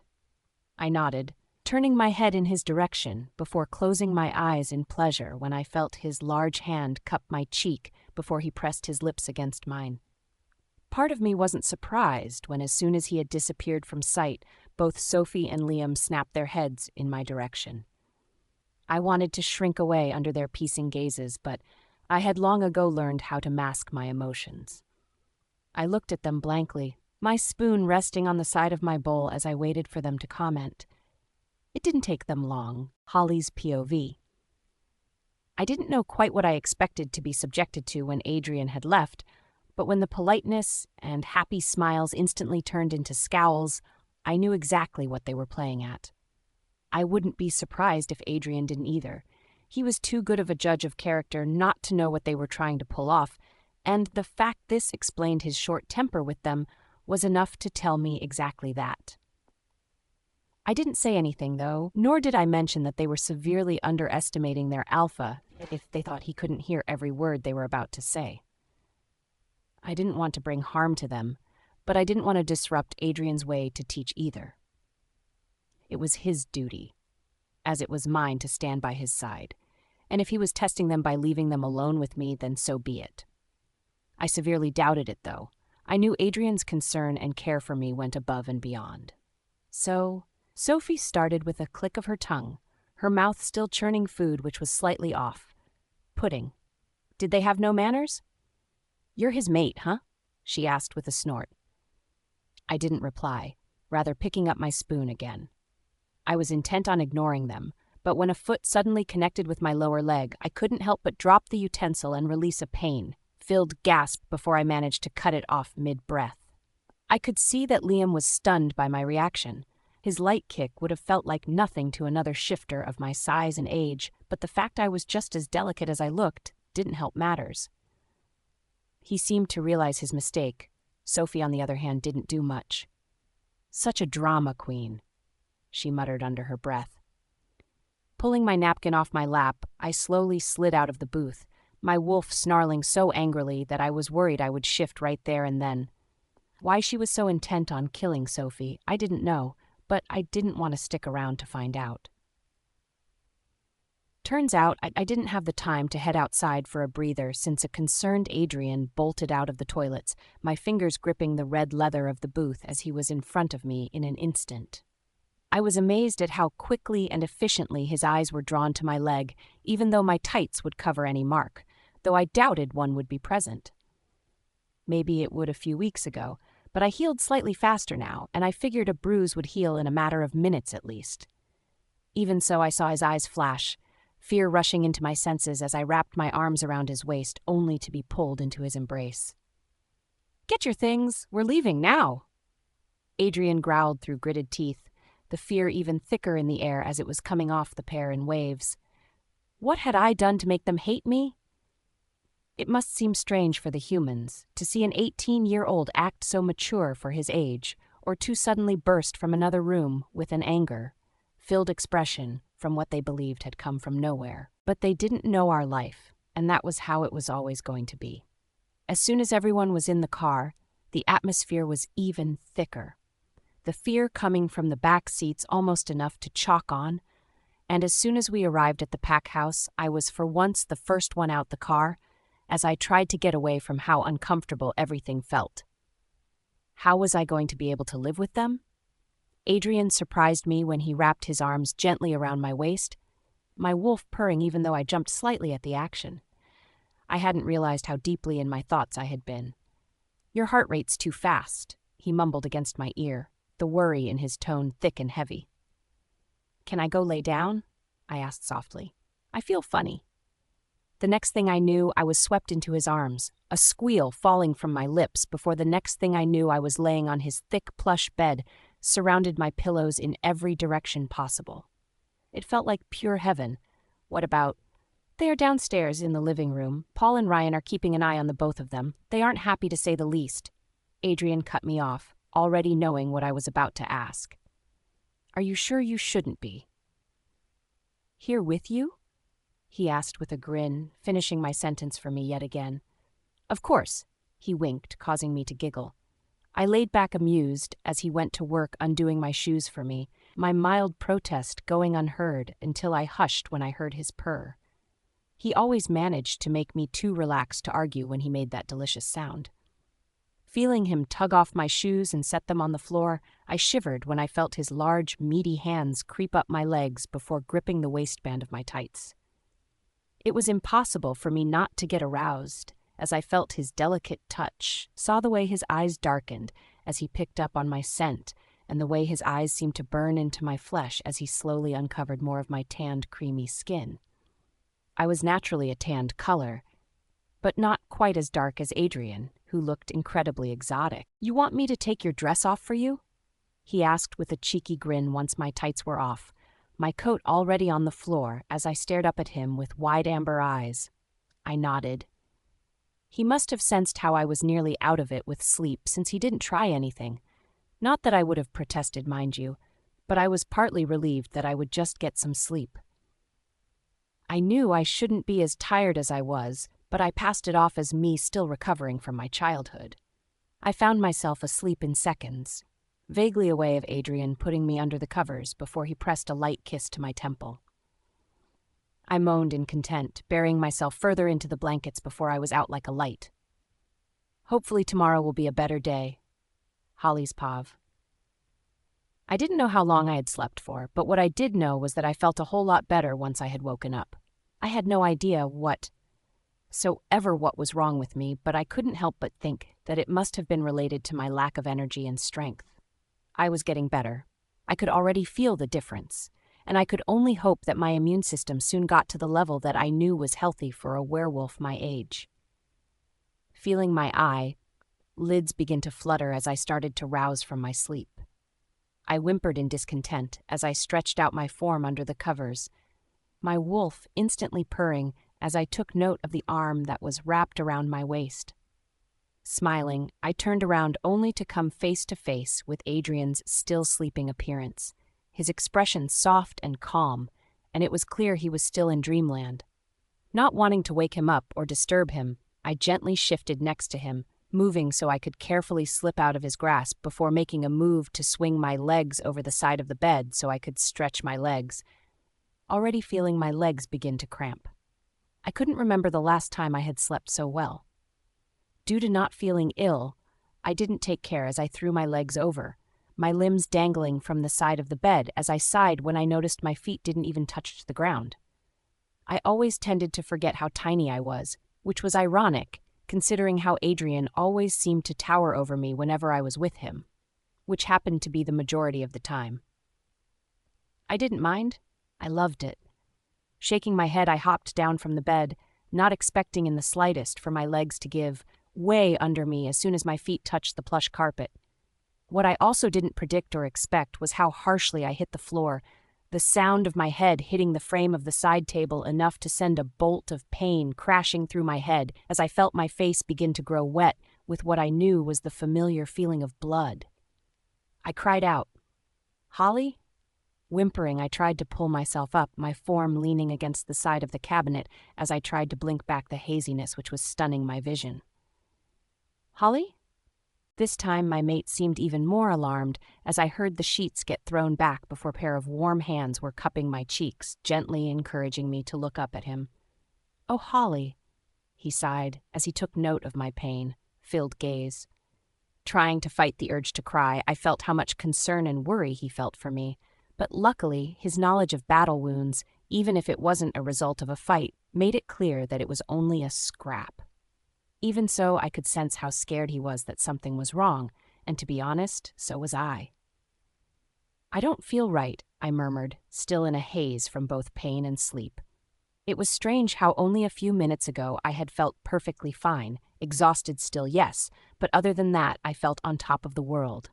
But as soon as I had tried to get off the bed, I felt as if my own legs couldn't hold my weight, resulting in me crashing to the group and a number of various emotions running through me as I tried to rationalize what was happening. It wasn't doing much good. "What hurts?" Adrian asked, alarmed, his meaty hand on my forehead as he tried to feel if I had a temperature or not. I didn't feel hot, but his deeper frown told me that I was clearly running higher than usual, even if it was probably normal for a werewolf. It was clear, if I wasn't as weak as I was, that it would be a hell of a lot easier. Werewolves didn't get sick. It was clear I seemed to be the exception.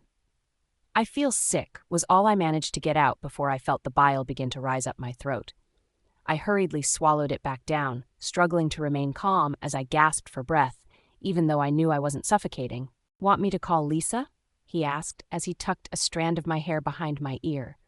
I was sure I looked a mess.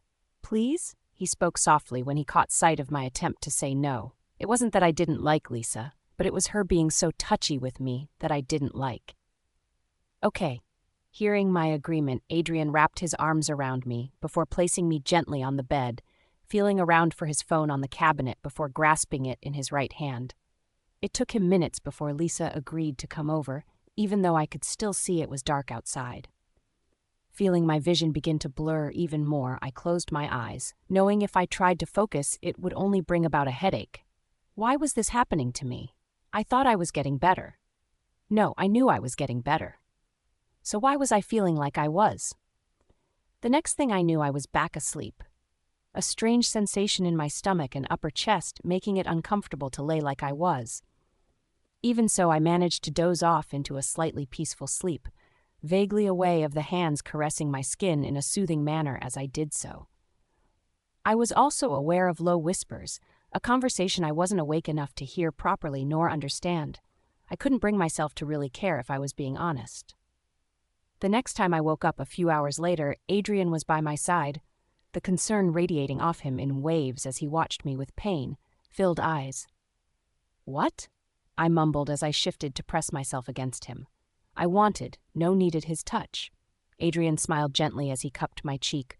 "We're going to Lisa's office in an hour or two to get you checked out properly. Why don't you try and get some more sleep?" he spoke softly. Only half paying attention, I mumbled that I loved him under my breath before I was, once again, no longer aware of what was happening around me, my head feeling as if it was filled with cotton wool as I snuggled against my caring mate while drifting off into the darkness yet again. While it was worrying me slightly that I seemed to be so tired over the past few days, I pushed it to the back of my mind, knowing that if there was something wrong, then Lisa would figure it out, and if not, I knew I would have Adrian to fall back on. What I didn't like, however, was how much my being in this state was affecting him, his pain and worry filling me along with his frustration over not being able to help. I had never met someone who had cared as much as Adrian did for me. I loved him for it. I really did. I once again fell asleep in the car as Adrian drove the both of us to Lisa's office. I had no idea where it was, but I had complete and utter faith that my mate would look after me. I knew he would never let me down, ever. It must have taken us a good 20 minutes until I felt the car slow to a stop. Adrian not taking his time in the least, as he was soon by my side as he helped me out of the car. And by helped, I mean I was in his arms before I had even attempted to walk. I didn't complain, knowing it made him feel more in control when I was in his arms. It made me feel safe to be in them. Once we were sitting in Lisa's office, I leaned my head against Adrian's shoulder as Lisa took blood tests. My reaction not quite as dramatic as it was the last time she had tried such a thing. I knew Lisa enough now to trust her judgment. Well, I trusted Adrian's judgment, and he clearly trusted hers. It was when Lisa came back with the results, trying not to look as surprised as she was, that I knew something had to be wrong. Surprise didn't seem good. "Your blood test showed you have a low sugar level, Holly. Why don't you go see if you can get something from the vending machine?" She offered to cause me to look at her strangely. What a strange request. "I'll go," Adrian started before cutting himself off, my head rising from his shoulder, only to just miss whatever expression had been on both of their faces. Turning towards me, Adrian pressed his lips to mine softly. "Why don't you see how to feel? I'll be there if you need me in a split second. All right, sweetheart?" Knowing that he clearly wanted to speak to Lisa in private, I was only slightly miffed that I knew it would be about me. But then again, if it was bad news, I would want Adrian to know first anyway. The last thing I needed to do was work myself into a panic and become even worse. So with that on my mind, I simply nodded before pulling myself to my feet, my hands squeezing his shoulder before I followed his direction and headed out the door. I felt something slip into my hand, and I looked down only to see a crisp note in my palm. I sighed. That thought hadn't even crossed my mind. Was I really that out of it? Adrian's Pav. "You had better having a bloody good reason for me sending her away like that." I snapped as soon as Holly was out of hearing range, my wolf snarling at the thought of her being in the state that she was, and me not being with her. I didn't like it. I didn't like it one bit. Narrowing my eyes at Lisa, I took in her nervous attitude, but it was the excitement that was mixed with the worry that had me frowning. Why would she be excited about my mate being ill? What the hell was wrong with her? Clearly sensing that I was about to snap, Lisa hurriedly started speaking, her sentences coming out in a stutter as she tried to speak too quickly for her lips to form the words. "I didn't think it would be best for her to be present, Alpha," she rushed out. "I know you're worried, but as for her health, I can tell you that it is nothing serious." Breathing a sigh of relief, I couldn't help but rub my hands over my face in relief. "Thank God," I breathed. My relief was cut short, however, when she started speaking again. "But, crap, I knew anything starting with a but didn't end well." "What?" I demanded, wanting her to get straight to the point. I needed to know how my mate was, what I could do to make her better again. I had to know. Lisa took a deep breath. "She's pregnant." The next several minutes, neither of us said anything, the words "she's pregnant" running through my head over and over again. My head was blank. And while my wolf was literally purring and howling with joy and content, I was still having difficulty catching up to what she had said. She's pregnant. She's pregnant. She's pregnant. She's pregnant. Are you sure? Was all I could say.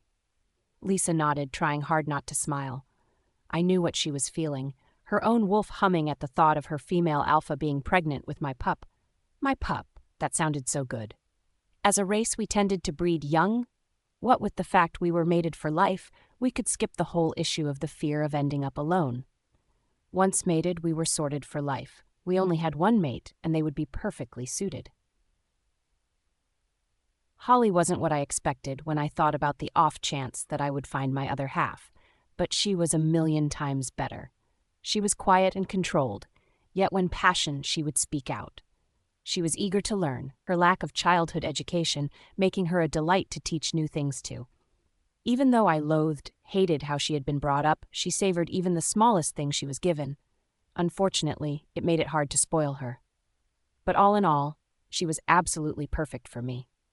The thought of her carrying my child, was enough to bring visions to my mind, of her pregnant, of her feeding our pup, caring for our young, of spending time with a child that I knew was mine. It only made me want it more. She's pregnant, my words croaked, begging that I hadn't heard her wrong. Near in tears, Lisa nodded, biting her lip as she tried to rein in her own emotions. Then why has she been so ill? My question seemed to sober her up, my emotions still in tuned, my mate's, and I could feel that she was fine. My wolf, now knowing that she carried my young, wouldn't be letting her out of his sight as soon as she returned. I fully agreed with him. Lisa took a shaky breath before getting down to the serious stuff. I braced myself fully for what I was about to hear, knowing that it wouldn't be good.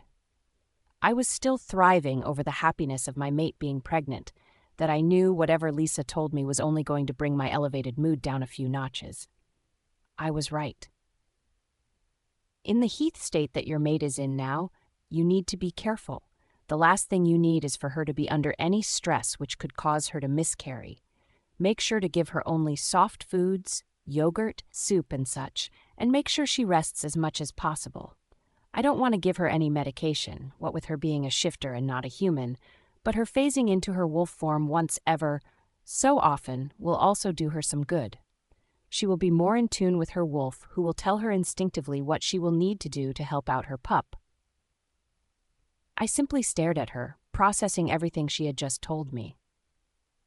If you do that, I see no reason as to why she wouldn't be able to carry her pup under full term, she continued. Now that was the news that I wanted to hear, that everything would be all right. I didn't want my mate to be in any more discomfort than she already was, but I knew as soon as I heard Lisa say to keep her away from anything stress like that, I would be speaking to the brats as soon as possible. It turned out their training was about to be stepped up a few notches, since I was no longer going to put up with their shit. Not when my mate's life and my pup were in danger. Licking my lips, my head snapped behind me when I heard a small knock at the door. I smiled. "You can come in, Holly," I grinned. Having her standing in front of me was enough to my eyes to be drawn to her flat stomach, the fact that she needed to gain weight present on my mind at that exact moment. "You get anything, sweetheart?" I asked when I took note that I couldn't smell any food on her. Holly shook her head, biting her lip as she moved to stand near where I was sitting. "The machine's broken." I frowned at that. "You want to stop somewhere on the way home?" "I'm fine." She shook her head as she handed me back my money. Glancing towards Lisa, I saw her give me a look which I knew meant it was up to me when to tell Holly about the fact she was carrying my young. "Is everything all right?" Taking a deep breath, I nodded. "Let's go home, sweetheart," I told her as I rose to my feet and wrapped my arms around her. I knew that as she leaned her head against me, everything was going to be just fine. On the way home, my head was filled with thoughts on whether or not I should tell her. I knew I couldn't really keep this sort of thing from my mate. I mean, technically, it was going to affect Holly a lot more than it would affect me body-wise, but I was still having trouble grasping it myself. My mate was pregnant. I grinned at the thought. "What has you so happy?" my darling little mate asked as she glanced in my direction, her fingers playing with the bottom of her dress in a nervous gesture. Everything's all good, I told her. Really? I nodded. We just need to get you to eat some more. I winked at her, causing her to shrug. I knew food didn't really bother her, and I hated that the previous pack had starved her like they had. If I ever saw them, I would slaughter them all.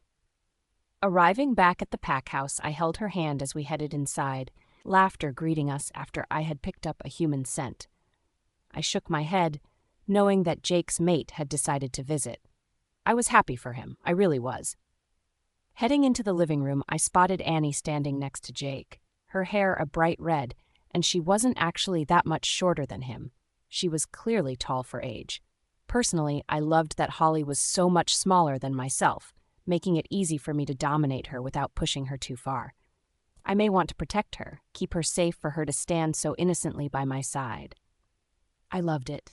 Clearly my throat I managed to gain their attention easily, Jake immediately snapping his head in my direction before he ran his fingers through his hair.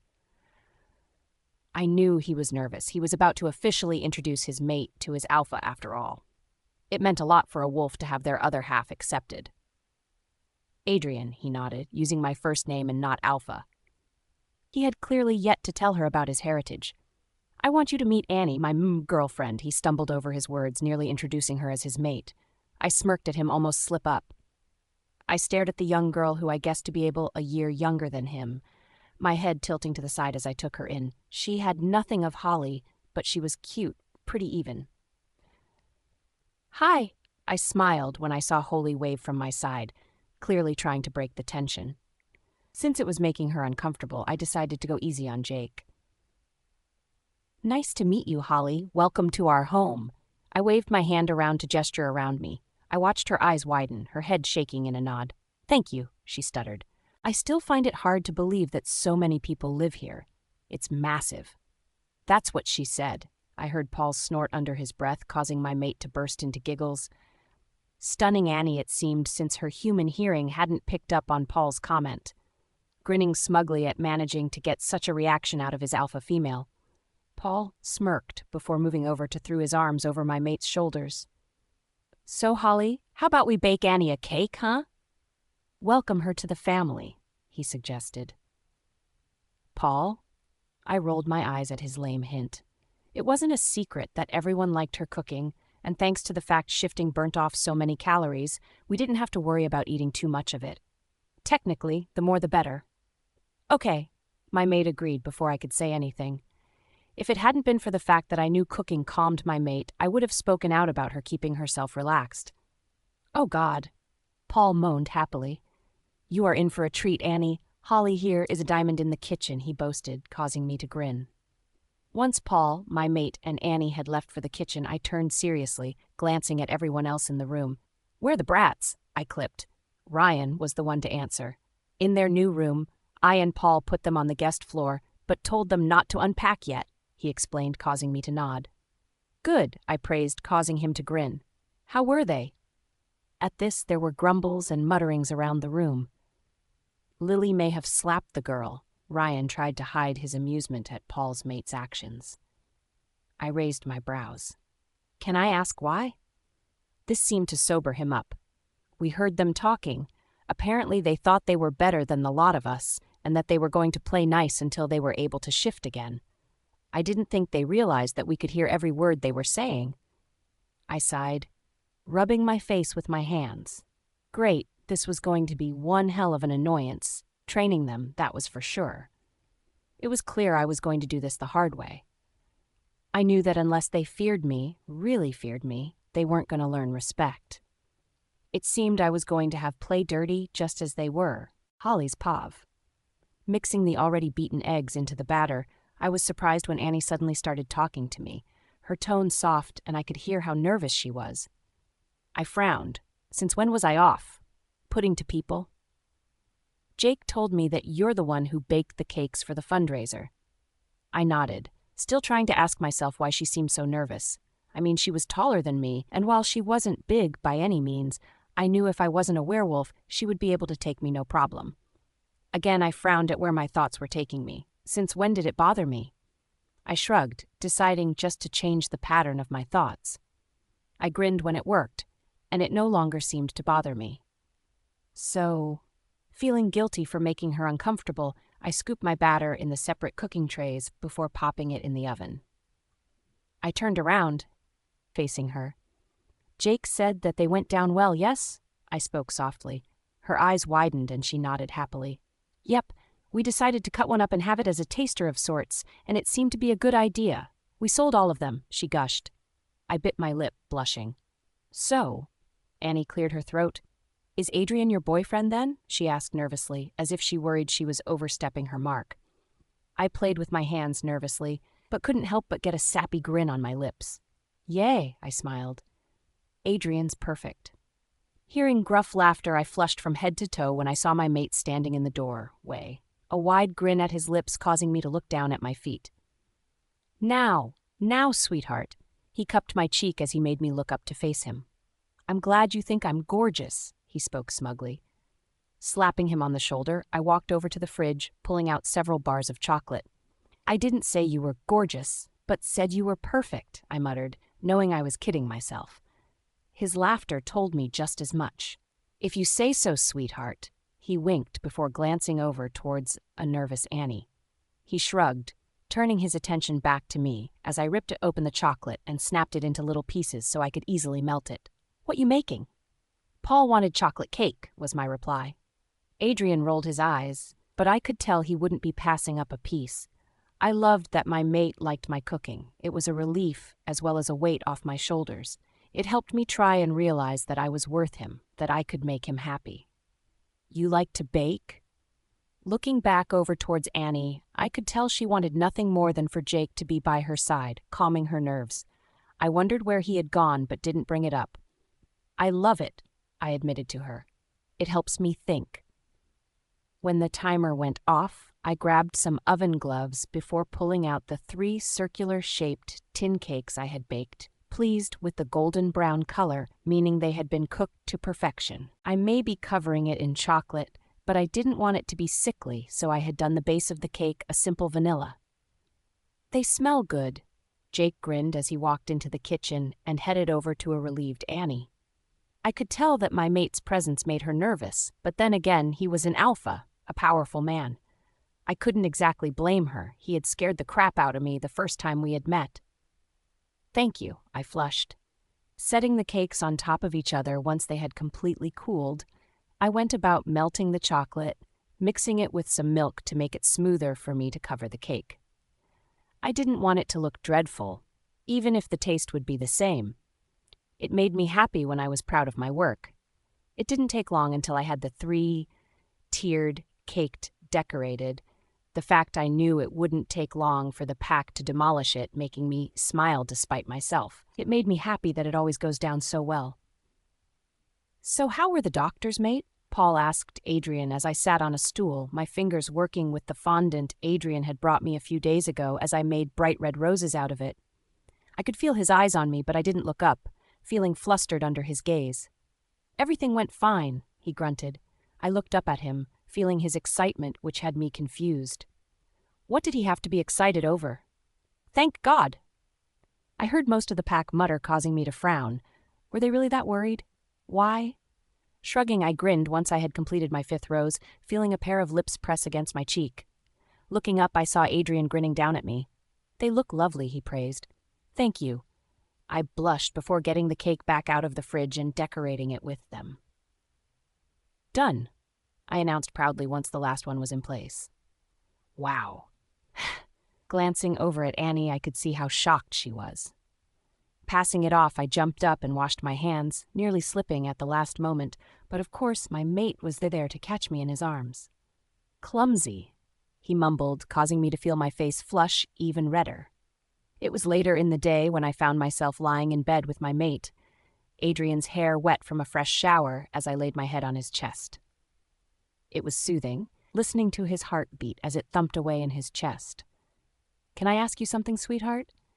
Glancing up at Adrian, I nodded. Ask me what? He seemed nervous as he spoke.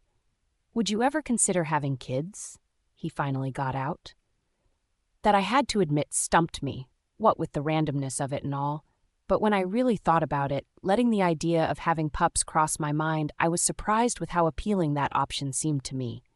I had never even fantastic about the idea in my past, it never having crossed my mind. But now as I laid with Adrian, I found myself wondering, would I make a good mother? Could I look after my young? Was I good enough? I must have been quiet for some time since I soon felt Adrian's worried emotions flood into my own like a soft wave of feeling. Looking up, I saw him staring down at me nervously. I would like to, I finally admitted quietly. The idea doesn't seem as terrifying with you.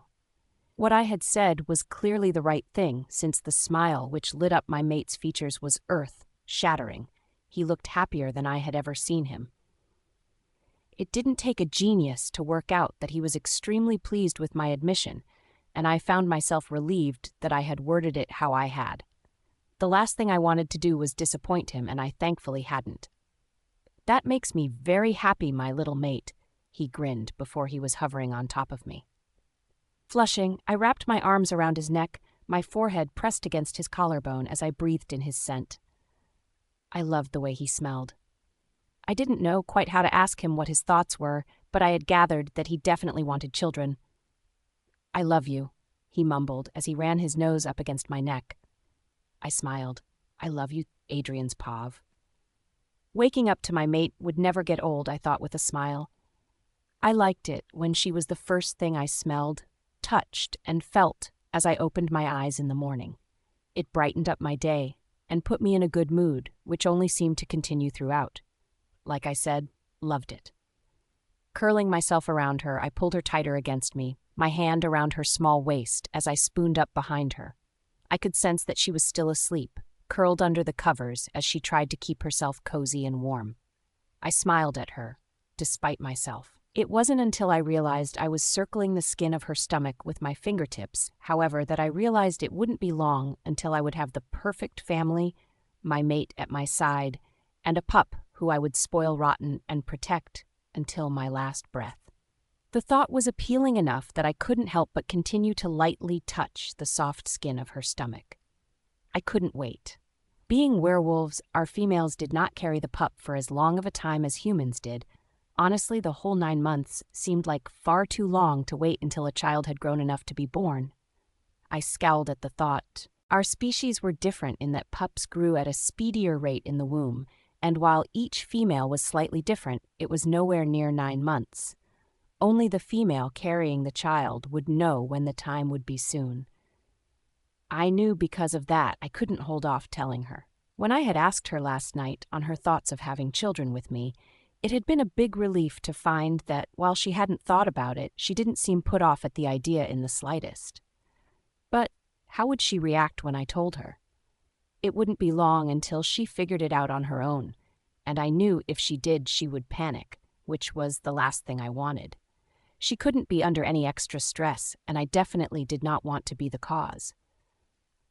Pressing a kiss to the side of her neck, her skin smooth to the touch, I reluctantly pulled myself away from her.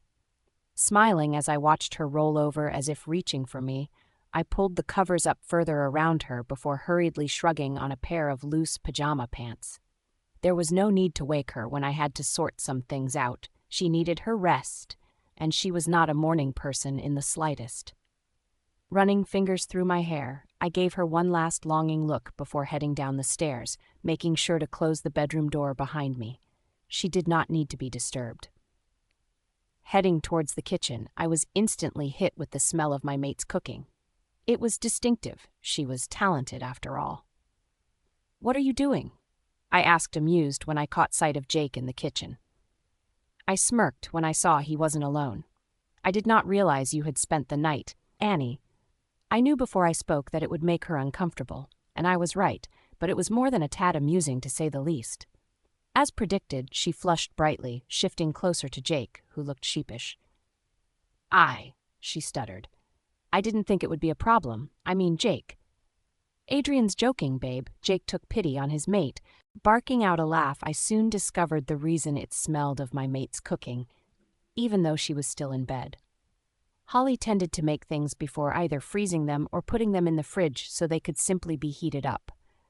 Most of the male members of the pack didn't really have time to put in the time and effort if they were between patrols or had one before or after school. There just wasn't time, and it worked out perfectly since it took a matter of minutes to make before they could eat and head out. They all took advantage of it. Jake is aware of the rules. I spoke calmly as I headed over towards the fridge to find something for Holly when she woke up. She needed to eat more. Lisa had said, and I intended to make sure she did. He is allowed his girlfriend over. Really, the males of the pack were only allowed their mates over, even if they were not aware of how they were bonded to them yet. I did not want a bunch of humans cluttering up my home nor poking their noses in our business.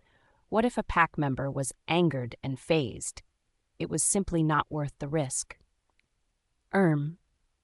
Ignoring the human for the minute, I decided that the best thing for Holly would be simple oats of some sort. I knew she wasn't fussy, and it pained me that she wouldn't say something even if she didn't like it.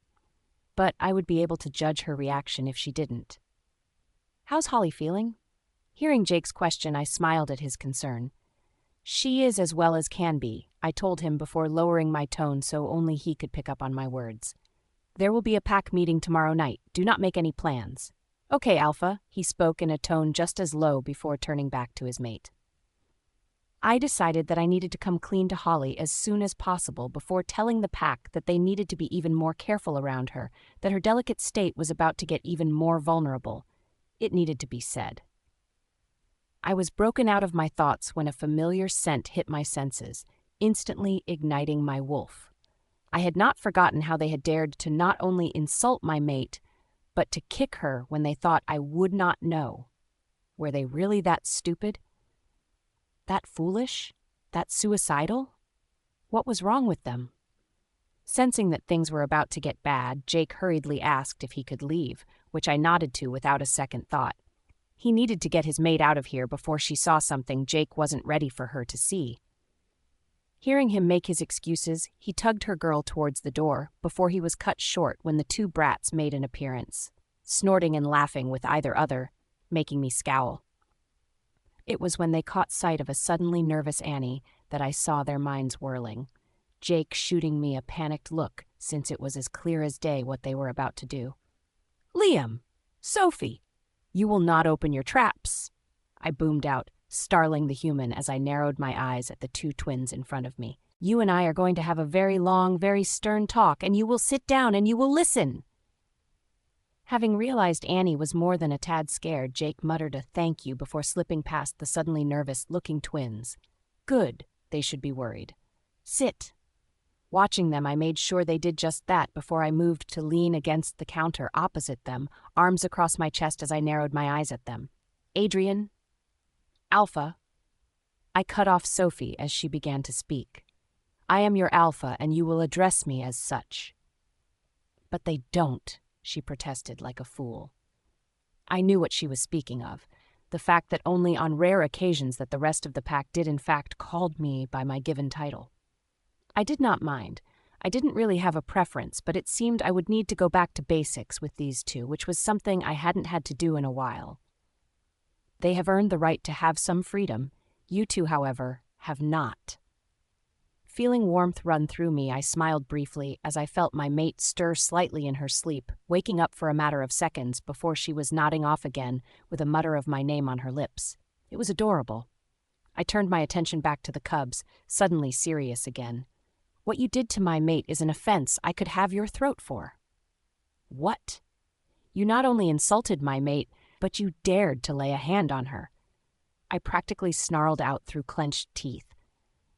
"Do you seriously think that there would be no consequences for your actions?" I knew instantly from their expressions that they had not. I rolled my eyes at their naive natures. "You will no longer be able to phase. You do not have the right to.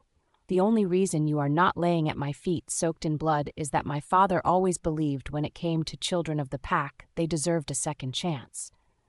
Do not waste it. For now, you will be escorted to and from school by one of the pack. You will be grounded and banned from leaving the pack home unless it has been cleared by myself." I finished with narrowed eyes. It was about time they finally realized just how serious I was. If they stepped out of line one more time, then that was it. I was done with them. Adrian's pav. I didn't let up as I continued to stare down the two brats as the pair of them shivered in fear. I didn't care, not in the slightest. They had brought this on themselves. It was fair to say that I hadn't had such an issue with the rest of my pack. I mean, sure, at the beginning some of them tested my patience and authority, but their attitude didn't last long when I had reminded them of my superiority over them. When it came to the two teens in front of me, however, I knew I could no longer be so soft on them. It clearly wasn't working, and at the moment they were a danger to my mate, which was completely unacceptable. They would be lucky if I didn't simply kick them out. But it turned out to be the memory of my father telling me that everyone deserved somewhat of a second change, that I was prepared to offer it to them, even if I thought it would end up coming to bite me in the arse later on if I wasn't careful. I continued to scan them over before sighing, running a hand through my hair. "Both of you get dressed," I continued speaking when they hurriedly tried to flee my presence. "And if you ever even think of outing a wolf to their mate again, then I will have your throats. The fact you are mere infants does not affect my decision in the slightest." They didn't stick around, rushing and scrambling to get out of the kitchen with the scent of fear flowing after them. My lips twitched in an amused smirk. Turning back to the counter, I set back to work, heating up some breakfast for my mate, thoughts of her rewarding me on my mind causing me to smile when Paul walked into the kitchen. "Perfect. I need you to escort Sophie and Liam to and from school today," I told him. I didn't turn around, but I heard him pause momentarily. "Why?" "That they were about to out Jake to his mate." I heard him growl lowly, and I knew exactly how he felt. My mind was already swirling with ideas of an appropriate punishment.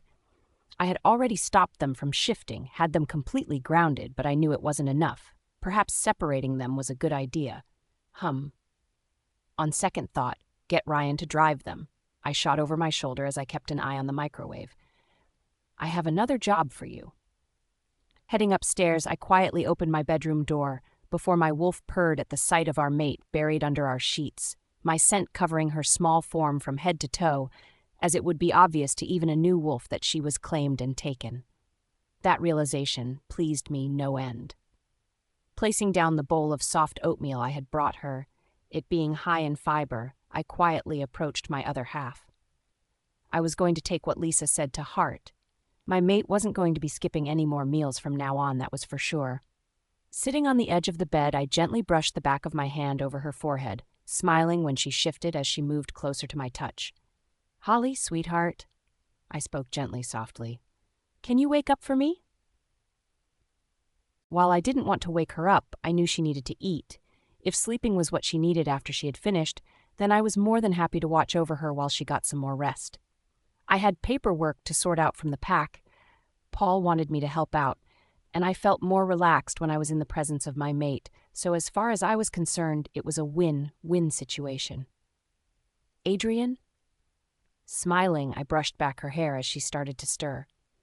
"Yay, it's me, baby. Are you hungry?" I asked, only for her to close her eyes again. No, baby," I chuckled. "Please eat something." She must have realized that I wasn't about to let up as she dragged herself into a sitting upright position before rubbing her eyes in an extremely adorable manner. I actually fought back the urge to awe. Looking up at me, she smiled brightly, my heart melting at the sight of her sleepy expression. Morning." I returned her with a grin before reaching over to grab her breakfast. "You want to eat in bed or sit up the table?" I asked her. She chose the small table I had in my bedroom, her feet curled up on the couch as I sat next to her, a newspaper in my hands as I skimmed through the news for anything of relevance to my life. There wasn't anything, but I had never felt so content as I had at that moment. "Thank you for breakfast, Adrian." Holly's shy tone broke me out of her thoughts as she wrapped her arms around me in a hug that left me grinning. "You're welcome," I replied honestly. I would do anything and everything for her if I could. Glancing at my watch, I saw that the brats would be leaving for school in a few minutes, and I wanted to have a word with them before they left. Grabbing my mate by her delicate hand, I brought it to my lips, kissing her soft skin. "You want to go back to bed or come downstairs with me for a while?" Holly seemed to think about it before grabbing her bowl and making a move to stand. Downstairs it was, it seemed. With my hand firmly in my mate's, I led her into the living room, where Laura was sitting with a bored expression on her face. I rolled my eyes, already having a feeling what she was about to complain about. "I'll be back in a minute." I kissed Holly on the cheek as she made a move to sit down on the love seat, which had become our own. Walking into the kitchen, I caught sight of Ryan sitting at the table with Jenny. "Did Paul tell you I need you to escort Sophie and Liam to school and back?" I got a grunt in return, so I took that as a confirmation that he did.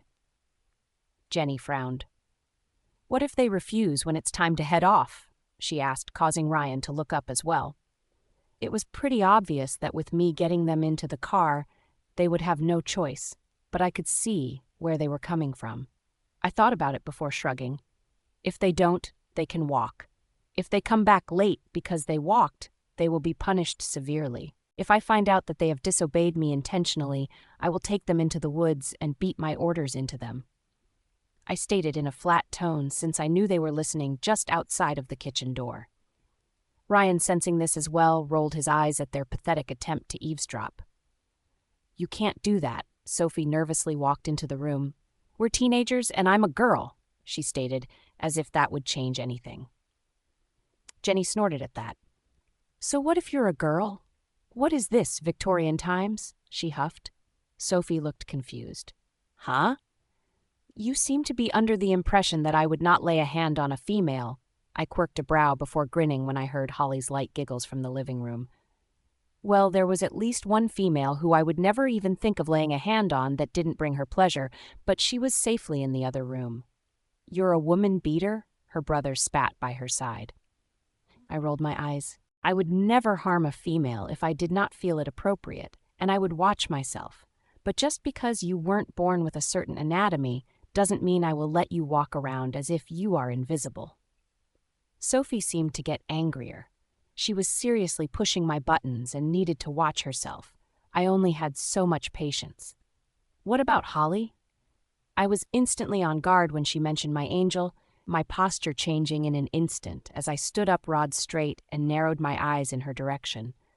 Even her brother seemed to take note and raise his hands silently in a submissive gesture, clearly not wishing to make things any worse on himself than it already was.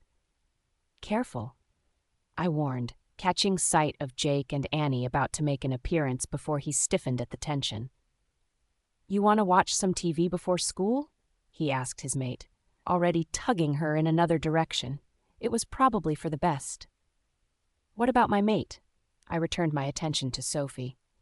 "Would you punish her if she stepped out of line?" she sneered, quoting around the word punishment. I felt my jaw clench along with my fists. I took a deep breath, but I knew my eyes must have been black. Her suddenly startled expression told me as much. Just as I was about to speak, I snapped my head in the direction to the door, Holly's dark hair having been pulled up into a high ponytail, making me stare at her displayed and bare neck. Was she trying to kill me or tempt me? If she felt something off with the atmosphere, she didn't say anything, rather smiling brightly as she moved over towards me and wrapped her arms around my waist. Sophie looked surprised that my mate didn't even react when she saw my wolfed out eyes. I smiled at how comfortable and trusting my little Holly must feel for me. I loved it. "What's wrong?" she mumbled into my chest as my expression softened significantly. I thought about brushing off her question before thinking better of it and answering honestly. "Sophie and Liam here don't seem to know how to obey," I told her gently, brushing my fingers through the silky strands of her ponytail. It was soothing. Holly frowned at that, turning around in my arms as she stared at the young members of the pack. "Don't you like it here?" she asked, adorably confused. Liam frowned. "Huh?" "I like it here," Holly admitted, causing me to smile, though I had to admit I was curious about where she was going with this. I let her continue, though, my chin resting on the top of her head and my arms wrapped loosely around her waist. "I don't get where you're going with this," Liam frowned. "You know that if you get kicked out or rejected by a pack alpha, you have to find another, right?" she asked, making me impressed with how much she knew of our political system. Liam shrugged at that. "Any pack would be better than this," he snipped, causing everyone present to growl at him. Holly frowned. My old pack treated me like I was nothing, she started. Why can't you see that you have it good here? Sophie snorted at that. Good? This is what you call good. I'm already grounded. I can't see my mom. I'm not allowed to shift, and now I have to be followed around 24/7. How can it get any worse? I rolled eyes at that. Talk about overdramatic. Holly seemed to be getting ticked off, though, and while a part of me wanted to calm her down, I would admit I liked this side of her. Strong, confident. You say that you have it bad, but you are safe here, and if you gave everyone a chance, you might like it. You say that you are grounded, but until I met Adrian, I was barely allowed to leave the house. You say that you can't see your mum. My parents loathed my presence enough to try and break me until I was broken. And you're not allowed to shift? I was scared out of my mind, too. Because you know what they did when I wolfed out? She narrowed her eyes. They would challenge me until bones broke. It was silent. Holly didn't go into her past often, however much I still wanted to know, so this sort of specific detail was just as new to me as it was the rest of the pack. I knew she was treated like dirt, but the extent of it made a growl rumble from my chest. When I found out who had hurt her in such a way, they were as good as dead. I think it was safe to say the rest of the pack had the same train of thought completely. Unfortunately for Sophie, she didn't seem to grasp onto just how protective everyone was of their alpha female. Do you really expect me to believe that? She scoffed. Adrian, Holly whispered pleadingly when I made a move to lunge for the throat. Turning to Sophie, she simply stared at her. Do you want me to show you? My eyes widened at that, my mouth opening to protest before I thought about how Lisa had mentioned phasing would be good for my mate. But would the stress of those memories being pushed to the forefront of her mind be too much stress? For once in my life, I doubted my thoughts, but then again, it was only now that I'd found something worth protecting too furiously. She was my everything, and I couldn't afford to make any mistakes concerning her. Holly's "Ah!" cries left her throat, her attempt at keeping them quiet, as not to give them the satisfaction of an effort which wasn't working in the slightest. Pain filled her, drowning out her other emotions as she squirmed and whined, while trying to escape the painfully tight grasp her own brother held on her wrist. Faces blended together, features not identifiable, but she knew who it was, the person who was causing her to feel such red-hot agony. The fact it was her own kin, her bloodline, who was torturing her like they were, was enough to make her want to gag at the thought. It wasn't new to her, which made it worse. She should have been used to being treated in such a manner, and yet it still hurt to that very day. Pathetic, not worthy to carry our name. Disgusting. Over and over again it was repeated, flooding her mind with facts she already knew were true. She had been told it enough to have it hammered into her head after all. A kick to the side was next, harsh and sharp against her fragile ribs that bore the brunt of the force. A smack in the face followed afterwards, nails scratching at her skin before they forced her onto her knees in a forcefully submissive pose. She would never do it voluntarily, not when she held no trust for any of her pack. Fingers roughly gripped at the strands of her hair, pulling it at the roots as she tried not to cry out at the sharp stab of pain. It was familiar, but not a sensation that someone ever got used to. She had managed to learn to close off her mind, to muffle the emotional agony, but when it came to the rough treatment, she had to endure it as a human would, as another wolf would have to. "Aren't you going to beg?" he snarled. "Open that sinful mouth and beg me to let you go. Go on." Fire spread through her scalp, but it soon seemed like a mere inconvenience when she felt his nails lengthen her shoulder, her scream ripping through the air as he dragged it deeply through her skin, causing it to tear terribly. The sad thing was, she knew this was only the beginning of a day from hell. Memories after memories flooded through my head as I remembered how my new pack was so drastically different when compared to my old one, if I could even call them a pack. The relief I felt was clear. How loved and cared for Adrian made me feel as he showed me daily how much he desired and wanted me. He was my everything, and I knew he would only continue to prove that to me for the years to come. I would be his for as long as he would have me. The unexpectedness of my past flashing through my head like a motion picture, didn't help with my first plans of only showing the young pups a few instances, the less violent ones at that. What I hadn't planned on was getting carried away, lost in my past memories, and only being broken out of it by their loud keens of what I guessed to be fear. Perhaps this had not been the best idea. I wouldn't have stepped in had it not been for my wolf's insistence that as his mate I should stand by his side. And clearly Adrian was having difficulty with getting the kids to understand. I didn't fault his leading skills, not at all, but if my wolf wanted to help, then I would not deny her. Slumping on my belly in my wolf form, I was startled when I heard the low keening from my mate, my large head snapping around only to see him shift mid-air before he pranced over towards me with concern clearly present in his dark eyes. "You okay, baby?" He spoke through the mind link, his inner voice making my wolf purr in pure delight at the soft and husky tone directed towards her. It was delicious. I tilted my head to the side, curious as to why his eyes seemed to flicker towards my stomach. It confused me, but not enough for me to dwell on it for long. "You didn't have to do that, sweetheart." His muzzle brushed against mine as he ignored the trembling kids who were hugging Laura and Lily, as if their lives depended on it. I didn't deny the fact they needed comforting because they probably did. It wasn't every day you saw the past of such a damaged wolf such as myself. "I'm tired," I found myself yawning, unintentionally displacing my full set of sharp canines. I didn't know the reason why I seemed to be so drowsy lately, especially since I thought I was meant to be getting better. What did Lisa say to Adrian exactly? I knew that if it was serious he would have told me. I didn't trust, nor have a lot of faith in many people, but I trusted Adrian with everything I held dear to me. If he thought it was best to keep it from me, then I trusted his judgment. I only hoped once I found out I wouldn't resent him for it. It was unlikely, but possible, but wanting to put those types of thoughts out of my head, I concentrated on the way my mate's fur felt against my own as he pressed his much larger form flush against me. Feeling his heartbeat pumping against me like the repetitive beating of a drum, I allowed myself to be lulled into a gentle sleep. The pack house was located in such a way that if you didn't know where it was exactly, then the likelihood of someone finding it, especially a human, was extremely low. Someone would wake me up if it was necessary. Slowly letting my eyelids droop, I was vaguely aware of Adrian very gently pressing his nose against my side, giving me the slightest of pushes.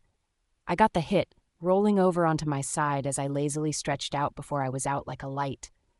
When I woke up, I smiled when I felt the familiar brush of fur pressed firmly against me. He hadn't left, I thought with a loving sense of being protected as I shifted to alert him to the fact I was no longer asleep, even if I did feel a tad on the sleepy side still. "You feel better?" He huffed happily, his large tongue lolling out of his mouth in a playful way that had me giggling. Nodding, I made a move to rise onto my forelegs, shaking slightly as I tried to gain my balance.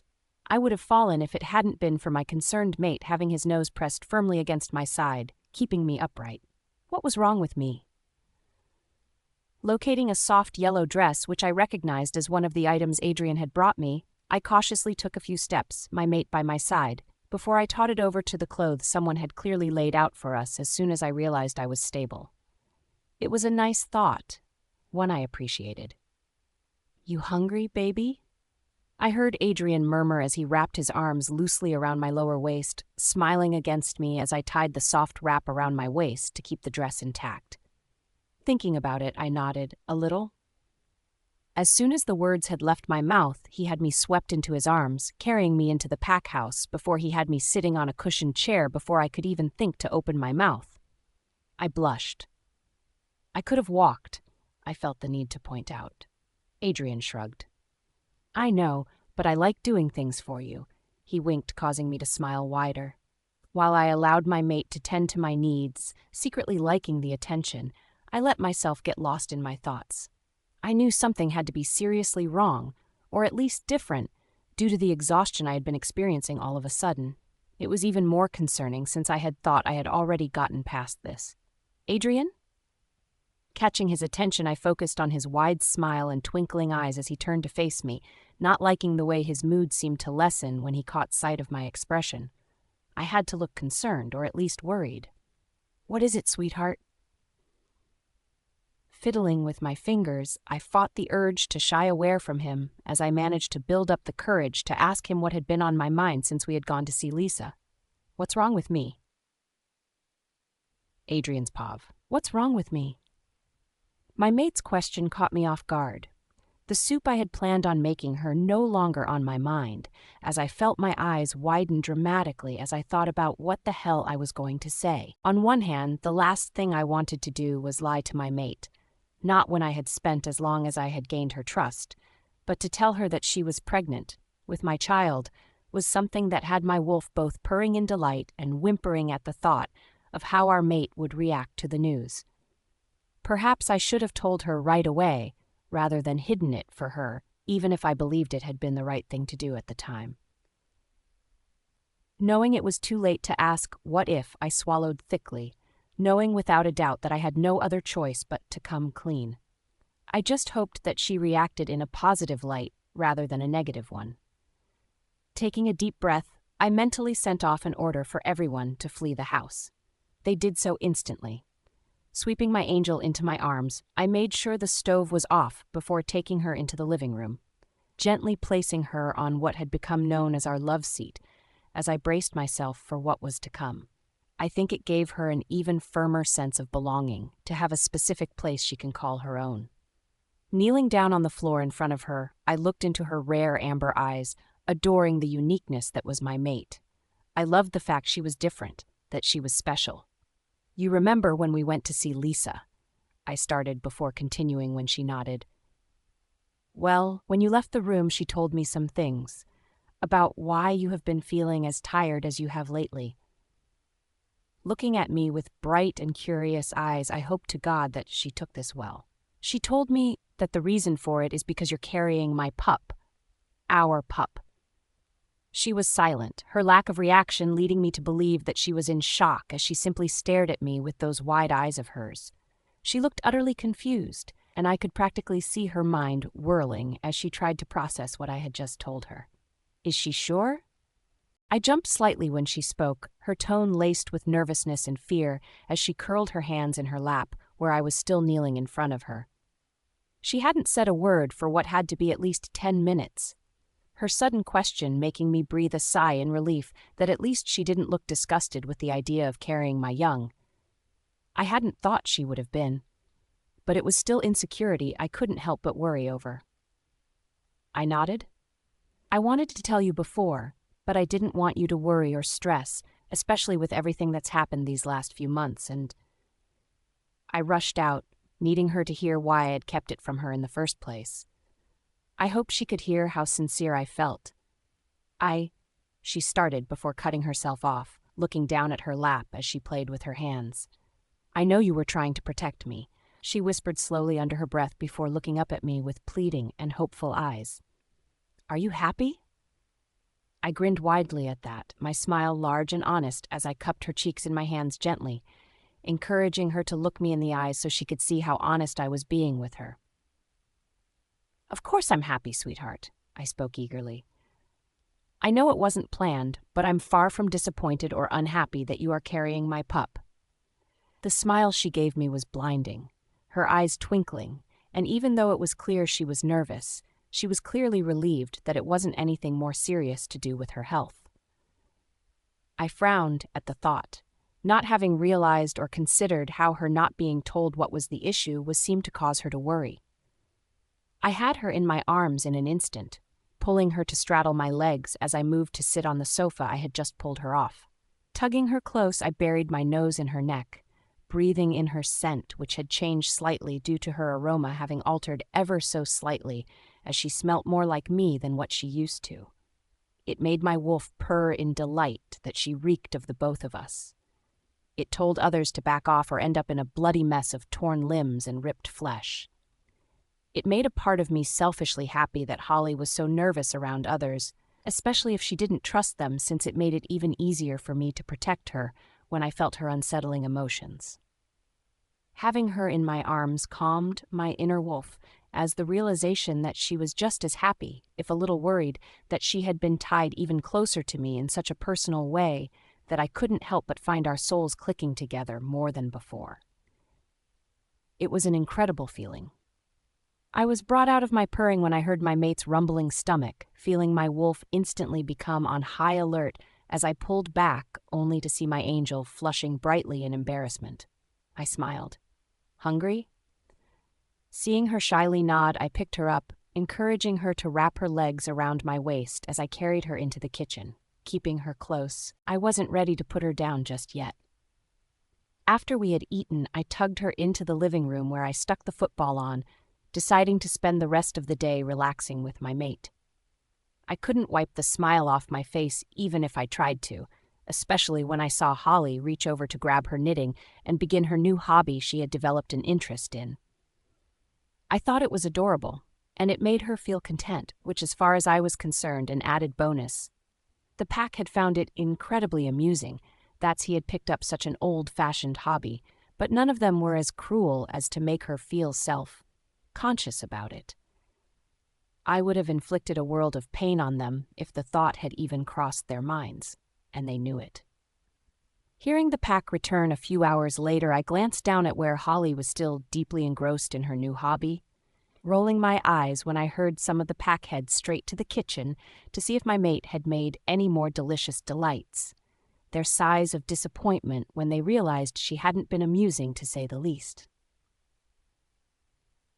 Pulling my gaze away from the football match I had been watching, I looked over my shoulder when I saw Sophie and Liam cautiously enter the living room, nervously looking towards my mate, who hadn't paid them any attention, even though I knew she was aware of their presence. Clearly she had decided that she had socialized with them enough for one day, and to be honest, I didn't blame her in the slightest. "I hope you didn't give Ryan any trouble." I raised a brow, watching amused as they shook their heads quickly. No, the young female stuttered, shifting on her feet as the scent of fear seemed to flow off her in waves. I fought back a snigger. "So if I speak to Ryan, he is going to say the exact same?" I questioned further, only to get nods in return. "Good, perhaps I won't have to split you up then." Their eyes widened at that. "What?" Feeling my mate shift next to me, I paused momentarily, watching as she pulled her feet underneath her before curling further into my side with a slight purr of her own. I grinned before returning my attention to the young brats. "I've decided if you don't start obeying and showing each member of the pack some much-deserved respect, then you will no longer be able to spend as much time together." "You can't do that." I narrowed my eyes at their raised tone, watching them shun back almost instantly at my less than amused expression. "Do I need to remind you that you don't actually have to be in my pack, that there are others available?" I raised a brow, watching them glanced over towards my still busy mate before paling. It didn't take a genius to work out that they were finally realizing just how easy they had it, especially with their family living as close as she did. Shaking their heads slowly, I dismissed them, rolling my eyes at the look of relief on their features as I did so. They really needed to grow up and learn that now they had reached the age at which shifting took place, that they were technically adults, even if they seemed to have the mental age of a 2-year-old. Returning my attention to Holly again, I took note that she seemed to have drifted off, her face buried in my neck as her hand rested on my chest, her blunt nails digging into my skin, causing me to smile. I knew I wouldn't take it for granted how well she had taken the news, the fact I had felt her slight excitement even over her nerves, making my wolf practically howl in pure delight at the realization that while it was unexpected, it wasn't going to cause any problems between us, as long as I made sure to look after my mate as best to my capability.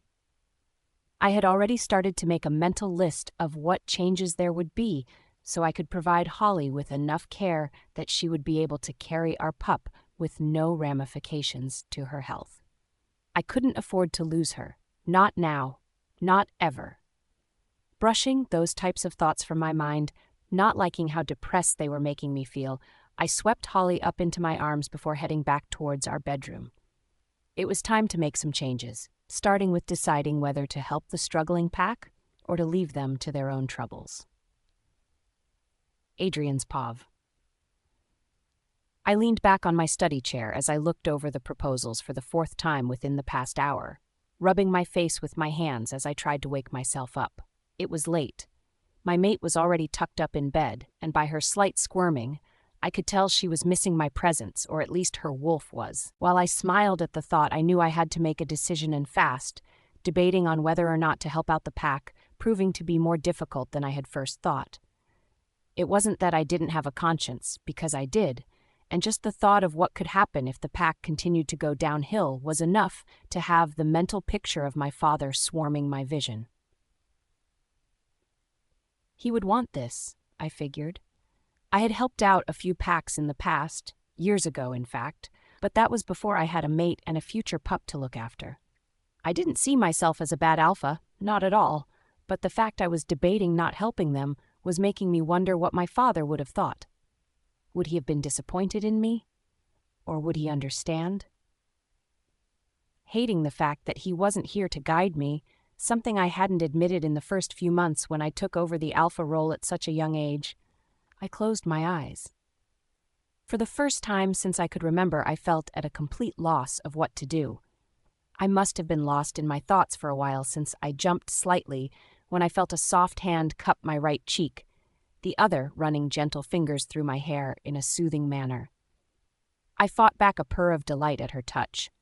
Opening my eyes, I felt the corners of my lips curve into a smile when I caught sight of my sleepy mate. "I didn't wake you, did I, sweetheart?" Shaking her head softly, her messy hair made me look at her with even more fondness. I both saw and felt her concern and worry as it washed over me. It made my wolf purr over how much she seemed to care for the both of us. "Don't you want to come to bed?" she asked sweetly, innocently. It was the fact that she had no idea of the sexual innuendo she had spoken aloud, which made my wolf drool over her innocent nature. Too many girls. Days were far too casual about sex, in my opinion. It wasn't a turn-on in the slightest that they probably thought it was. Rubbing another hand over my face, I turned in my chair slightly, running a hand down her side as I took her in. She looked amazing in my shirt, it practically dwarfing her small but curvaceous figure. "Come here," I spoke softly, gesturing for her to sit on my lap. She did so willingly. "I have a lot on my mind," I confessed. "Too much to allow me to sleep. You want to talk about it? I don't mind. I may be able to help." At that, I couldn't help but pause, letting the thought roll over in my mind for a few moments as I considered it. While I didn't want to put my mate under the stress of my alpha duties, I was not only extremely curious about what her opinion would be on the matter, but I also didn't want to discourage her from offering her help in the future. My mate was still nervous enough not to have fully come into her alpha female position, especially when it came to giving orders to others, and I didn't want to hinder any progress she had made. She was my equal, after all. With that on the forefront of my mind, I instinctively felt my grip on her tighten as I held her close, letting her ground me as I pulled out of my thoughts. Perhaps it would be a good idea to ask her what her opinions were, my inner wolf purring in encouragement, as he enjoyed the thought of my mate seeing us as even more of an equal in the relationship. I certainly didn't see her as my lesser, not at all. Grabbing the crisp sheet of paper, I gave it to her, monitoring her emotions carefully as her eyes scanned the page before she looked at me, frowning. I was immediately on high alert. "What's wrong?" I asked gently, worriedly. "I don't understand," she spoke softly as she stared at the sheet of paper. "This pack, they are in trouble, yes?" Sensing the seriousness of the situation, I nodded, wiping away my previously playful expression as I pulled her tightly against me. "The alpha, by the sounds of it, is incredibly lazy, caring for himself above the rest of the pack, and now they are all paying for it." "So they want you to help them?" I sighed, nodding. "Are you going to?" I shrugged. If I was being honest with myself, I just didn't know. While I didn't want them to suffer, my mate was more important and always would be. She came and would continue to come first. Curious about her opinion, I asked her outright what she thought I should do. While it wasn't often I asked for another's opinion on something that could affect the pack so greatly, I couldn't help my curiosity. She shrugged gently. "I don't know, but if they need your help, surely it wouldn't take long if you gave them a few pointers." It would be more than a few pointers, sweetheart, I told her gently. I would have to take a few pack mates with me and whip them into shape, as I have heard the phrase. We would probably have to stay for a week or two as well. I watched as she visibly brightened. We? I grinned. Of course. You didn't expect me to leave you behind, did you? Because you are not leaving my sight. She giggled, leaning down to kiss me sweetly on the lips. I wouldn't have it any other way. Good, I nodded. So if I agreed to this, I gestured to the sheets of paper scattered on my desk. You would not object to coming with me? She shook her head. Of course not. I took a deep breath, burying my face in her neck. If there is any moment it gets too much for you, you will tell me, right? She nodded. No, tell me out loud, baby. Promise me. I had to hear her say it. She smiled. I promise. Well, I guessed that was my decision made then, Adrian's pav, so it was decided we were going. Since I had made the decision, with Holly's support, that I was in fact going to help out with the troubled pack, I had given the order to the pack members I was talking with me. I had put Paul in charge for the predicted 2 weeks we were going to be away due to him being the beta of my pack. I trusted that he would be able to keep things under control. Though, he was under firm orders that any decision he made was going to go through me first or else. He wasn't completely ready for this sort of control, and while I knew he was still learning and gaining experience from it all, he needed to follow that order to the absolute T.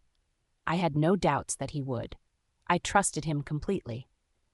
Ryan and his mate Kelly, however, were coming along with me as well as Jake. He may be a lower member of the pack, but he was quickly making his way to the top. He was a brilliant fighter and respected me to a whole other level. He would be perfect. While he was slightly annoyed at having to leave Annie, I knew the distance would do him good in a small dose. He had yet to tell her about not only being a werewolf, but being her mate as well. But I wasn't rushing him. It wasn't down to me when he wanted to come clean. I wasn't the kind of alpha who demanded they spill the beans instantly, since that would be cruel on both parties, but I knew the distance would be the slight push in the right direction they needed to make that final step. I also knew that even though Annie was a human, she would also feel the lack of his presence, even if it wouldn't be as strong as Jake would sense.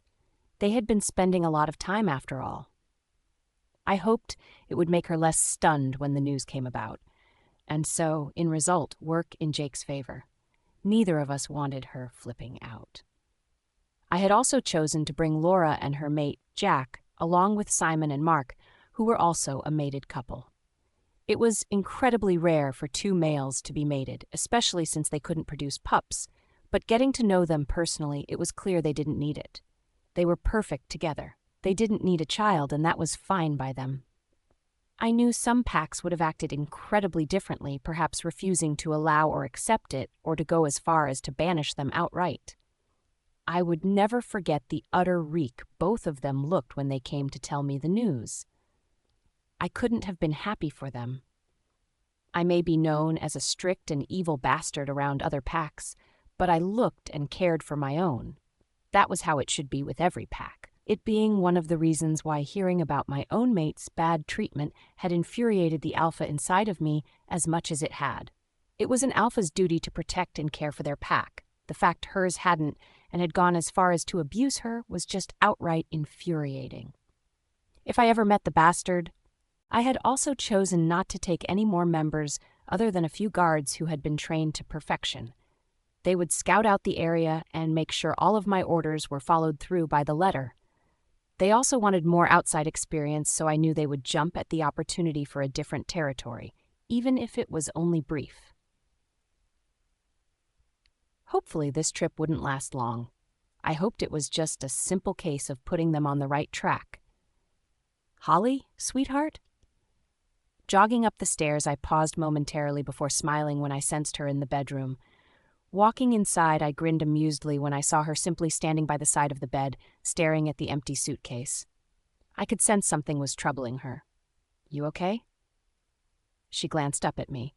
I don't know what I meant to pack. I breathed a sigh of relief that it wasn't anything more serious. Is that all? She frowned. You want some help? I already began to pull out the light dresses she seemed to be so fond of. neatly folding them into the suitcase next to my full one. Smiling brightly, she perched on the edge of the bed as she watched me pack for her, her eyes watching me curiously, making me smile under her gaze despite myself. "When are we leaving?" she finally spoke after a good half-hour had passed. I thought about it for a few moments. "As soon as we finish up here, the rest of the pack is in the car already. The girls just making sure they have everything." "Oh," she looked worried. "I'm not keeping everyone up, am I?" I shook my head. "They don't mind. I bet they are relieved to have some extra time before the long trip." What I didn't tell her was, even if they did complain, I would cut that crap out right away. There was no way in hell I would let them make her feel uncomfortable or bad about herself. That was just not okay. Truthfully, however, I knew they probably were glad they didn't have to rush as much as they first thought. They weren't lazy by any means, but it was already quite early in the morning. But Holly had looked so tired it was time to wake her up. I couldn't bring myself to disturb her rest. She was sleeping for 2 now. It was still surreal to me that she was carrying my pup. I couldn't wait till I saw her around and bursting with my child inside of her, and while she wasn't showing quite yet, I knew it wouldn't be long. Werewolves in general didn't carry for the full term as humans did. The growth rate in regards to the child was almost tripled. We were a strong species in general. When it finally came to actually leave the pack, mates traveling with me quickly said their goodbyes while I went over with Paul the last-minute orders.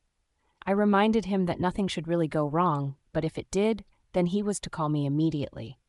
He wasn't ready to play the hero, and I could see he had the same thoughts as well. Not to mention, he really didn't want to mess this up. While I acted like I wasn't aware, I knew he wanted more responsibility in the pack, which was probably why he was taking this temporary leadership so seriously. It was a chance to prove himself, something he clearly desired and had been working up to. As I said, I trusted that he would do just fine. "You ready?" I wrapped my arms around Holly's waist, pressing my lips against her neck. I couldn't help it. I just loved touching her. I felt her nod against me. "Yeah?" With that, we all piled into our cars before my pack followed me to our new location. I knew the journey wouldn't take that long, though a huge part of me hoped that this would just be a walk in the park, that nothing would go wrong, and it was a simple case of telling them all what they were doing wrong and how to fix it. Though I had a feeling that wasn't going to be the case. My gut told me they were going to be incredibly difficult since I knew this had been a last resort. But when it came down to it, they had asked me for my help, not the other way round. If they resisted, I wasn't going to put in the effort if they weren't. My pack was doing fine, and it was as simple as that, Holly's POV. I must have fallen asleep on the journey, my eyes having felt heavy as I squirmed and hummed, trying to get comfortable in cramped space of the car. Adrian, if anything, was incredibly practical, it being shown by the fact he didn't allow any of the pack to spend outrageous amounts of money on posh cars when it could be spent on more practical things. He thought of the future, not just the present. Waking up, I blinked heavily as I tried to clear the sleep from my eyes, yawning widely before turning to face an amused Adrian, who was watching me with clear adoration in his eyes. It was still hard for me to believe that I had a mate who loved me so passionately and openly, especially since I had never even allowed myself to dream of this happening. I was incredibly lucky. I knew that. "What?" I asked sleepily. He grinned, and it was only then I realized that he was still driving. How far away was this place? "Well, sweetheart, we're almost here, but some of the pack wanted to stop off for a loo break." He gestured to the small store just before he turned into the parking lot. "I didn't want to wake you, especially since you need the sleep, but do you need anything?" Staring at the store, I tried to remember why it seemed so familiar to me. Had I been here before? "Do you have a drink?" I croaked out, my throat dry. Adrian suddenly seemed to look alarmed, his hand automatically moving off the steering wheel to rest on my stomach as he pulled into a parking space near the front of the entrance. I had a feeling it was just because he didn't want me walking further than I needed to. "You're not dehydrated, are you?" He moved his other hand to press against my forehead. I forgot you have been drinking more lately." He was right. For the past few days, all I had ever seemed to feel was thirsty, and it seemed to worry Adrian enough that he had called Lisa to come and examine me. It was awkward, and I didn't like it since I couldn't help but remember how she had tried to hold me firmly while taking a blood sample against my will, but I knew it meant a lot to Adrian. Plus, it wasn't like I wanted anything to happen to our pup. Lisa had said it was perfectly normal, and while it only affected a few females, there wasn't any cause for alarm. She put it down to the fact since I was still recovering, the extra liquid was helping with keeping my energy at a healthy rate. Since then, Adrian had taken it upon himself to always have different drinks in the house 24/7 without any exceptions. I didn't think it was necessary, but I couldn't deny that I thought it was adorably sweet. I still wasn't used to having someone care for me as much as he did. It was going to take some getting used to, even after all this time had passed. "I don't have any in the car. I forgot. Do you want to stretch your legs and have a look around the store? I'm sure they must have something." Nodding, sensing it was a good idea, I waited for him to open my door since I knew he didn't like it when I did it myself, before allowing him to help me out. I hated to admit it, but ever since I had gotten pregnant, I had felt like my energy was being drained at times. Again, Lisa said it was to be expected considering the circumstances. "Thank you." I smiled up at him as he held the door open, the rest of the pack seemingly relieved for the break in driving as they filtered in after us and immediately seemed to either make a break for the snacks or the toilet. "We making a stop or carrying on until we get there?" Ryan made himself known, kissing Kelly on the cheek as she mentioned something about the bathroom. I saw Adrian think for a few moments before glancing down at me. Whatever seemed to be on his mind clearly helped him come to his decision as he turned back to face Ryan. "We'll stop. I'll make reservations before we leave. We don't know how they'll take to our appearance, so it would be best if we were all fully rested." Obviously in agreement, Ryan nodded before heading off after shooting me a smile I couldn't help but return. As soon as he was out of view, Adrian seemed to lead me towards the row of drinks, leaving me standing next to him awkwardly as he told me to get what I wanted. I still wasn't used to being able to choose for myself. I must have come far if it had gone from me eating scraps to being able to have something for myself. That was mine. I couldn't resist putting my arms around my mate's waist, pulling him to me as I buried my face in the black shirt he was wearing. It defined his muscles clearly, not hiding the fact that he was not someone you would want to mess with. I had a feeling he had done it on purpose, for the new pack's benefit. I still wasn't sure what pack it was, but I knew it wouldn't matter. A pack in need was a pack that needed help. "Holly? Sweetheart?" I heard his soft questioning tone, but I didn't answer, rather burying my nose deeper against him as I breathed in heavy lungfuls of his scent. He smelled delicious. He smelt like home. He was my home. "Are you okay?" I nodded against him. "Are you sure? You're worrying me a little, sweetheart." Pulling away, I couldn't resist wrapping my arms around his neck, jumping slightly onto my toes as I brought his head down for a kiss. I felt him smile against my lips, causing me to want to purr out in delight. But I knew humans could be around and I needed to keep myself in check. It wasn't every day that a human would hear someone purring like a cat so distinctively. "I love you," I whispered honestly because I did. He was my everything, and he always would be. Holly's Pav. It didn't take me long to realize why everything about this place seemed so familiar to me. It was the fact that it wasn't new, and that I had in fact been here before, that had the alarm bells ringing in my head as we grew nearer and nearer to the pack in need. I felt sick. I should have realized it sooner, but I recalled that Adrian had never told me the pack's name, and the fact I hadn't told him about the pack, which had made growing up for me hell other than what they had done to me, meant that he probably didn't have any idea either. He was going to kill them all. I didn't doubt it. He was overprotective of me. The majority of the pack having asked me at some time or another how I managed to put up with his behavior, as he seemed to push being protective to a whole other level.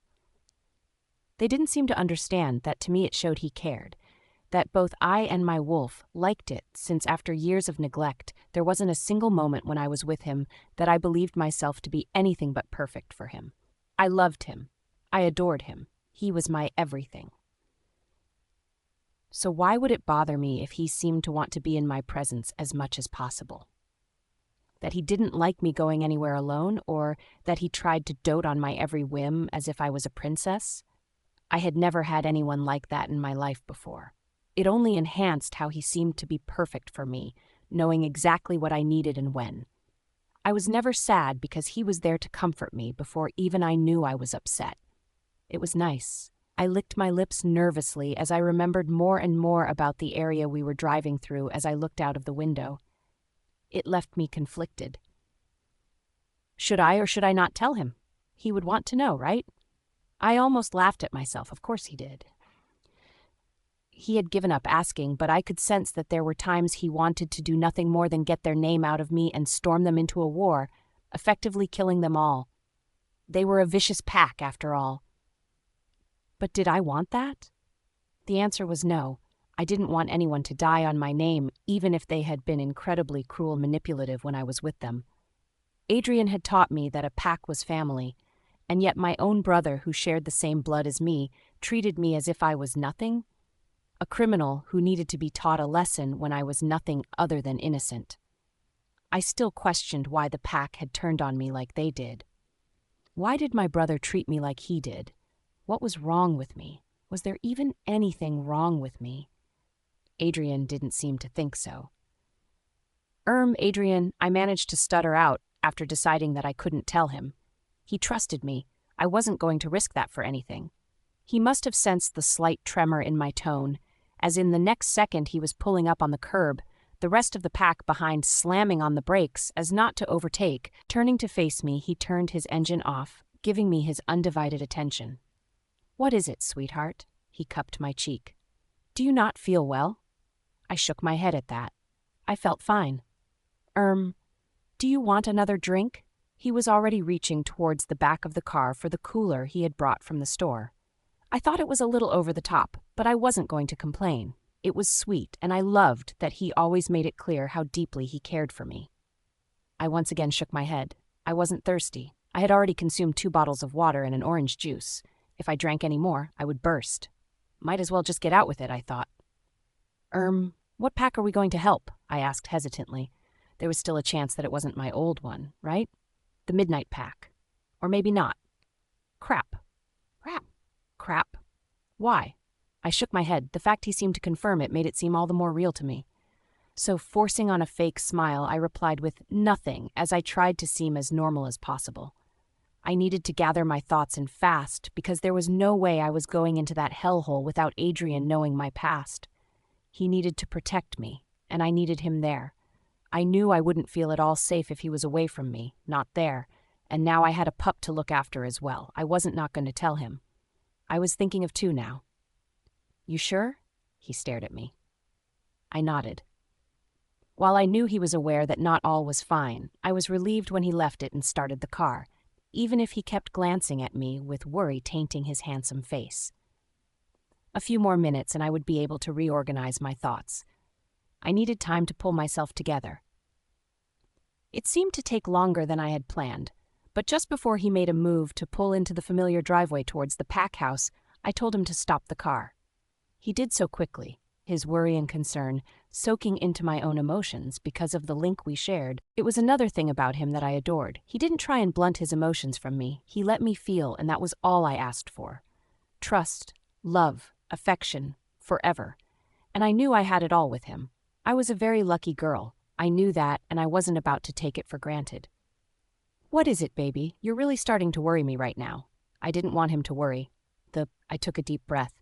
"The pack." He nodded slowly. "What about the pack? Our pack?" "No, the other pack. Have you changed your mind? You say the word, baby, and I will turn this car around and head back home.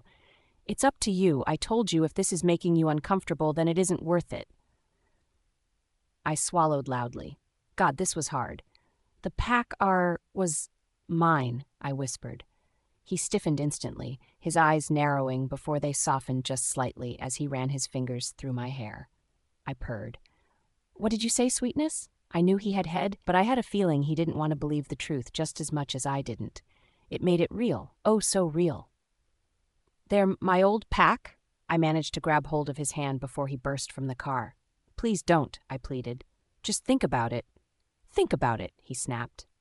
They are monsters, Holly, and to think I even planned to help them, it makes me sick.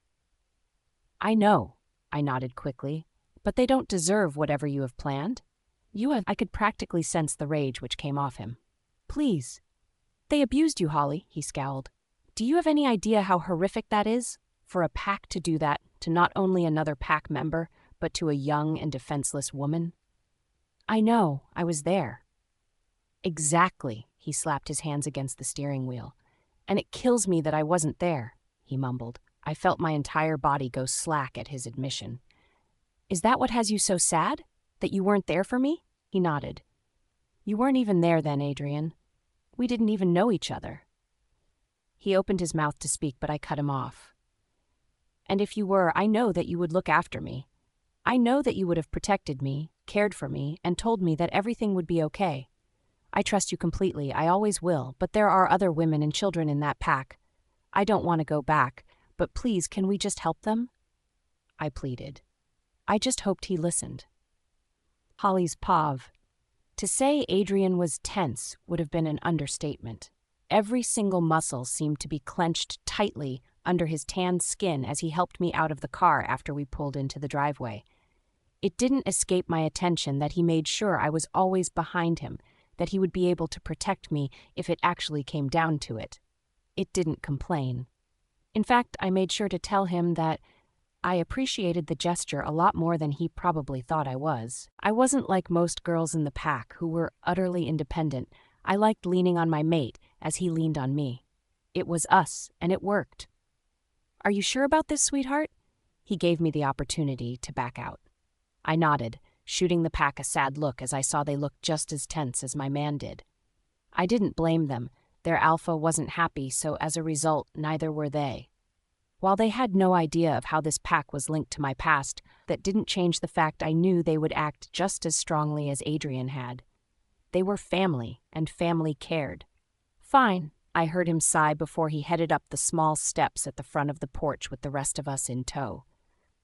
They could have started by selling the cars, Ryan grunted as he took in the sports cars and a vast number of highly expensive vehicles.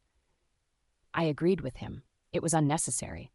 Some of them looked like they had never even been driven. So what was the point in having them?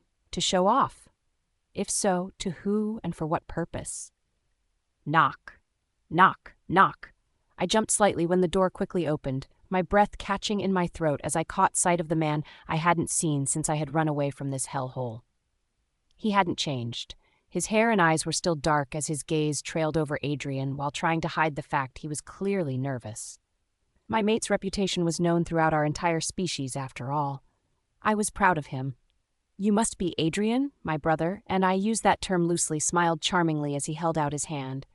Adrian reluctantly took the offered gesture, but everyone seemed to cringe when my brother yelped as the sound of crushing bones could be heard. I didn't blame him, but ouch. And your name? Charlie, he stuttered out, holding his wounded hand to his chest. Please, come in and meet the rest of the pack.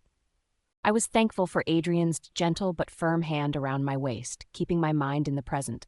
I appreciated the gesture more than he could ever know, it helping to keep me grounded. Thank you, I whispered as we made our way inside. He grinned. For breaking his hand? I shrugged. He deserved it. I know, I muttered, looking around. I was surprised to find that nothing had changed, but as the rest of the familiar pack came into view and began to introduce themselves, they seemed stunned and taken aback when Adrian refused to let them talk to me. Did they really not know it was me? I knew appearance-wise I looked completely different. I wasn't so thin that you could see my skin and bones, and I being pregnant with my mate's child gave me a certain glow according to everyone else. Personally, I didn't see it, but I didn't doubt that they were telling the truth. But my scent, they should recognize it, shouldn't they? Or did I mate with Adrian alter that? I smelt mostly of him now, my original scent almost non-existent now. Was that the only reason they appeared so friendly, because they didn't know who they were being friendly to? It was almost surreal being back here and not being constantly put down.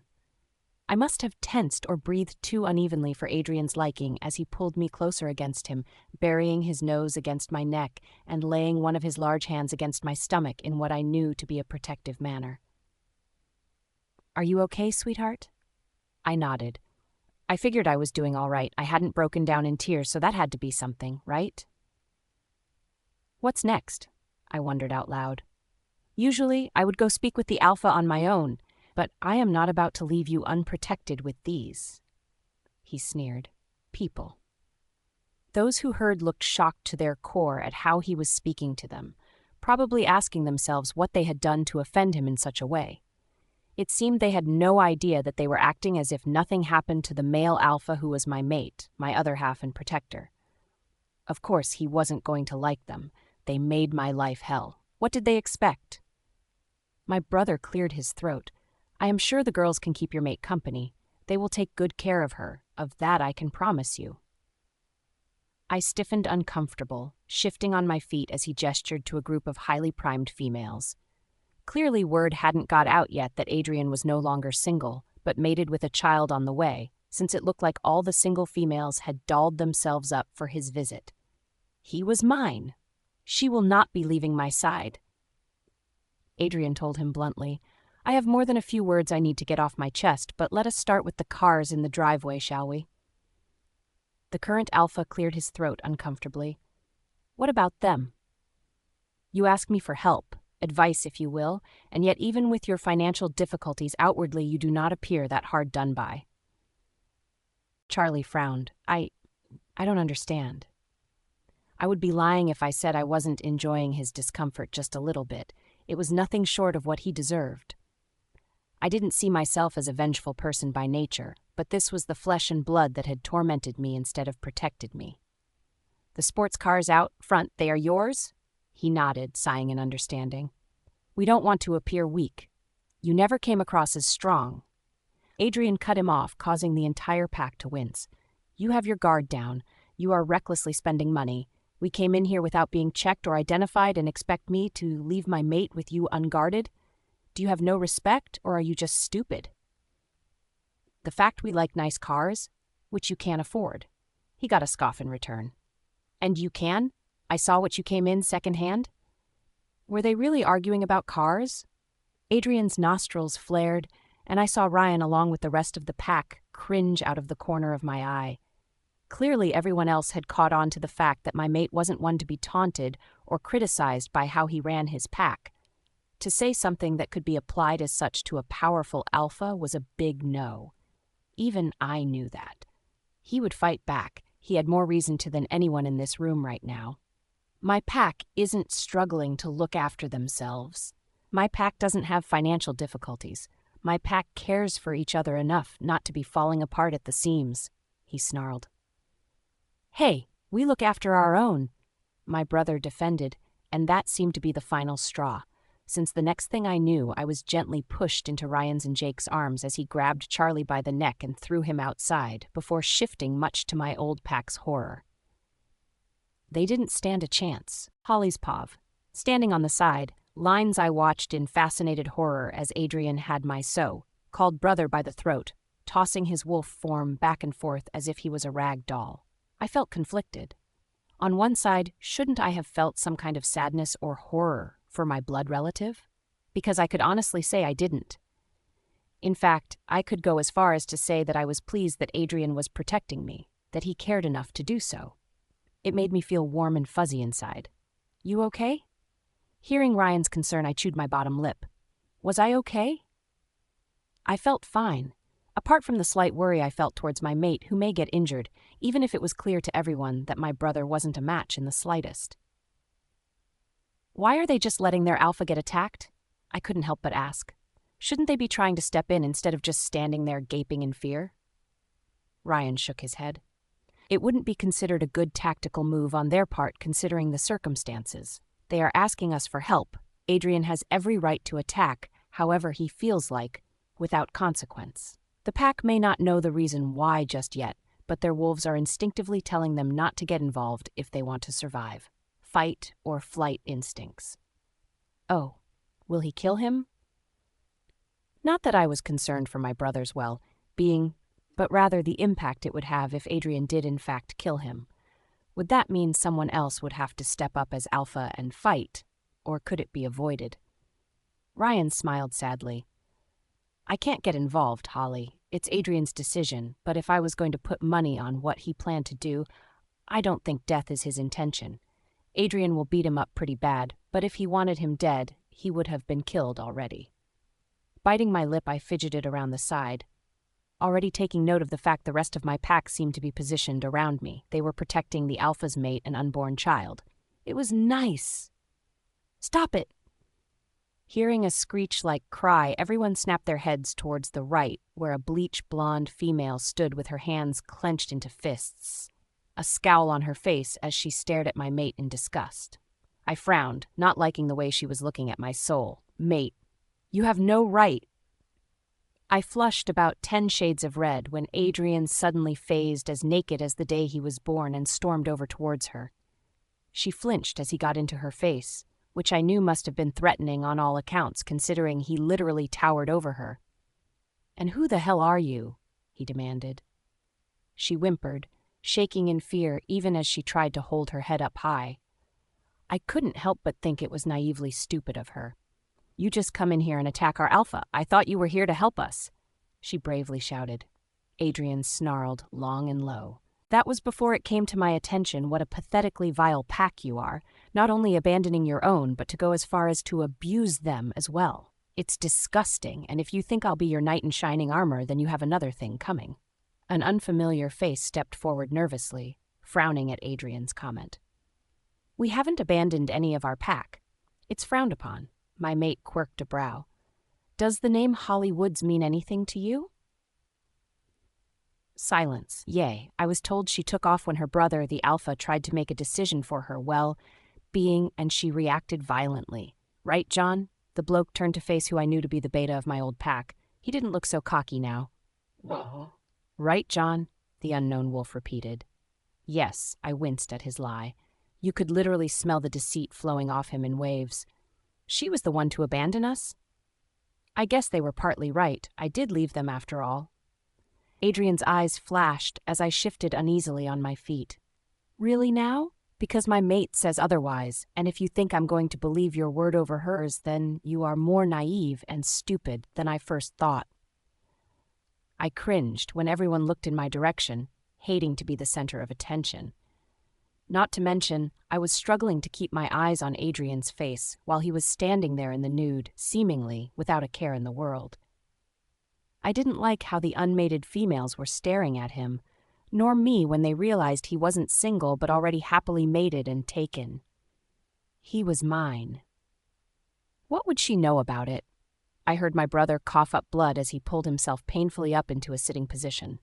He looked like crap, and I couldn't help but feel good about watching him suffer. So what if that made me a bad person? He had caused me more than enough pain before I had met my soul mate for me to be able to enjoy his agony with a guilt-free conscience. Adrian's upper lip curved back in a snarl, anger flashing through his already blackening eyes as he stared at the betas of my own pack with barely restrained fury. This is what is going to happen. You are all going to accept the fact that you are no longer in any position to make demands. You are no longer a beta. But enough. You made the mistake of calling me over here for help, but if you were under any impression that you would keep any authority, then you were sadly mistaken. I own you. That gorgeous woman over there who you cast aside is your superior as far as I am concerned. All of my pack are. I flushed at the compliment, but took a tiny step towards Ryan when I took in the fury on my old pack's faces, along with the shock when it finally clicked that I was the same girl they had abused and mistreated. I wasn't surprised that they had taken this long to recognize me. I looked nothing like I had before. I was happy. I was healthy. And most importantly, I wasn't alone. Holly's Pav. The next few days were uneasy when it came to Adrian setting the boundaries for my old pack, informing them in strict instructions what they could and couldn't do. After the fight with my brother, he had immediately checked that both I and his cub were okay, his ear pressed against my stomach and his fingers caressing their bump. It had been adorable enough that I hadn't been able to help but giggle. He had been worried, which was understandable, guilty for bringing me to a place I had struggled so hard with running away from. Things had changed, though. I now had a mate, a baby, and a family in a new pack I adored. I had a home.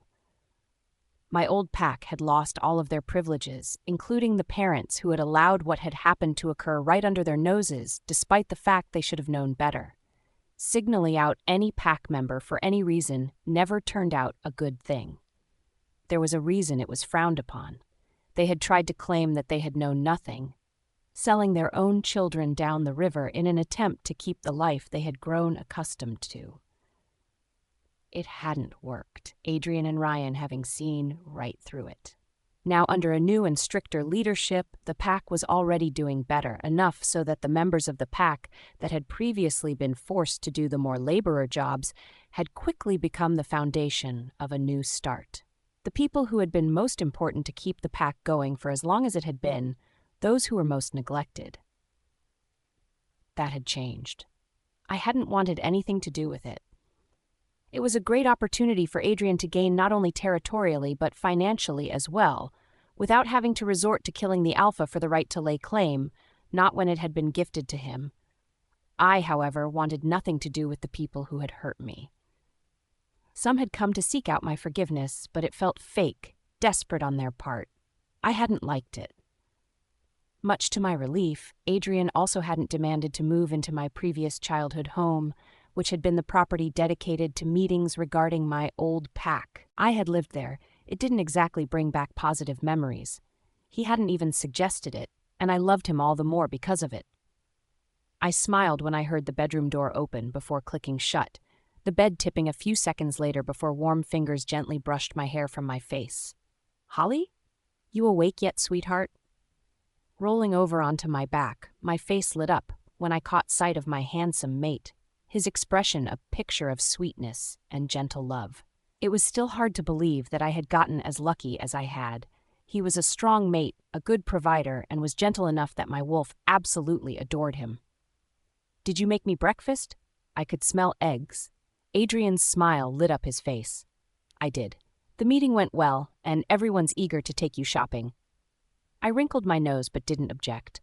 I did squeal loudly when I was suddenly tugged into Adrian's lap, my smile huge as I immediately moved to nuzzle his neck, breathing in his scent before melting against him, all in the space of a few seconds. Feeling his arms move to wrap around my waist, I purred. "How is the pack taking the change in leadership?" I murmured curiously. "Surprisingly well," Adrian commented. "The only wolves that are objecting are those who have had their rights and positions stripped. It is clear that they are the cause of why the pack was going so downhill." I took a look at their spending. They spent the majority of the pack's earnings on flash cars and other crap. I winced at his language. "What you're doing is a good thing. I should be killing them all, not helping them." His grip around me tightened. "They hurt you." "Not all of them. Most turned a blind eye, but when my brother was a power-hungry tyrant and had everyone following his orders to the letter, it isn't a surprise that they kept their mouths shut." "They didn't just keep their mouths shut, though, Holly. They ignored you. Ignored the fact one of their packmates was in pain." I shrugged, not wanting to talk about it anymore. The next few hours I adored, Adrian staying in bed with me as kissed and loved me in the most intimate manner that two soulmates could. It was beautiful. Making love to Adrian had always and would always be a special and rememberable thing. I had waited until I found the man of my dreams, and I didn't regret it in the slightest. He was mine as much as I was his. The next time I woke up, Adrian was still snoring softly beside me, his eyes closed and face relaxed. He looked so innocent, so incapable of the danger and skill I knew he was capable of. My wolf purred at the reminder, the memory of him attacking my brother, something that made me glow inside. I snuggled closer against him, desperate for the touch. Even in his sleep, Adrian must have realized my desire, his arms shifting to pull me tightly against him as he breathed against my neck, the warm puff of air making me giggle before I snuggled in even closer. It felt like heaven, warm, soft, and cozy. I may not have predicted this kind of future for myself when I had first run away, having expected and wanted everything to end right there and then against the freezing snow in the middle of the woods. But as I looked at my life now, looked at what I now couldn't live without, I knew I would forever be thankful for not dying in the snow alone, but belonging to a pack, a family I knew wouldn't mistreat me as I wouldn't mistreat them. Pack was home, 2 years later. "Mama! Mama!" I smiled brightly as I rushed outside at the sound of my pup's excited cry, Adrian having taken him out for his first run in the woods along with Ryan and Paul, the pair coming out grinning as my son barely managed to run towards me without stumbling over his own 2 feet in his excitement, Adrian keeping close just in case he fell. Bending down, I smiled as he wrapped his tiny arms around my neck, snorting against my neck. "Hello, baby. Did you have a nice run?" It had been nerve-wracking, letting my prince out of my sight for even a few minutes, let alone more than an hour, but Adrian had been eager to see how his son acted in wolf form, and I hadn't had the heart to say no, not when I knew my mate would never let anything happen to Seth. Seeing my mate interact around his son was just amazing, my wolf purring in delight at the bonding as it happened in front of me. I would have gone with them, but Seth needed some time to be with his father without me near. Seth did worry about me despite his age. It was sweet, but he needed to be able to let go and have fun once in a while. "Good!" I smiled brighter, glancing up where a slightly sweaty Adrian was watching with a fond expression. "How was he?" "Fast little shit!" Paul laughed before apologizing when both I and Adrian shot him a look for his language. "Sorry, but he was." I looked at my mate as I swept a tired Seth into my arms. "Was he?" Running a hand through his hair, Adrian nodded, caught sight of a rabbit, and took off like a bat out of hell. "You won't be doing that again, will you, son?" Seth immediately looked sheepish, shaking his head rapidly against my shoulder before rubbing his nose against my neck, scenting me. Within minutes he was snoring gently, a sound so familiar to his father that it made my heart melt. Life really was perfect. We had returned home before I had given birth to Seth, which had been a relief in itself. Adrian had worked his magic on the pack and made sure to make regular trips in order to double-check that each one of his orders and instructions was being obeyed to the letter. He didn't put in all that hard work just to walk away and allow things to go back to the way they had been. What had been a slight shock was when it came about that my brother and the Pact's previous alpha has deserted them by running away without so much as a word to any of his previous friends, escaping across the borders without looking back. Paul didn't think he would last. He was too cocky to be sympathetically taken in by another pack and stupid enough that he would easily get himself killed by angering the wrong person. Adrian and Ryan agreed. Lying in bed with Adrian as Seth spelled in the middle, occasionally growing and grunting in his sleep as he dreamt of chasing rabbits, it was impossible not to admit how good of a life I had it. I had gotten lucky. "Try and get some sleep, sweetheart," Adrian purred sleepily. Snuggling closer, I smiled, breathing in the familiar scents of my cub and mate before finally managing to drift off to sleep, thoughts of a bigger family on my mind before everything else went black. The end.